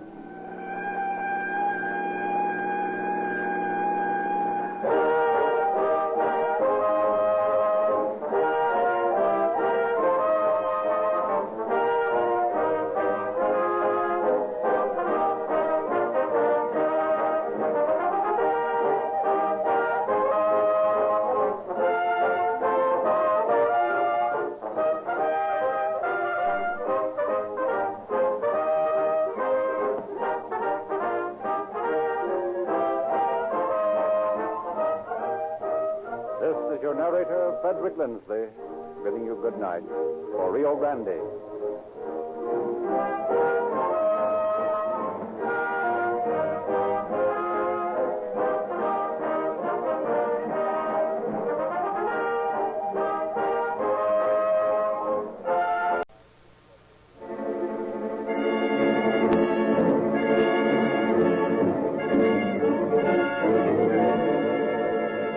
Calling All Cars, a copyrighted program transcribed and dedicated to the prevention of crime. Calling all cars, attention all cars, broadcast 202 at 127 West 42nd Street, 127 West 42 Street. Assist the fire department arson squad. That is all. Gordon.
Of many a peaceful citizen has been disturbed and his return to consciousness harrowed by hearing the cry of fire. Small fires may spread beyond control and result in a citywide disaster, accompanied by a horrible toll of life and property. Arson, the setting of fires, is a felony and a peculiarly contemptible form of crime. It is rarely committed except for gain, the collection of insurance, though sometimes the arsonist is urged only by revenge or an attempt to cover up another crime. Of course, the fire department of any city is responsible for the control and extinguishing of fires. But where arson is suspected as the genesis of the fire, there the police department steps in, accompanied by the fire marshal. The arsonist is a cunning creature. He hopes that the fire will destroy the evidence which started it. To circumvent this, the police department and the fire department must and do work hand in hand. How well they do is shown in Sirens in the Night.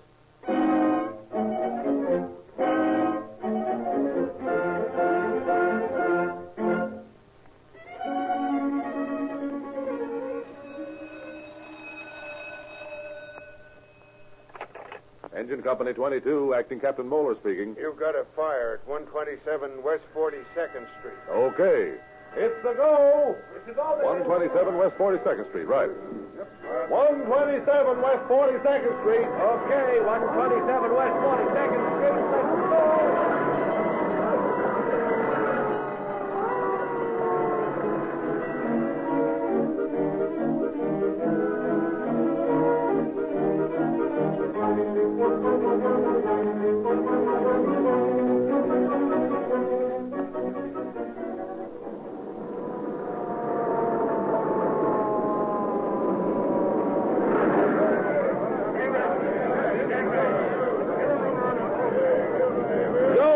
Bring that chemical line. Hey, Fred. Get at that window over the driveway. Yes, sir.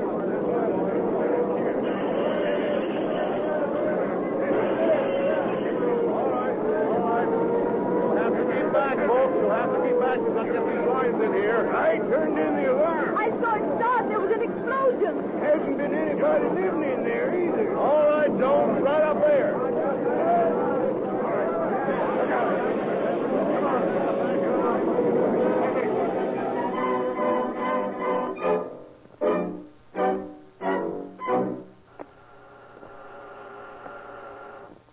Yes? Mr. Walsh and the insurance company to see you. Send them in. Yes, Oh, good morning, Walt. Morning. Out bright and early, I see. Well, I came over as soon as I got your call. Had a little trouble last night, I understand. Yes, but I don't understand. I've taken every precaution to keep that place free of fire hazards, and still it caught fire. Wiring all right? As far as we can find out, everything was in order. I'll tell you what I think. I believe the place was set on fire. Any idea who might have done it? None. Now, wait a minute. Yeah? Maybe the family that lived there before had something to do with it. Where are they now? Well, I don't know, but I had a little trouble with them about the rent. And I wouldn't be surprised if they had something to do with this. Better be careful, Mr. Barton. Arson's a serious charge and one practically impossible to prove. Yeah? Why so? Well, in the first place, usually all traces of evidence are destroyed. And unless a man is seen in the actual act of setting fire to a place, it's practically impossible to prove that he did it. Well, I never realized that. You'd be surprised at the number of fires that are incendiary. But isn't it risky? Seldom for the man setting the place afire, unless he uses explosives or some highly volatile substance like gasoline. But the greatest danger is to innocent persons living in the quarters or nearby buildings. They're the ones who usually suffer most. Well, that must cost you insurance companies a lot of money. It does, but it costs you a lot, too. What do you mean by that? High insurance rates. Why, I don't pay much for my insurance. That's what you think. As a matter of fact, you pay some form of insurance premium with every purchase you make. I hadn't thought of that. Oh, neither do these fellows who burn down their houses to collect insurance. They think they're getting by with something. Well, I'd like to catch the bird who set fire to my place. Well, we'll turn this over to our investigators and to the fire department arson squad. If he's still around, they'll catch him. I hope so. I wouldn't want him coming back and finishing up the job. Don't worry about that. We'll keep an eye on the place, and if he tries it again, we'll nab him. Well, that'll be fine. Oh, by the way, when do I get my check for this fire? Oh, I'll send it over this afternoon, just as soon as the adjusters look the place over. Good. I've got some notes coming due on some other property, and I want to be able to clear them up. I'll get on that right away. We'll also get after your firebug.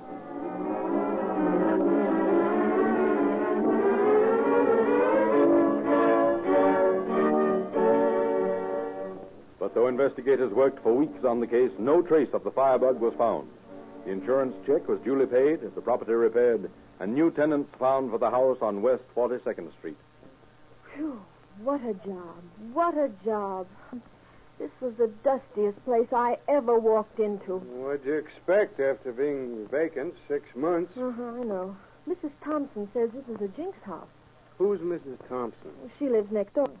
She said this place has been vacant ever since it was built. She's crazy. It was rented early this year. Yes, I know, but she says nobody would live here after that man set it afire. What man? Oh, that's just it. Nobody knows who did it. But they know somebody set it afire because he didn't like Mr. Barton. If he had as much trouble getting his lease settled as I did, I don't blame him. I think Mr. Barton's nice. I'm glad you think so. He sounded like he wanted me to cancel my lease before I moved in. We aren't in yet. No, but we will be by tomorrow morning. You know, Mrs. Thompson says Mr. Barton had a chance to rent the house for more than we're paying. When was this? Just yesterday. So that's why he doesn't want us to move in. Well, I'll fool him. I'll move in tonight. Oh, but how can we? That window's not fixed, and the place isn't clean. But never mind. I'll fix the window myself if I have to, and we'll clean up the place later. I positively will not move into this place until it's clean. You'll move in tonight. Mrs. Thompson Once said and for all, I don't care what Mrs. Thompson said. We're moving in tonight. Barton will fix that window. At least he said he would. And if he doesn't, well, we move in tonight. All right, but August, don't shout at me. I've heard so much about this jinx and Mrs. Thompson and fire. But I didn't mean Stop it, will you? Let's go now. We've got to load the furniture and get back here before night. All right, August. All right. I won't mention the fire again. Yeah. But I tell you, Good. there's I've something...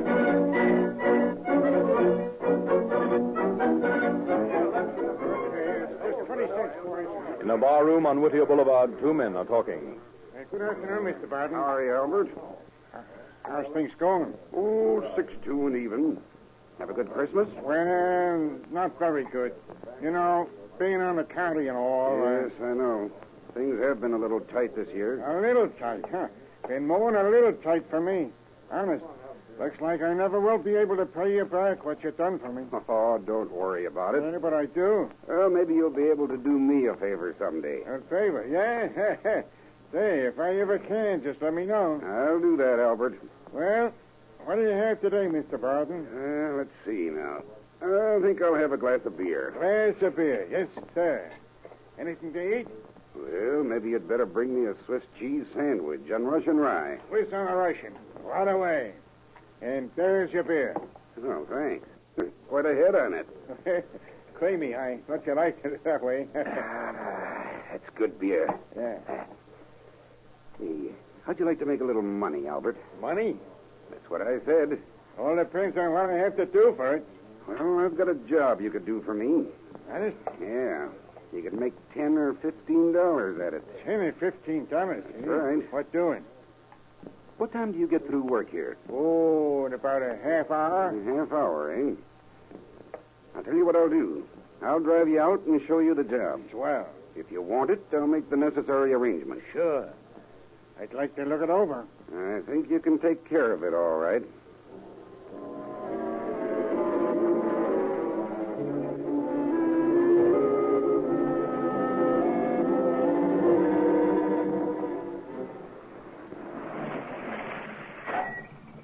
Well, here's the place, Al. Yeah? Gee, nice-looking place. Yeah. Been a jinx house, though. A jinx house? Honest? How so? Well, I can't seem to keep it rented. It's been vacant ever since I had that fire last year. That long? Looks like the place had just been cleaned up. Yeah, I rented it yesterday to a fellow named Dube. Got another offer of money less than an hour after that, but Dube wouldn't cancel his lease. Is that the job you want me to do? Well, part of it. What am I supposed to do? Haunt your place? No. What is it? If I'm going to do the job, we better get started. Yeah, I guess we had. Well, you'll find a cane in the back there. Here in the car? Yeah, in the luggage trunk. Oh, back here? Yeah, that's it. Bring that in, will you? Sure. Gotta be careful with it. Sure. I've got a hole plugged up with a match and a piece of rag. Yeah, I'll watch it. Oh, gosh, this is heavy. Hey, careful, don't spill it. Oh, I won't. Where do you want me to put it? Right on the back porch. Okay. Just inside the door there. I see. We'll tend to it later. Okay. Hey, what is it for? Termite? Yeah, and other pests. Okay. Hey, wait now, wait. I'll come back and help you with that wind in a minute. You go ahead and get everything fixed up. I'll do this job, and then I'll look over what you've got done. Yeah. Do it just like I told you now. Oh, sure. I'll do a good job, all right. That's what I want. A good job. At 34 minutes past 7 o'clock on the evening of December 29th, 1934, August Dube walks into the fire station at 4352 South Main Street, asks to see the officer in charge. I'm acting Captain Moeller. What can I do for you? My name's Dube. I just rented a house at 127 West 42nd Street, and something suspicious has happened there. What do you call suspicious? Well, in the first place, that house is a jinx house. There's been fires there without any ordinary explanation. Now, the neighbors have been telling all sorts of stories about the place, but I never paid much attention to them. But this afternoon, when I went back to take a load of furniture, I noticed a very peculiar odor, like oil or kerosene or something. In the house? Yes, sir. I noticed that there were some oil stains on the walls up near the ceiling, like it had seeped through the plaster. Were they there when you rented the place? That's the funny part of it. The house was in good condition, except for the dirt. And you never noticed the odor or the stains before this evening? No, sir. My wife and I worked in the place all morning, and when we left, the place was spotless.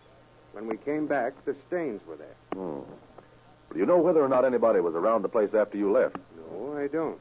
And you say there's been a fire there before? Yes, and no one seems to know what caused it. Let's see. Well, Mr. Dube, I'll send a man over with you to look the place over and see what we can find out. Oh, Oliver. Yes, sir? Change your clothes. Get into some civilian clothes and go with Mr. Doob here and look his place over. Phone me if you find anything that looks suspicious. Yes, sir. Now, Mr. Doob, you just go right ahead and act as though you hadn't noticed a thing. If we find the fire is planned for that address, well, you can take it from me. We'll take care of the bird who's planning it.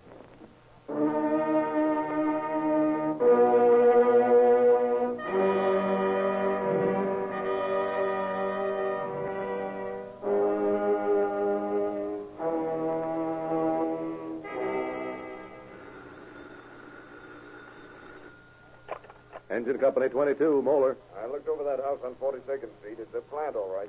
How's the layout? There's at least 5 gallons of oil poured around the attic. Beginning to seep through under the floors now. A lot of paper scattered around in the attic. Seen anybody around there? Nope, not a soul. Well, stick around. I'll notify the chief. Sounds like a job for the arson boys. When they get there, you can come on in. Okay, Cap. Yes. Hello. I want to speak to Chief Battalion 4. One moment, please. Chief Battalion 4. Chief, this is Acting Captain Moeller, Engine Company 22. We've found what appears to be an arson plant at 127 West 42nd Street. Who reported it? The tenant who's moving in there. I've got a man watching the place now. He says there's a great deal of oil and kerosene around the place. Well, I'll notify the investigators right away. You keep your men on the job till they get there. Have your company stand by in case anything happens. We want to prevent a fire if possible, but be ready for a call in case the bug slips past our men. All right, Chief. We'll stand by.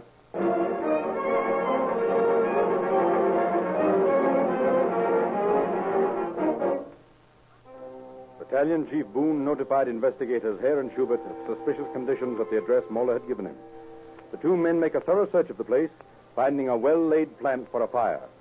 Failing to find any igniting device, and realizing that the firebug plans to set the fire himself, Schubert leaves to get fire department photographers so as to obtain pictorial evidence. Hare calls Investigator Harris to assist him in staking out the house. Schubert and I went over the joint with a fine-tooth comb, but we couldn't find anything that looked like an igniter. Coming back to do the job himself, is he? Well, that's what we figured. Say, isn't this the same place we looked over last year? Yes. We were sent out to check up an insurance claim, remember? Yeah, sure I do. I thought that fire was set, too. So did I, but we couldn't find anything to prove it.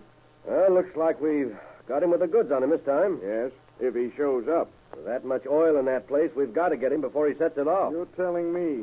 Who owns that place? Chap by the name of Barton. Barton? Didn't we pick up a couple of birds who had a grudge against him while we were on that last fire? Yes. We couldn't get anything on them, though. Oh, boy. He must have a flock of enemies. Looks like somebody's out to get even tonight. Hey, wait a minute. Look there. There's a car stopping in front of the house. Yeah.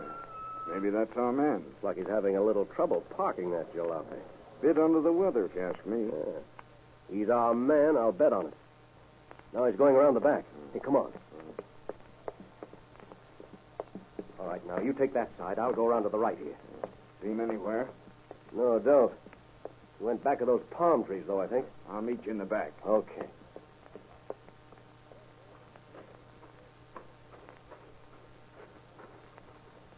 See anything? No, not yet. Wonder where he went. Maybe he didn't come in here at all. Hey, wait a minute. Somebody just struck a match. Where? On the back porch there. Oh, yeah. I see it now. Let's take him. Gee whiz. Two ladies set it off. There he comes. Grab him. I'll get him. You turn in the alarm. Take care of our friend. All right. All right, stick him up. I said stick him up. Don't try to run when I tell you to stop. I never done nothing wrong, mister. I had to do it. I had to do it. All right. We'll find out about that later. Now tell me, how much oil did you put in there? 5 gallons. 5 gallons? Yeah. Well, come on, get away from here before more of it goes up. Honest, mister, I didn't mean to do it. Honest, All right, never mind about that now, will you? Come on.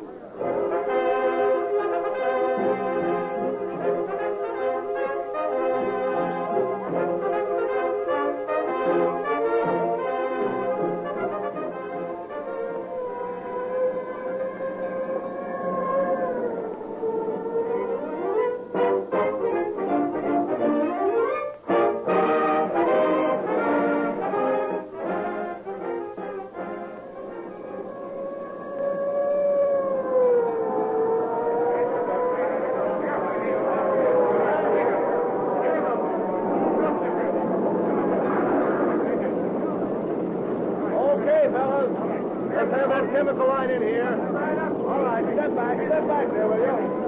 All right in here, boys. That's it. Okay, let her go. But be careful with the evidence, men. Don't disturb things more than necessary.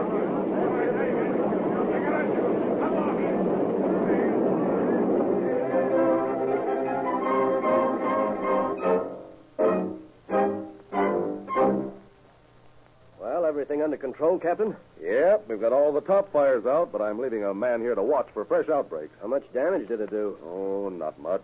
Less than $1,000, I'd say. Well, if this bird hadn't given us the slip tonight, we'd have prevented all of it. Well, if we could catch them all before they got any further than this one, we'd be satisfied. I'll return in a report on this. I'll see you later. He made me. Who's he? I ain't going to tell you. Oh, yes, you are. Oh, no, I ain't. What's your name? Albert. Where do you work? Oh, I got a part-time job in a saloon out on Whittier Boulevard. What do you do with the rest of your time? Well, whatever I can get to do. Such as setting houses on fire, No, this is the only job I ever did. Oh. Did somebody hire you to do this job? Well, yes and no. Yes and no. Just what do you mean by that? Yes and no. I owed this fella some money, and I thought I could sort of square myself with him if I done this. Who is he? I ain't going to tell you. You realize, of course, don't you, that we can send you to jail for this? Yeah, I don't care. How much money you owe this fellow? Oh, a couple of hundred. Maybe less. Maybe more. What do you owe him that much for? Well, he's been letting me take $5 every now and then. Did he offer to cancel the debt if you did this job? Well, he didn't say. Does the guy who hired you to set fire to this house know the man who owns it?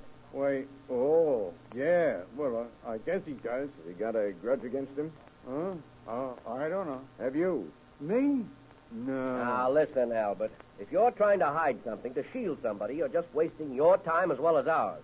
You're going to jail anyway. Now, come on, clean. Tell us who hired you. I tell you, nobody hired me. I did it. Just to do a friend of mine a favor. Mm-hmm. Well, how did you go about it? Well, a friend of mine, he told me that he could get even with a fella. Make him do something he wanted him to do if this place caught on fire. And he told me he'd call things square if I'd do the job. Oh, he did? Just where did you get the kerosene and the oil? The kerosene and the oil? Oh, he bought it at a filling station down on the corner on Main. We come up here. The people that had rented the place had just left, and I had a key to the back door. I don't know where he got it, but I went in and got a table up under the scuttle hole there and climbed up in the attic. He handed me the oil and the newspapers, and I scattered them around. Why didn't you do the job then? It was daylight then. We didn't want nobody to see us. I see. And then what did you do? We drove out to where I work, and I hung around there a while. And got drunk. Well, just a little, maybe. Needed a little more courage, is that it? Well, I guess so. You say this man had lent you money over a long period of time? Yeah. How much? Oh, maybe a couple of $100. Were you going to get any more for doing this job? Yeah, $15. Mighty little money for the risk you took. Yeah. What's coming off here? Why, Al, what are you doing here? Why, You know this man? Certainly I know this man. I've known him for years. Mr. Barton, Over a long period of time? Yes, for probably 2 or 3 years now. Just who are you, by the way? Why, I'm the owner of this house. Barton's the name. Oh, yes, Mr. Barton.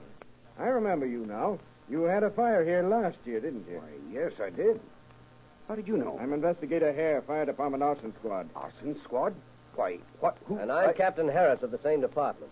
What are you doing here? We caught this man setting fire to this house, Mr. Barton. What? Setting fire to your house, Mr. Barton. Well, what's the meaning of this, Well, Albert? you see... Have you lent this man money? Why, yes, but... How much money have you lent him altogether, I mean? Why, I'd say $100, maybe $200. Did he ever pay any of it back? No. Did you expect him to? What? Did you expect him to pay it back? Why, yes, of course, certainly. Well, how? I beg your pardon? How did you expect him to pay it back? I don't follow you. Perhaps I can make it plainer. How did you expect an unemployed man to repay a loan of $200? Well, it really wasn't $200. It was... Oh, whatever the amount. How did you expect him to pay you back? Well, I hadn't thought about it. Are you in the habit of lending money that way? I don't think I am. Don't you know? What? Wait. Why, no, I'm not. Rather warm tonight in here, isn't it, Mr. Barton? Yes. You've noticed it too, have you? You know the penalty for burning property for insurance? What's that? I said, do you know the penalty for burning insured property? What's that to me? This is your property, isn't it? Certainly. And it's insured, isn't it? Naturally. And it's been burned, hasn't it? I still don't... Mr. Barton, I think we'd better explain to you that you're under arrest for conspiring to create an incendiary fire. Oh, this is preposterous. Do you know who I am? Yes, Mr. Barton, we do now. You're a fellow that goes around burning his property in order to collect the insurance.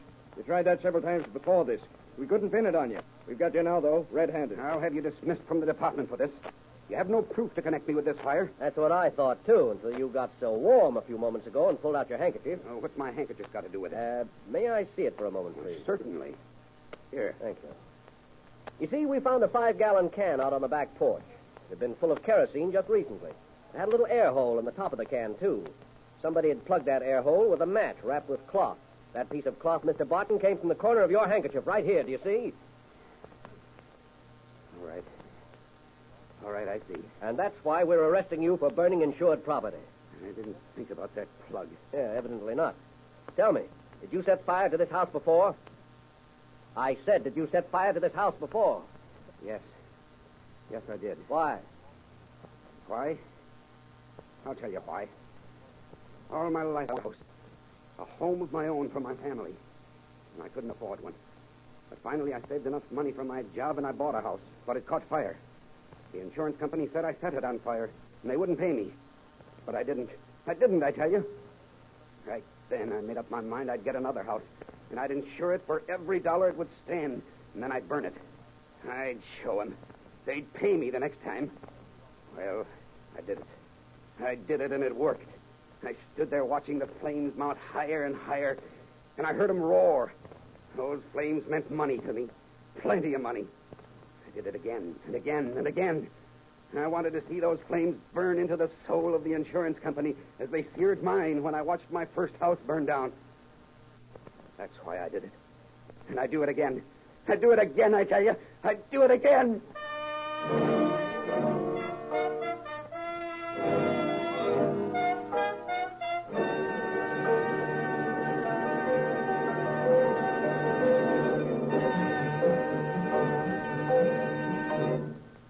The 2 men accused of the crime of arson in the case you have just heard duly appeared for trial. They pleaded guilty, thus saving the authorities the cost and time of trial, and were then sentenced to prison terms. The shrewd, able, untiring investigators of this felony, Harris, Schubert, and Hare, deserve a great deal of credit for their work. They did not lose sight of the fact that the defendants in this case had certain rights, but neither did they lose sight of the fact that a criminal must be punished. It is their work which proves that crime does not pay.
copyrighted program created by Rio Grande. Santa Clara Sheriff's Office calling all cars. Attention all Santa Clara Sheriff's cars to broadcast 203. Be on the lookout for a man described as heavy set, athletic build, broad shoulders, age 20 to 25 years. This man is wanted for questioning by sheriff's officers. That's all.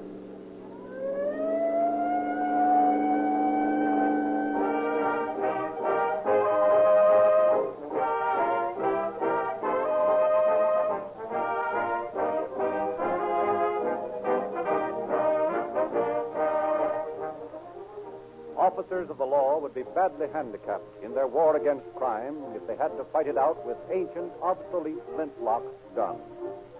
They must have the very best, the most modern, most efficient of equipment, and that includes gasoline.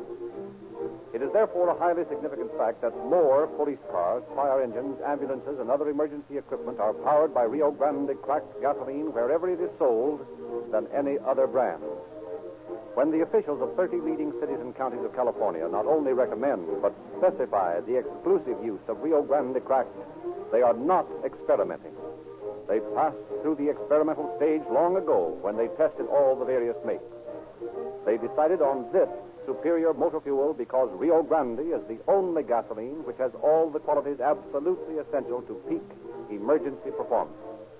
The same never-caught napping getaway, unfaltering acceleration, greater reserve power, minimum cost mileage, and maximum speed, which won the favor of officials, have caught and held the loyal patronage of motorists by the thousands.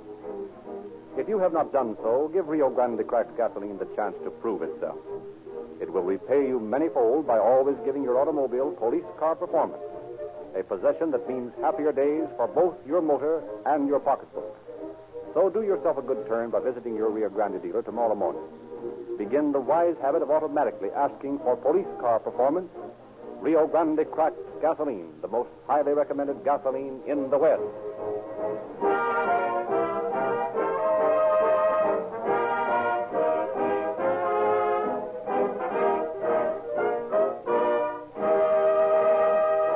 The case you are to hear tonight was taken in the main from the confidential files of the office of the Sheriff of Santa Clara County. And we have asked Sheriff George W. Lyle to prepare a foreword for our program.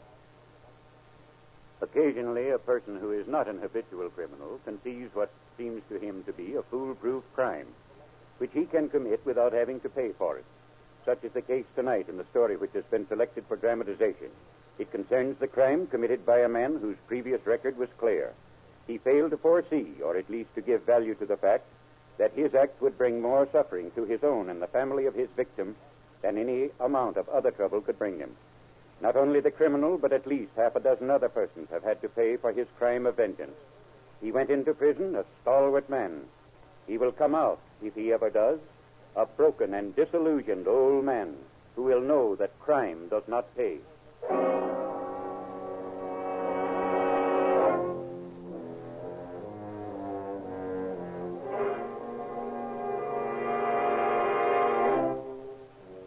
In the dim watches of the night, as the stifling fog rolled across the Los Altos hills, a stealthy figure climbed the stone wall.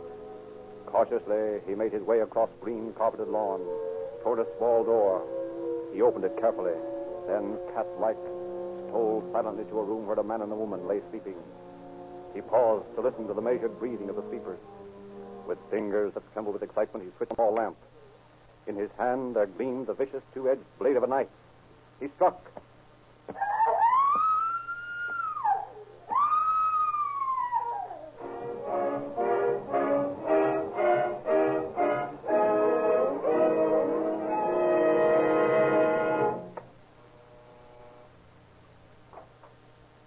I'm Sheriff Amy. I believe someone phoned for me from here. She's upstairs. She died just after my aunt called. Who is she? My mother. Oh, I'm sorry. Come on. Up this way. Auntie, dear.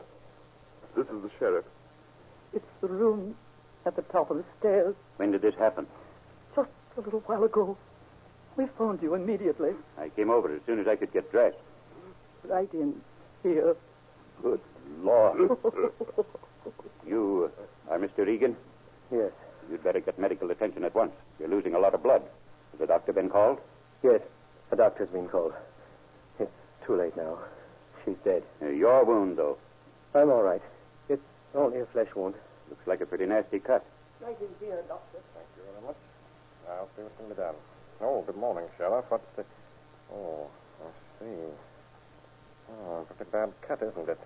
Your wife, I presume? Yes. Too bad I couldn't have gotten here earlier. Too late now, though. Yes. Too late. You're not so well off yourself. I'd better put a suture or two on that cut. Just sit over here. That's it. Now you can talk to the sheriff while I do this. When did this happen, Mr. Regan? Just a few minutes ago.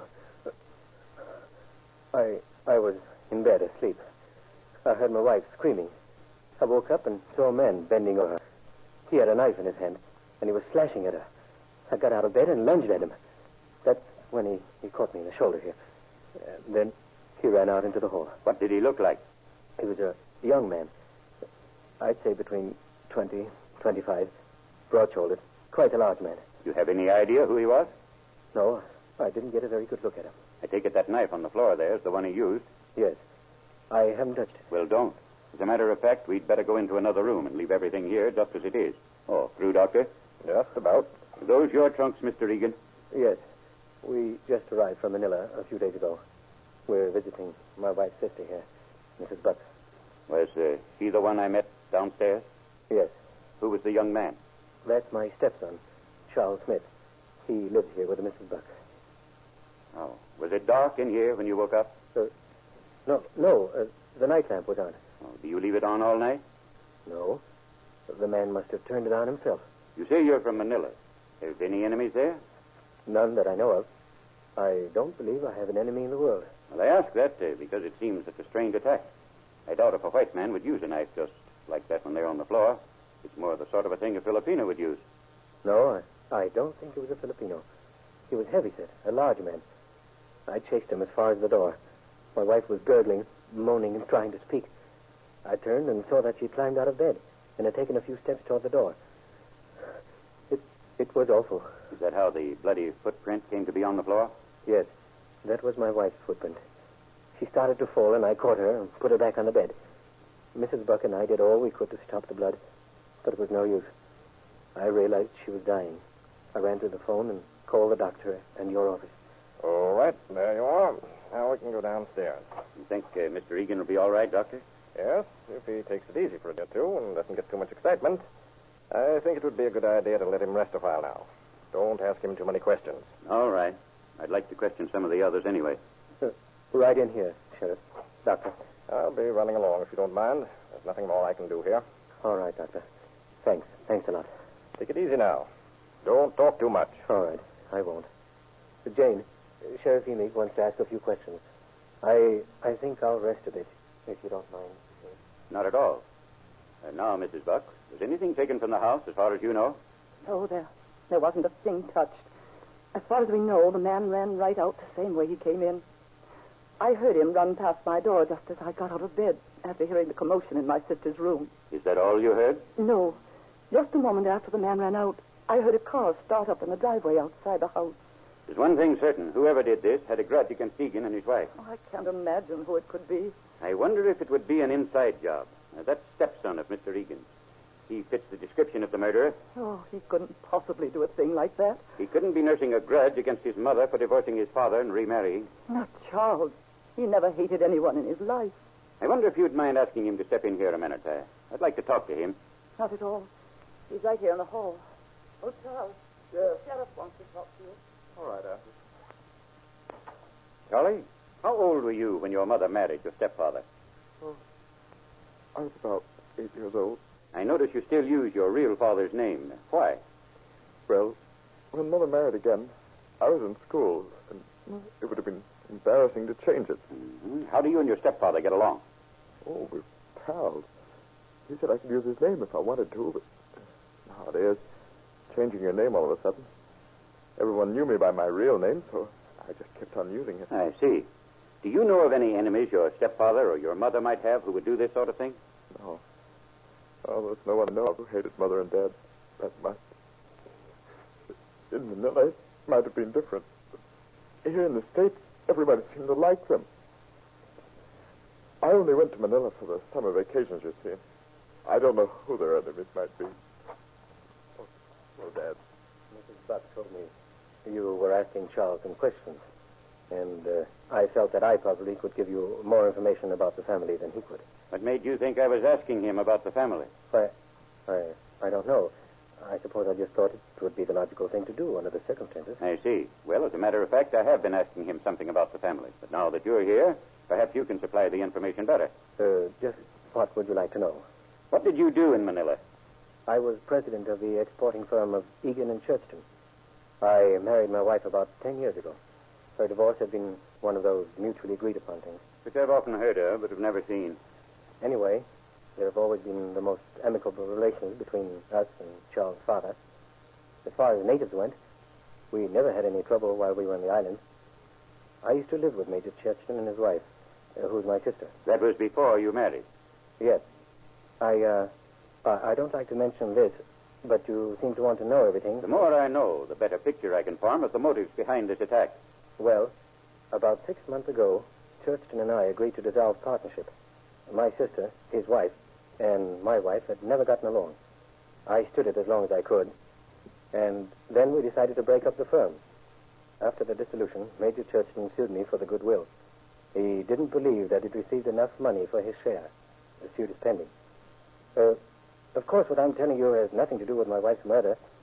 But you seem to want to know, so... I think you've told me quite enough, Mr. Egan. At least you've given me some leads to work on. Oh, by the way, do you happen to know where Charles' father is now? Oh, yes. He lives over in Piedmont. I can give you the address later. Or you can get it from Charles. Well, I'd like to have a talk with that gentleman.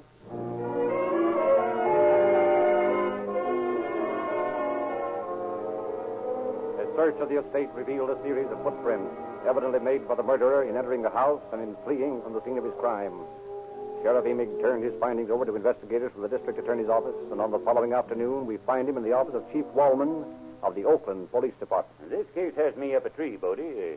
The Churchton family lives here in Oakland, and I wish you'd help me check up on them. Okay, but are you sure no one in the house did the killing? Well, at first I thought so, but I'm convinced now that Egan is a reliable witness. He says the attacker was a heavy-set, broad-shouldered man. Doesn't that fit the stepson? Yes, but he's stuck to his story consistently. I can't find any motive for his killing his mother. How about Filipino? Too little. He's just the usual houseboy. Well, I think the best thing for us to do is to take a run out to the Churchton place. Have a talk with the family.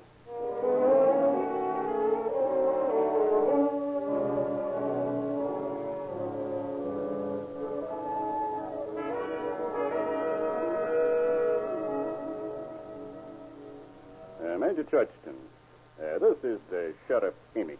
We're investigating the Egan case. Yes, I've heard about it. Very unfortunate, very. Chief Wallman thought you might be able to throw some light on the case. In what way, sir?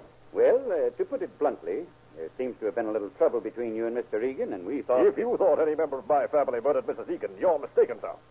We can account for every move we made last night, or any other. Now, don't get us wrong, Major. You see, in a case like this, we can't afford to pass up any leads we might have. Sheriff asked me to come out with him. Well, we are not used to being suspected of murder. Well, as a matter of fact, Major, no one suspects you of murder. But now that you mention it, just what did your family do last night? We had a bridge party here last night. Naturally, my wife was hostess. My two younger children helped with the refreshments. Where was your elder son? At work. What time did you go to bed, Major? About 1 o'clock. All of you? All of us. Did you get up again and go out? Of course not. Major, would you mind telling us a little about your business relations with Mr. Egan? There weren't any. When he married that woman and brought her to Manila, dissension began almost at once. Egan was my wife's brother. I put up with a lot, I can tell you. When your partnership was dissolved, was that an end of your contact with him? Certainly not. I still have some $50,000 due me from that transaction. The firm's assets are still in litigation. That's why my son George had to leave college and go to work. How does he feel about that? Like any other young man of his spirit would feel. He's disappointed, naturally. Naturally. Was George working all night last night? Yes. Major, was there any trouble in Manila? I mean, with the natives? No. Why do you ask? Well, this crime is the sort that an Oriental would commit.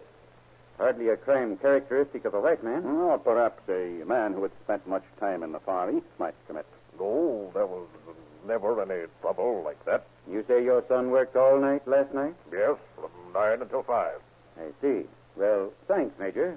We may call you again, if you don't mind. Not at all. Good day, gentlemen. If I can be of any assistance to you, command me. Well, it's a cinch that young George couldn't have been in Oakland and Los Altos at the same time. No, I guess not. Well, that leaves the Churchton family out of it. Well, if I were you, I'd check back to that Filipino houseboy. Been in the family for years. He may be holding out on you. You know how those servants are. Yes, but Egan said the murderer was a big man. Well, after all, it was dark, comparatively, and Egan just awakened out of a sound sleep. Might be mistaken. Yes, that's possible. Well, at any rate, you've got to admit that the murderer had a pretty thorough knowledge of the layout of the house. Yes, it's evident he knew the location of Egan's room. Well, I have a hunch that you'll find somebody who knew that house pretty well, did this.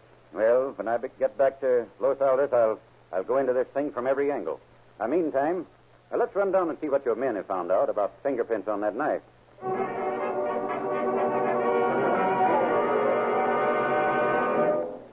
Joe, you gotten those fingerprints on that butcher knife classified yet? No, sir. The knife's too smudged to show any prints. However, there are indications that the man who used the knife wore cotton gloves. Gloves? Yes, sir. See, right there.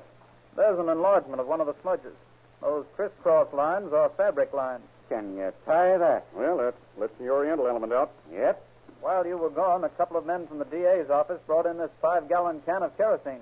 Where did that come from? They found it sitting on the wall out at the Egan place. Yeah, I suppose he still had his gloves on when he handled that. Well, assuming the same man carried that has committed the murder. Sure. There are lots of smudges, but no prints. Well, I'll put a couple of my men on this and try to trace that knife.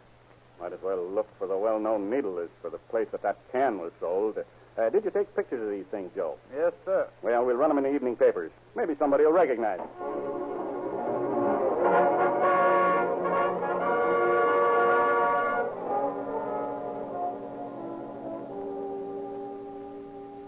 Hello, Murphy. What'd you find out about that can and a knife? Boy, can you pick out the job? What's the trouble? Well, I traced that knife to the manufacturer and then to the jobber, and he gave me the name of the merchant that sold it. How do you know that? And you remember those little blue marks on the blade? Those things that looked like Egyptian hieroglyphics? Yeah. Well, those are the jobber's marks, and told him where the knife was sold. And where was that? Maxwell Hardware at 14th and Washington. Check with them? Yeah, they only had 2 left out of the last lot, and remembered selling one to a heavy set fella a few days ago. What makes them remember him? Well, this particular knife isn't an ordinary butcher knife. It's a special implement used for killing pigs. So the fellow didn't look like a butcher, and they remember him, eh? That's about it. Does the clerk think he could recognize the man he sold the knife to? Well, he's not sure, but he said he'd try. Well, our Oriental mystery goes up in the smoke of a 50-cent butcher knife. Well, why don't we get a completely unbiased view of this thing from someone who knows the families well? For instance? Young Charlie Smith's father. That's an idea. He might throw some light on this mess. Murphy, you can go out and learn something more about young Churchton and that young Charlie Smith while we're gone. Okay, Steve.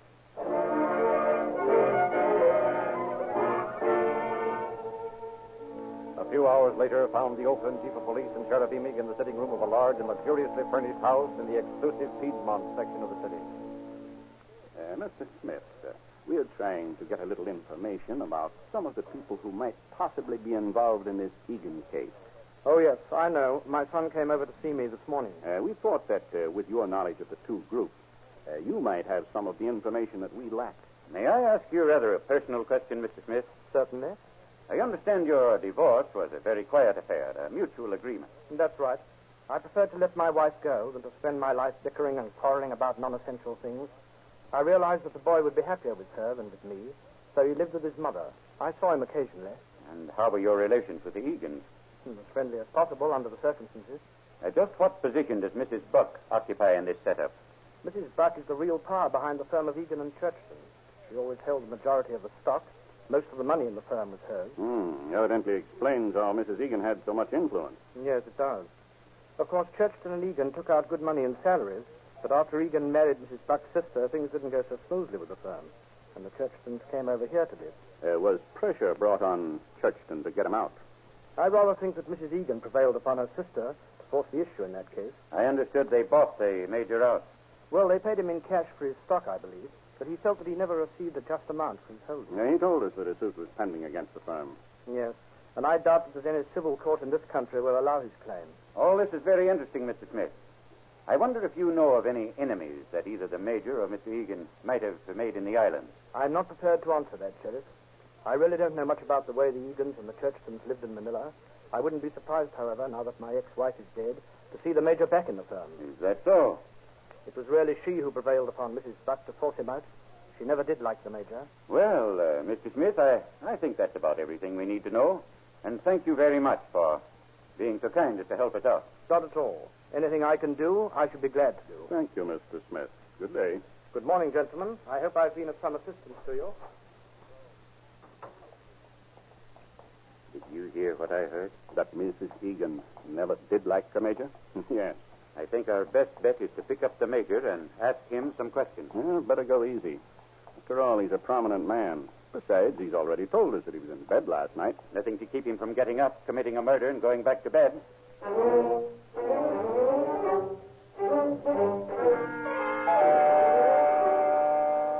At Oakland Police Headquarters, Major Churchton proved a stumbling block to the sheriff and detectives. Not only did he answer all questions in a straightforward manner, but he spoke so freely of his relations with the Egans that he established a strong belief as to his innocence. Well, it's no use. Churchton's actions are those of an innocent man. Alibi is perfect. At least it seems so. Yeah, it looks that way. We might as well release him. Yes, I suppose so. Well, let's see what Murphy found out. Is Murphy out there? No, sir. He's questioning young George Churchton in room 47. Tell him to bring the young man in here. Yes, sir. Murphy must have had something in mind to have picked up young Churchton. Wonder what he found out. Well, we know in just a minute. Well, Murphy, how are you coming? Pretty good, Chief. Sit down, George. Thanks. I've been finding out a lot of things since you left, Chief. Yeah, let's hear them. Well, I talked to Churchton's boss out at the restaurant. I asked him if he had personal knowledge that George worked all night, and he said he didn't. I talked to the bird that works with George, and he admitted that he'd relieved Churchton at 2 o'clock instead of at 5 as he was supposed to. Why did he lie about it in the first place, George? Well, we'd been changing our hours around a little to suit ourselves, and we didn't want the boss to know about it. And what were you doing away from work at that hour? I was keeping a date with a girlfriend. You're trying to shield a girl? Yes, sir. 2 o'clock isn't a very good hour to have a date, is it? No, sir. What if her parents found out about it? They won't. What makes us so sure of that? I'll never tell you who she is. A little melodramatic, aren't you? Just the same, I'll never tell. Okay. I'll just charge you with murder. Go ahead. You can hang me before I'll tell you. Take him out, Murph. Well, what next? Stick around. Unless I miss my guess. Murphy knows who the girl is. Think so? Well, I'll better let Dollar. He'll be back here in a minute and tell us all about her. Right in here, miss. Oh, Chief, this is Claire Burnett. At least that's her name for it. She's young Churchton's girlfriend. Yeah, sit down, Miss Burnett. Thank you. Where were you with young Churchton on the night his aunt was murdered? Well, no, I wasn't. I saw him the next night, though. Are you sure you didn't see him that night? Yes, I'm sure. It's funny, though. On that night, I had a bad dream, and I woke up screaming. You had a dream? Yes. Barbara Ross, my roommate, was in bed with me. I woke her up. I told her that I had dreamed a waiter in a white suit had killed his aunt. Now, what is this, a fairy tale? No, sir, it's the truth. I did dream it. Are you sure you didn't dream it because George Churchton had told you he was going to kill his aunt? Oh, no, sir, he didn't tell me. Ask my roommate.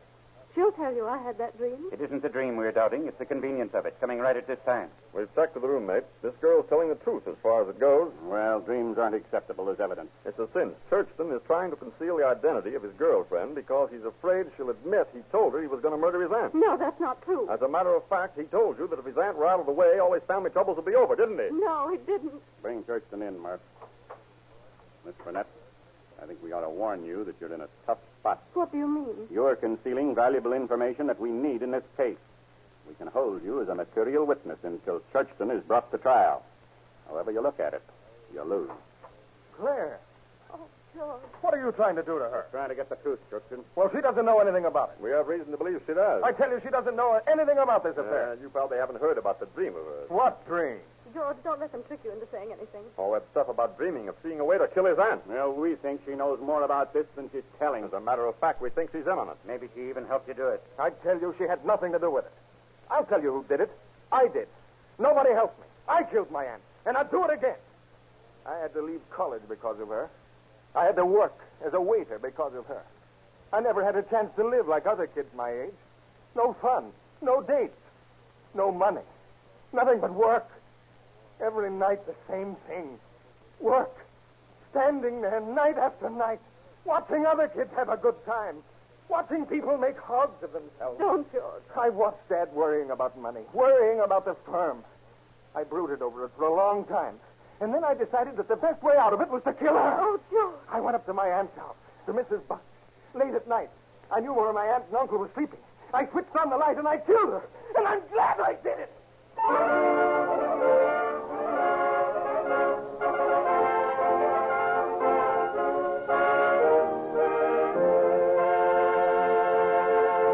George Churchton was tried for the murder of his aunt, found guilty, and sentenced to life in prison. Another crime that did not pay.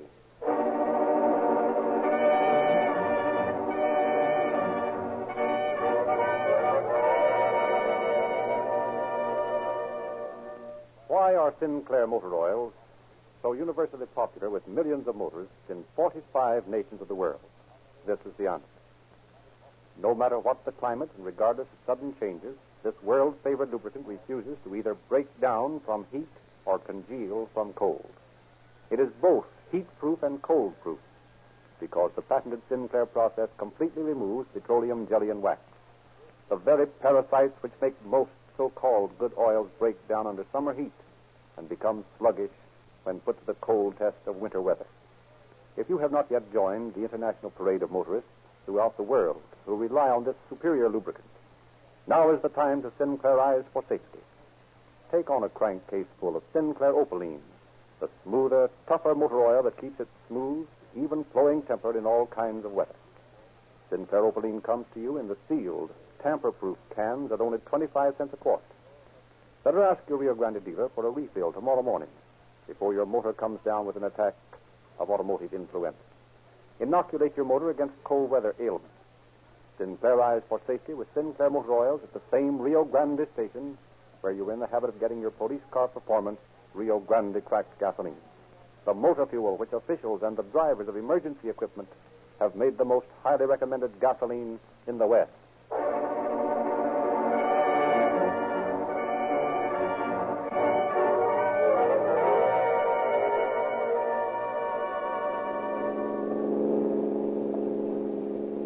Santa Clara Sheriff's Office calling all cars. Attention all cars. A cancellation of broadcast 203 regarding a murder. Suspect in this case is now in custody. That's all.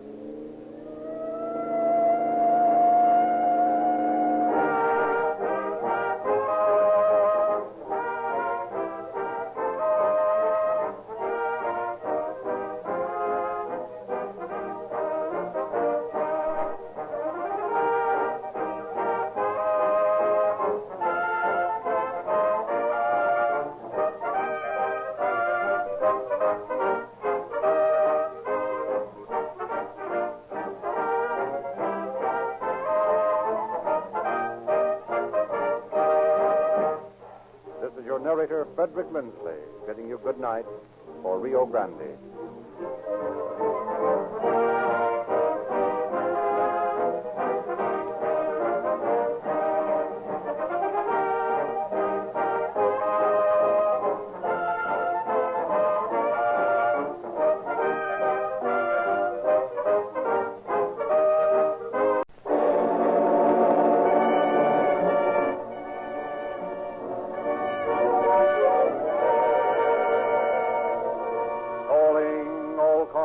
Copyrighted program created by Rio Grande.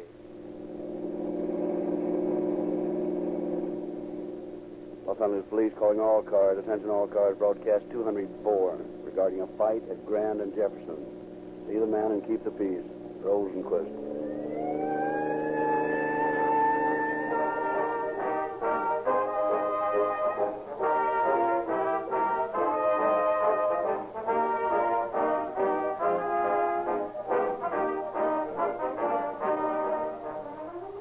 Aviation has its test pilots.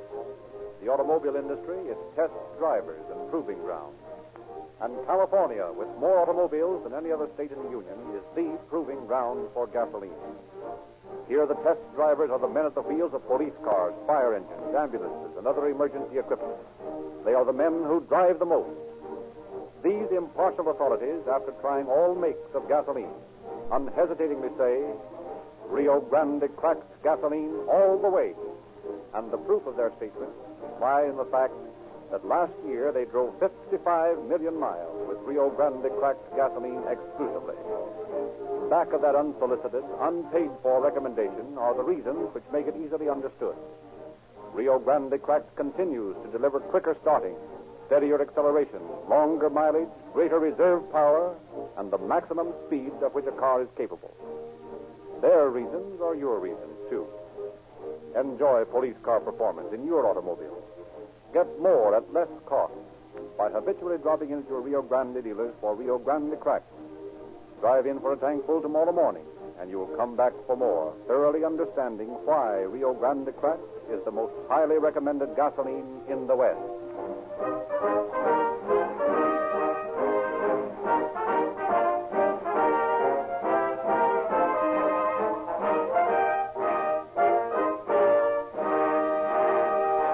Chief Davis, may we ask you to open our program? I am not personally in favor of commending a police officer for every arrest he makes, appreciating the fact that he is paid for his services and fulfilling an obligation to the city.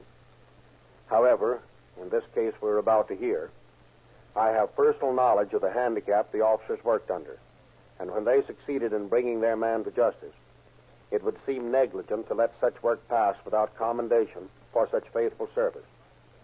Of necessity, we must touch only briefly on the work done by Officers Condaffer and Hickey in solving tonight's case. But their relentless pursuit of the criminals involved resulted in a capture and conviction, and again emphasized the fact that crime does not pay.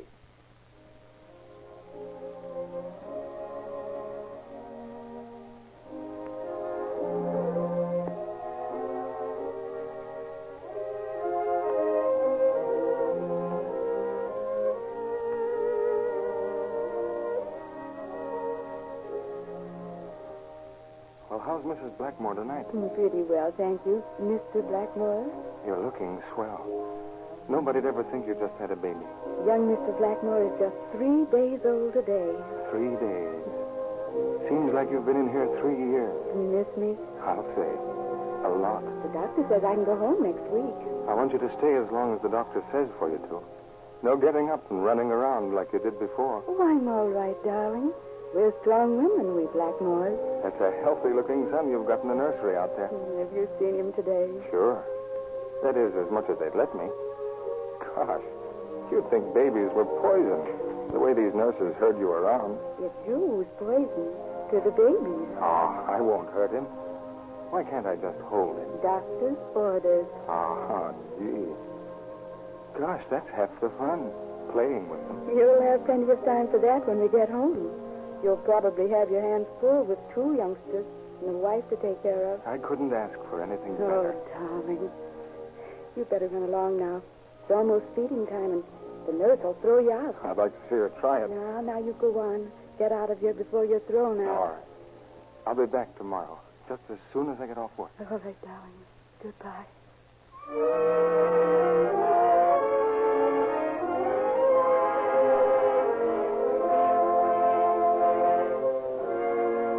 Christy Blackmore never came back. Next morning, the 27th of October, the bleak dawn found him standing on the street corner, waiting for the car that would take him to work. An automobile pulled to a stop. Give you a lift, Betty? Why, yeah, thanks.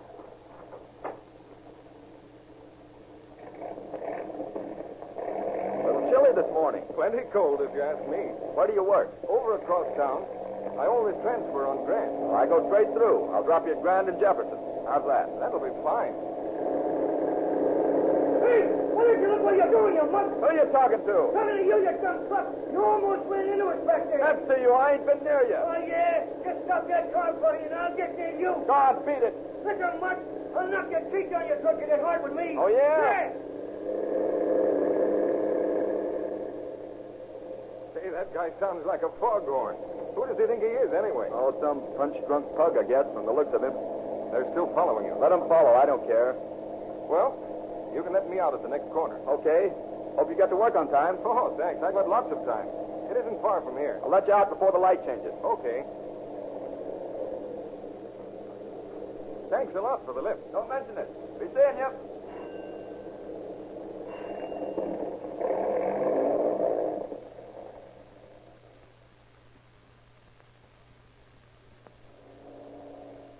Hey, Izzy, put on your squeaking brakes. I see that bozo what was in that other car. I'm going to take care of him. Come on, Twig. All right, wise guy. Here's how we handle mugs like you. Take it, Twig. Yeah, that'll hold him for a while. Let's grab, Twig.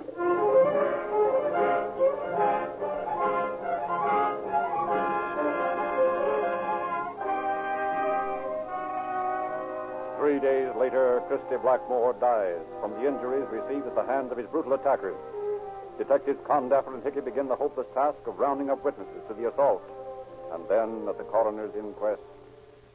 You have viewed the body? I have. And you recognize the man? He was my brother, Christy Blackmore. Do you know how he met his death? No, I don't. Was he married? Yes. Any children? 2. A boy 2 years old and another just 6 days old. That will be all, Mr. Blackmore. Sonny Edwards. Yes, sir? Where were you on the morning of October 27th when this fight occurred? I was on the southeast corner of Jefferson at Grand. I was crossing the street when I saw the car stop. What were you doing on that corner at that hour of the morning? Oh, well, I'd looked to see if any money had been left, and then I counted my papers. Oh, you sell papers there? Yes, sir. I have a rack there. Well, as I said, I saw this car drive up. It was a Hudson, I think. And these 3 men got out. And one of them said something. I don't know what it was, but the other 2, they didn't say a word. They just went over, and I saw him hit that man, Mr. Blackmore, and then he fell down. What did the men do then? Well, they got back in the car, and one of the men said, "Let's scram," and the car drove off. Did all the men get out of the car? No, sir. No, the driver, he stayed in the automobile. Would you be able to recognize these men? No, sir. I don't think so. That's all. Thomas Britton. Yes, sir. Were you present at the time this attack is alleged to have occurred on the morning of October 27th? Yes, sir. Where were you in relation to the deceased? I was about 20 feet away at the time. Did you see him get out of the automobile? Yes, sir. I saw that gentleman over there, Mr. Kearns, drive up and let the other man out of the car. And then Mr. Kearns drove off, and the other man stood there maybe for half a minute. Then this other car, the Hudson, drove up and stopped about 6 feet away from the curb and down a ways from where the other man, Mr. Blackmore, was standing. 3 men got out and came up to Mr. Blackmore, and one of them struck him in the face. And I heard him say, "Take him, Turk." And the other 2 men began hitting him. What did this first man look like? Well, I couldn't get a good look at him, but he was short. Looked something like a prize fighter. You say there were 2 others? Yes, sir. One was a tall fellow, and the other one was short, heavy-set man. Was he the one called the Turk? Yes, sir. Did you see a 4th man? A man who stayed in the car? Well, I saw that there was a man in the car, but I didn't get a good look at him. Would you be able to identify any of the men you saw that morning? I don't know. I might be able to. Thank you, Mr. Britton. Joseph Kearns. Yes, sir. You drove the deceased in your automobile to Jefferson and Grand on the morning of October 27th? Yes, sir. Were you in the habit of doing that? No, sir. I'd never seen him before that morning. How far did he ride with you? From the time I picked him up until we got to Jefferson and Grand. Did anything unusual happen during that time? Well, I had a dispute with a fellow about the right-of-way, but I didn't pay much attention to it. Did Mr. Blackmore have any words with these men? No, sir. He never said anything to them. They came along and bawled me out, but he never spoke to them at all. Did you see this attack on Mr. Blackmore? No, sir. However, after I'd driven on through the signal, I glanced in the mirror and saw this Hudson with those men in it. I saw it stop, and a fellow got out and started to walk back. Did you see him strike the deceased? No, sir. Would you be able to identify this man if you saw him again? No, sir. I'm afraid I wouldn't. You wouldn't know the man you had the argument with? Well, I might, but I'm not sure. Did you get the license number of the other car? No, sir, I didn't. That's all, Mr. Kearns. Thank you. The jury may prepare their verdict.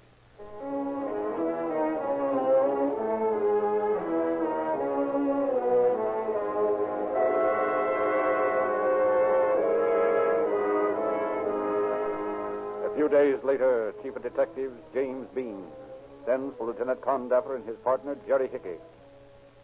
Down, boys. Thanks, Chief. Morning, Captain. What's been done about that Blackmore case? Plenty, but not by us. Just what do you mean by that? Well, in the first place, we got the license number of the Hudson from one of the witnesses as A12177. Yeah, and it turned out to be a Chevy Colt. That's right. Meantime, we checked with another witness and found that it should have been A18177, which leaves us just as bad off as before. Why so? Well, you see, that car is registered to a bird named Court. Isidore Court. It's an old fellow. He's got 2 boys. Both of them have records as long as your arm. Petty theft, be prize fighters. Unless we can get a case built up against either one of them, we haven't got a chance. Have you talked to anybody over at the DA's office? Yeah. We asked for complaints against Court on suspicion of murder. We figured we could get something out of him about who was present at the killing. We asked that if he was picked up, that he be held without bail. And he was picked up. The first we knew about it was that he was scheduled for trial this morning. This morning? Yep, this morning. And you weren't notified? Oh, yes. Just in time to get there while the first witness was being questioned. Yeah, there was a whole parade of them. Dennison asked every one of them the same thing. Did you see this man on the morning of October 27th? I never saw him before in my life. Mr. Kearns, is this the man who drove that Hudson automobile that morning? Well, I'm not sure. You see, it was sort of foggy that morning. Mr. Edwards, is this the man you saw in that automobile the morning that you were crossing Grand at Jefferson? No, sir. No, I don't think so. No, I don't believe he's the one. Mr. Britton, can you identify this man as the driver of the car that stopped near Christie Blackmore on the morning of October 27th? I don't believe I can.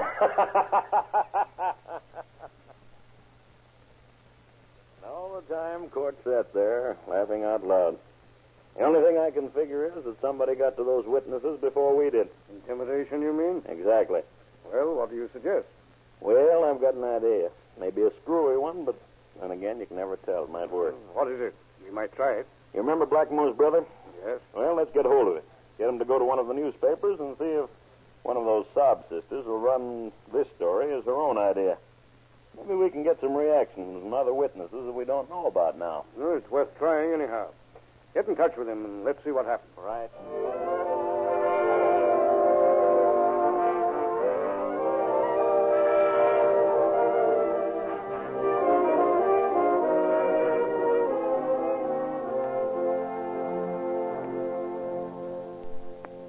Well, boys, there's your story in the record. Here, let me see it. Wanted witnesses. And how? And so the brother started a personal investigation. Today he gave us a report. I went to the district attorney's office, but they told me they couldn't open the case without more evidence. We could have told him that. Stick around. We get in on this someplace. Here we are. I went to Jimmy Bean. Well, he told me the police were not through with this case, but that they couldn't do anything without further evidence. More witnesses. I hope we get them. Oh, wait a minute. Here's the important part. And that's why I'm coming to you. There are a number of people who saw my brother knocked down and who could help us identify the man who struck him. If they would. Also identify the car and those other men in it. I feel sure that if these people knew how the case ended, that if they knew the guilty person was going scot-free, they'd come forward and help me bring him to justice. That ought to get him. I should think so. Captain Bean, there's a man here who says he has some information about the Blackmore case. Send him in. Yes, sir. Maybe this is our first part. Right in here, please. You wanted to see me? Yes, sir. My name's George. I saw a story in the record last night about the Blackmore case. I thought I might be able to help. I certainly hope so, Mr. George. Oh, this is Lieutenant Contifer. All right. And his partner, Jerry Hickey. They're working on the case. How do you do? Now, Mr. George, just what do you know about this case? Well, among other things, I can identify the men who did the killing. At least I'm pretty sure I can. Oh? How's that? Well, on the morning that Blackmore was killed, I happened to be waiting for a streetcar at the same place. I saw the Hudson drive up, and well, here's a piece of paper that I wrote the license number on. A18177. That checks. Right. I was about 10 feet away from Blackmore when this car drove up. 3 men got out, and one was a tall man, and the other 2 were shorter. One was sort of blond, and the other was a very dark man. These are the short guys? Yes. One of the men walked up to Blackmore and struck him in the face. That sort of turned him around and seemed to stun him. Then the first man said, "Take him, Turk." And the other short fellow hit him 2 or 3 times as he fell. The tall fellow also struck him. What were you doing all this time? I was just standing there. It all happened so fast I couldn't do anything. What did you do after the men left? Well, as soon as Blackmore fell, the men ran back to their car and jumped in. And that's when I got the license number. I ran to Blackmore and picked him up. Another fellow helped me. We put him on the sidewalk. Then I Ran across to the drugstore and asked them to come over and see if there was anything that they could do. Did they? No, they said that they weren't allowed to. They told me to go to the hospital. Yeah, there's one right close to there, isn't there, Hickey? Yeah, just a couple of doors down the street. Well, I went down there, and about that time an ambulance got there. Somebody else must have phoned for it. Mm-hmm. Did you get anyone else's name while you were there? Well, I gave my name to several people, and I took down the names of 2 people that were there. One was a woman and a fellow named McDonald. We've already checked the woman. She says she couldn't identify the men. Well, she could if she wanted to. She's just afraid. I see. And you can identify them. Well, I'll say I can. I can identify one of them by his raspy voice, if nothing else. Did you say one of the witnesses was named McDonald? Yes, he works in a car rental agency on Western near Sunset Boulevard. That's fine. Come on, Jerry. Let's pay a little call on Mr. McDonald. Yeah. Thanks, Mr. George. Your help has been invaluable. Well, when you get him, call me. I'll identify him.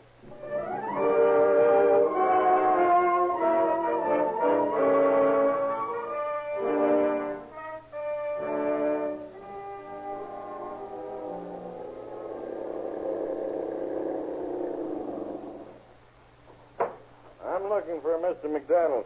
Hey, McDonald. What can I do for you? From police headquarters, McDonald. We'd like to ask you a few questions about the Blackmore case. Not so loud. Huh? Come over here.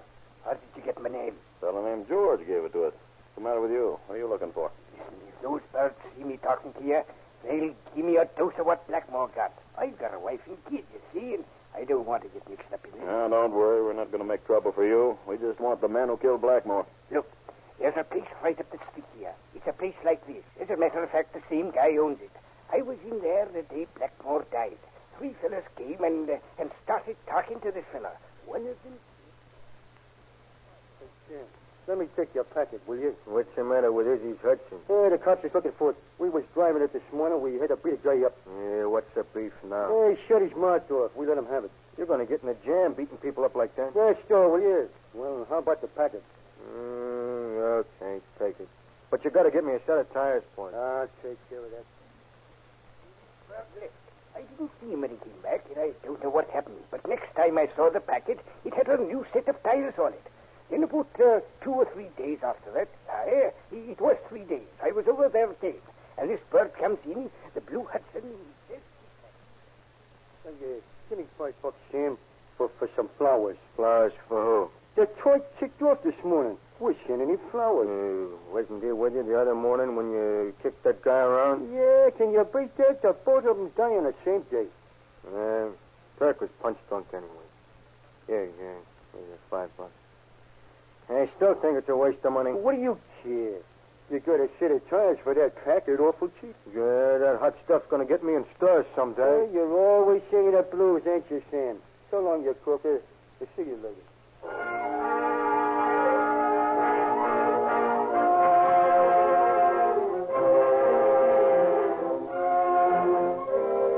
Acting on information received from the thoroughly frightened witness, Condeffer and Hickey take the operator of the rental agency to headquarters for questioning. Now, look here, Sam. We've got enough information about the men who killed Blackmore to think that maybe you're in with them. I had nothing to do with it, I tell you. I didn't know nobody had killed nobody. Don't hand us that, Sam. We happen to know that you have a new set of tires on your package. If for nothing else, we can hold you on a hot tire charge. All right. I'll tell you what I know about it. It's like you say. This bird comes into my agency one morning and tells me he's beat a guy up. I don't ask him no questions. It's none of my business, see? So he wants to borrow my car, so I lends it to him. When he brings it back, the tires is on it. That's all I know. No, it's not. You know who that man was, and you know who was with him that morning. No, I can't tell you that. What's the matter with you, Sam? You're not scared, are you? I can't tell you their names. You tired of operating that rental agency, Sam? What do you mean? I'll turn you in the commission, have your license revoked unless you come clean. No, don't do that. Business is all I've got. How would I make a living? The same way I suspect you're making it now. All right. Come on. Open up. If I tell you, will you keep me out of this? Sure. Why not? All right. The fellow that hit Blackmore first was Dennis Murphy. We call him K.O. Kelly. He done it. Who was with him? Turk and Izzy Court and another guy. I don't know his name. Don't hand us that star. I'm telling you the truth. I don't know his name. Okay, Sam, okay. We'll find out if you're lying to us. And if you are...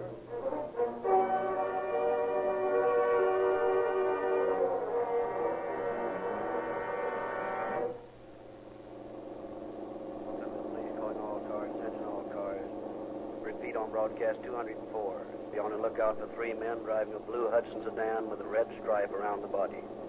Number 1 described as Armenian, 5 feet 5 inches, weight about 150 pounds. Number 2 described as American, 5 feet 6 or 7 inches, about 150 pounds. Number 3 is about 24 or 25 years. It also weighs 150 pounds, 5 feet 8 or 9 inches.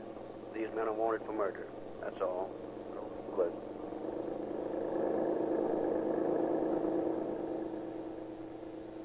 Did you get that description of those monkeys wanted by L.A.? Yeah, all 3 of them. Must be pretty tough babies, beating the guy up like they did. There's quite a bunch of thugs like that around town now. All quiet in the little town of Glendale, though. Oh, yeah? Take a look up ahead there. 3 birds stuck in the car. Yeah, needs looking into. Take it easy. Looks like they're getting ready to blow. Hey, you, come on over here. Don't mutter yourself, Papa. And so the merry chase begins. Hey, did you hear that voice? So what? Well, part of the description given by witnesses in that Blackmore case, that's a raspy voice. Well, in that case, we'll put on a burst of speed and overhaul them. Pull up alongside if you can. Whoa, look.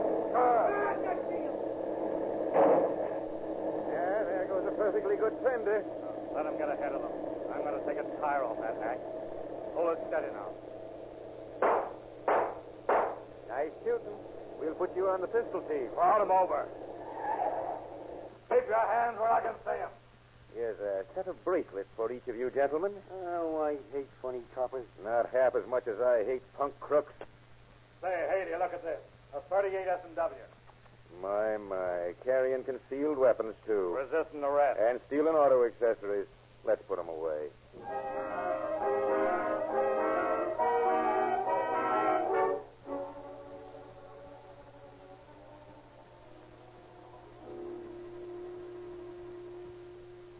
Hey, Sarge, let me see the make sheet on those monkeys the Glendale boys brought in last night. Pretty tough customers, if you ask me. Isidore Court, Sam Schwartz, Dennis Murphy. Court, Murphy. Say, what does this guy Murphy look like? Oh, he's a little sort of guy, about 5'6". Weighs about 150, maybe. Take a look at his record. Suspicion of a robbery, 1922. Burglary, 23. Robbery, 23. Robbery, 24. Burglary, 25. The leader of the church choir, eh? He's hard enough, all right. I got a release order on him. What? Yeah, I got a warrant for him. I want to see him, too. Okay. Now, right back here. Right in there, Frank. Hey, Kelly, come here. There's nobody in here but in but Chili. Oh, yeah? Well, you'll do. Come here. Listen, Copper, I ain't talking, see? Oh, I asked you to talk. Well, then, what's the idea? Just wanted to get a good look at you, that's all. You ain't never seen me before. I think maybe you're right at that. But I'm going to be seeing you for some time now. Oh, yeah? Yeah. Let him out, Sergeant. Okay. Come on out, tough guy. Button up. You don't look like you could kill a guy. What's up, beef scrapper? What's the idea of springing me? Springing you? Who said I was springing you? Well, the thing was... Oh, I see. You're wondering about your newfound freedom. Well, I can explain that. Yeah, well, strip me the lowdown on it. Well, it's very simple. You're not free. Oh, I ain't. No, we're just going to take a little ride. You see, I got me a new car. Yeah, well, where to? Down to the central jail. What for? For safekeeping till you're tried for murder. What? You heard me. I'm arresting you for the murder of Christy Blackmore. Christy Blackmore? Oh,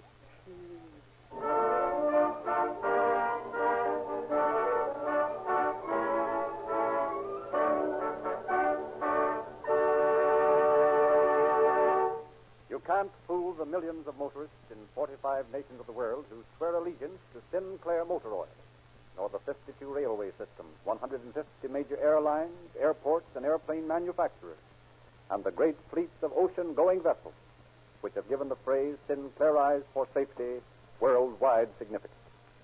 They know the all-weather qualities of Sinclair Motor Oil. Sinclair Motor Oils maintain the same high lubricating values regardless of temperature. It is a fact that if you were to drive from the torrid zone to the Arctic, you wouldn't need to change oil if you were using Sinclair. The reason is as simple as it's important. Sinclair motor oils are subjected to the patented Sinclair process, which makes them heat and cold proof and completely removes petroleum jelly and wax, the two elements found in almost every oil you buy. If you want a lubricant that will flow as smoothly on cool mornings and evenings as in the heat of the day, at the same time providing the moving parts of your motor with the resilient cushion it must have, why then have the crankcase drained of the weary and sluggish oil you may have been using and have it refilled with Sinclair Opaline, the smoother, tougher lubricant that comes to you in sealed, tamper-proof cans at only 25 cents a quart.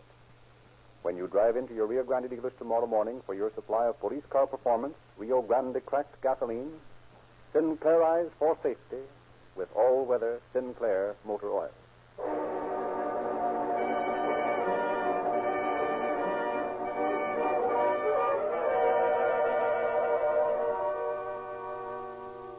Again, we are privileged to hear Chief Davis. K.O. Kelly used one of his many aliases, was lodged in the Central Jail, charged with the crime of murder. He was duly arraigned and brought to trial in Superior Court. Isidore Court, again using an alias, turned state's evidence, and on September 22nd, 1926, Kelly was allowed to plead guilty to manslaughter and was sentenced to serve from 1 to 10 years in the state penitentiary. Thus, in a small measure, he was made to pay for his brutal and unprovoked attack upon a defenseless man. Thank you, Chief Davis.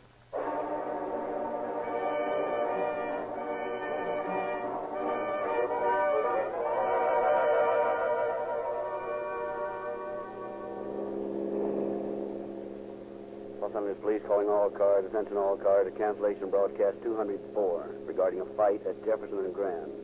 Suspect in this case has been sentenced to prison. That's all. Rosenquist.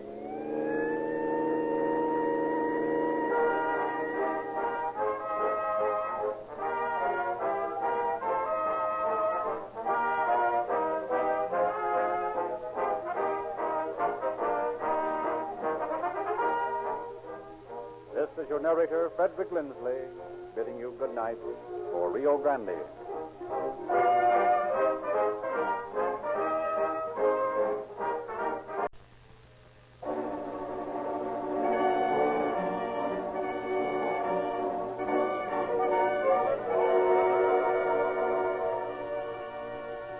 Calling all cars, a copyrighted program created by Rio Grande. Los Angeles County Sheriff's Office calling all cars, attention all sheriff's cars, broadcast 205 regarding a murder in Leona Canyon. No information available as to suspect in this case. That's all. Rosenquist.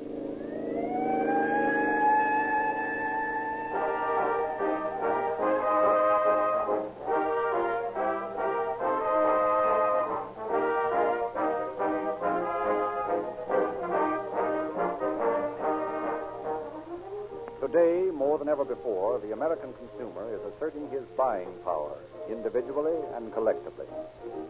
He is beginning to buy on recommendation from reliable sources.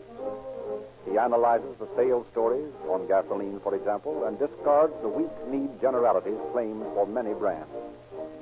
He wants to know who are the best authorities on gasoline, who are its largest users, and he must know whether their use of that product is the same as his. There is no other testing ground to compare with the 55 million miles driven by emergency equipment that exclusively uses Rio Grande cracked gasoline. That's driving like you do, only harder. It's starting, stopping, slow, long miles of economical cruising, acceleration, pickup, speeding. It's everything you expect from a car and a gasoline. Over 30 of your cities and counties have selected Rio Grande cracked gasoline over all other brands. More police cars, fire engines, ambulances, and other emergency equipment use Rio Grande cracked gasoline wherever it is sold than any other brand. Rio Grande sales show that motorists have accepted Rio Grande's invitation to buy as the strongest, most sincere, and convincing proof of a superior gasoline. Police car performance with Rio Grande cracked is an established fact. Get it in your car at your Rio Grande dealers tomorrow.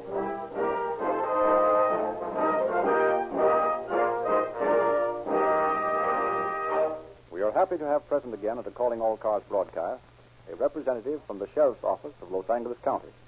under whose jurisdiction tonight's case was solved. We present Captain A.C. Jewell. Occasionally, a crime is committed that proves most baffling to officers assigned to investigate it. Such is the case you are to hear tonight.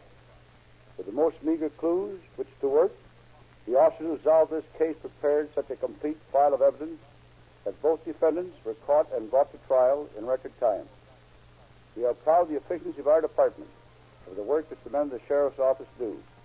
We are glad to be a part of the vast machinery that makes it its business to see that criminals are brought to justice and are made to see that crime does not pay.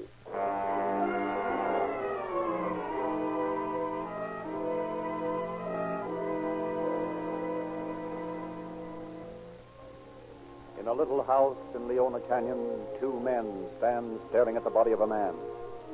5 minutes before he had been alive. Now, his lifeblood staining the white scrubbed floor, he lay dead, murdered. You killed him. Shut up, you fool. What are we going to do? Get him out of here. No, I won't touch him. You want a dose of this yourself? Come on, take his head. Bloody. What do you expect? You didn't say you was gonna kill him. Stop squawking. Get hold of him. Put some steam in it, stupid. Do a little work yourself. Watch it, you're spilling the money out of his pocket. Well, pick it up. Hey, we'll get it later. Come on, let's pitch him in a well.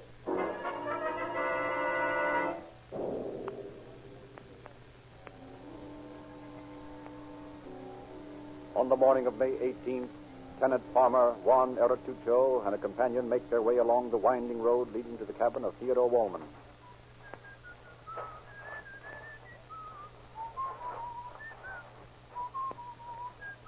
I hear old man Wallman had a little trouble with Daniels. Oh, see, this McDaniels, he always pass over Wallman's land when he go to his rancho. How else could he get there? Quien sabe. Just the same, abuela don't like it. How come you always call the old man abuelo? Oh, he's a fine old man. He like father to me. But I'm too old to be a son, so I call him grandfather. What does he say to that? He laughs.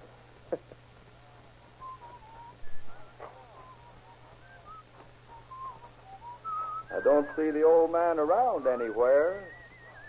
Oh, he sits by the fire on chilly morning. He ought to be out and around by this time, though.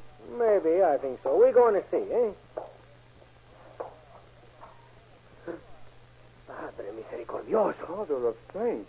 What has happened? There's been a man killed in here. Sangre de mi madre. Mr. Wallman.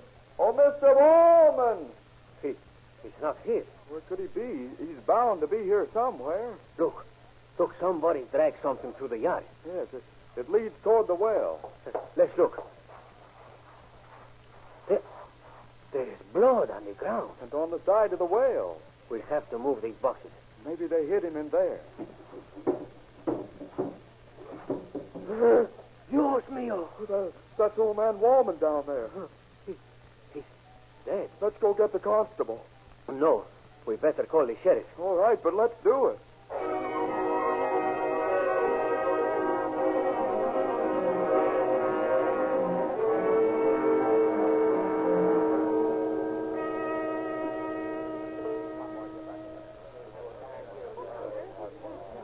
Who found the body? Aye, senor. We found it, Senor McPhillips and myself. We got it out of the well. Did you touch anything? Only the body, senor. Well, we might as well go inside. See. Who was the man? His name was Wallman. Have any enemies? Oh, si, senor. Many, I think. Who in particular? Only one I know for sure is McDaniels. Well, who is McDaniels? He's a fellow who owned the land on the other side of this rancho. Ever have any trouble with Wallman? Oh, si, many times. What about? Well, this Daniels, or McDaniels, always have to go across Senor Wallman's rancho to get to his house. That caused the trouble. I see. Trespass, huh? See? Where does this McDaniels live? Oh, he not leaving. He died last month. Oh, for the love of Mike. Say, what's the idea of telling me all this about him having trouble with the old man, then? Well, this Daniel, he have a wife. Also, he have brother-in-law. Are they dead, too? Oh, no, senor. They live in Los Angeles.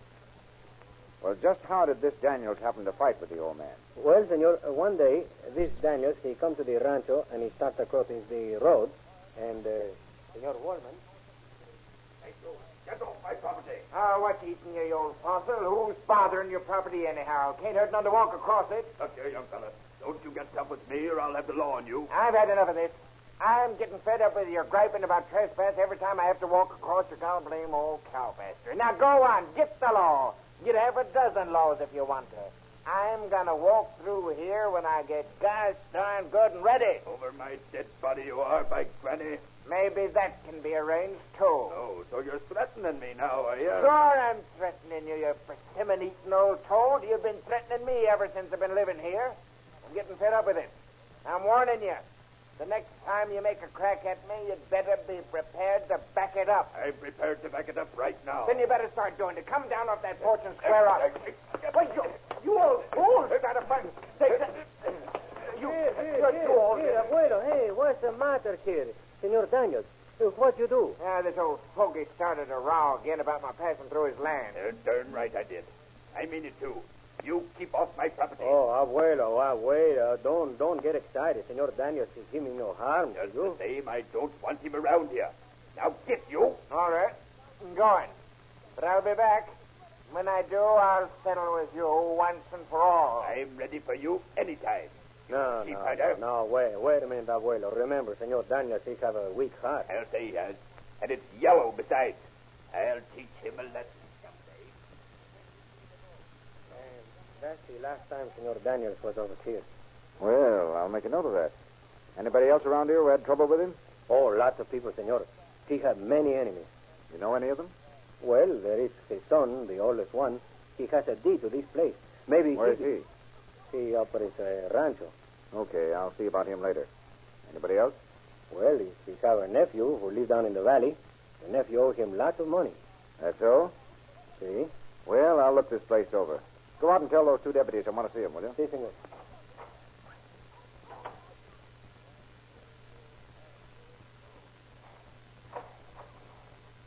Want to see us, Chief? Yes, what have you found out? Seems the old man used to sell cigars and cigarettes and farm produce to the neighbors. Had a little trouble with a fellow named McDaniel. I know about that. What else? Yeah, we've checked up on most of his neighbors, and they seem to have a lot of trouble with most of them. Well, that makes it complicated, doesn't it? Yeah. Well, Hunter, you better stick around here and help me. Hanby, you go out and pick up the son and the nephew for questioning. Check with the coroner on the condition of the body and come back here when you get through. Okay, Chief. Where'd you get that silver dollar, Chief? I picked it up here on the floor. Oh, by the way, Hanby, you better take this with you and get a report on it. There's a bloody thumbprint on here. It might prove valuable. Oh, yeah, sure. Well, Hunter, let's see what we can find. Here's a baby that did the work. Steel drill, huh? Yeah. A couple of socks with that would finish almost any man. Looks like the killer came back and cleaned the place up. Cleaned it out, it'd be better. Looking for money, apparently. Sure did a good job of ransacking the place. Well, looks like the old man was sitting here getting ready to eat when the murderer hit him. There's enough blood around here. Okay. And you better get some scrapings. May need them for comparisons later. Here, here's a scrap of paper. Looks like it is torn off from a larger piece. Let's see that. Probably part of a wad used to scrub up the blood. Queer wrinkles in it, huh? Yeah, I wonder what they were used for. Hunter, I've got it. What? Why, this piece of paper may be the answer to this case. How? Never mind, but I'll bet my bottom dollar that the killer wears glasses. That makes it simple. Simpler than you think. There couldn't have been many persons acquainted with Wallman's habits well enough to know or believe that he had a lot of money. Assuming that the motive was robbery. Well, that should be obvious from the way this place is torn up. Anyway, it ought to be easy to find out how many of his neighbors wore glasses. Well, what makes you think it's a neighbor? Whoever did this was familiar with Wallman's habits and with the place. This was a well-planned murder.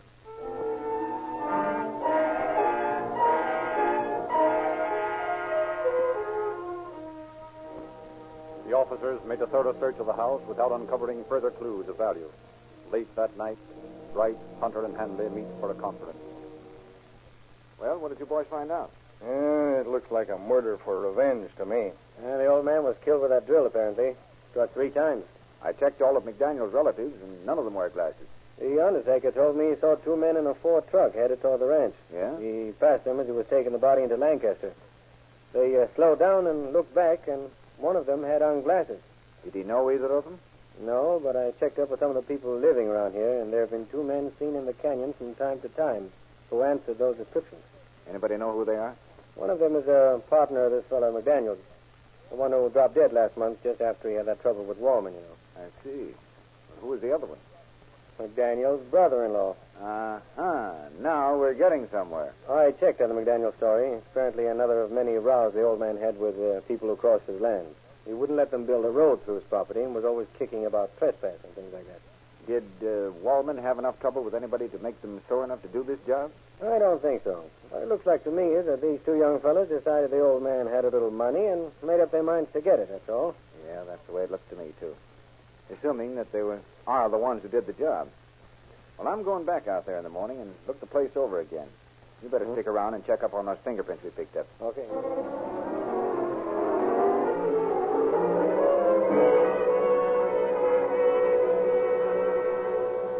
Deputy Bright drove to the ranch, musing as he drove. Now, this might be robbery. Yes, might be revenge. Oh, but you can't pick up a guy just because he wears glasses. I've got one clear thumbprint.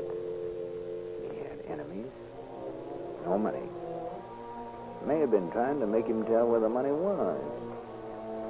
I got a hunch they'll come back.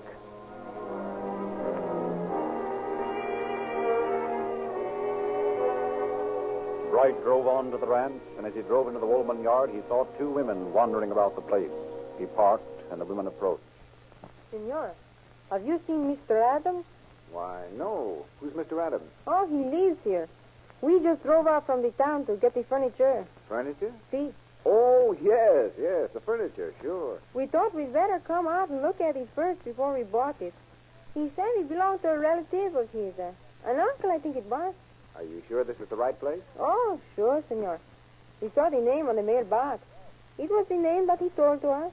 What name was it? Mr. Wallman. That was him. Did Adams say he'd be out today?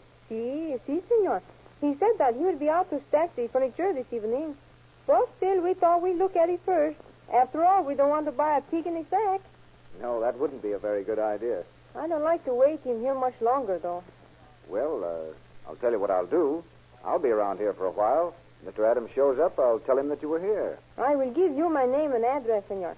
And you can give it to him if he comes while you are here. That'll be fine. Just write on this card, will you? Gracias, senor. Victoria Gonzalez Street, Los Angeles. There you are. This is Victoria Gonzalez, Utah Street, Los Angeles. Well, Mrs. Gonzalez, I'll be here for some time. Mr. Adams comes, I'll give him your message. Gracias again, senor.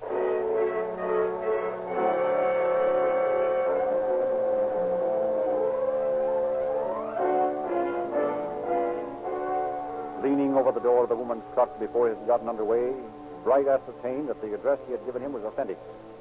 He copied the license number of the truck.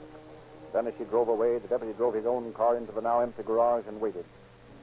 An hour passed. Then, through a crack in the garage door, Bright saw a car approach. Slow down. Then continued slowly past the Woolman place. Farther up the road, it turned around and came back. Swung into the yard, and with motor running, came to a stop. 2 men sat in the car. Both were young, dark, and one wore shell-rimmed glasses. Bright saw them gaze suspiciously at the fresh tracks his car had made when he drove it into Woolman's garage. Their black eyes bored piercingly into the gloom where the officer waited. One man turned and whispered to his companion. With a cry of complaining gears, the car got underway, shot into the road, and gained speed. Bright swung open the garage door and dashed gun in hand after the fleeing pair. Hey, stop! Stop! Ah, nuts.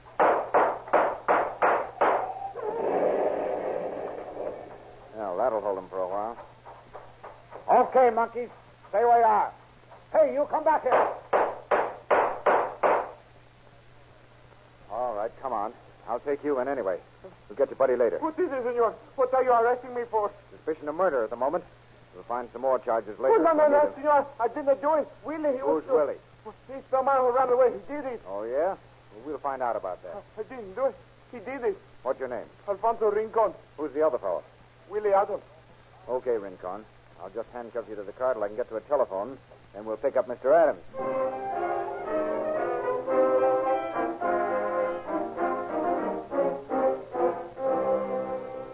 Within half an hour, a posse of deputy sheriffs from the precinct station, augmented by neighbors armed with shotguns, clubs, or rifles, had taken the trail of the fugitive. At dusk, they found him cowering in a box canyon, arms taut above his head as the posse approached. Adams and Rincon were taken to headquarters for questioning.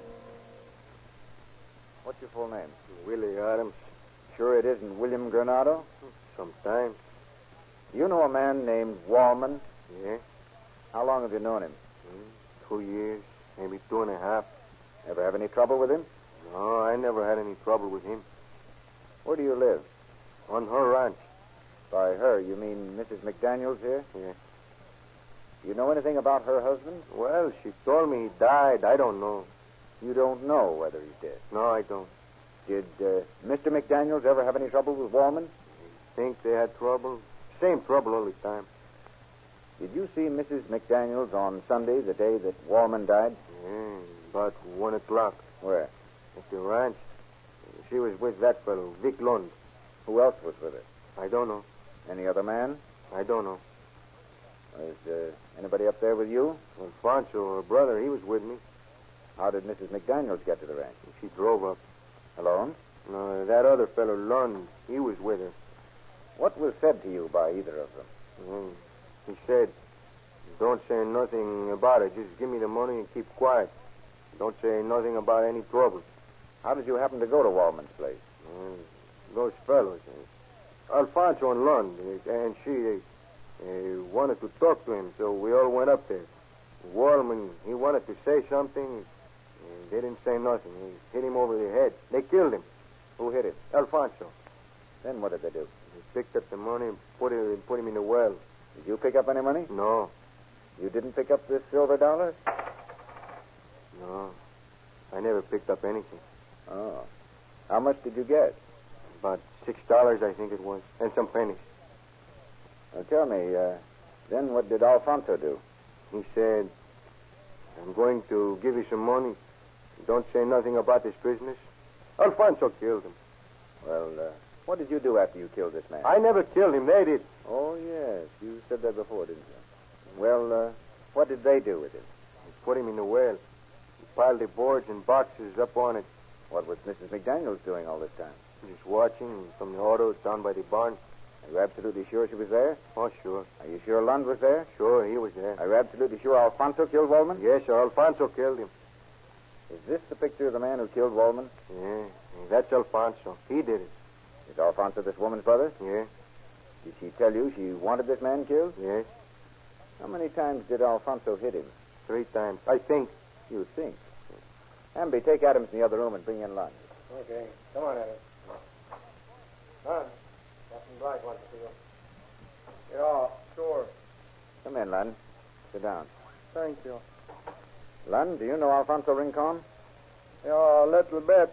He worked around the paper office on Fridays and Saturdays and Saturday nights. Did you see him Saturday? No, I seen him Sunday night, though. Where was this? At the home of his sister, Mrs. McDaniel. How did you happen to be there? Oh, I had just returned from San Diego with her little boy. I took him down there with me on Saturday. And you weren't at the ranch Sunday? No, I was not at the ranch. Oh, Hanby. Yeah. Bring Adams back in here. Okay. Sit down, Adams. Now, when did you say you saw this man, Lund? I saw him Sunday at your ranch. Whereabouts on the ranch? In the kitchen of Wallman's house. Did he pick up the money that fell out of Wallman's pocket? Yes. Lund, where were you Sunday? I told you I was in San Diego visiting my brother-in-law. Where else did you go? We went over to Tijuana. I left San Diego about 4:30 in the afternoon and got back here about 9 or 9:30 Sunday night. Anybody with you? Yeah, Mrs. McDaniel's little boy, Robert. He was with me. Call him in, Hanby. Right, Chief. Hey, come in a minute, will you, Robert? Sure. Robert, how old are you? 11. You go to school? Yes, sir. I'm in the A5. A5, huh? That's great. Robert, do you know this man, Lund? Sure. I went to San Diego with him Saturday. What time did you leave? 20 minutes after 12. How do you know? Well, he was supposed to be there at 12:15. He was late, so I looked at the clock when he did come. What time did you get to San Diego? About 5 o'clock. How do you know that? There was a clock in the car. Did you stay in San Diego overnight? Yes, sir. I stayed at Mr. Lund's sister's house. Anybody else there? Sure. Mr. Lund and his sister's husband, and Emmeline and Helen. Mr. Lund's their uncle. We had a party with cake and ice cream. What time did you leave? Sunday afternoon, about 4:30. And you got home when? About 9:30. You looked at the clock again, did you? Yes, sir. That's all, Robert. Thank you, sir. Mrs. McDaniels, you've been pretty quiet during all this. Suppose you tell us about this trip you made to the ranch. I didn't make any trip to the ranch. No? No. I spent Saturday afternoon at the hospital with my other boy. Mr. Lund had taken Robert to San Diego with him. When I got home, my brother was gone. He had told me that this Adams here wanted him to go to the ranch with him. When he came in Sunday night, I heard him go upstairs. I went to his room, and he told me this fellow Adams had killed a man. Did he say who was killed? Yes, this man Wallman. Who did he say was there when the killing took place? He didn't say. He didn't mention anyone else. Did he say who killed him? No, he didn't make any explanation. Did he say anything about Vic Lund being there? No, Mr. Lund was in San Diego. Well, Mrs. McDaniels, you've listened to this man's story, this Adams here. How does his story jibe? It's nothing but lies. It's lies from start to finish. My brother did go up there with him. That's true. But when he says Vic was there, he's lying. And if he says I was there, he's lying. You know it, too, don't you, Adams? You know you're a liar. And nothing but a stool pigeon and a crook, and you know it. You're trying to hide behind a pack of lies about somebody else. No, I'm not lying. I tell you the truth. Oh, Adams. You see this coat? Yes. That's Wallman's coat. I found it in your room. No. You see these clothes? We fished them out of the well on the ranch where you live. They're not mine. Oh, yes, they are. You see this dollar bill with a blood spot on it? I took that from your pocket when you were brought in here. It's not mine. I got it from Alfonso. You see this silver dollar? It's got your thumbprint on it. Well, he killed him. I picked up the money. Adams, where are your glasses? I lost them. No, you didn't. You left them in this coat, Wallman's coat, that you wore away from Wallman's house. There are specimens of blood in the rims around the lenses. I didn't do it. See this little scrap of paper? That's the piece of paper you used to wipe off your glasses, isn't it? Yes. You used to wipe the blood off your glasses because you were standing behind Wellman when he was killed, weren't you? Yes. Then he was struck from behind. All right, Adams, start telling the truth. Who picked up the money? He did. You didn't pick it up? No, he did. Alfonso did. Then you killed him? Yes. With this bar? Yes. Okay, Adams. Let's hear your story. Yes. Went over to the house. It's about 2:30 Sunday. Alfonso went in the house. I went to the back door. Where's Senor Warren? Where's that? I need some cigarettes. I ain't got no cigarettes. I only got them between the act cigars. Little one. It'll be all right. Give me a packet. Who's that? Who are you? Get out of here. Where's your money? What money? I ain't got no money. I'm a Shut poor up. man. Where's that money? I tell you, I ain't got... No!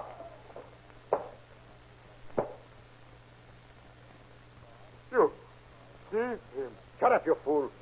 What are we going to do? You want to talk of this yourself? Get hold of him and stop squawking. Got to get him out of here.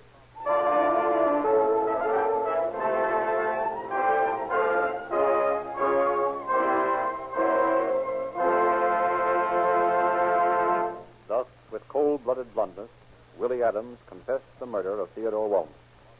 In just a moment, we'll hear again from Captain Jewell. To continue our story about the American consumers being an increasingly careful and intelligent buyer, we refer again to the fact that he wants to know who are the authorities and most important users of a product. This time, we're talking about Sinclair motor oil. Sinclair writes the laws of lubrication, and 8 major airlines, 150 railroads, great fleets of ships, and millions of motorists in 45 nations of the world depend upon Sinclair oils to protect the billions of dollars invested in their motor equipment. There are a dozen important reasons why you should use Sinclair oils in your motor, but this one is certainly sufficient. Most of the oils you buy contain petroleum jelly, which turns into a thin, detrimental liquid in your motor. The patented Sinclair refining process completely removes petroleum jelly from Sinclair oils, Don't gamble with incompletely refined oils when syntheropylene is only 25 cents a quart in tamper-proof cans. And follow the lead of those who know the most about gasoline. Get Rio Grande Cracked. This quicker starting, faster accelerating, longer mileage gasoline will give you a new conception of performance. Get police car performance with Rio Grande Cracked gasoline at your independent Rio Grande dealers tomorrow.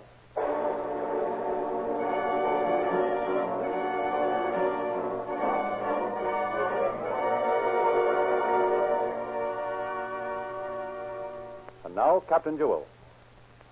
The perfect investigative work done by Captain Bright, Deputies Hanley and Hunter, and other officers who worked on the case proved beyond a shadow of doubt that Willie Adams had killed Elman, that Rincon had been accomplished. These men were brought to trial and convicted of first-degree murder without recommendation. Their crime definitely failed to pay. Thank you, Captain Jewell.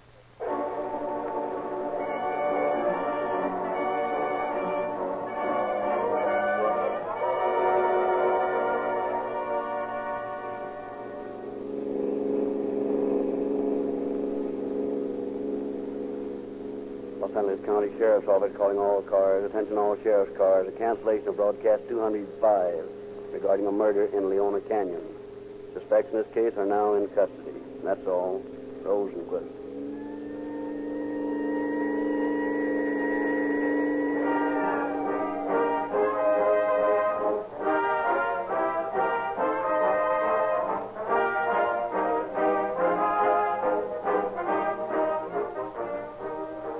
This is your narrator, Frederick Lindsley, bidding you good night for Rio Grande.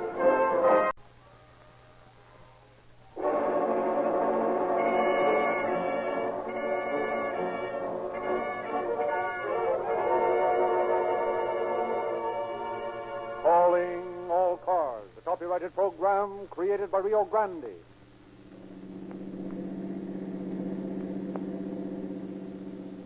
Los Angeles Police calling all cars. Attention all cars. Broadcast 206 regarding a missing person. Described as a male American, 5 feet 9 and 1/2 inches. Weight about 140 pounds. Light complexion. Was wearing a light gray suit when last seen at 2 o'clock on the morning of June 13th. That's all. Rosenquist.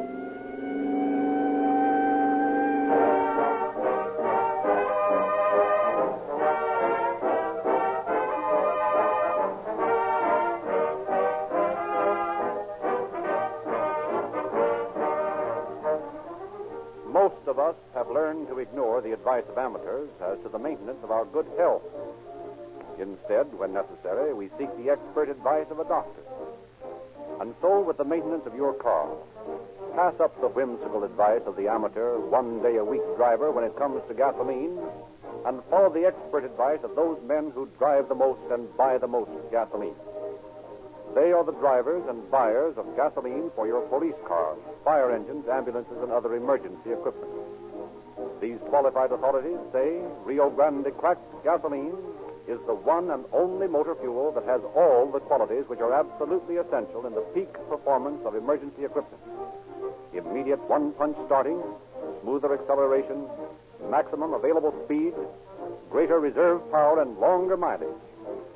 These authorities have enjoyed 55 million miles worth of Rio Grande Cracked last year alone, and they know what they're talking about. Join the parade of the motor wise by dropping in at the nearest Rio Grande station tomorrow morning and asking the attendant for a tank full of that police car performance Rio Grande Cracked, the highest recommended gasoline in the West.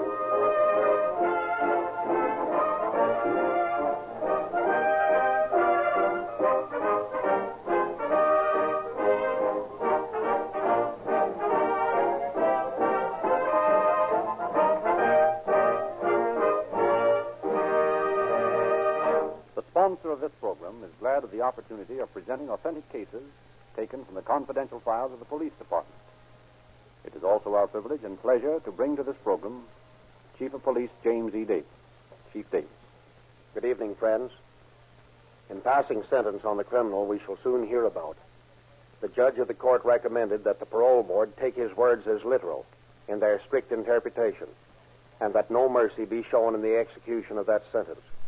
The brutality of this man's crimes was so great that an unusually broad-minded jurist felt he should be shown no consideration or mercy.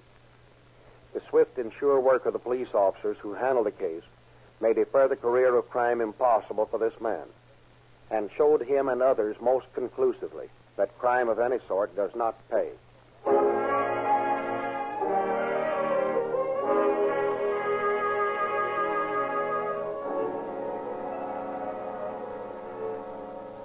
On a balmy summer evening in June, two men walking along 5th near Los Angeles Street approach a taxicab.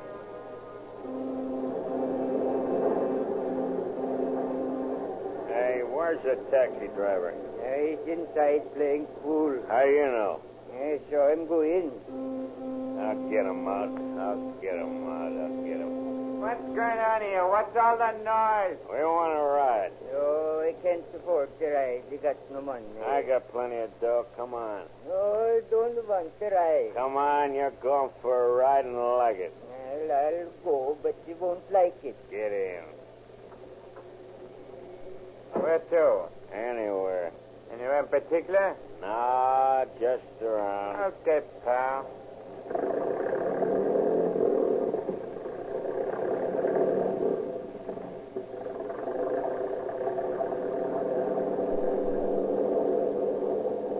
How much dough you got, pal? I ain't got no money. Just my watch and knife. Watch and knife, huh? Give me him. I say, you can't do that to me. I said give me him. I won't give you my watch. Get away. Give me that watch. I want out of this car. Hey, you, stop the car. Keep going, you. Get back here. I'm going to take that watch.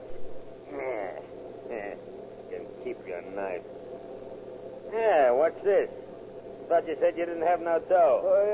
Give me back that. It's all I got. Well, ain't that too bad? I'm keeping it, see? Give me back my money. I'll call the cops. Oh, my goodness, I'm an old man. Don't hit me no more. Ain't that too bad? How do you like that? Oh, don't do that. Oh, you're killing me. Oh, please, don't hit me That's again. just what I'm going to do, you old sap. Don't kill me. Oh. Hey, you stop the car. My pal here wants to get out. Oh, yeah? Yeah.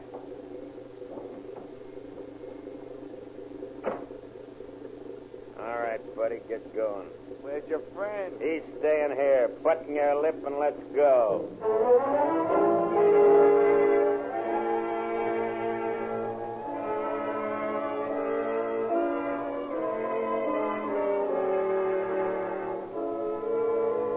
On the evening of June 12th, two men are walking along East 5th Street. They approach a taxicab parked at the curb. How about a ride around town, old-timer? Nope, I don't want her. No, a couple of good speaks. Nope, I don't want her. Ah, come on, be a good sport. Let's go get a drink. Nope, I don't drink. Oh. I know a couple of good-looking dames. Blondes or brunettes? You name them and you can have them. Okay, let's go. Okay. Say, I wonder where that taxi driver is. I ain't seen him. I'll get him. All right, keep your shirt on. I'm coming. I'll get a move on you, chum. Yeah, we're in a hurry. Wherever you're going, Grandpa, you ain't needing to get there in a hurry. You just keep your mouth shut, young fella. We know what we're doing. That's what you think. Get going. Where to? Anywhere. Anywhere in particular? Nah, just around. Okay. Yeah.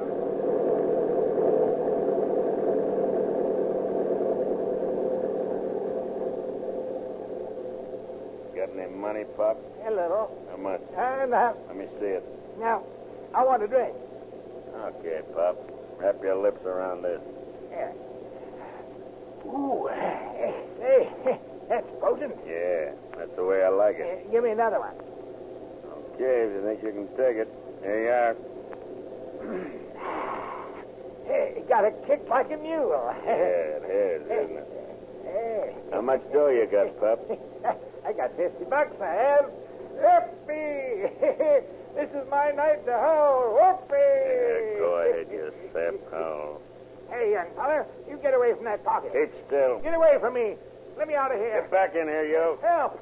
Let me out of here. Keep away from that door. Give me that What's the matter with you, pocket. you sap? You want to fall out? It's all the money I got in the world. Yeah, well, ain't that too bad. Here's something to take its place. Oh, don't do that. I ain't done nothing to you. Who cares about that? Here's another one to remember me Oh, by. please don't kill me. I ain't done you no harm. Shut up, you old sap. Stop your squawking face. Oh, stop it. Oh. Hey, you. Stop the car. My pal wants to get out. Okay, Sam.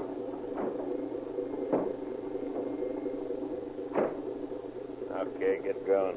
Where to? Third in L.A. Certain? Yeah, and don't talk so much.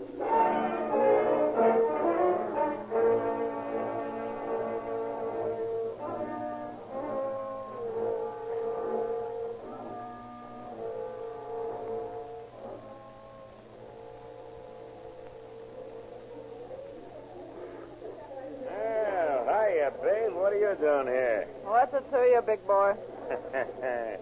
Come on, babe. Give us a drink, will you? What's wrong with you buying yourself one? Okay, sister. That's just what I will do. Hey, Joe. Joe, come here. Give me a pint, will you? If, as, and when you pay up for last night. Ah, smart guy, eh? No, but I get my money before you get any liquor. All right, wise guy. I'll just pay you your dough. Here. Thanks, pal. Now, what'll it be? Nothing you've got. Come on, babe. Let's get out of this joint. Just a minute, boyfriend. I got a date. Yeah? Where is he? Over there at that table, talking to something. Ah. Well, I don't like his face. Ah, come on, honey. Don't be like that. What's your so-called husband going to say about it? Same thing he says when I'm out with you. I'm going to handle that guy someday. You and who else? I don't need nobody else. I'm tough, I am, see? And how? Go on, scram. You make me sick. I'm sticking around. Hey, here comes the boyfriend. I'll introduce you. I don't want to meet him. Too late, big boy. Sorry to be away so long, babe. Sutton had a lot of things to talk about. We're putting a line in here next week. Oh, that's swell, honey. This is an old friend of mine. Yeah, and a real old one. Well, I'm glad to meet you. Oh, no, you ain't. If you feel that way about it, I guess we'll be seeing you later. Come on, babe. No, you ain't. Just staying right here, see? You're drunk. Better chase along. Who's drunk? You are. Oh, come on, you two. Stop quarreling. Let's go home. All right, babe. I'll get the car and meet you out front. Swell, honey. Hey, who is that guy? None of your business. Don't hand me that. I said, who is he? Now, listen, you big gorilla. He's a friend of mine. It's enough for you or anybody else. You got any dough? Yeah, plenty. What does he work? How should I know? I thought you said he was a friend of yours. He is a special friend. Yeah. I'll bet he is at that. Now, snap out of it, kid. Be regular for a change. Try to sober up. Say, why don't you go home? I ain't got the taxi fare. Taxi?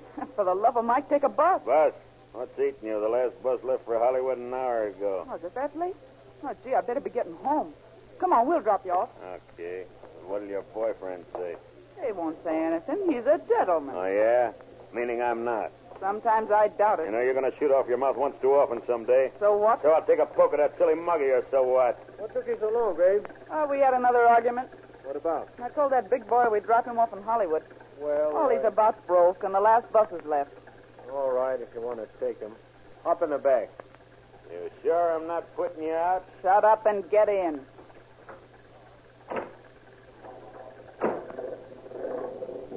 Listen, why don't we take you home first, babe? Then I can take your friend home. Well... Yeah, that'll be a swell idea. Oh, that'll be all right with me. All right, that's what we'll do.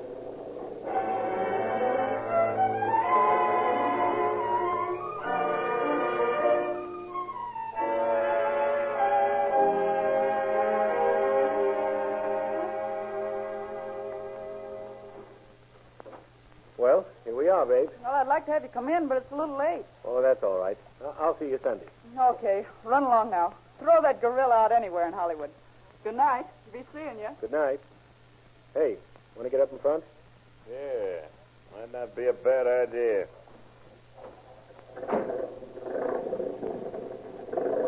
Where do you live?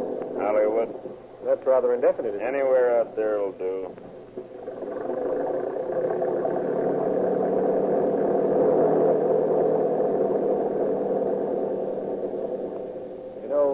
Babe's a nice girl. Yeah. Hope my girlfriend don't find out I double dated tonight.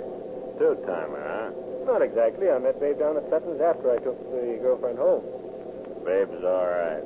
Yeah.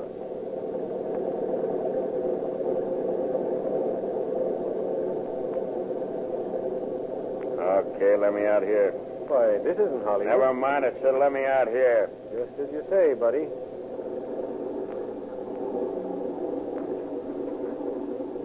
Well, Well, I'll be seeing you. Oh, yeah? Come on, get up. I'm going to teach you a lesson. Just what are you driving at? I'll show you what I'm driving at. Get out, I say. Okay, pal, if you feel that way about it.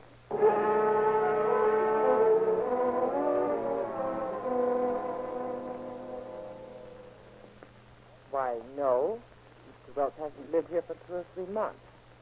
He moved over on Chateau Place somewhere. I see. Do you happen to know where he works? Yes. I think he works at Gladding McBean. Is he a drinking man? Oh, he takes a drink now and then. Not very much, though. Have any girlfriends? Well, that is, that you know about?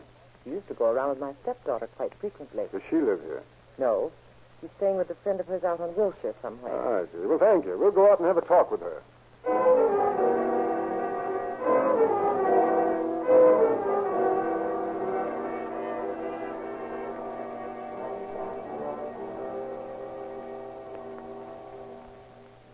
I understand you know a chap named Welch. Why, yes, I know Mr. Welch very well. I see. When did you see him last? Night before last. What time did he leave your house? Oh, about 2 o'clock. Was he, had he been drinking? Why, no. Why? Oh, nothing in particular. We've got a missing person report on him, just trying to check up on him. Well, did you try Gladding McBean? He works there. Yes, we did, but he hasn't been to work in 2 days. Oh, something must have happened to him. He wouldn't have stayed away from work that long. No, but there's nothing to worry about. They say at the office that sometimes he takes a trip out of town. He's gone a couple or maybe 3 days at a time. I know, but he always tells me he's going to do that. He never mentioned it when he left. Oh, say, by the way, what kind of car does he drive? A Studebaker touring car. Have you seen it lately? He drove up in the car when he was here Saturday night. Did he say anything about having an accident? No, nothing at all. I see. Well, thanks a lot. If you hear from him, tell him to call us at the Hollywood station, will you? Surely. What do you think, Jim? Probably got drunk, got into an accident, and is laying low. Maybe in one of the hospitals. How does his car get parked at Fountain and Kenmore? Well, that's the question. Let's get back to the station and check in.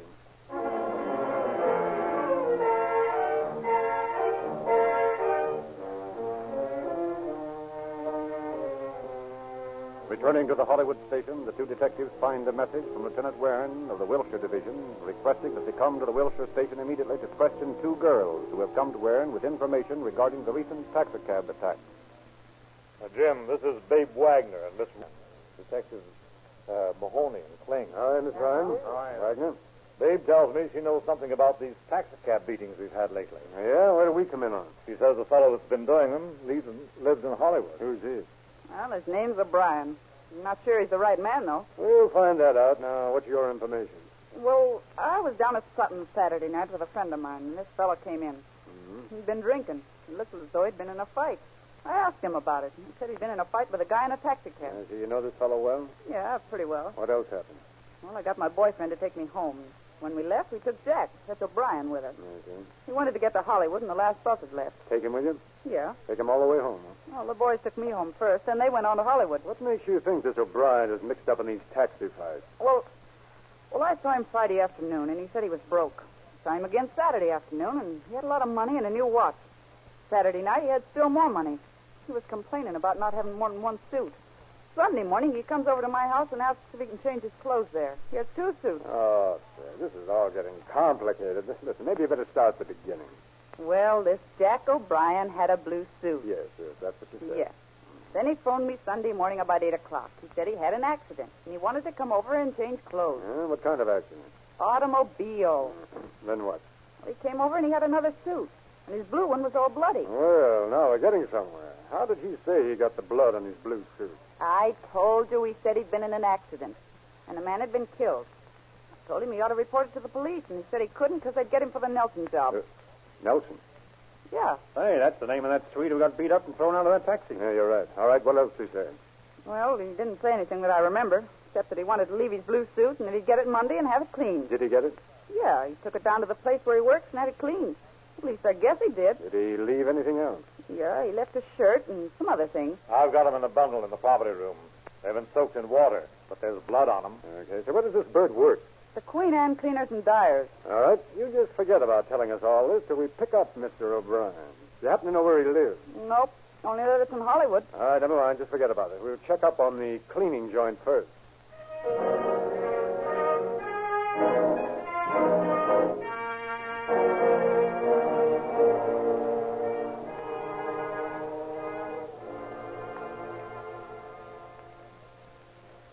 morning.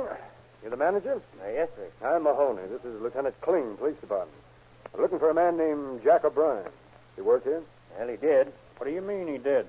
Well, he came by my house early yesterday morning and left his truck and undelivered clothes. Said he was quitting. Give any reason? Well, he said he was in some sort of trouble. Said detectives were after him. Been anybody around here looking for him? No, I just put it down to too much gin. Forgot about it. Did he leave anything here? I mean, suits or anything? Well, he left a blue serge suit here to be cleaned. Did you notice anything wrong with it? Any peculiar stain? Yes, it had a lot of blood on it. As a matter of fact, I held it out when it came from the steam vat. Didn't send it to the spotting department. I meant to talk to O'Brien about it. We'd like to take that suit with us, if you don't mind. Sure, just so I get a receipt for it. We'll give you a receipt for it. Where's this O'Brien live? Just a minute. I'll look at my record book. Yeah, here it is. 4920 Townsend Avenue. 4920 Townsend Avenue. All right, thank you, Mr. Brown. We'll call on O'Brien.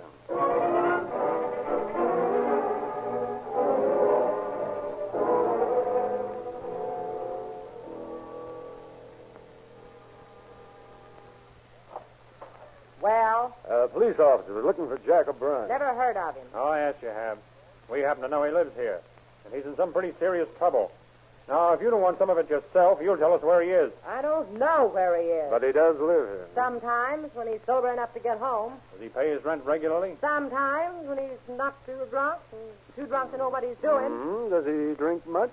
Like a fish. Where's his room? Just across the hall. When does he usually get home? About this time in the afternoon. Okay, we'll wait. And don't tip him off if he comes in. Don't worry. I don't care what he does. Pleasant sort. Yeah, that's what I like about these places. The home-like atmosphere. Well, doesn't look like he came home last night anyway. Probably out beating up some old man again. Hey, wait a minute. Look out that window. There's a car parking across the street. That doesn't mean anything. The bird's getting out of it. So what? No sign he's all, man. I'll bet you on it. We'll see. It is coming in the house, all right. All right, O'Brien, keep your hands right where they are. What is this? Who are you? This is an arrest, and we're police officers. Oh, cops, huh? That's one word for it. Well, I got a better one. But you ain't got nothing on me, Well, see? in that case, you wouldn't mind riding back to the station with us, would you, O'Brien? You ain't got nothing on me, and besides, my name ain't O'Brien, see? You're making a mistake, copper. Well, we'll have to risk that.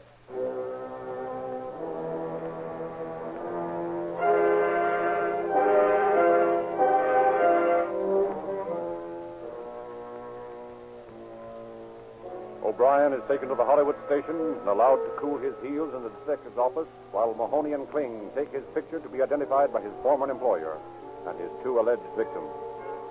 Babe Wagner is brought in and retells her story in the presence of the suspect. All right, Graham. You ready to admit you're Jack O'Brien? I guess so. Give me a drink, will you? And you're ready to admit beating up old man Smith and that fellow Nelson? No, never done it. I never They done both it. See? identify you as the man who beat them in a taxi cab. That rat says identity's lying. Who is? Buckley. Oh, you know that taxi driver, do you? Huh? Oh, no, I never heard of him. I'm sick of this stalling, O'Brien.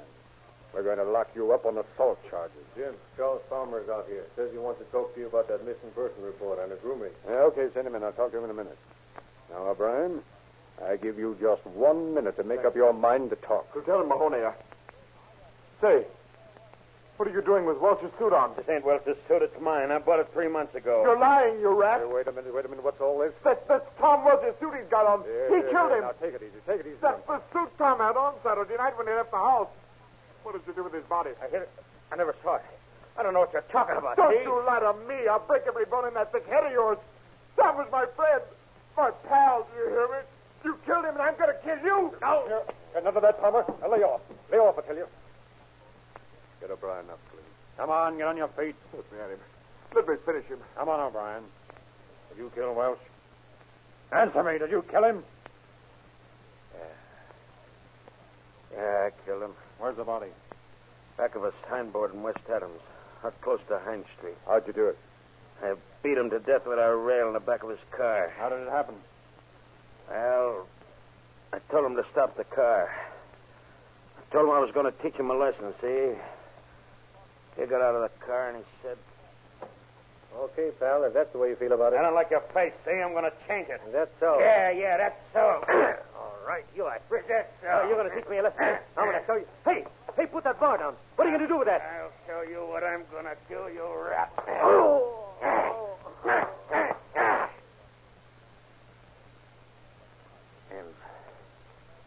And that's just the way it happened. But why did you kill him? I wanted that gray suit he was wearing. Is that your only reason? Yeah. You see, I'd have my blue suit clean.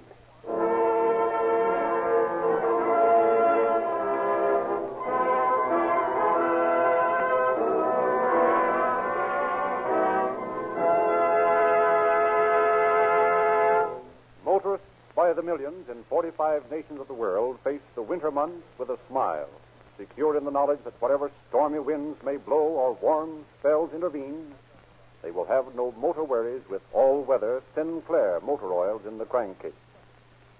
Drive into your Rio Grande dealer tomorrow morning. Take on a crankcase full of Sinclair Opaline, the smoother, stronger lubricant that comes to you in tamper-proof cans at only 25 cents a quart. And while there, be sure to ask for your free copy of the newest edition of the Calling All Cars News. Read the page 1 story, Confession by Movie. Other detective and mystery stories. You will thoroughly enjoy them. More than 2 full pages of pictures, up-to-the-minute gossip of radio and screen stars, and another assortment of brain befuddlers. Merely ask for your free copy at the Rio Grande station, where you Sinclairize for safety with Sinclair motor oil, and get police car performance with Rio Grande cracked gasoline.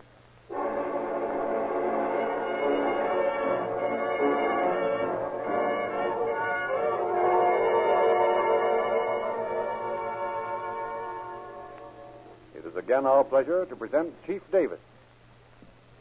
O'Brien was given a preliminary hearing on July 2nd, and after a mass of evidence had been presented, proving conclusively that he not only brutally attacked Nelson and Smith, but had murdered Welch for the clothes he wore, O'Brien changed his plea to guilty and was sentenced to life imprisonment in San Quentin.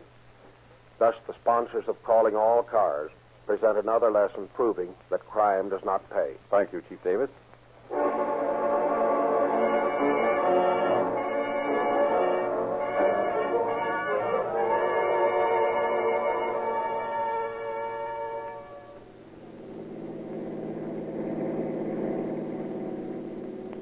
Los Angeles Police calling all cars, attention all cars, cancellation of broadcast 206 regarding a missing person. Suspect in this case is now in custody. That's all. Rosenquist.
copyrighted program created by Rio Grande. Alameda County Sheriff's Office calling all cars. Attention all sheriff's cars. Broadcast 207 regarding a murder at 795 Pinedale Court in Hayward. That's all. Rosenberg.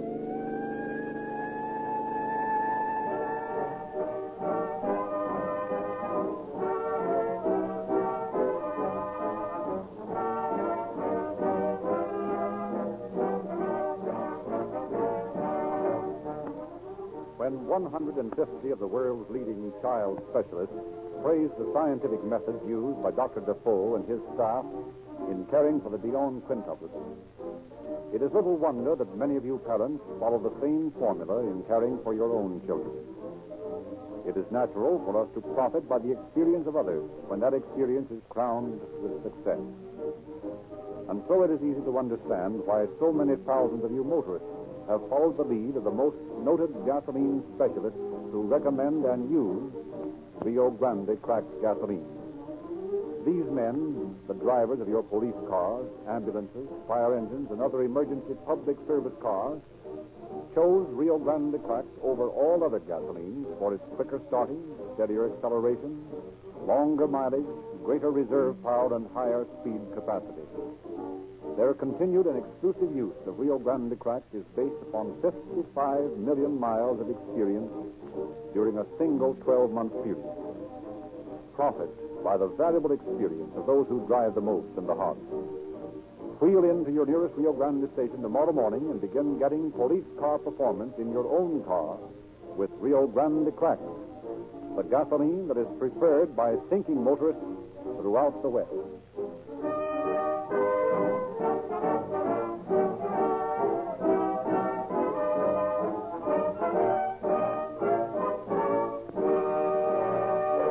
Inasmuch as the story we are to hear tonight was taken from the confidential files of the Alameda County Sheriff's Office, we have asked Sheriff M.B. Driver of Alameda County to open our program. Good evening, ladies and gentlemen. In this series of programs, Rio Grande, in its law enforcement work, has constantly played in one key, the failure of crime to be a paying proposition. If an individual contemplating a crime, no matter what the motive, could know what every law enforcement officer knows, we would have no crime problem. The lawbreaker, in his fine opinion of himself, thinks that he can pit his wits against the experience of a host of officers. Such a man lacks intelligence. If he was intelligent, he wouldn't think that way. For a moment's calm consideration of the situation will tell him that his crime won't pay. I hope that this broadcast, like others in our sponsor's history, will prove the futility of crime. Take it from me, you can't get away with it.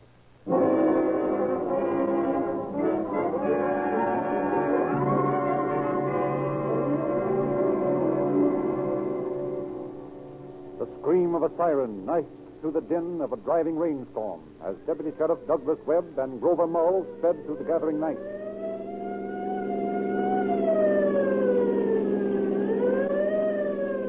Knocked off this time, Grover. Nobody yet. Carl Daniels out in Hayward has been shot. Not expected to live. Who shot him? Nobody knows. Not even Daniels? No. Where was the rest of the family? Out all day. How did it happen? Well, the old man came in and found a masked man in the house. Get a good look at him? I don't know. Daniels is still unconscious. Prowler? Maybe, maybe not. Now, what's that truck? Doesn't make sense for an ordinary prowler to shoot a man down in his own house. They usually beat it out a back door. This guy left by the front. Now, where'd you get all the dope? Over the telephone. Killer must be either an amateur or a maniac. Or else is right. Where does the old man live? Oh, with his daughter and son-in-law in Hayward. Prominent citizen out here. Yeah, I know it. I've known him for years. Well, maybe this case will give you a chance for that photographic hobby of yours. I hope so. I don't like for a case to break too easy.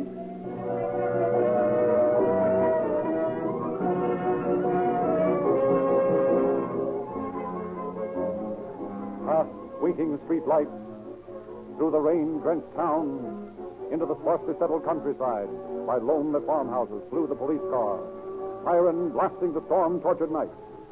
All the fury of fast motion, the rain ripping at the windshield, throbbing motor, whining free. and screaming sirens blended into a fiendish symphony of trouble and impending terror.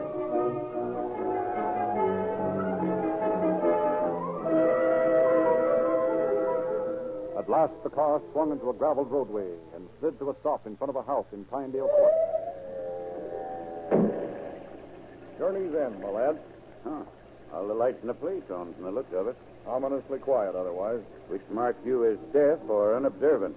Hear that radio? That's odd, isn't it? Very. Let's go in. Are you in the habit of walking in blood? What? Take a look at the floor. Oh, something ought to be done about that. Thank God you've come. We've been nearly crazy since we heard of Father's shooting. What's your name, please? I'm Mrs. Mitchell, Mr. Daniel's daughter. This is my husband. Oh, please sit down, dear. Where's your father? He's been taken to the hospital. When did you find out about this? When we got home a few minutes ago. Dr. Struble was here. Who's he? Well, he's our next-door neighbor. He gave my father-in-law first aid and sent him to the hospital. What hospital? The Hayward Sanitarium. Do you mind if I shut this radio off? No, of course not. Oh, quiet without that thing.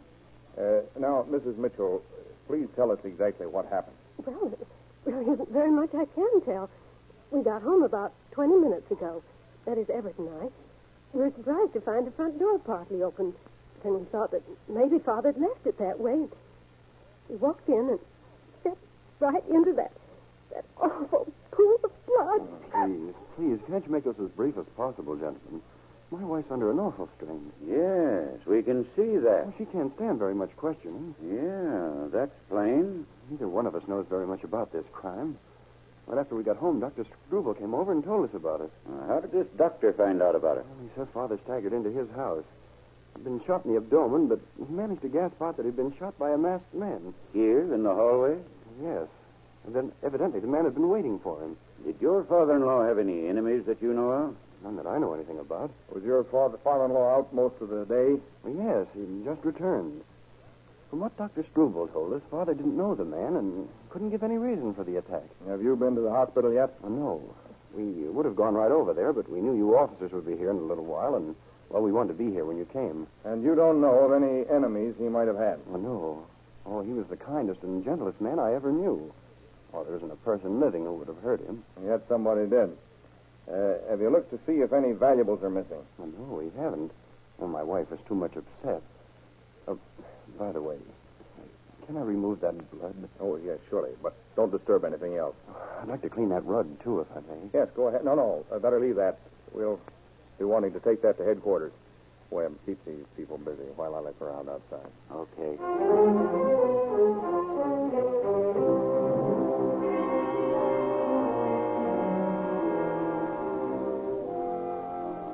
With the suddenness characteristic of a California rain, the storm had lulled.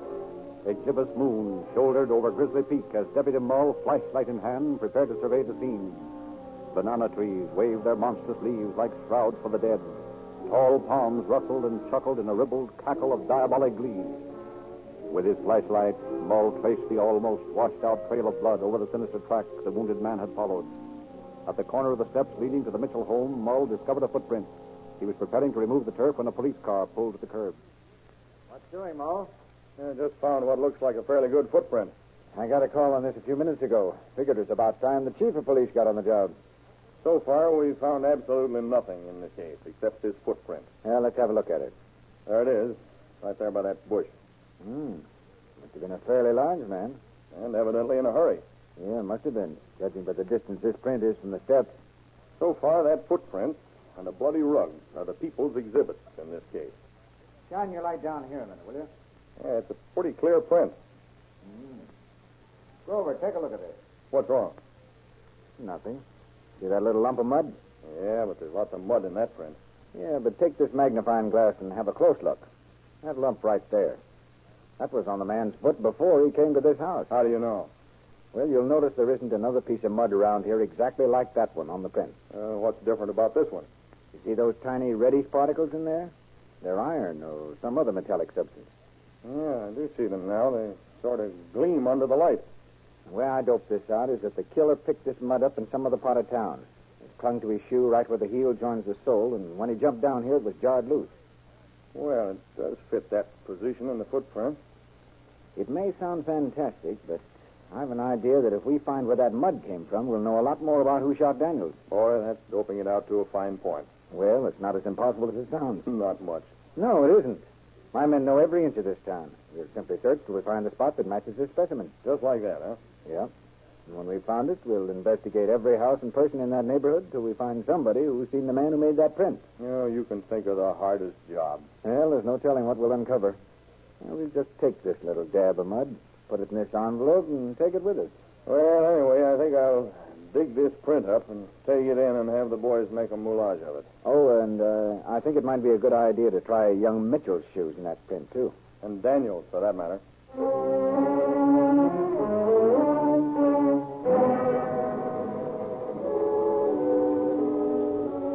The footprint was checked against every possible shoe that could have made it.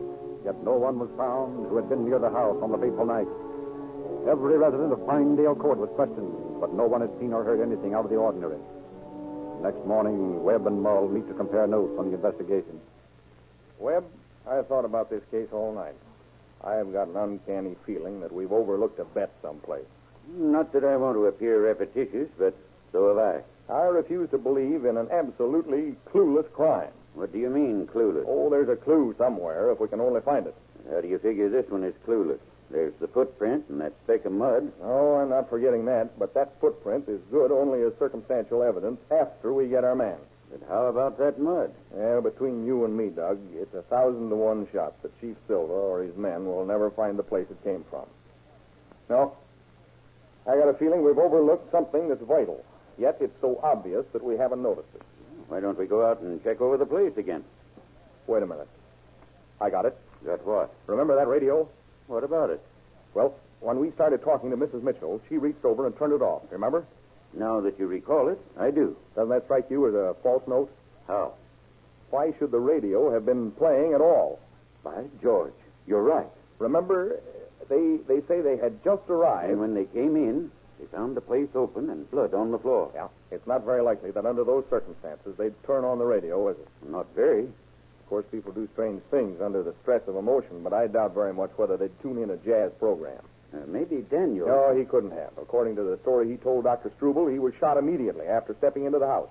He wouldn't have stopped to turn on a radio after that. No, not very likely. His main idea was to get help. You're right. Now, let's shoot out there and look into this.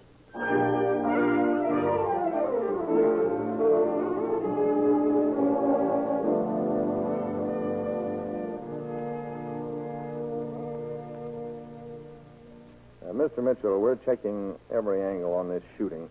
It just occurred to us that there was something a little strange about that radio playing at your house last night. Radio? Say, that's right. But that radio wasn't working yesterday morning. What? Wasn't working. Why, we heard it playing last night. Oh, I know it. I remember my wife shutting it off. We didn't notice it at the time, but that radio's been broken for about 3 days. Are you sure of that? Oh, I'm positive. I remember wanting to hear a news broadcast yesterday morning, and my wife reminded me that I'd forgotten to call the repairman. We were going to send it to the shop today. Yet it was playing perfectly last night. You're sure your wife didn't have a man repair the radio? Oh, I'm very sure. As a matter of fact, we had talked about it on the way home last night. Well, since you and your wife weren't home, it was obviously impossible for you to turn it on. It doesn't seem very likely that your father-in-law did. That leaves only the gunman. And that's fantastic. Oh, maybe, but it's the best theory we've got right now. By the way, Mr. Mitchell, did you find any articles missing from the house? Oh, yes. Several pieces of silver are gone, and some old jewelry we kept upstairs in Father's bedroom. I think we'd better take a look at that radio. Let's see if it works now. Working now, all right. Wait, we'll see. Takes a little time to heat up.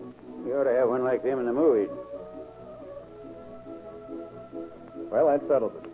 Now, here's where I get busy with that fingerprint camera. You picked yourself out a real job this time. Don't worry. If they're here, I'll get them.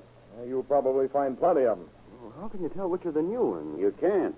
Well, then how is finding prints on the radio going to help catch the man who shot my father-in-law? That's a job for Harnden, our identification expert.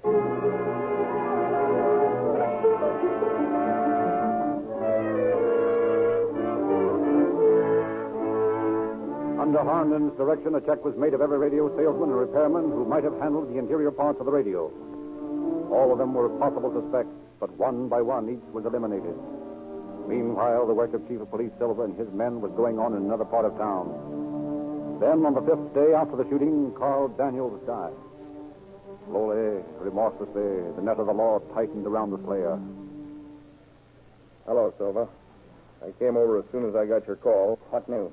Well, Mo, I've got a description of your phantom gunman. What? That's right. Did you get it from that piece of mud? That's right, too. But how? Well, we went over this town practically inch by inch. Finally, we found the same kind of earth in a gully out on the edge of town. We went over every square inch of that gully. Good Lord, man, that's an awful amount of work. Oh, we don't worry about that when it's necessary to trap a killer. What else did you find? Well, at one point in the gully, we found what was left of a lunch. You know, eggshells, pieces of bread, and a water-soaked newspaper. Yeah, handout, huh? That's what we figure. Now, that lunch must have been put up by some housewife. There was a penciled notation of some sort on the margin of the newspaper. My men now checking every house in the neighborhood, trying to find the house where that lunch came from. Oh, but there are 600 homes in this town. Okay, we'll check them all. Did we find where that lunch and that newspaper came from? Chief Silva speaking. Yeah? All right, I'll be right out. That was Mac. He found the woman who put up that lunch, and Mrs. Rowland. What a break. Wait a minute. Let's take a run down and see if Harnden's got anything definite on those prints. Maybe we can get something for this woman to identify.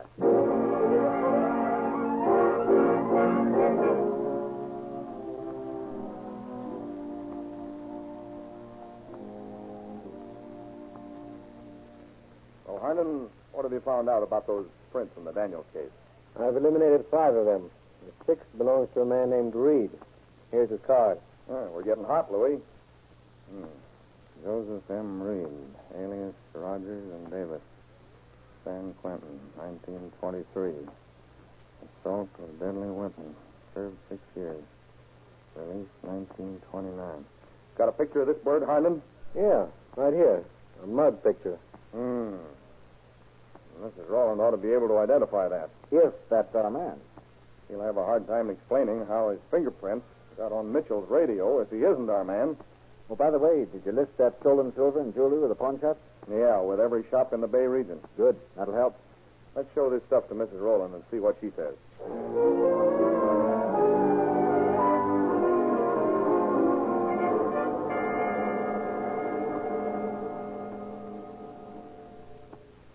Mrs. Rowland, we're trying to get a line on the man who shot Carl Daniels. And one of my men reports that you've recognized this newspaper as one you wrapped a lunch in a few days ago. Yes, that's the paper, all right. I remember that man coming to the back door here, asking for something to eat. That was the day Mr. Daniels was shot. I remember the rain. It was raining at the time, as a matter of fact. Do you remember what the man looked like? Well, he wasn't a very big man. About your size, I think. He was rather dark. He had a little mustache. He was rather short. He had very deep lines at the corners of his mouth and between his eyes. Is this picture anything like the man? Why, it's the same man. Are you sure of that? Well, I'm positive. I'll never forget just how that man looked. His right ear stood out a little, just as it does right there in the picture. Mrs. Rowland, we want you to be certain about this. Oh, I'm very certain. That's a picture of the man I gave the lunch to, all right. You remember which way he went after you gave the lunch to him? Yes, he went down toward that little creek or that gully down there in the next block. Well, thank you, Mrs. Rowland. Oh, we may have to call you again if we get this man. We'll need a personal identification. Well, that's all right. I'll be glad to identify him any time I see him again.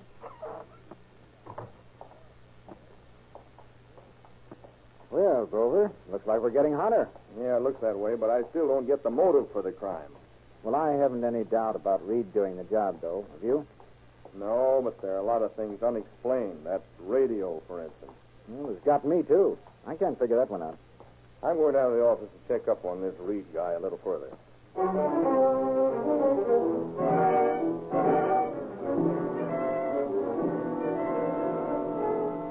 3 months go by. Officers continue to be on the lookout for the slayer of Carl Daniels.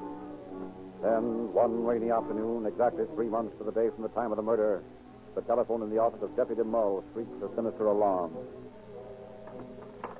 Sheriff's office, Mull speaking. I'm on A Street. There's a fellow down here trying to sell some of the things you described to me. Those things that were stolen from the Daniels place. Keep him there by some hook or crook. I'll be right down. Hurry, Sheriff.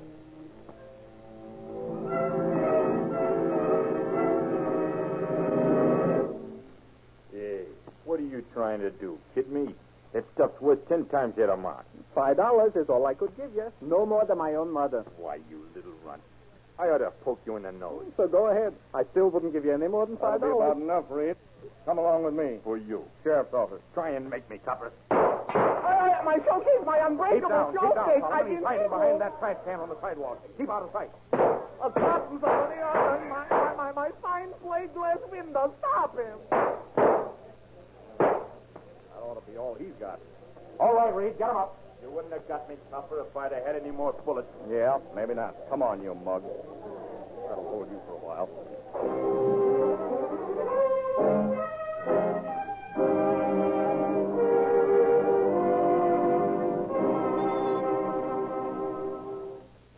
Hello, Webb. Where were you during the excitement? Out on another call. Who's your friend? This is Joe Reed, the gentleman we strongly suspect of killing Carl Daniels. He also tried to put a few slugs into me. How about it, Reed? What's the use?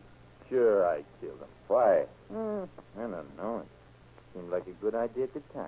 Suppose you tell us about it. Of course, we're going to use anything you say against her. You know that. Yeah, sure. Are you the man Mrs. Rowland gave the handout to? Yeah. Yeah, I was broke. I went by her place. I was going to break in and see what I could find, but she was home. So I just asked her for a handout. What did you do then?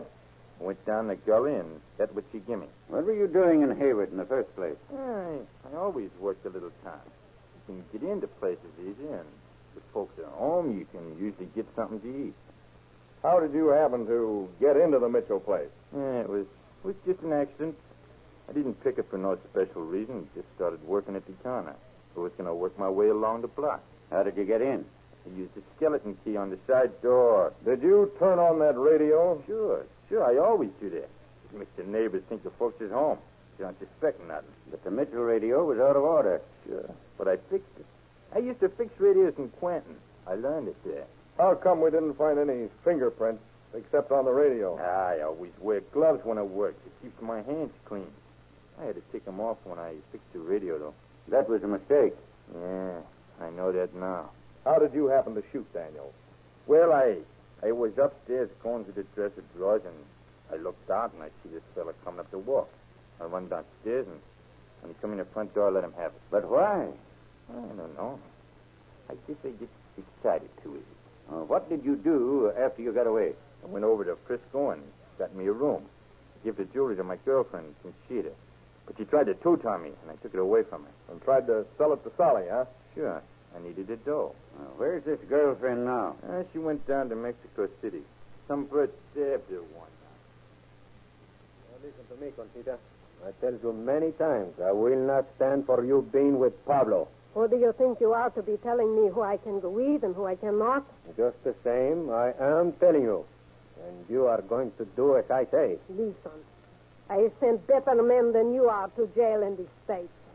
See, I know what you mean, I suppose. Like your boyfriend Reed, eh? Don't say anything about him. At least he was white. He's more than you are. Ah, tu cochina desgraciada. Stop it. You're choking me. Isn't that too bad? What do you think I'm trying to do? Please, Pancho. Don't do that. All right. But remember, next time, I won't let you off so easy. I remember. Where is all that jewelry you said this Reed gave you? He took it away from me. Don't lie to me. I told you when you went to San Francisco not to come back without money. Or something I could get money with. I am not lying, Pancho. He did take this stuff away from me. That is why I come back. You came back. What good are you to me unless you bring me money? Is that all I mean to you, Pancho? Why not? What else? But I love you, Pancho. Love? From you? Oh, but it is true, Panchito. I go anywhere with you. I do anything for you. Get away from me. Oh, you hit me for the last time, Pancho. Hey, put down the knife. Put it down. No. Put it down. No, I am going to kill you. I'm going to kill you. Do you hear me? You try to kill Pancho, eh? You try to kill him, eh? You try to kill him, eh?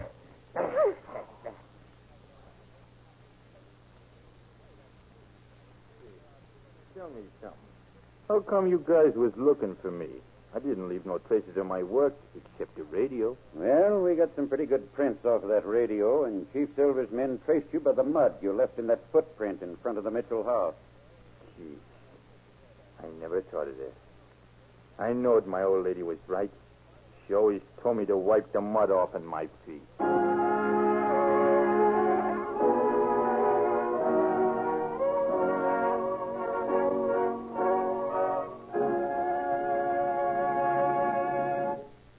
Speaking of crime, some motor fuels are guilty of treason on the highways, in that they contribute to the delinquency of your motor. That kind of crime does not pay either. This advertising world is filled with extravagant claims and glowing promises, but you can't fool all the people all the time. As a matter of fact, you can't fool the truly motor-wise any of the time.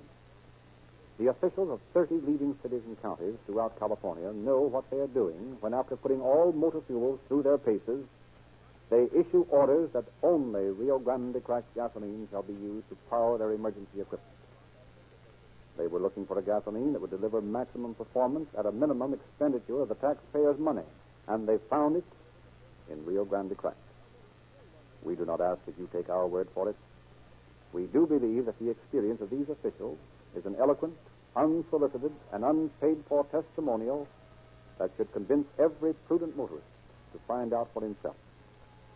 Do this very thing tomorrow morning. Drop in at the nearest Rio Grande station. Fill up with Rio Grande cracked gasoline, and you will discover the meaning of real police car performance.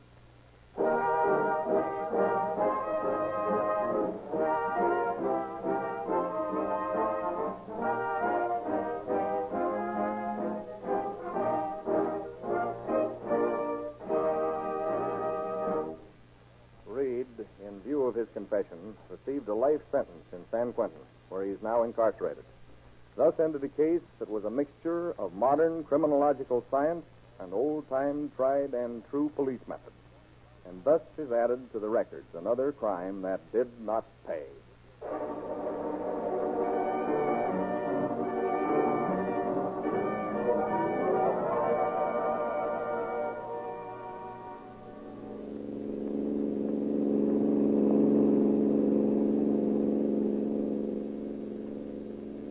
County Sheriff's Office calling all cars. Attention all sheriff's cars. A cancellation of broadcast 207 regarding a murder. Suspects in this case are now in custody. That's all. Rolls and quits.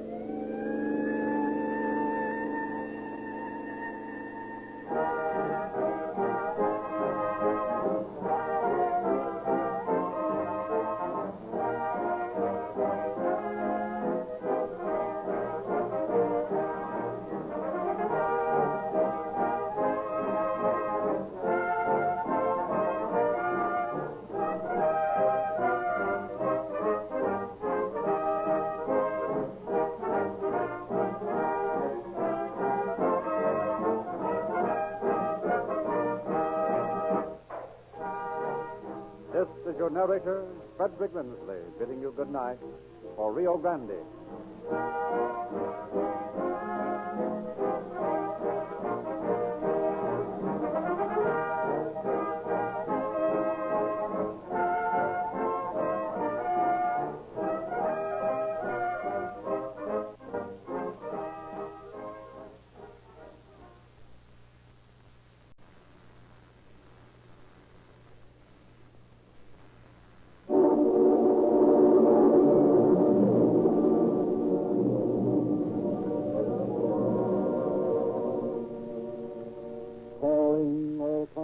Copyrighted program created by Rio Grande. Los Angeles Police calling all cars. Attention all cars. Broadcast 208 regarding an accident. This may be an attempt murder. That's all. Rolls and quits.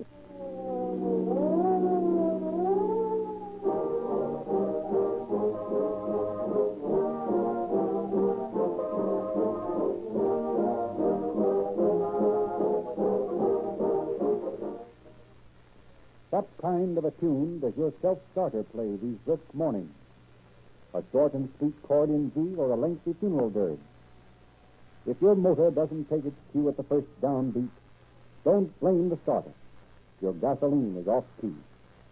Rio Grande cracked gasoline is the most harmonious blend of 5 vitally essential qualities purchasable in California, the most highly competitive market in the entire world. In the chilly morn and evening, or in the heat of midday sun, Rio Grande cracked delivers quicker one-punch starting, steadier velvet smooth acceleration, greater speed, longer mileage, and a more abundant supply of reserve power. Who says so? The most exacting and best qualified judges of gasoline to be found anywhere. The men who drive the most as the pilots of your police cars, ambulances, fire engines, and other emergency equipment. Yes, the officials of 30 leading cities and counties throughout California specify Rio Grande cracked as the gasoline to be used exclusively in powering all their emergency public serving cars. Many thousands of motorists have profited by the experience of these most eminent authorities, and so may you.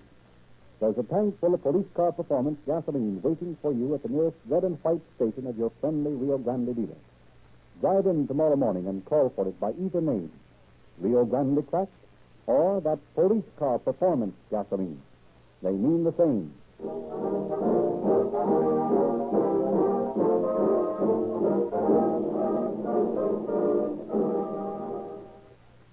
It's our pleasure to present Inspector Anthony Collins. Good evening, friends. Death never takes a holiday, and crime never ceases its unrelenting warfare with the police. Irrespective of motive, murder is still being considered a crime, and the police are daily tracking down men and women who thought they could kill and get away with it.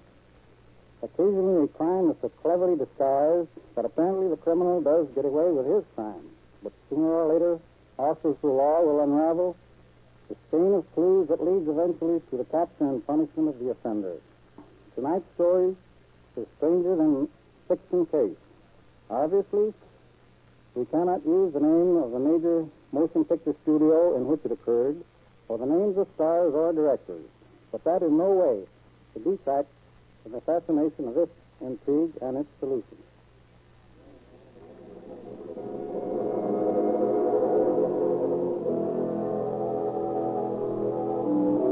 One day, late in August, a group of chorus girls were rehearsing for a forthcoming picture on one of the sound stages of a motion picture lot.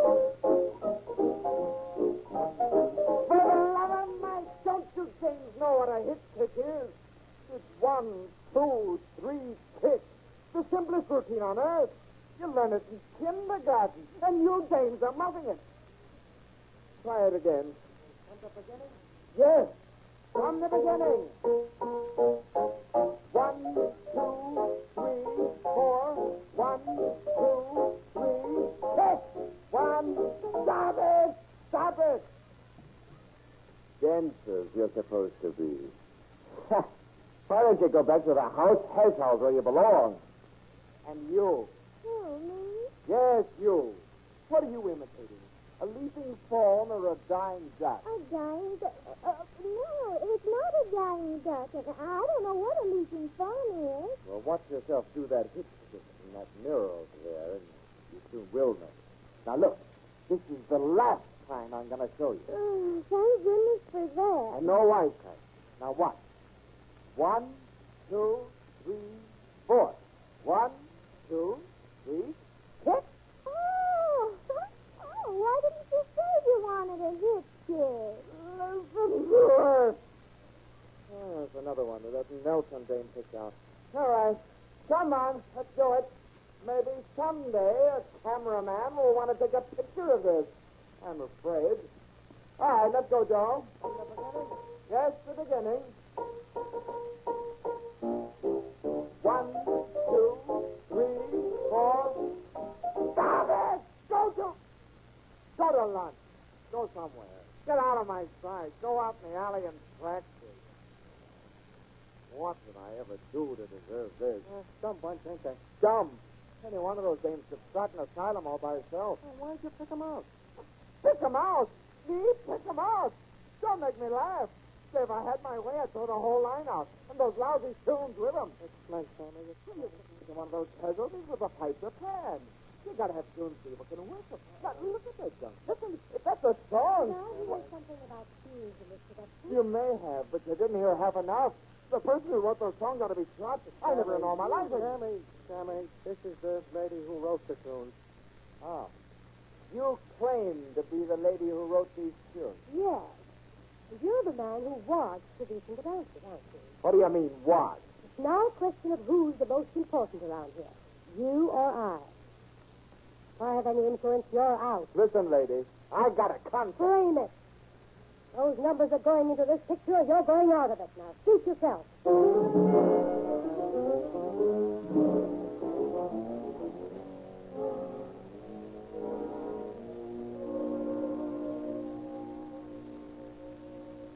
Wait a minute, Sammy. Take it easy. You give me a contract to produce the musical numbers in this picture. Then you load me up with all the kitchen mechanics in Hollywood who think they can dance. And on top of that, this Flora Nelson dame writes the world's worst tunes, and I have to use them. Well, I won't do it. Why, you Now, wait a minute, both of you. You break no contracts and we'll have no walkout. Flora, let me talk to Sammy alone for a minute, will you? I'd like to talk to him alone. I'm staying here. Anything you've got to say to him, you can say with me here. All right, I'll say it to you then.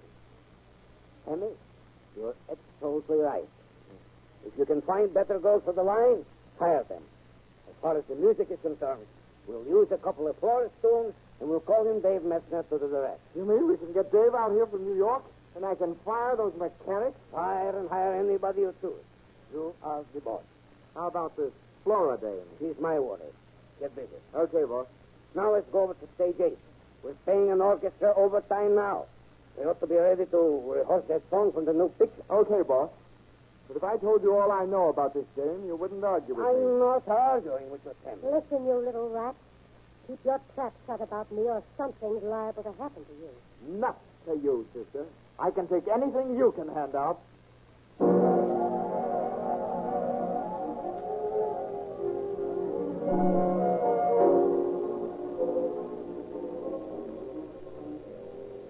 All right, Bill, we're ready to hear that song of Jim Stone. Okay, now let's go. Is that it for you? Are you ready for Time to Fall in Love? I'm all set.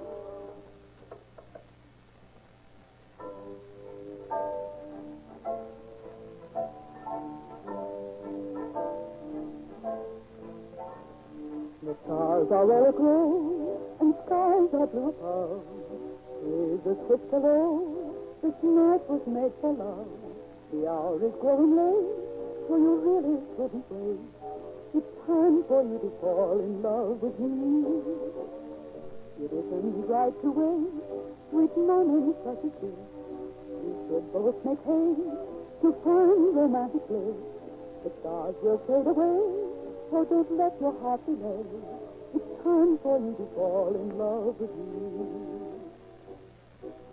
And the time are flowing, golden moments steal away.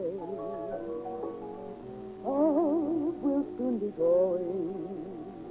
Grab a stardust while you may. The feeling is complete, a perfect time and place. Sweetheart, let me breathe the dawn in your embrace. The stars and skies of blue seem to say they know it too. It's time for you to fall in love with me.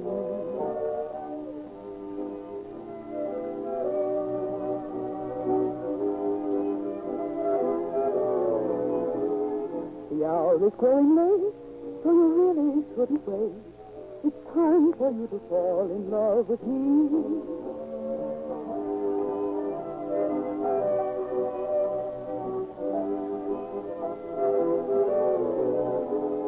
The stars will fade away, so don't let your heart delay. It's time for you to fall in love with me. And the time are flowing, golden moments steal away. Love will soon be going. Grab a stardust while you may. The setting is complete, a perfect time and place. Sweetheart, let me breathe the dawn in your embrace. The stars and skies of blue seem to say they know it's true. It's time for you to fall in love with me. think of it, Sammy? Swell, Mary. Now that's more like it. That's the kind of stuff we gotta have to put the fixture over. That's the kind you will have. Ah, it suits me, boss. Well, I'll see you later. I gotta get back to the dance set. So long, Sammy. What's wrong out there? What's happened? Oh, Mr. Bean, it's Sammy. Sammy, what? Where is he? Yes, under that big lamp. It fell on him from way up there. And I'm Mr. Bean. He's dead.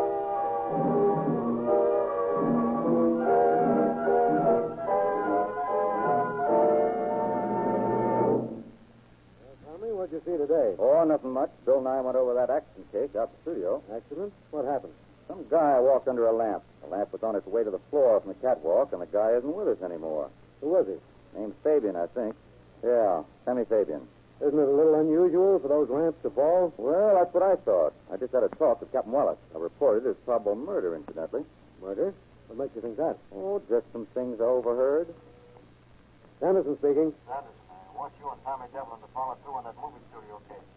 I'm not sure Devlin is so far wrong on his hunch on that deal. Report to me in about an hour for further instructions. Yes, sir. Well, that's that.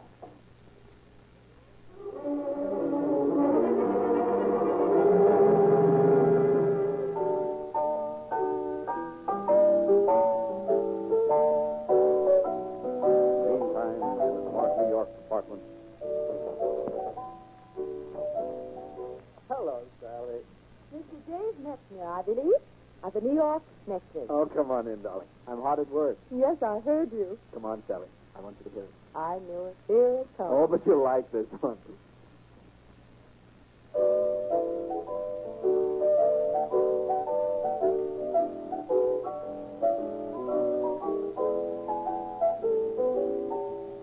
Beautiful, Dave. So are you. I wrote it for you, too. Seems you've written all your songs for me lately. Why not? You are the sweetest girl in the world, you know. Oh, confound it. Somebody always knocks at the wrong time. Telegram for Dave Metzner. Excuse me, dear. Mm-hmm.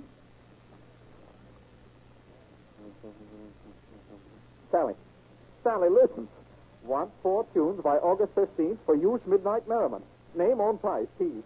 Sally is what we've been waiting for. We're leaving tonight. We're going on that... Please? But the telegram didn't say anything about me. You don't think I'd move a ninja out of this town without you, do you? Oh, it'll be fun, Sally. It'll be fun. I'll write all the stuff I can on the train. We'll take my little studio piano, huh? We'll have the back immediately.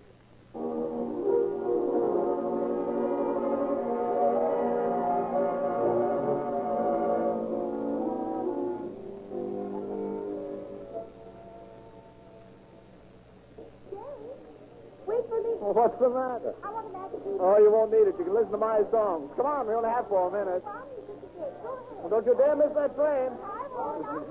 Boy, here. I'm Mr. Metzner. What is it? Telegram, sir. Oh, thanks. Sign here. Well, I don't know. I hope they haven't changed their minds.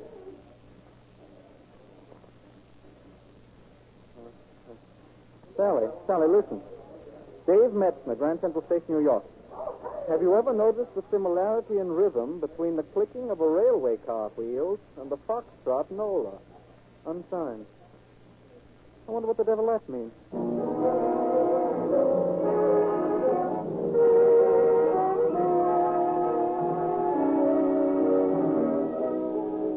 I'm back in the office of the head of the motion picture studio.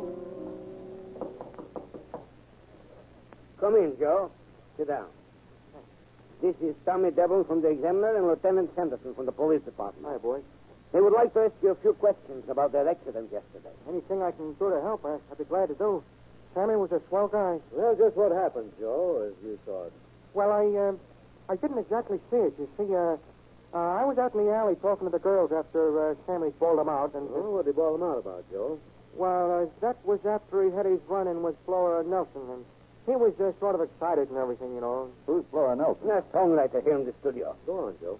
Well, after Sammy and Flora had their fight... Fight? Yes, Sammy and Miss Nelson disagreed on some songs. Nothing serious. Where was she when this accident happened? Well, I saw her going upstairs to her office while Sammy was in the studio talking to Mr. P. Did anybody else see this lamp fall? Well, me and Daisy were standing just outside the studio door when we heard Sammy yell. I think she saw it. We'll talk to her later, Tommy. Let's take a look at that lamp again. Well, There she is. What do you think, Sandy? The question in mind is, did it fall or was it pushed? Meaning which? Doesn't make sense that a lamp as big as this one would become loosened by vibration in a studio that's built to eliminate vibration. Now, that makes sense, too. So what? So somebody had a reason for eliminating Sammy Fabian. Well, assuming that, why and who? Let's ask Daisy. And after Sammy said the tunes were stolen, what happened? Well, then the Explorer woman said, don't you accuse me of stealing tunes, or I'll have you out of here if you have to be carried out. What did Fabian say to that? Well, he told her he had a contract. Then what? Then Flora said she'd have her tunes in the picture, or he'd be out of the picture. Well, thanks, Daisy. Just don't mention this to anybody, will you? Oh, no, Lieutenant. Well, where do we go from here? Flora Nelson's office for a set of nice fingerprints to compare with those we found on the lamp.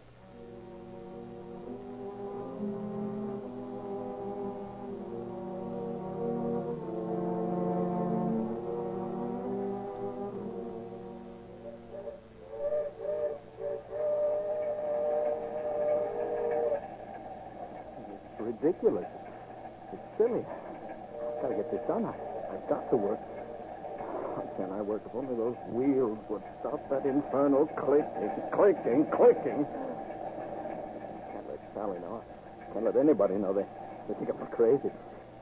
Maybe I am. Oh, no, I'll try again. Now, let me see. I had an idea this morning while the train was standing still. Well, that's something like it. Now I've got it. Oh, listen to that. There it is again. Why can't I get that out of my mind? I've got to get it out. I'll be ruined if I don't. I've got to do something. Who is it? Sally, Dave. Oh, what do you want? I want to see you, Dave. I must see you. I'm busy, Sally. Can't you leave me alone? If you won't be polite and ask me, and I'll come in anyway. Dave, something's wrong. I'm entitled to know what it is. Tell me, Dave. Nothing's wrong. I'm busy. I'm trying to work. How can I work with you giving me pitying looks all the time? Well, why should I be giving you pitying looks, Dave? I don't know, but you have been. You've been talking to people about me, too. You think I'm crazy. Everybody thinks I'm crazy, but I'll show them. I'll show them. Listen, dear. Come on out in the observation platform. We can talk it over. Talk what over? What's there to talk over? Lots, Dave. Before we left New York, you told me you loved me. I do love you. And you asked me to marry you. You remember? Of course I remember. When we boarded this train, we were as happy as two people could be. Then you changed. You've become morose, irritable, and sullen. We've been on the train 3 days, and you've accomplished nothing. Say, are you criticizing me? Oh, no, dear, I'm not criticizing you. But, Dave, this is your big chance. It's what you've been waiting for so long. You've got to have 4 songs ready when you step off the train. You've got to go into a picture. Dave, don't you realize... You're afraid I won't make good, aren't you? Afraid I won't make enough money to buy you... Dave, how can you say that? What's happened to you? We're not married yet. You can't come in here and dictate to me. No, I'll write their songs. They'll be ready. I have an idea. It goes like this. You want to listen? You hear that? Their song. Now, don't you love it? That's Nola you're playing. Yeah, it's great, isn't it? Great. Fits everything perfectly. Songs, rhythm. All they'll get their rhythm. I'll give it to them. Oh, Dave, come to your senses, Dave. Oh, you think I'm crazy, don't you? Songs, music, rhythm. I'll get rid of it. I'll show them. They can't ruin me. Stop it, Dave. Don't tear up the numbers you finished. What, there are more than that. I'll tear his heart out if I ever get my hands on him. I'll kill him. Oh, Dave, please be quiet. Get out of here. For God's sake, get out of here. Get out, get out, get out.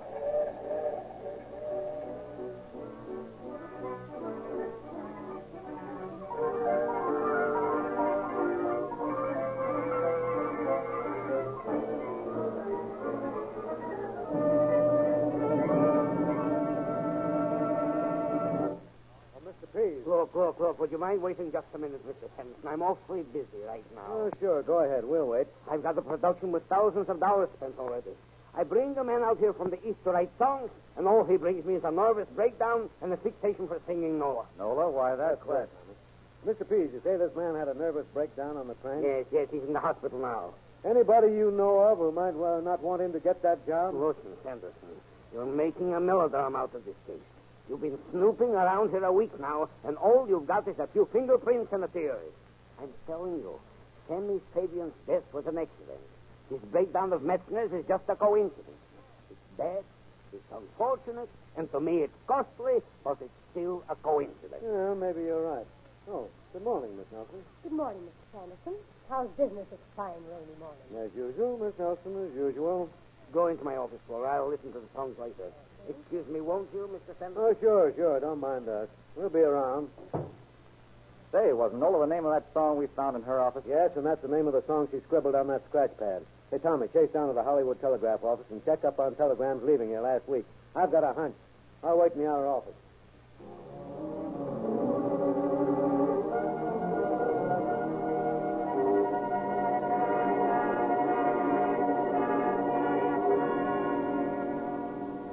Well, Tommy, what'd you find out? Plenty, Copper. The records show that a woman answering this Nelson dame's general description sent a telegram to Dave Metzner about a week ago. Here's a copy of it. Pardon me. Are you a police officer? Oh, yes. Why? Well, I heard you mention Dave Metzner. You see, I'm Sally Dane. I know Dave Metzner very well. We came out here together. He was going to write some songs for Mr. Pease for his new picture. Listen. That's one of Dave's songs. You sure? Of course I'm sure he wrote it for me. I'd know it anywhere. I'm going to... Wait a minute, Miss Dane. I'm Lieutenant Sanderson. This is Tommy Devlin, the news hawk. We'd like to talk to you a little more about this. Let's go down to headquarters.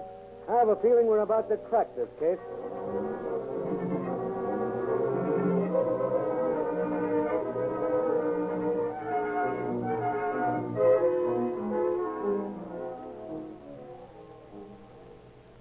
Wait a minute, hold the phone. Tommy, give me that telegram you got from Miss Dane. And here, send a telephoto of this envelope we found in Miss Nelson's apartment to the New York police. Have them call me back. All right. Yes, here's a description of that telegram. L65-17, SERPDRN, Hollywood, California, 12:15 p.m. That's right. I want to see the clerk who took that message right away.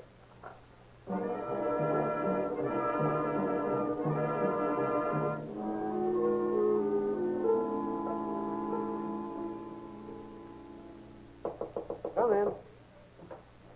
I'm the clerk who took that telegram you phoned about. Oh. Here. Ever see that woman before? Nice picture, isn't it? Yes, she's the woman who sent the wire. That cinches it. Let's go. Yeah, not so fast. Wait a minute. Lieutenant Sanderson speaking. Okay, put him on. Hey, Tommy, take this down. New York calling. All right. Typewriter number D1947638. Okay. Run it to Huntley Downs, July and August. Have you got him? Hold him. Tell him Flora Nelson confessed to stealing Metzner's manuscript. See what he says to that. Okay, thanks.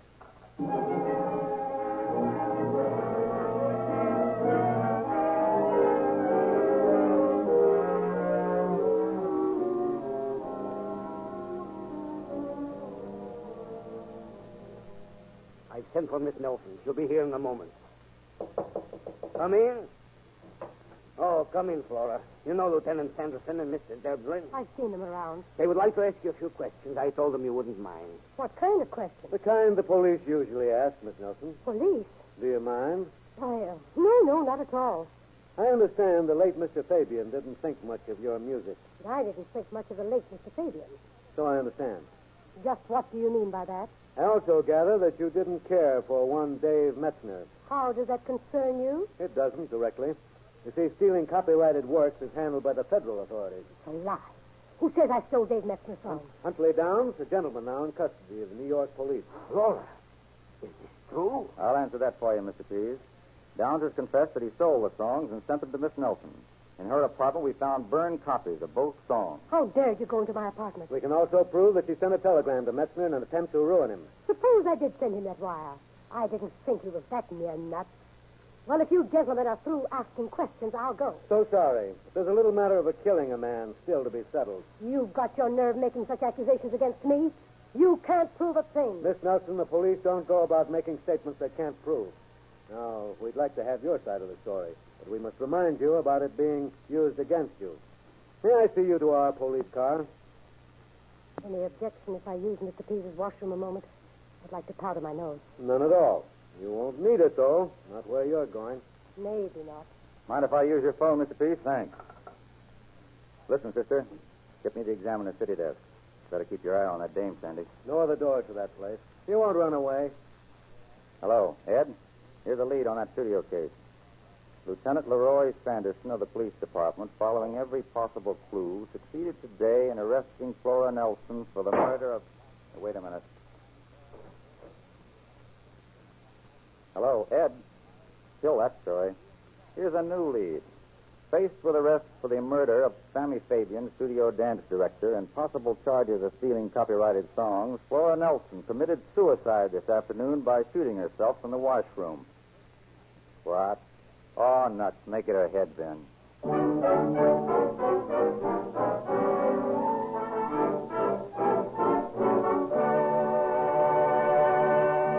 Unbeaten and untied is a phrase that applies to very few football teams and to only one gasoline, Rio Grande Cracked. It has the unbeatable triple threat combination of greater speed, power, and economy, and no other brand has been able to tie the quicker charging getaway and the smoother acceleration of Rio Grande Cracked gasoline. When this finer motor fuel won the assignment of powering the emergency cars of 30 leading California cities and counties, it was pitted against the toughest sort of opposition. Last year, it gave a perfect performance in 55 million miles of law enforcement driving. No wonder many thousands of motorists cheer the winning performance of a gasoline that goes through every season with an unbeaten and untied record. If you haven't experienced the thrill of such performance, join the growing army of loyal users of Rio Grande Cracked gasoline not later than tomorrow morning. Get into the game yourself. Wheel in at the nearest red and white station of your Rio Grande dealer. Take on a tank full of Rio Grande Cracked gasoline, and it will win police car performance for your car. And now, Inspector Collins. Obviously, the names in tonight's story have, with the exception of the officers involved, been fictitious. There's an old saying, let sleeping dogs lie. I think that applies as well to crimes of this sort as any other thing. It is sufficient to point out that Flora Nelson's crime did not pay. Thank you, Inspector Collins.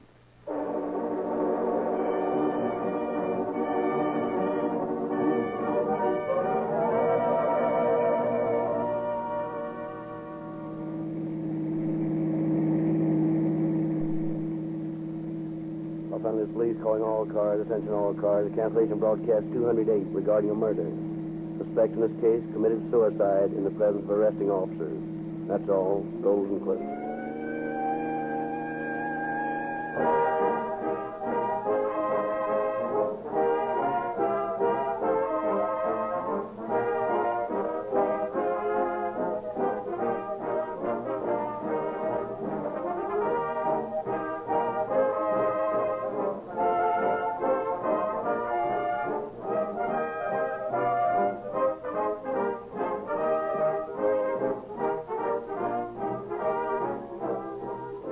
This is your narrator, Frederick Lindsley, bidding you good night for Rio Grande.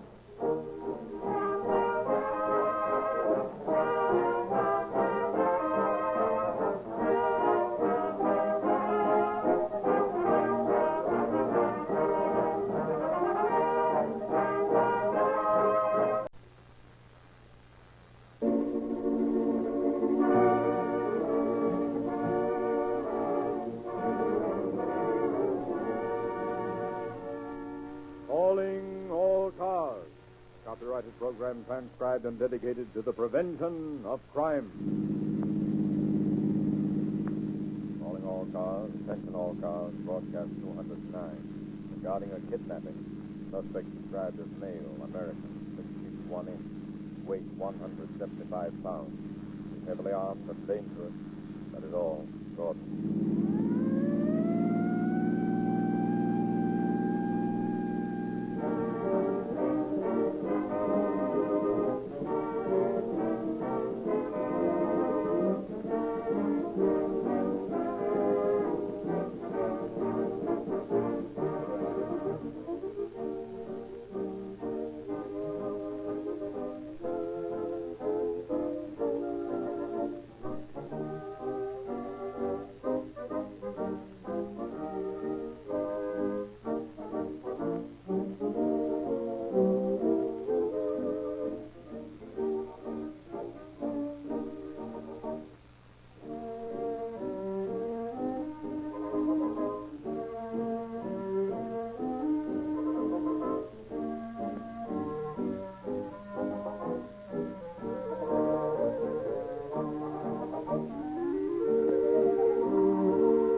order for law enforcement authorities to be efficient and one jump ahead of the law breakers, it is essential that they be equipped with and make use of all the newest scientific equipment that is applicable to the discovery of crimes, the identification of the criminal, and his arrest. Unless the public is willing to and does spend the money necessary in this division of law enforcement, it will result in handicapping essential police work. Not only that, but it will give the criminal an advantage over the authorities with shattering results to society. And now, the true story of the bad man.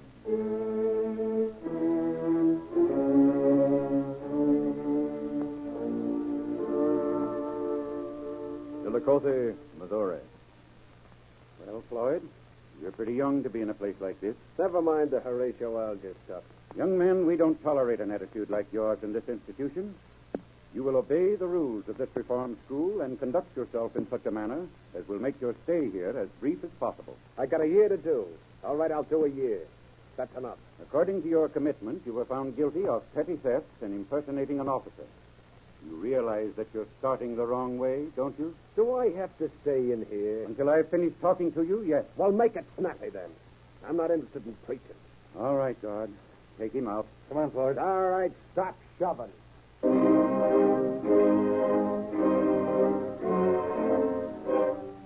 Warden, we've got to do something about this Floyd kid. Yeah, what's he done now? Practically everything he should. This morning, he cracked another kid over the head with a plate and threw a cup at the mess hall guard while the kids were having breakfast. What's his complaint this time? Oh, who knows? He wants to be a big shot. Unless he's getting all the attention, he starts a row. Personally, I'd recommend solitary. No, that's against my principles. Principles or not. That bird's got it coming to him. Well, we get rid of him in 2 weeks, thanks the Lord. Keep him in quarters till then.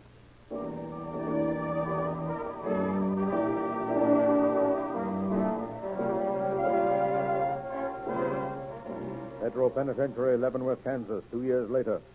William Edward Floyd, age 21, served 1 year for petty theft and impersonation. Chillicothe, Missouri. Conduct bad. Tough guy, are you, Floyd? What do you think? I don't think so. Stick around. You'll do that. So you've been impersonating a federal officer again. So what? So you'll be with us for 3 years. That's your story. Look, Floyd, we might as well understand each other now. I don't take smart talk from prisoners. Oh, you don't? No, I don't. You can make up your mind to behave yourself while you're here. We have certain rules. They're not particularly hard, but we insist upon them being obeyed. Now, you can do as you please. You can obey and get along with us, or you can follow the same course you've evidently been in the habit of doing. In that case, we have our own method of dealing with you. What method? Well, if you're interested, it's easy enough to find out. Maybe I will, Warden. Captain to you, Floyd. Okay, Captain.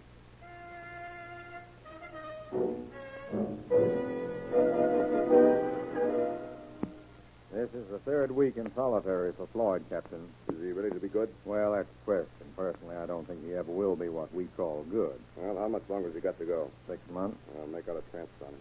Send him to McNeil Island. I'm tired of having him around here.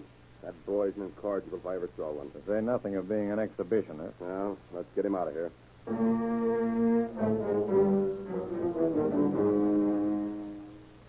You're Floyd. Get it off your chest. What's that? I said get it off your chest. Listen to me, young man. One thing this prison doesn't tolerate is insubordination. We have a bunch of pretty tough mugs in this place, but they stay in line or else. Or else what? Try getting out of line, and you'll soon find out. Yeah, this joint ain't so tough. That remains to be seen. We're not tough if you're not. But just in case you decide to start something, let me remind you that discipline is our specialty. We're not interested in what you did before you came here. But while you're here, you do as we say. I'll give you a chance, Ed. We're not interested in chances or your opinion of our methods.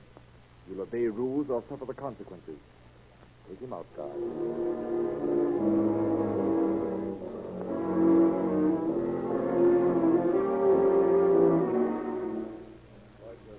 Send him in. In here, Floyd. Thanks, pal. I see we're getting rid of you today, Floyd. I'm getting out, if that's what you mean. I mean just what I said. We're getting rid of you. I hope you don't feel hurt, Warden. Good riddance of bad rubbish is the way I look at it. Make it double. I suppose I should ask what you're going to do now. I suppose you should, to which I would reply, it's none of your business. All right, Floyd, have it your way. Remember, though, next time we'll be 3 up for you. You won't come back here. No? Nope. You'll go to Alcatraz. I can take it. No, I was hoping you'd stay out of my sight. Thanks, Warden. I needed them kind words.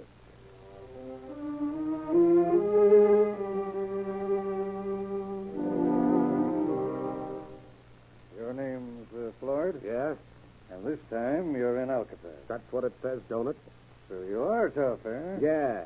And don't start the usual line about rules and regulations. I ain't interested in how you treat prisoners. I know how long I gotta stay here and what for. So save it. Okay, Floyd. You write your own ticket. Be a good boy and we'll get along.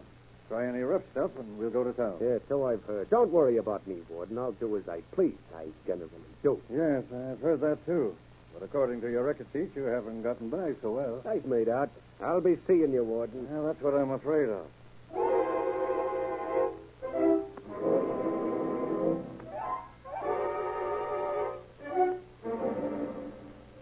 What's your name, buddy? Bill Floyd. The movie actor? No. Okay, pal. Don't get tough about it. I'm just making conversation. Well, save it. What are you doing? It's due. I got 6 weeks to go. What for? Impersonation. What's that? I was playing, pretending I was an army officer. Why? Ah, for the love of Mike, pipe down. Hey, you want to make some jack? Huh? I got a girl in Walla Walla. So what? She knows some right guys down in San Diego. Still, so what? I gotta get her south. Yeah? And you copy can? Sure. The torch in our mob goes to the hot seat a week from Monday. Some of the boys is going to make a break for it. If we don't make it, you look up this dame in Walla Walla and see that she gets south. You won't lose nothing by it. Okay. Slip me your hand. You just go to the order court out on F Street and ask for Juanita. That'll find her.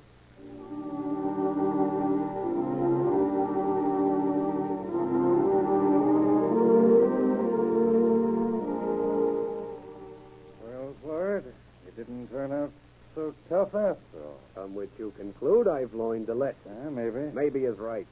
Don't congratulate yourself, Warden. I'm just not interested in this joint. Floyd, you're breaking my heart. Take it easy, Warden. I may be back. The Lord forbid. Don't tell me I wouldn't be welcome. Floyd, if you ever come back to Alcatraz, you might just as well make up your mind to spend the rest of your life by yourself. If you ever come back here, it'll be solitary from then on. Don't worry, copper. I won't be back. I wish I could be sure of that. Take my word for it. I won't be back.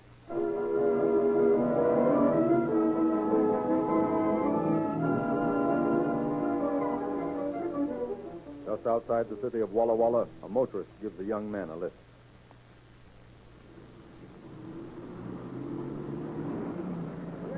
Going down? And how?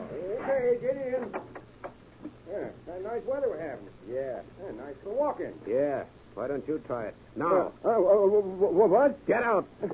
Go on, get out. Well, what's the idea, young fella? I thought I was doing you a favor, and now There you are. I said get out. Oh. When I tell him to get out, I mean for him to get out.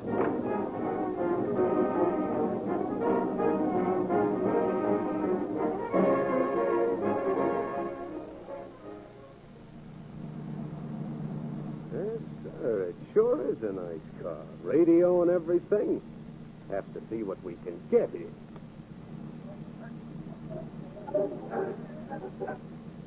We pause in our broadcast for this important announcement, which we make at the request of the local police.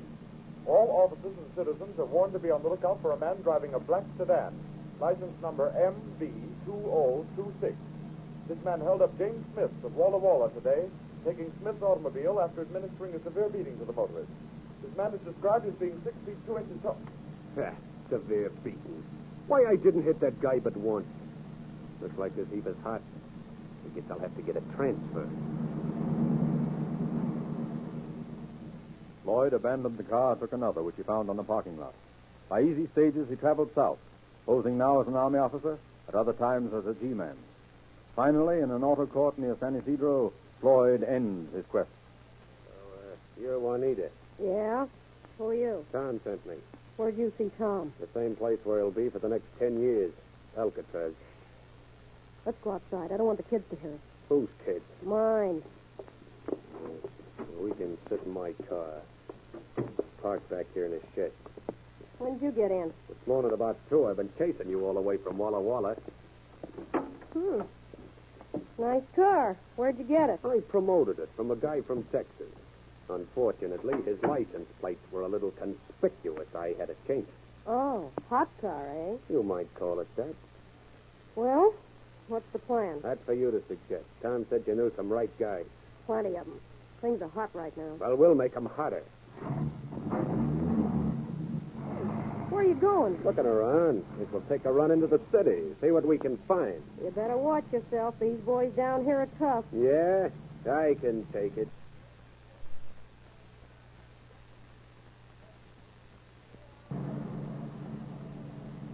Turn on that radio. It'll get police calls. I fixed it up yesterday. They sort of keep track of what's going on. Don't seem to be anything coming through. Give them time. There's always a call or two going on. Car 21. Go to your station. Morgan. Handy things, these radios. Mention all cars to repeat on broadcast 82 regarding stolen automobile. Pan sedan, 1937 model. License in the 9 column. 9B9186. 9 Victor. That's this car. 9186. This license not registered to this car, but stolen from another vehicle. This car being driven by a man described as male American, 6 feet 1 or 2 inches, weight 172 pounds. Arrest car and occupant. That's all. All right on the job, aren't they? I told you these boys are tough. Yes, well, so am I. Let them start something.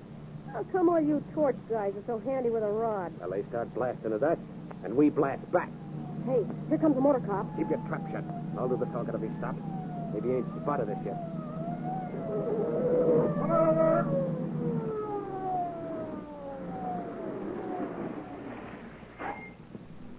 What's the idea? We weren't speeding. Didn't say you were. Look, we're in a hurry. We're going to town to get some medicine for a sick kid. Well, I got a report on a car answering the description of this one. Come on, get out. I want to look you over. Okay, copper. Remember, copper, you asked for this. Take your hand off that hammer, you sap. Oh, wait a minute. Don't shoot. Give a fellow a chance, will you? I got a wife and kids. Who cares? I won't miss this time. You didn't miss. You got my arm. It's broken now. Don't be a fool. You'll burn for this. Give a guy a break. How many guys did you give a break? Come on, sucker, get in. What are you going to do? Go on, get in. Oh, be careful. Don't kill him. Shut up. Help me get him in here. Get under the wheel. You drive. Okay. All right, get going. Keep that radio on.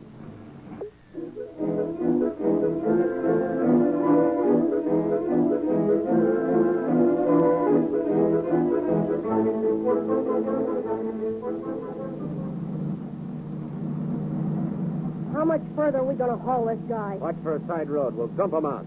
There's a road right ahead there. Okay. Take it. Come on, get out, Cap. End of the line, buddy. This is where you get off. What are you going to do to me? Stop squawking and get out. Let's get going. Hold your horse. Now listen, Copper. You're going to keep your trap shut? No, I'm not. Just as soon as I can get to a telephone, we'll be after you. You got nerve, ain't you? For a copper. I got a job to do. As long as I can walk, I'll do it. Okay, Guy, I'm a sap, but I'll let you go. Come on, Juanita. Get this hack rolling. It's too hot. We'll have to get another one.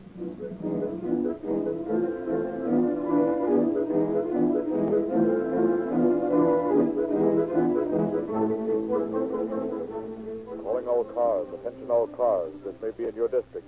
Hold up and kidnapping on Sigsbee Street between National and Newton. Motorcycle officer Hammond shot and kidnapped by a man and a woman driving a tan sedan. License in the 9 column, 9B9186. 9 Victor 9186. Be on the lookout for this car and occupant.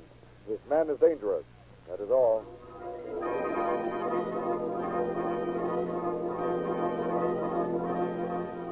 Within 20 minutes, every road leading from the county was blockaded. Not a car, truck, or dog cart traversed any known road without being stopped, searched, the driver questioned. Police, sheriff's officers, highway patrolmen, and immigration officials joined in the gigantic manhunt. Across the border, Mexican officers waited, alert and on the watch for the fleeing pair. But minutes turned into hours, and the man and the woman eluded police. Then immigration officers Farrell and Jensen, cruising along the road, spied the tan car. Hey, Farrell. There's that car we're looking for. Where? Right ahead there. See it? Yeah, I see it. Let's take it. They've seen us. Let's get going. What do you think I'm doing now, parking? They pulled into that side road. Can you make it? I can if they can. Let's stop it. So are we. Hey, Hey, come back here. Let him have it.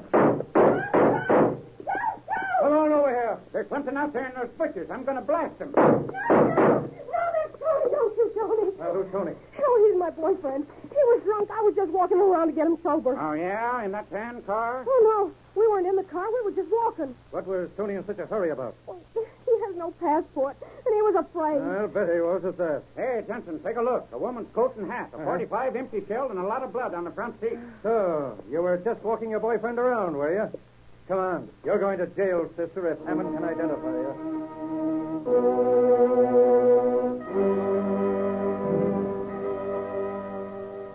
A few moments later, 3 officers riding along the highway near the border saw a lone man walking along the road. They hailed him.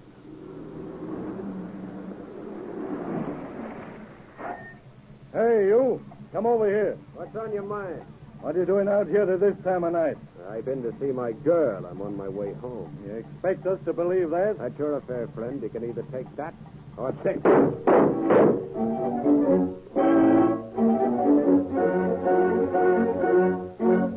But the gunman escaped again through a hail of lead from the guns of the officers. Into the river bottom of the Tijuana River sped the fugitive.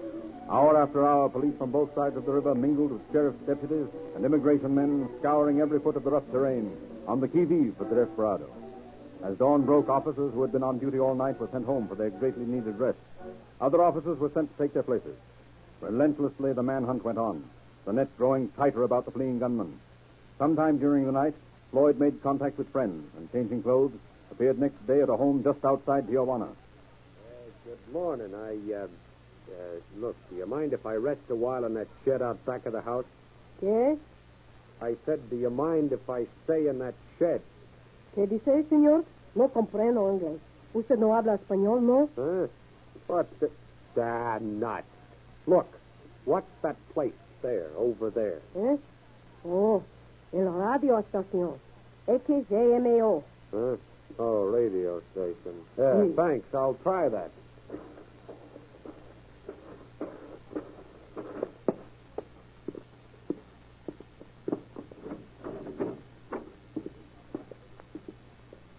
Looking for someone?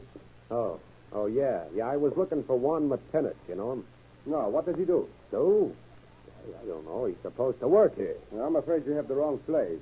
We don't know him here. Yeah, I guess so. Maybe it's some other place. Did you try Nelson's warehouse over there, on the other corner? Maybe he works there. Yeah, maybe so. I'll try that. So long. See ya. That is funny. I wonder where I've seen that face before. Oh, well, sorry. I have programs to run.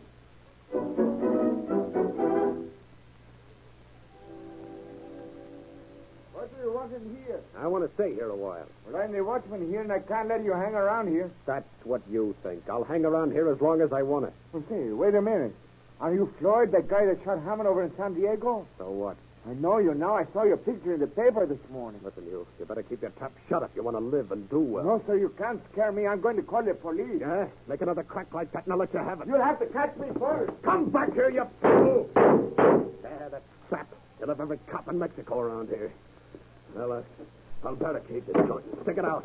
If I can stay here till dark, I can make a break for it.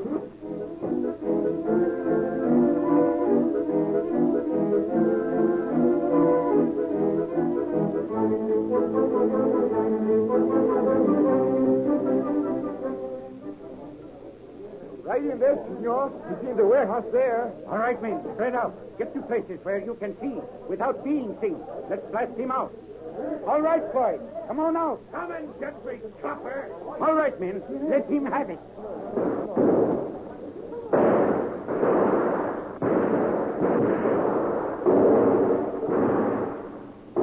Hold your fire, men. Are you ready to surrender, Floyd? No! Oh, Chief. Will it be all right if I broadcast this? What do you mean, broadcasting? Look, we've run a microphone line out from the transmitter over there. We'd like to broadcast a report of your fight. Oh, go ahead. Why don't you get the police department to sponsor? Salvador. Si, senor. See if you can get a mirror shot from behind that packing box over there. Ladies and gentlemen, this is one of the most thrilling broadcasts we've been able to bring you from these stations. Chief Cardi of the Tijuana Police is having one of his men make a shot using a mirror to sight him. The officer is taking aim while remaining concealed by the big box. Look. Looks like he's ready to shoot.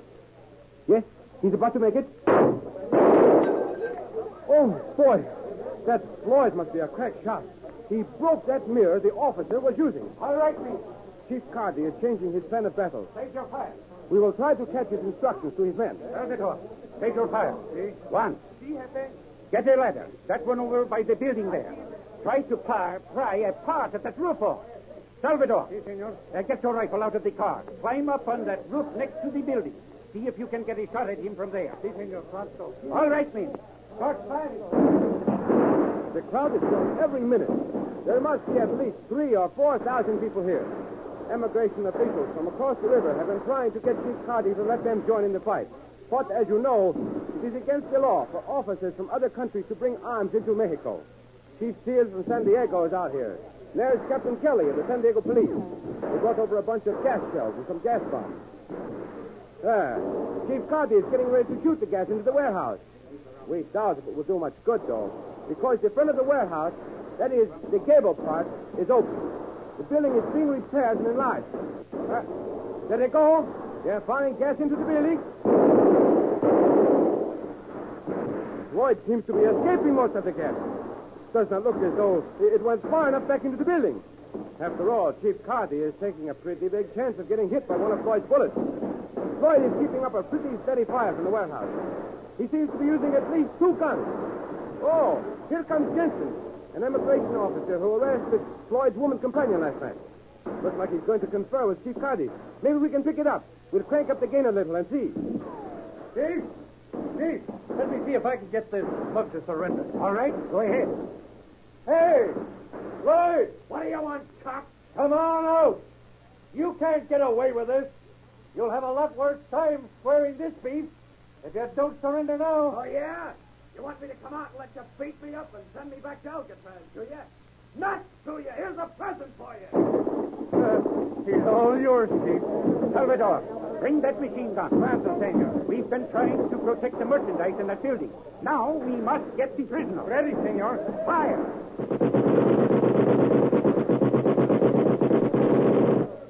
Floyd, are you ready to surrender? No! 1. Throw the gas bomb. One Ortega, just threw a gas bomb into the warehouse. You see the gas oozing out the nail holes in the roof of the building. It's inconceivable how much gas Floyd can stand. Officer says there's enough gas in there to smoke out 12 men. Floyd! Wait a minute. Chief Cardy is calling to Floyd again. Floyd, I'm asking you again to surrender. There will be no violence done you. See, I'm laying down my own gun. I'm going to walk to the door. If you shoot me, you will be killed by my men. If you surrender, you will be treated fairly. Chief Cardy has laid down his gun. He's walking up to the door. Floyd has stopped shooting. Everyone is tense, waiting to see if the desperado will shoot Chief Cardy. What a chance to take. I tell you, it takes nerve to do what the chief is doing.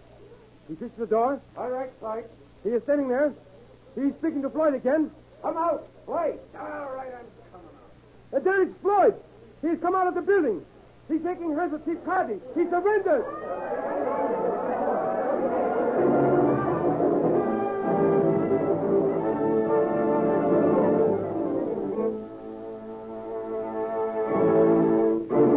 In just a moment, you will hear the summation of our story.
is no question that it was the gas bombs which routed out the young badman. An example of the application of scientific methods in the apprehension of criminals. It resulted in the surrender of the criminal without further sacrifice of human life. Floyd was confined in the Mexican prison. He escaped and was reapprehended by United States authorities and is now serving a sentence in the federal prison. No, crime does not pay.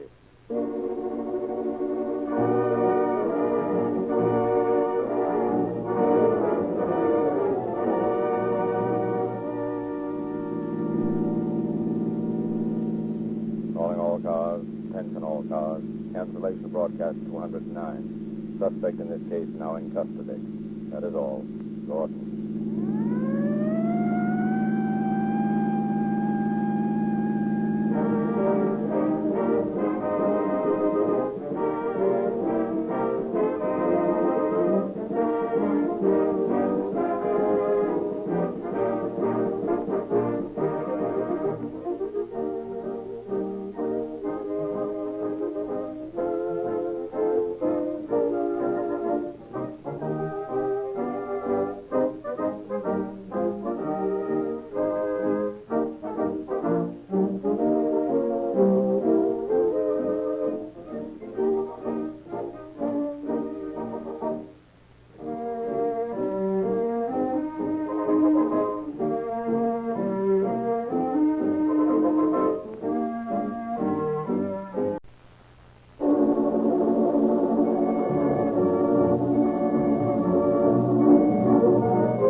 Copyrighted program created by Rio Grande.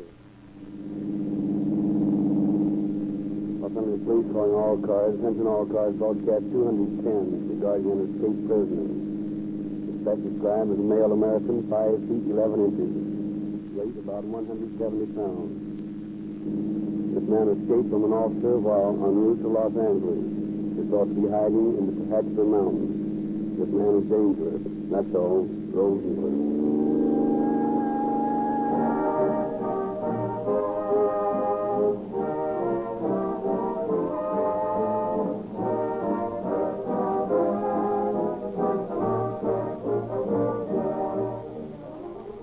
I know you will all agree that a shop foreman who does not give his men the right kind of tools to work with has no right to complain if they turn out faulty, imperfect work.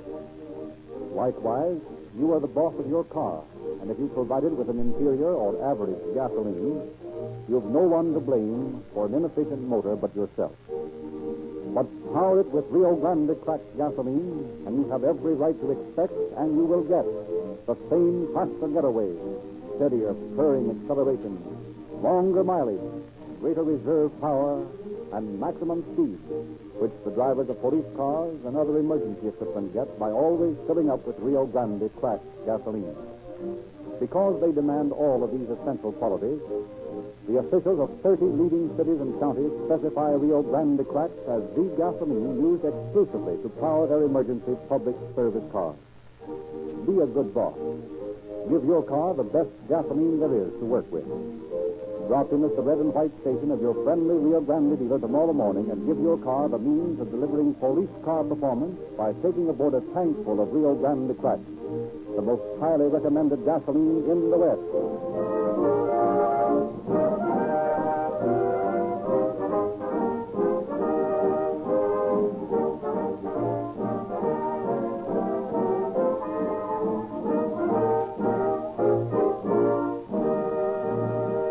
Tonight, we again take pleasure in presenting Chief James E. Davis of the Los Angeles Police Department. Chief Davis. Good evening, friends. There seems to be a general, though erroneous, idea that so-called society crooks are of the higher type of criminal. This is not true. It is, of course, the foregone conclusion that any person is going to fail at any game outside the law. He may get by for months or even years, but eventually he is going to wind up behind bars. That is certain. But there are not many criminals who will admit this. Fully 50% of the society crook's intake goes for transportation and hotel bills. He must keep on the move continuously. Then there are the usual rounds of the nightclubs and parties, where the crook must pose as a big shot. Show me a man who has spent a lifetime outside the law and I'll show you a man who will die a pauper. I am not moralizing in making this statement. It is a fact. The story which you will hear tonight definitely shows that crime does not pay.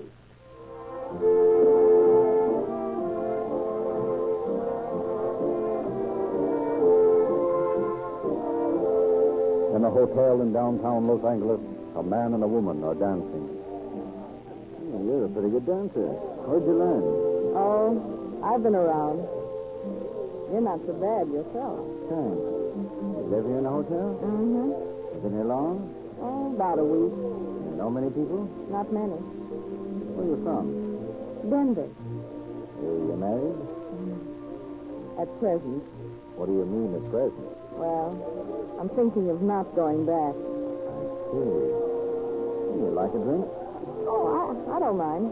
Should we go up to my room? Well, Oh, I see. Old-fashioned girl. no, I'm not. Okay, forget it. I'll prove I'm not old-fashioned. Let's go up to my room. Well, that's the spirit. Let's go.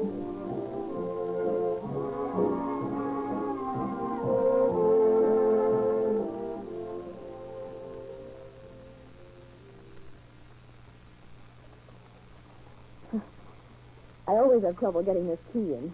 Let me try it. There you are. Oh, thanks. Now for our little drink.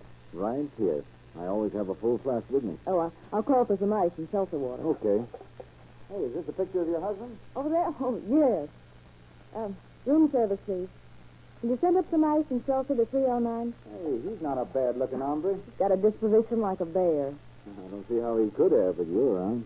Maybe. But I'm not around. That's my good luck. Think so? Sure I do. Come here. Hey, wait a minute. You're a class worker, aren't you? Why, a very expendable time. Take it easy, big boy. Well, I don't even know your name yet.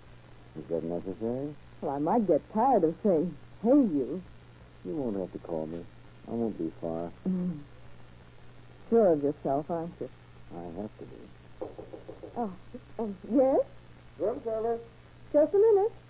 No. You surely can muff a person up. Oh, that will be all. Thanks. Well, I said that will be all. Yes, ma'am. Hey, what's the matter with that boy?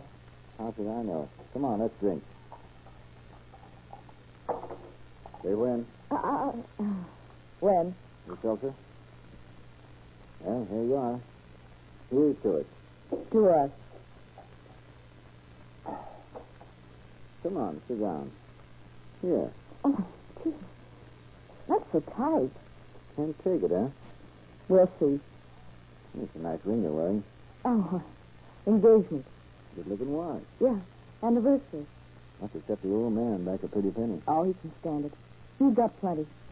You love him? Little. Love me? Maybe. Let's have another drink. Okay.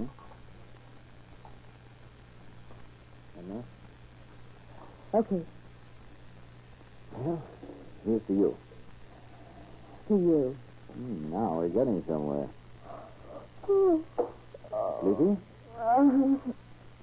Liquor always does that to me. You know what to do about that, don't you? Sure. Good night. Good night. Yes. Good night. Oh, good night.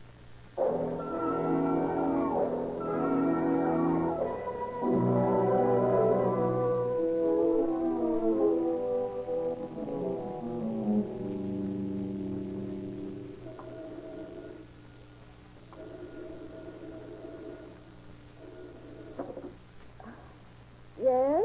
Good morning. It's 9 o'clock.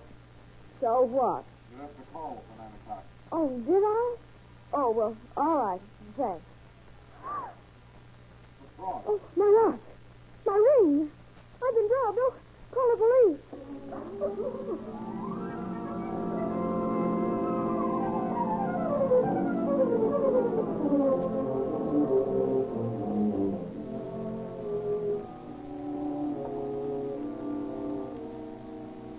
A few nights later, in another hotel in the downtown district. Oh, I beg your pardon. I didn't see you standing there. That's all right. I should have been watching more carefully. Do you always watch carefully? Well, I don't believe I understand you. Well, that's my misfortune. Say, do you mind if I join you in your walk? You see, I'm a stranger here, and, well, you know how it is. Yes, I do. However, I'm not taking a walk. I was just going to have a cocktail before I went to my room. Well, so was I. Will you allow me? I shouldn't, but I will. Well, thank you. I think the hotel has a bar. Oh, don't you stop here? Oh, yes, I just registered. I have a room on the 8th floor. How odd. My room's on the 8th, too. Well, you'll have to get better acquainted. Yes, we will. Here we are. Yes, sir. What's for you? What'll it be? Old-fashioned. Make mine the same. Yes, sir. That's a beautiful ring you have on. Engagement? Yes. Recently? Uh-huh. You sound rather happy about it. I am. That's swell. I haven't been so lucky along that line. Here you are. Thank you, sir. That's right. Well, cheer up. You're young yet. Maybe I can make something out of that. Skull. Can do. Well, shall we go up now? Yeah, think we shall. You know, I've been losing too much sleep lately. You better watch yourself. You'll be losing that boy's figure. Yeah, probably get circles under my eyes. Up. 8, please. 8. Nice weather we're having. Now, that has all the earmarks of a bored young woman's way of closing a conversation. Nothing of the sort. I do think the weather's nice. Maybe it is at that. I hadn't noticed. Have you lived here long? Why, no. As a matter of fact, I just came to town. Oh, then I'll probably see you around occasionally. Very probably. If you let me be seen. I'll consider it. 8, please. My room's right around the corner. Well, good night. Oh, I'll see you safely tucked in. Tucked in? Well, at least inside the door. That's better. Get inside. What's the meaning of this? Pipe down. Give me that sparkler. Well, I'll do nothing of the sort. Oh, yes, you will. Get over there, you little tramp. Now, give me that ring. You keep away from me. Well, I'll just take this watch first. Now, that ring. Shut up, you little fool. You want everybody in the joint up here? Yes. Help, help, help. You asked for it, sister. Hey, let go there. Well, you're trying to tear my clothes.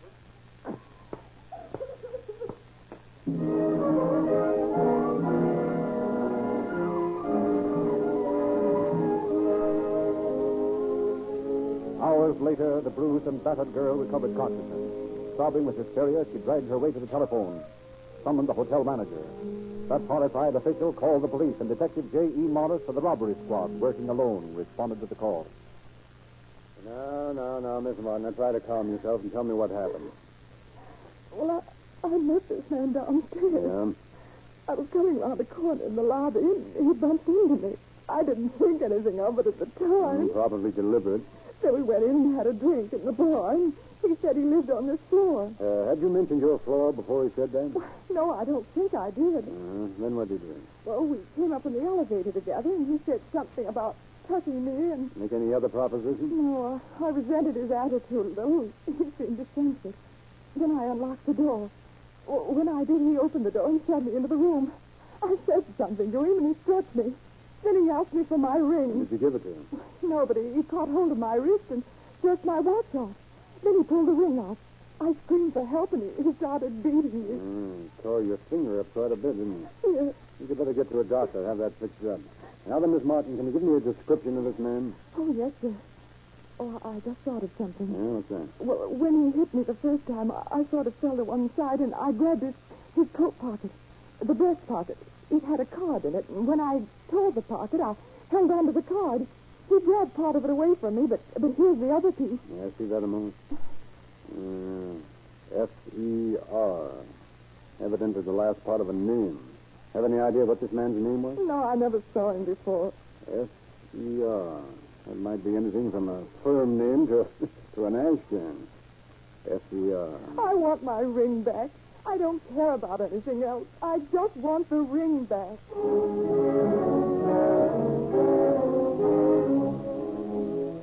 Back at headquarters, Morris begins the interminable task of trying to find a man whose surname ends with the letters F-E-R.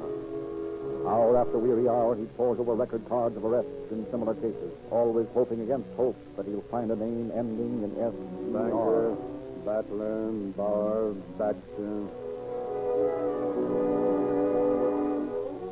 Lincoln, Hagen, Sparsit, Havisham, Fawcett.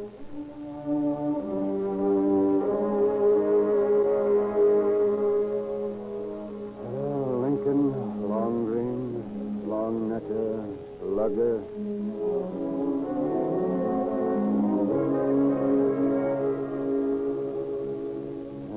Sanders, Anderson, Sigurd, Shattuck, Schaefer, Schaefer,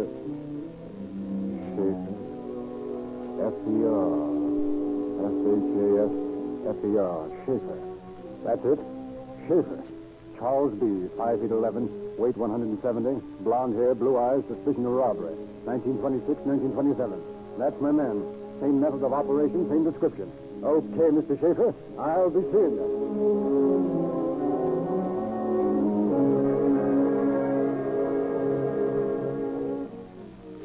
To the address given on the record card of the suspect, Charles Schaefer, Speed Detective Morris. Yeah. Want to see somebody, mister? Yeah, I'm Officer Morris. Police robbery detail. I'm looking for a chap named Schaefer. He lives here, I believe. Nope, you're wrong. He used to live here. What do you mean he used to? Well, he moved out this morning. Know where he moved to? Nope, none of my business. Mind if I look over his room? Nope, won't do no good, though. Cleaned it up this morning after he left. Leastways, my wife did. I'd like to look it over if you don't mind. All right, come along. Right in here. Okay. Oh, why the hurry to clean the place up? Well, I want to rent it again. Won't find nothing in there. Cleaned it out. And so I see. Anything in the closet? Nope. You might as well look, though. Oh, no luck here. What are you looking at the telephone for? There's numbers written on the wall. Ain't none there. I rubbed them out with an eraser. You're a thorough guy, aren't you? It's like to have the place ready for a new roomer. You know anything about this fellow Schaefer? Nope. Never paid no attention to him. He just come in, went out when he got ready. Know anybody he ran around with? Nope. He kept his rent paid up, huh? Yep. Seemed to have plenty of money? All he needed. You know anything about his girlfriend? Nope. Never did see none. Well, you know anything about any phone calls he's got or any he made? Well, some gal called him up once or twice. Don't know nothing about her, though. Mm-hmm. You know, if I just stick around in here a while and see what I can find? Nope. Let's search.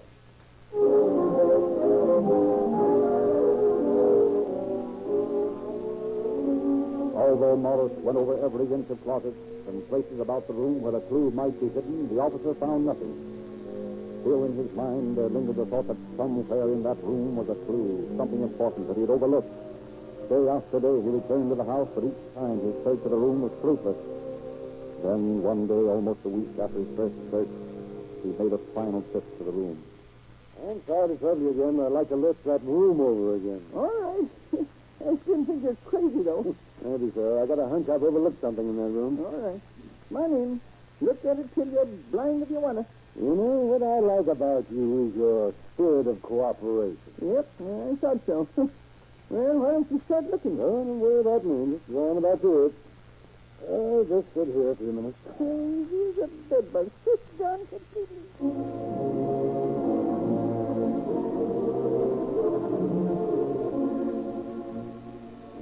This thing doesn't make sense. There's bound to be something other than this. No bird ever pulled a set of deals like this without leaving some sign. Wonder what I've missed. And there's bound to be a woman in it somewhere, too.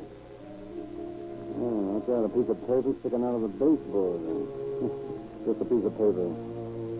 I'll take a look at this thing. A piece of envelope, huh? Oh, some numbers. 6945.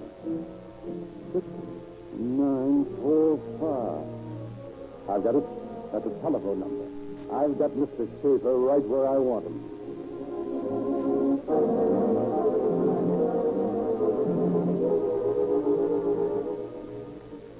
Back to headquarters rushed Detective Morris, his brain afire with plans for the capture.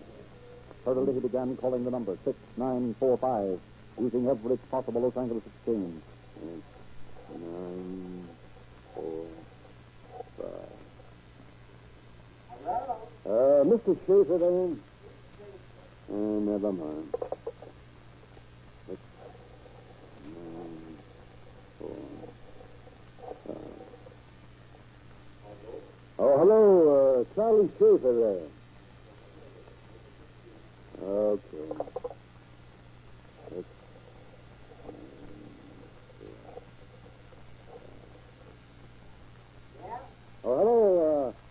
Charlie Schaefer.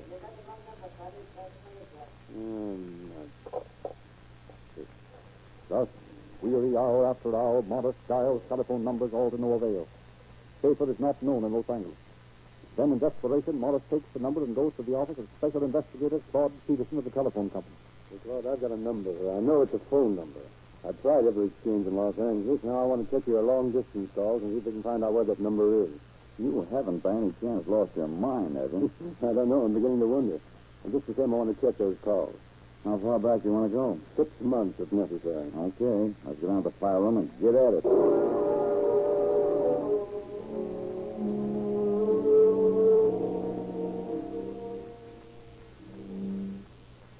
Look, boss, I'm willing to go through a lot for a police department, but this is too much. Oh, come on now. Let's look at just a few more cards. Look as long as you want to. I'm quitting. Hey, wait a minute. What now? Take a look at that. Well, I'm a dirty name. 6945, Medford, Oregon. 2270 Oregon Place.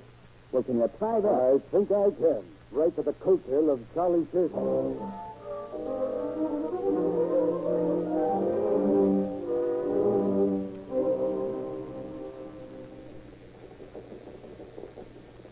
Chief of Police, Medford, Oregon.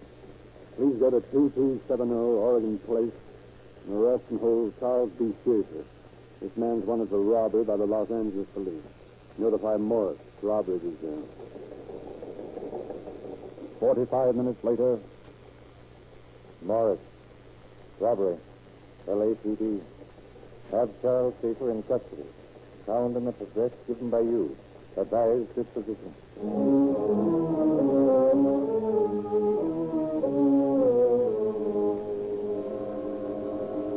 North to Medford, said Officer Morris, armed with writs of extradition for Charles B. Schaefer.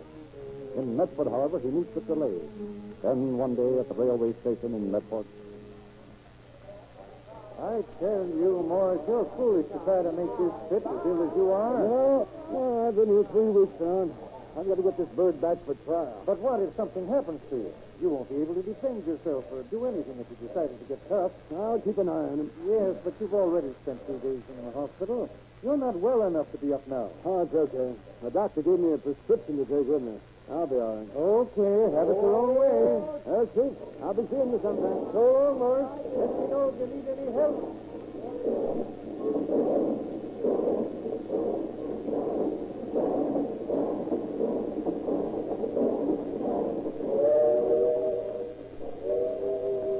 Down through the Oregon countryside sped the train bearing Morris and his prisoners. Mile after mile, flying like fugitive shadows past the compartment windows. Then, back in Medford, a frantic telephone shouts an alarm in the home of Chief of Police. Yes? What's all the excitement? You know that Los Angeles officer? Morris? Yes, well, I filled a prescription for him early this morning, and I just discovered that I gave him a powerful sleeping drug, and instead of wanting to cough on. Good Lord, man, do you realize what this might mean? Well, stay where you are. I'll be right down.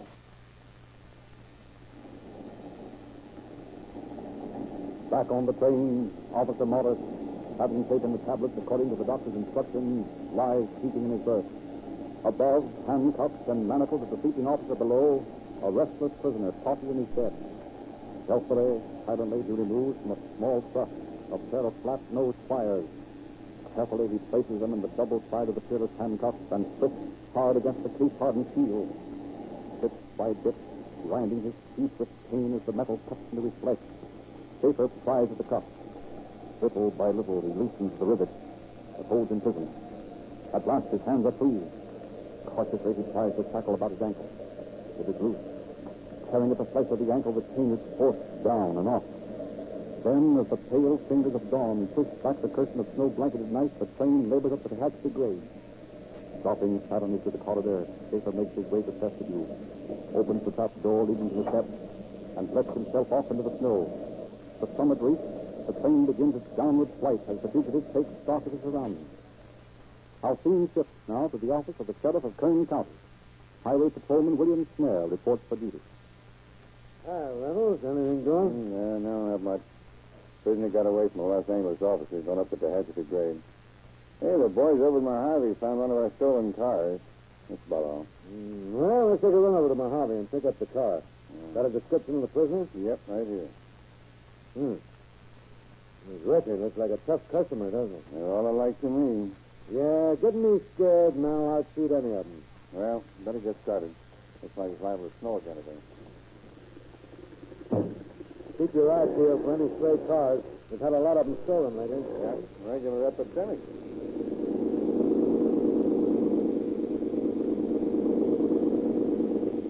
There's a Chevy. Right up the road there, Pete. Yeah, get the license number. We'll check on it on our way back. Okay. That's probably the one we're looking for. Hey, Joe, take a look at that fellow up the road there. Yeah. We better ask him a few questions. Come over here a minute, fella. Yeah? What is it? What are you doing out here at this time of the morning? I'm a milkman. I held up a little while ago. The guy took my car and beat it. Oh, yeah? Well, get in. We'll see if we can find him on our way over to Mojave. You can get in the middle. Okay. Where are you from? I work out of Clear Creek. Clear Creek, huh? Yeah. Well, we'll get a report on your holdup when we get over to the Hatchet.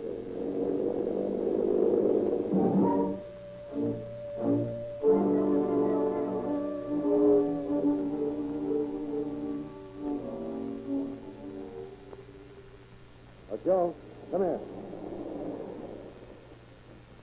Come here, will you? Yeah. What is it? Say, bring that bird into the telephone office here. I don't like his look. Yeah. Let's keep our eyes on him. Yeah. Hey, you come on in. Hey? Yeah. Okay. Good morning, Captain, sir. What brings you to Tehachapi so early? Well, looking for stolen cars and suspects. Get me ranking in the sheriff's office in Bakersfield, will you? Right away, Captain. You got the license number of that stolen car, Joe? Yeah, right here. I'll check on that. So how about the escaped prisoner's description? I left it in my book. It's in the car. I'll get it. Never mind. Stay here. Yeah. I'll get it from Rankin. Here's your call, Captain. Take it in the first booth there. Okay.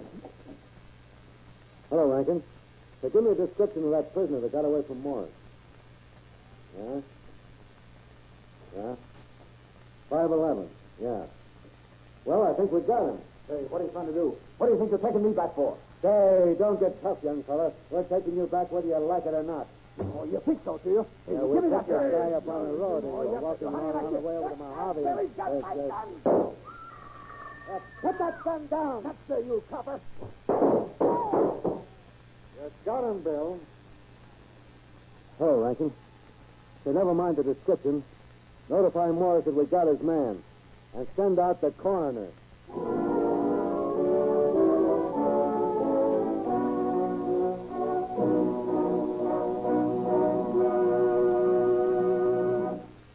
A motorist's best friend or worst enemy is his gasoline. Some brands are what you might call fair weather friends, but Rio Grande Cracked is the kind of friend that never lets you down, no matter how hard the going or how severe the demands of unforeseen emergency. Regardless of weather conditions, Rio Grande Cracked gives your motor the maximum performance of which it is capable. The drivers of your emergency public-serving cars discovered that fact by testing all brands of motor fuel. Then they rolled up 55 million miles of the hardest, fastest kind of driving over California highways using Rio Grande Cracked exclusively. If you want that kind of a friend, giving your motor more efficient operation and saving you money in the bargain, let the man at the red and white Rio Grande station introduce you. Drive in tomorrow morning. Fill up with Rio Grande Cracked gasoline. Don't envy the police car performance of your neighbor's car. Get police car efficiency in your own with Rio Grande Cracked, the favorite gasoline of those who drive the most and those who think the most of their car. And now again we hear Pete Davis. The desperation of the man Schaffer and his determination to escape punishment for his crimes caused him to pay the supreme penalty for his deeds. No stigma attached to either Detective Morris, who lost the fugitive, or to Officer Reynolds, whose gun Schaffer snatched in his effort to gain freedom. In Morris' case, the suddenness of the attack rendered him helpless to defend himself. At all events, Schaffer's crime failed to pay. Thank you, Chief Davis.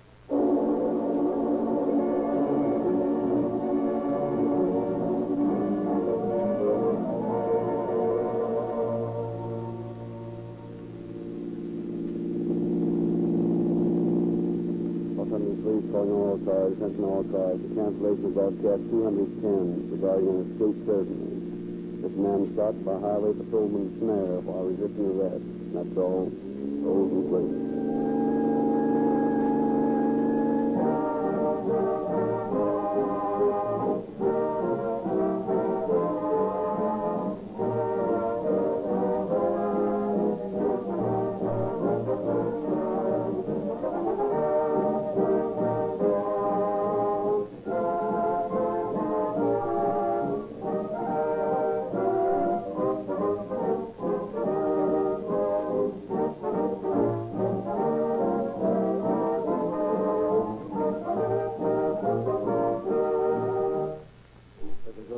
Frederick Lindsley, bidding you good night for Rio Grande.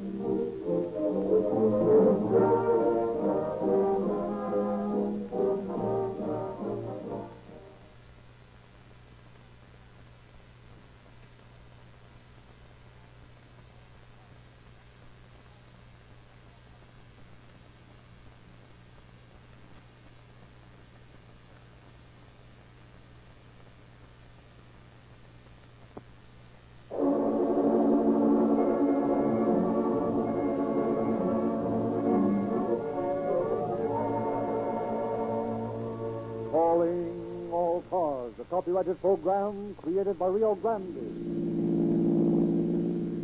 San Bernardino Sheriff's Office.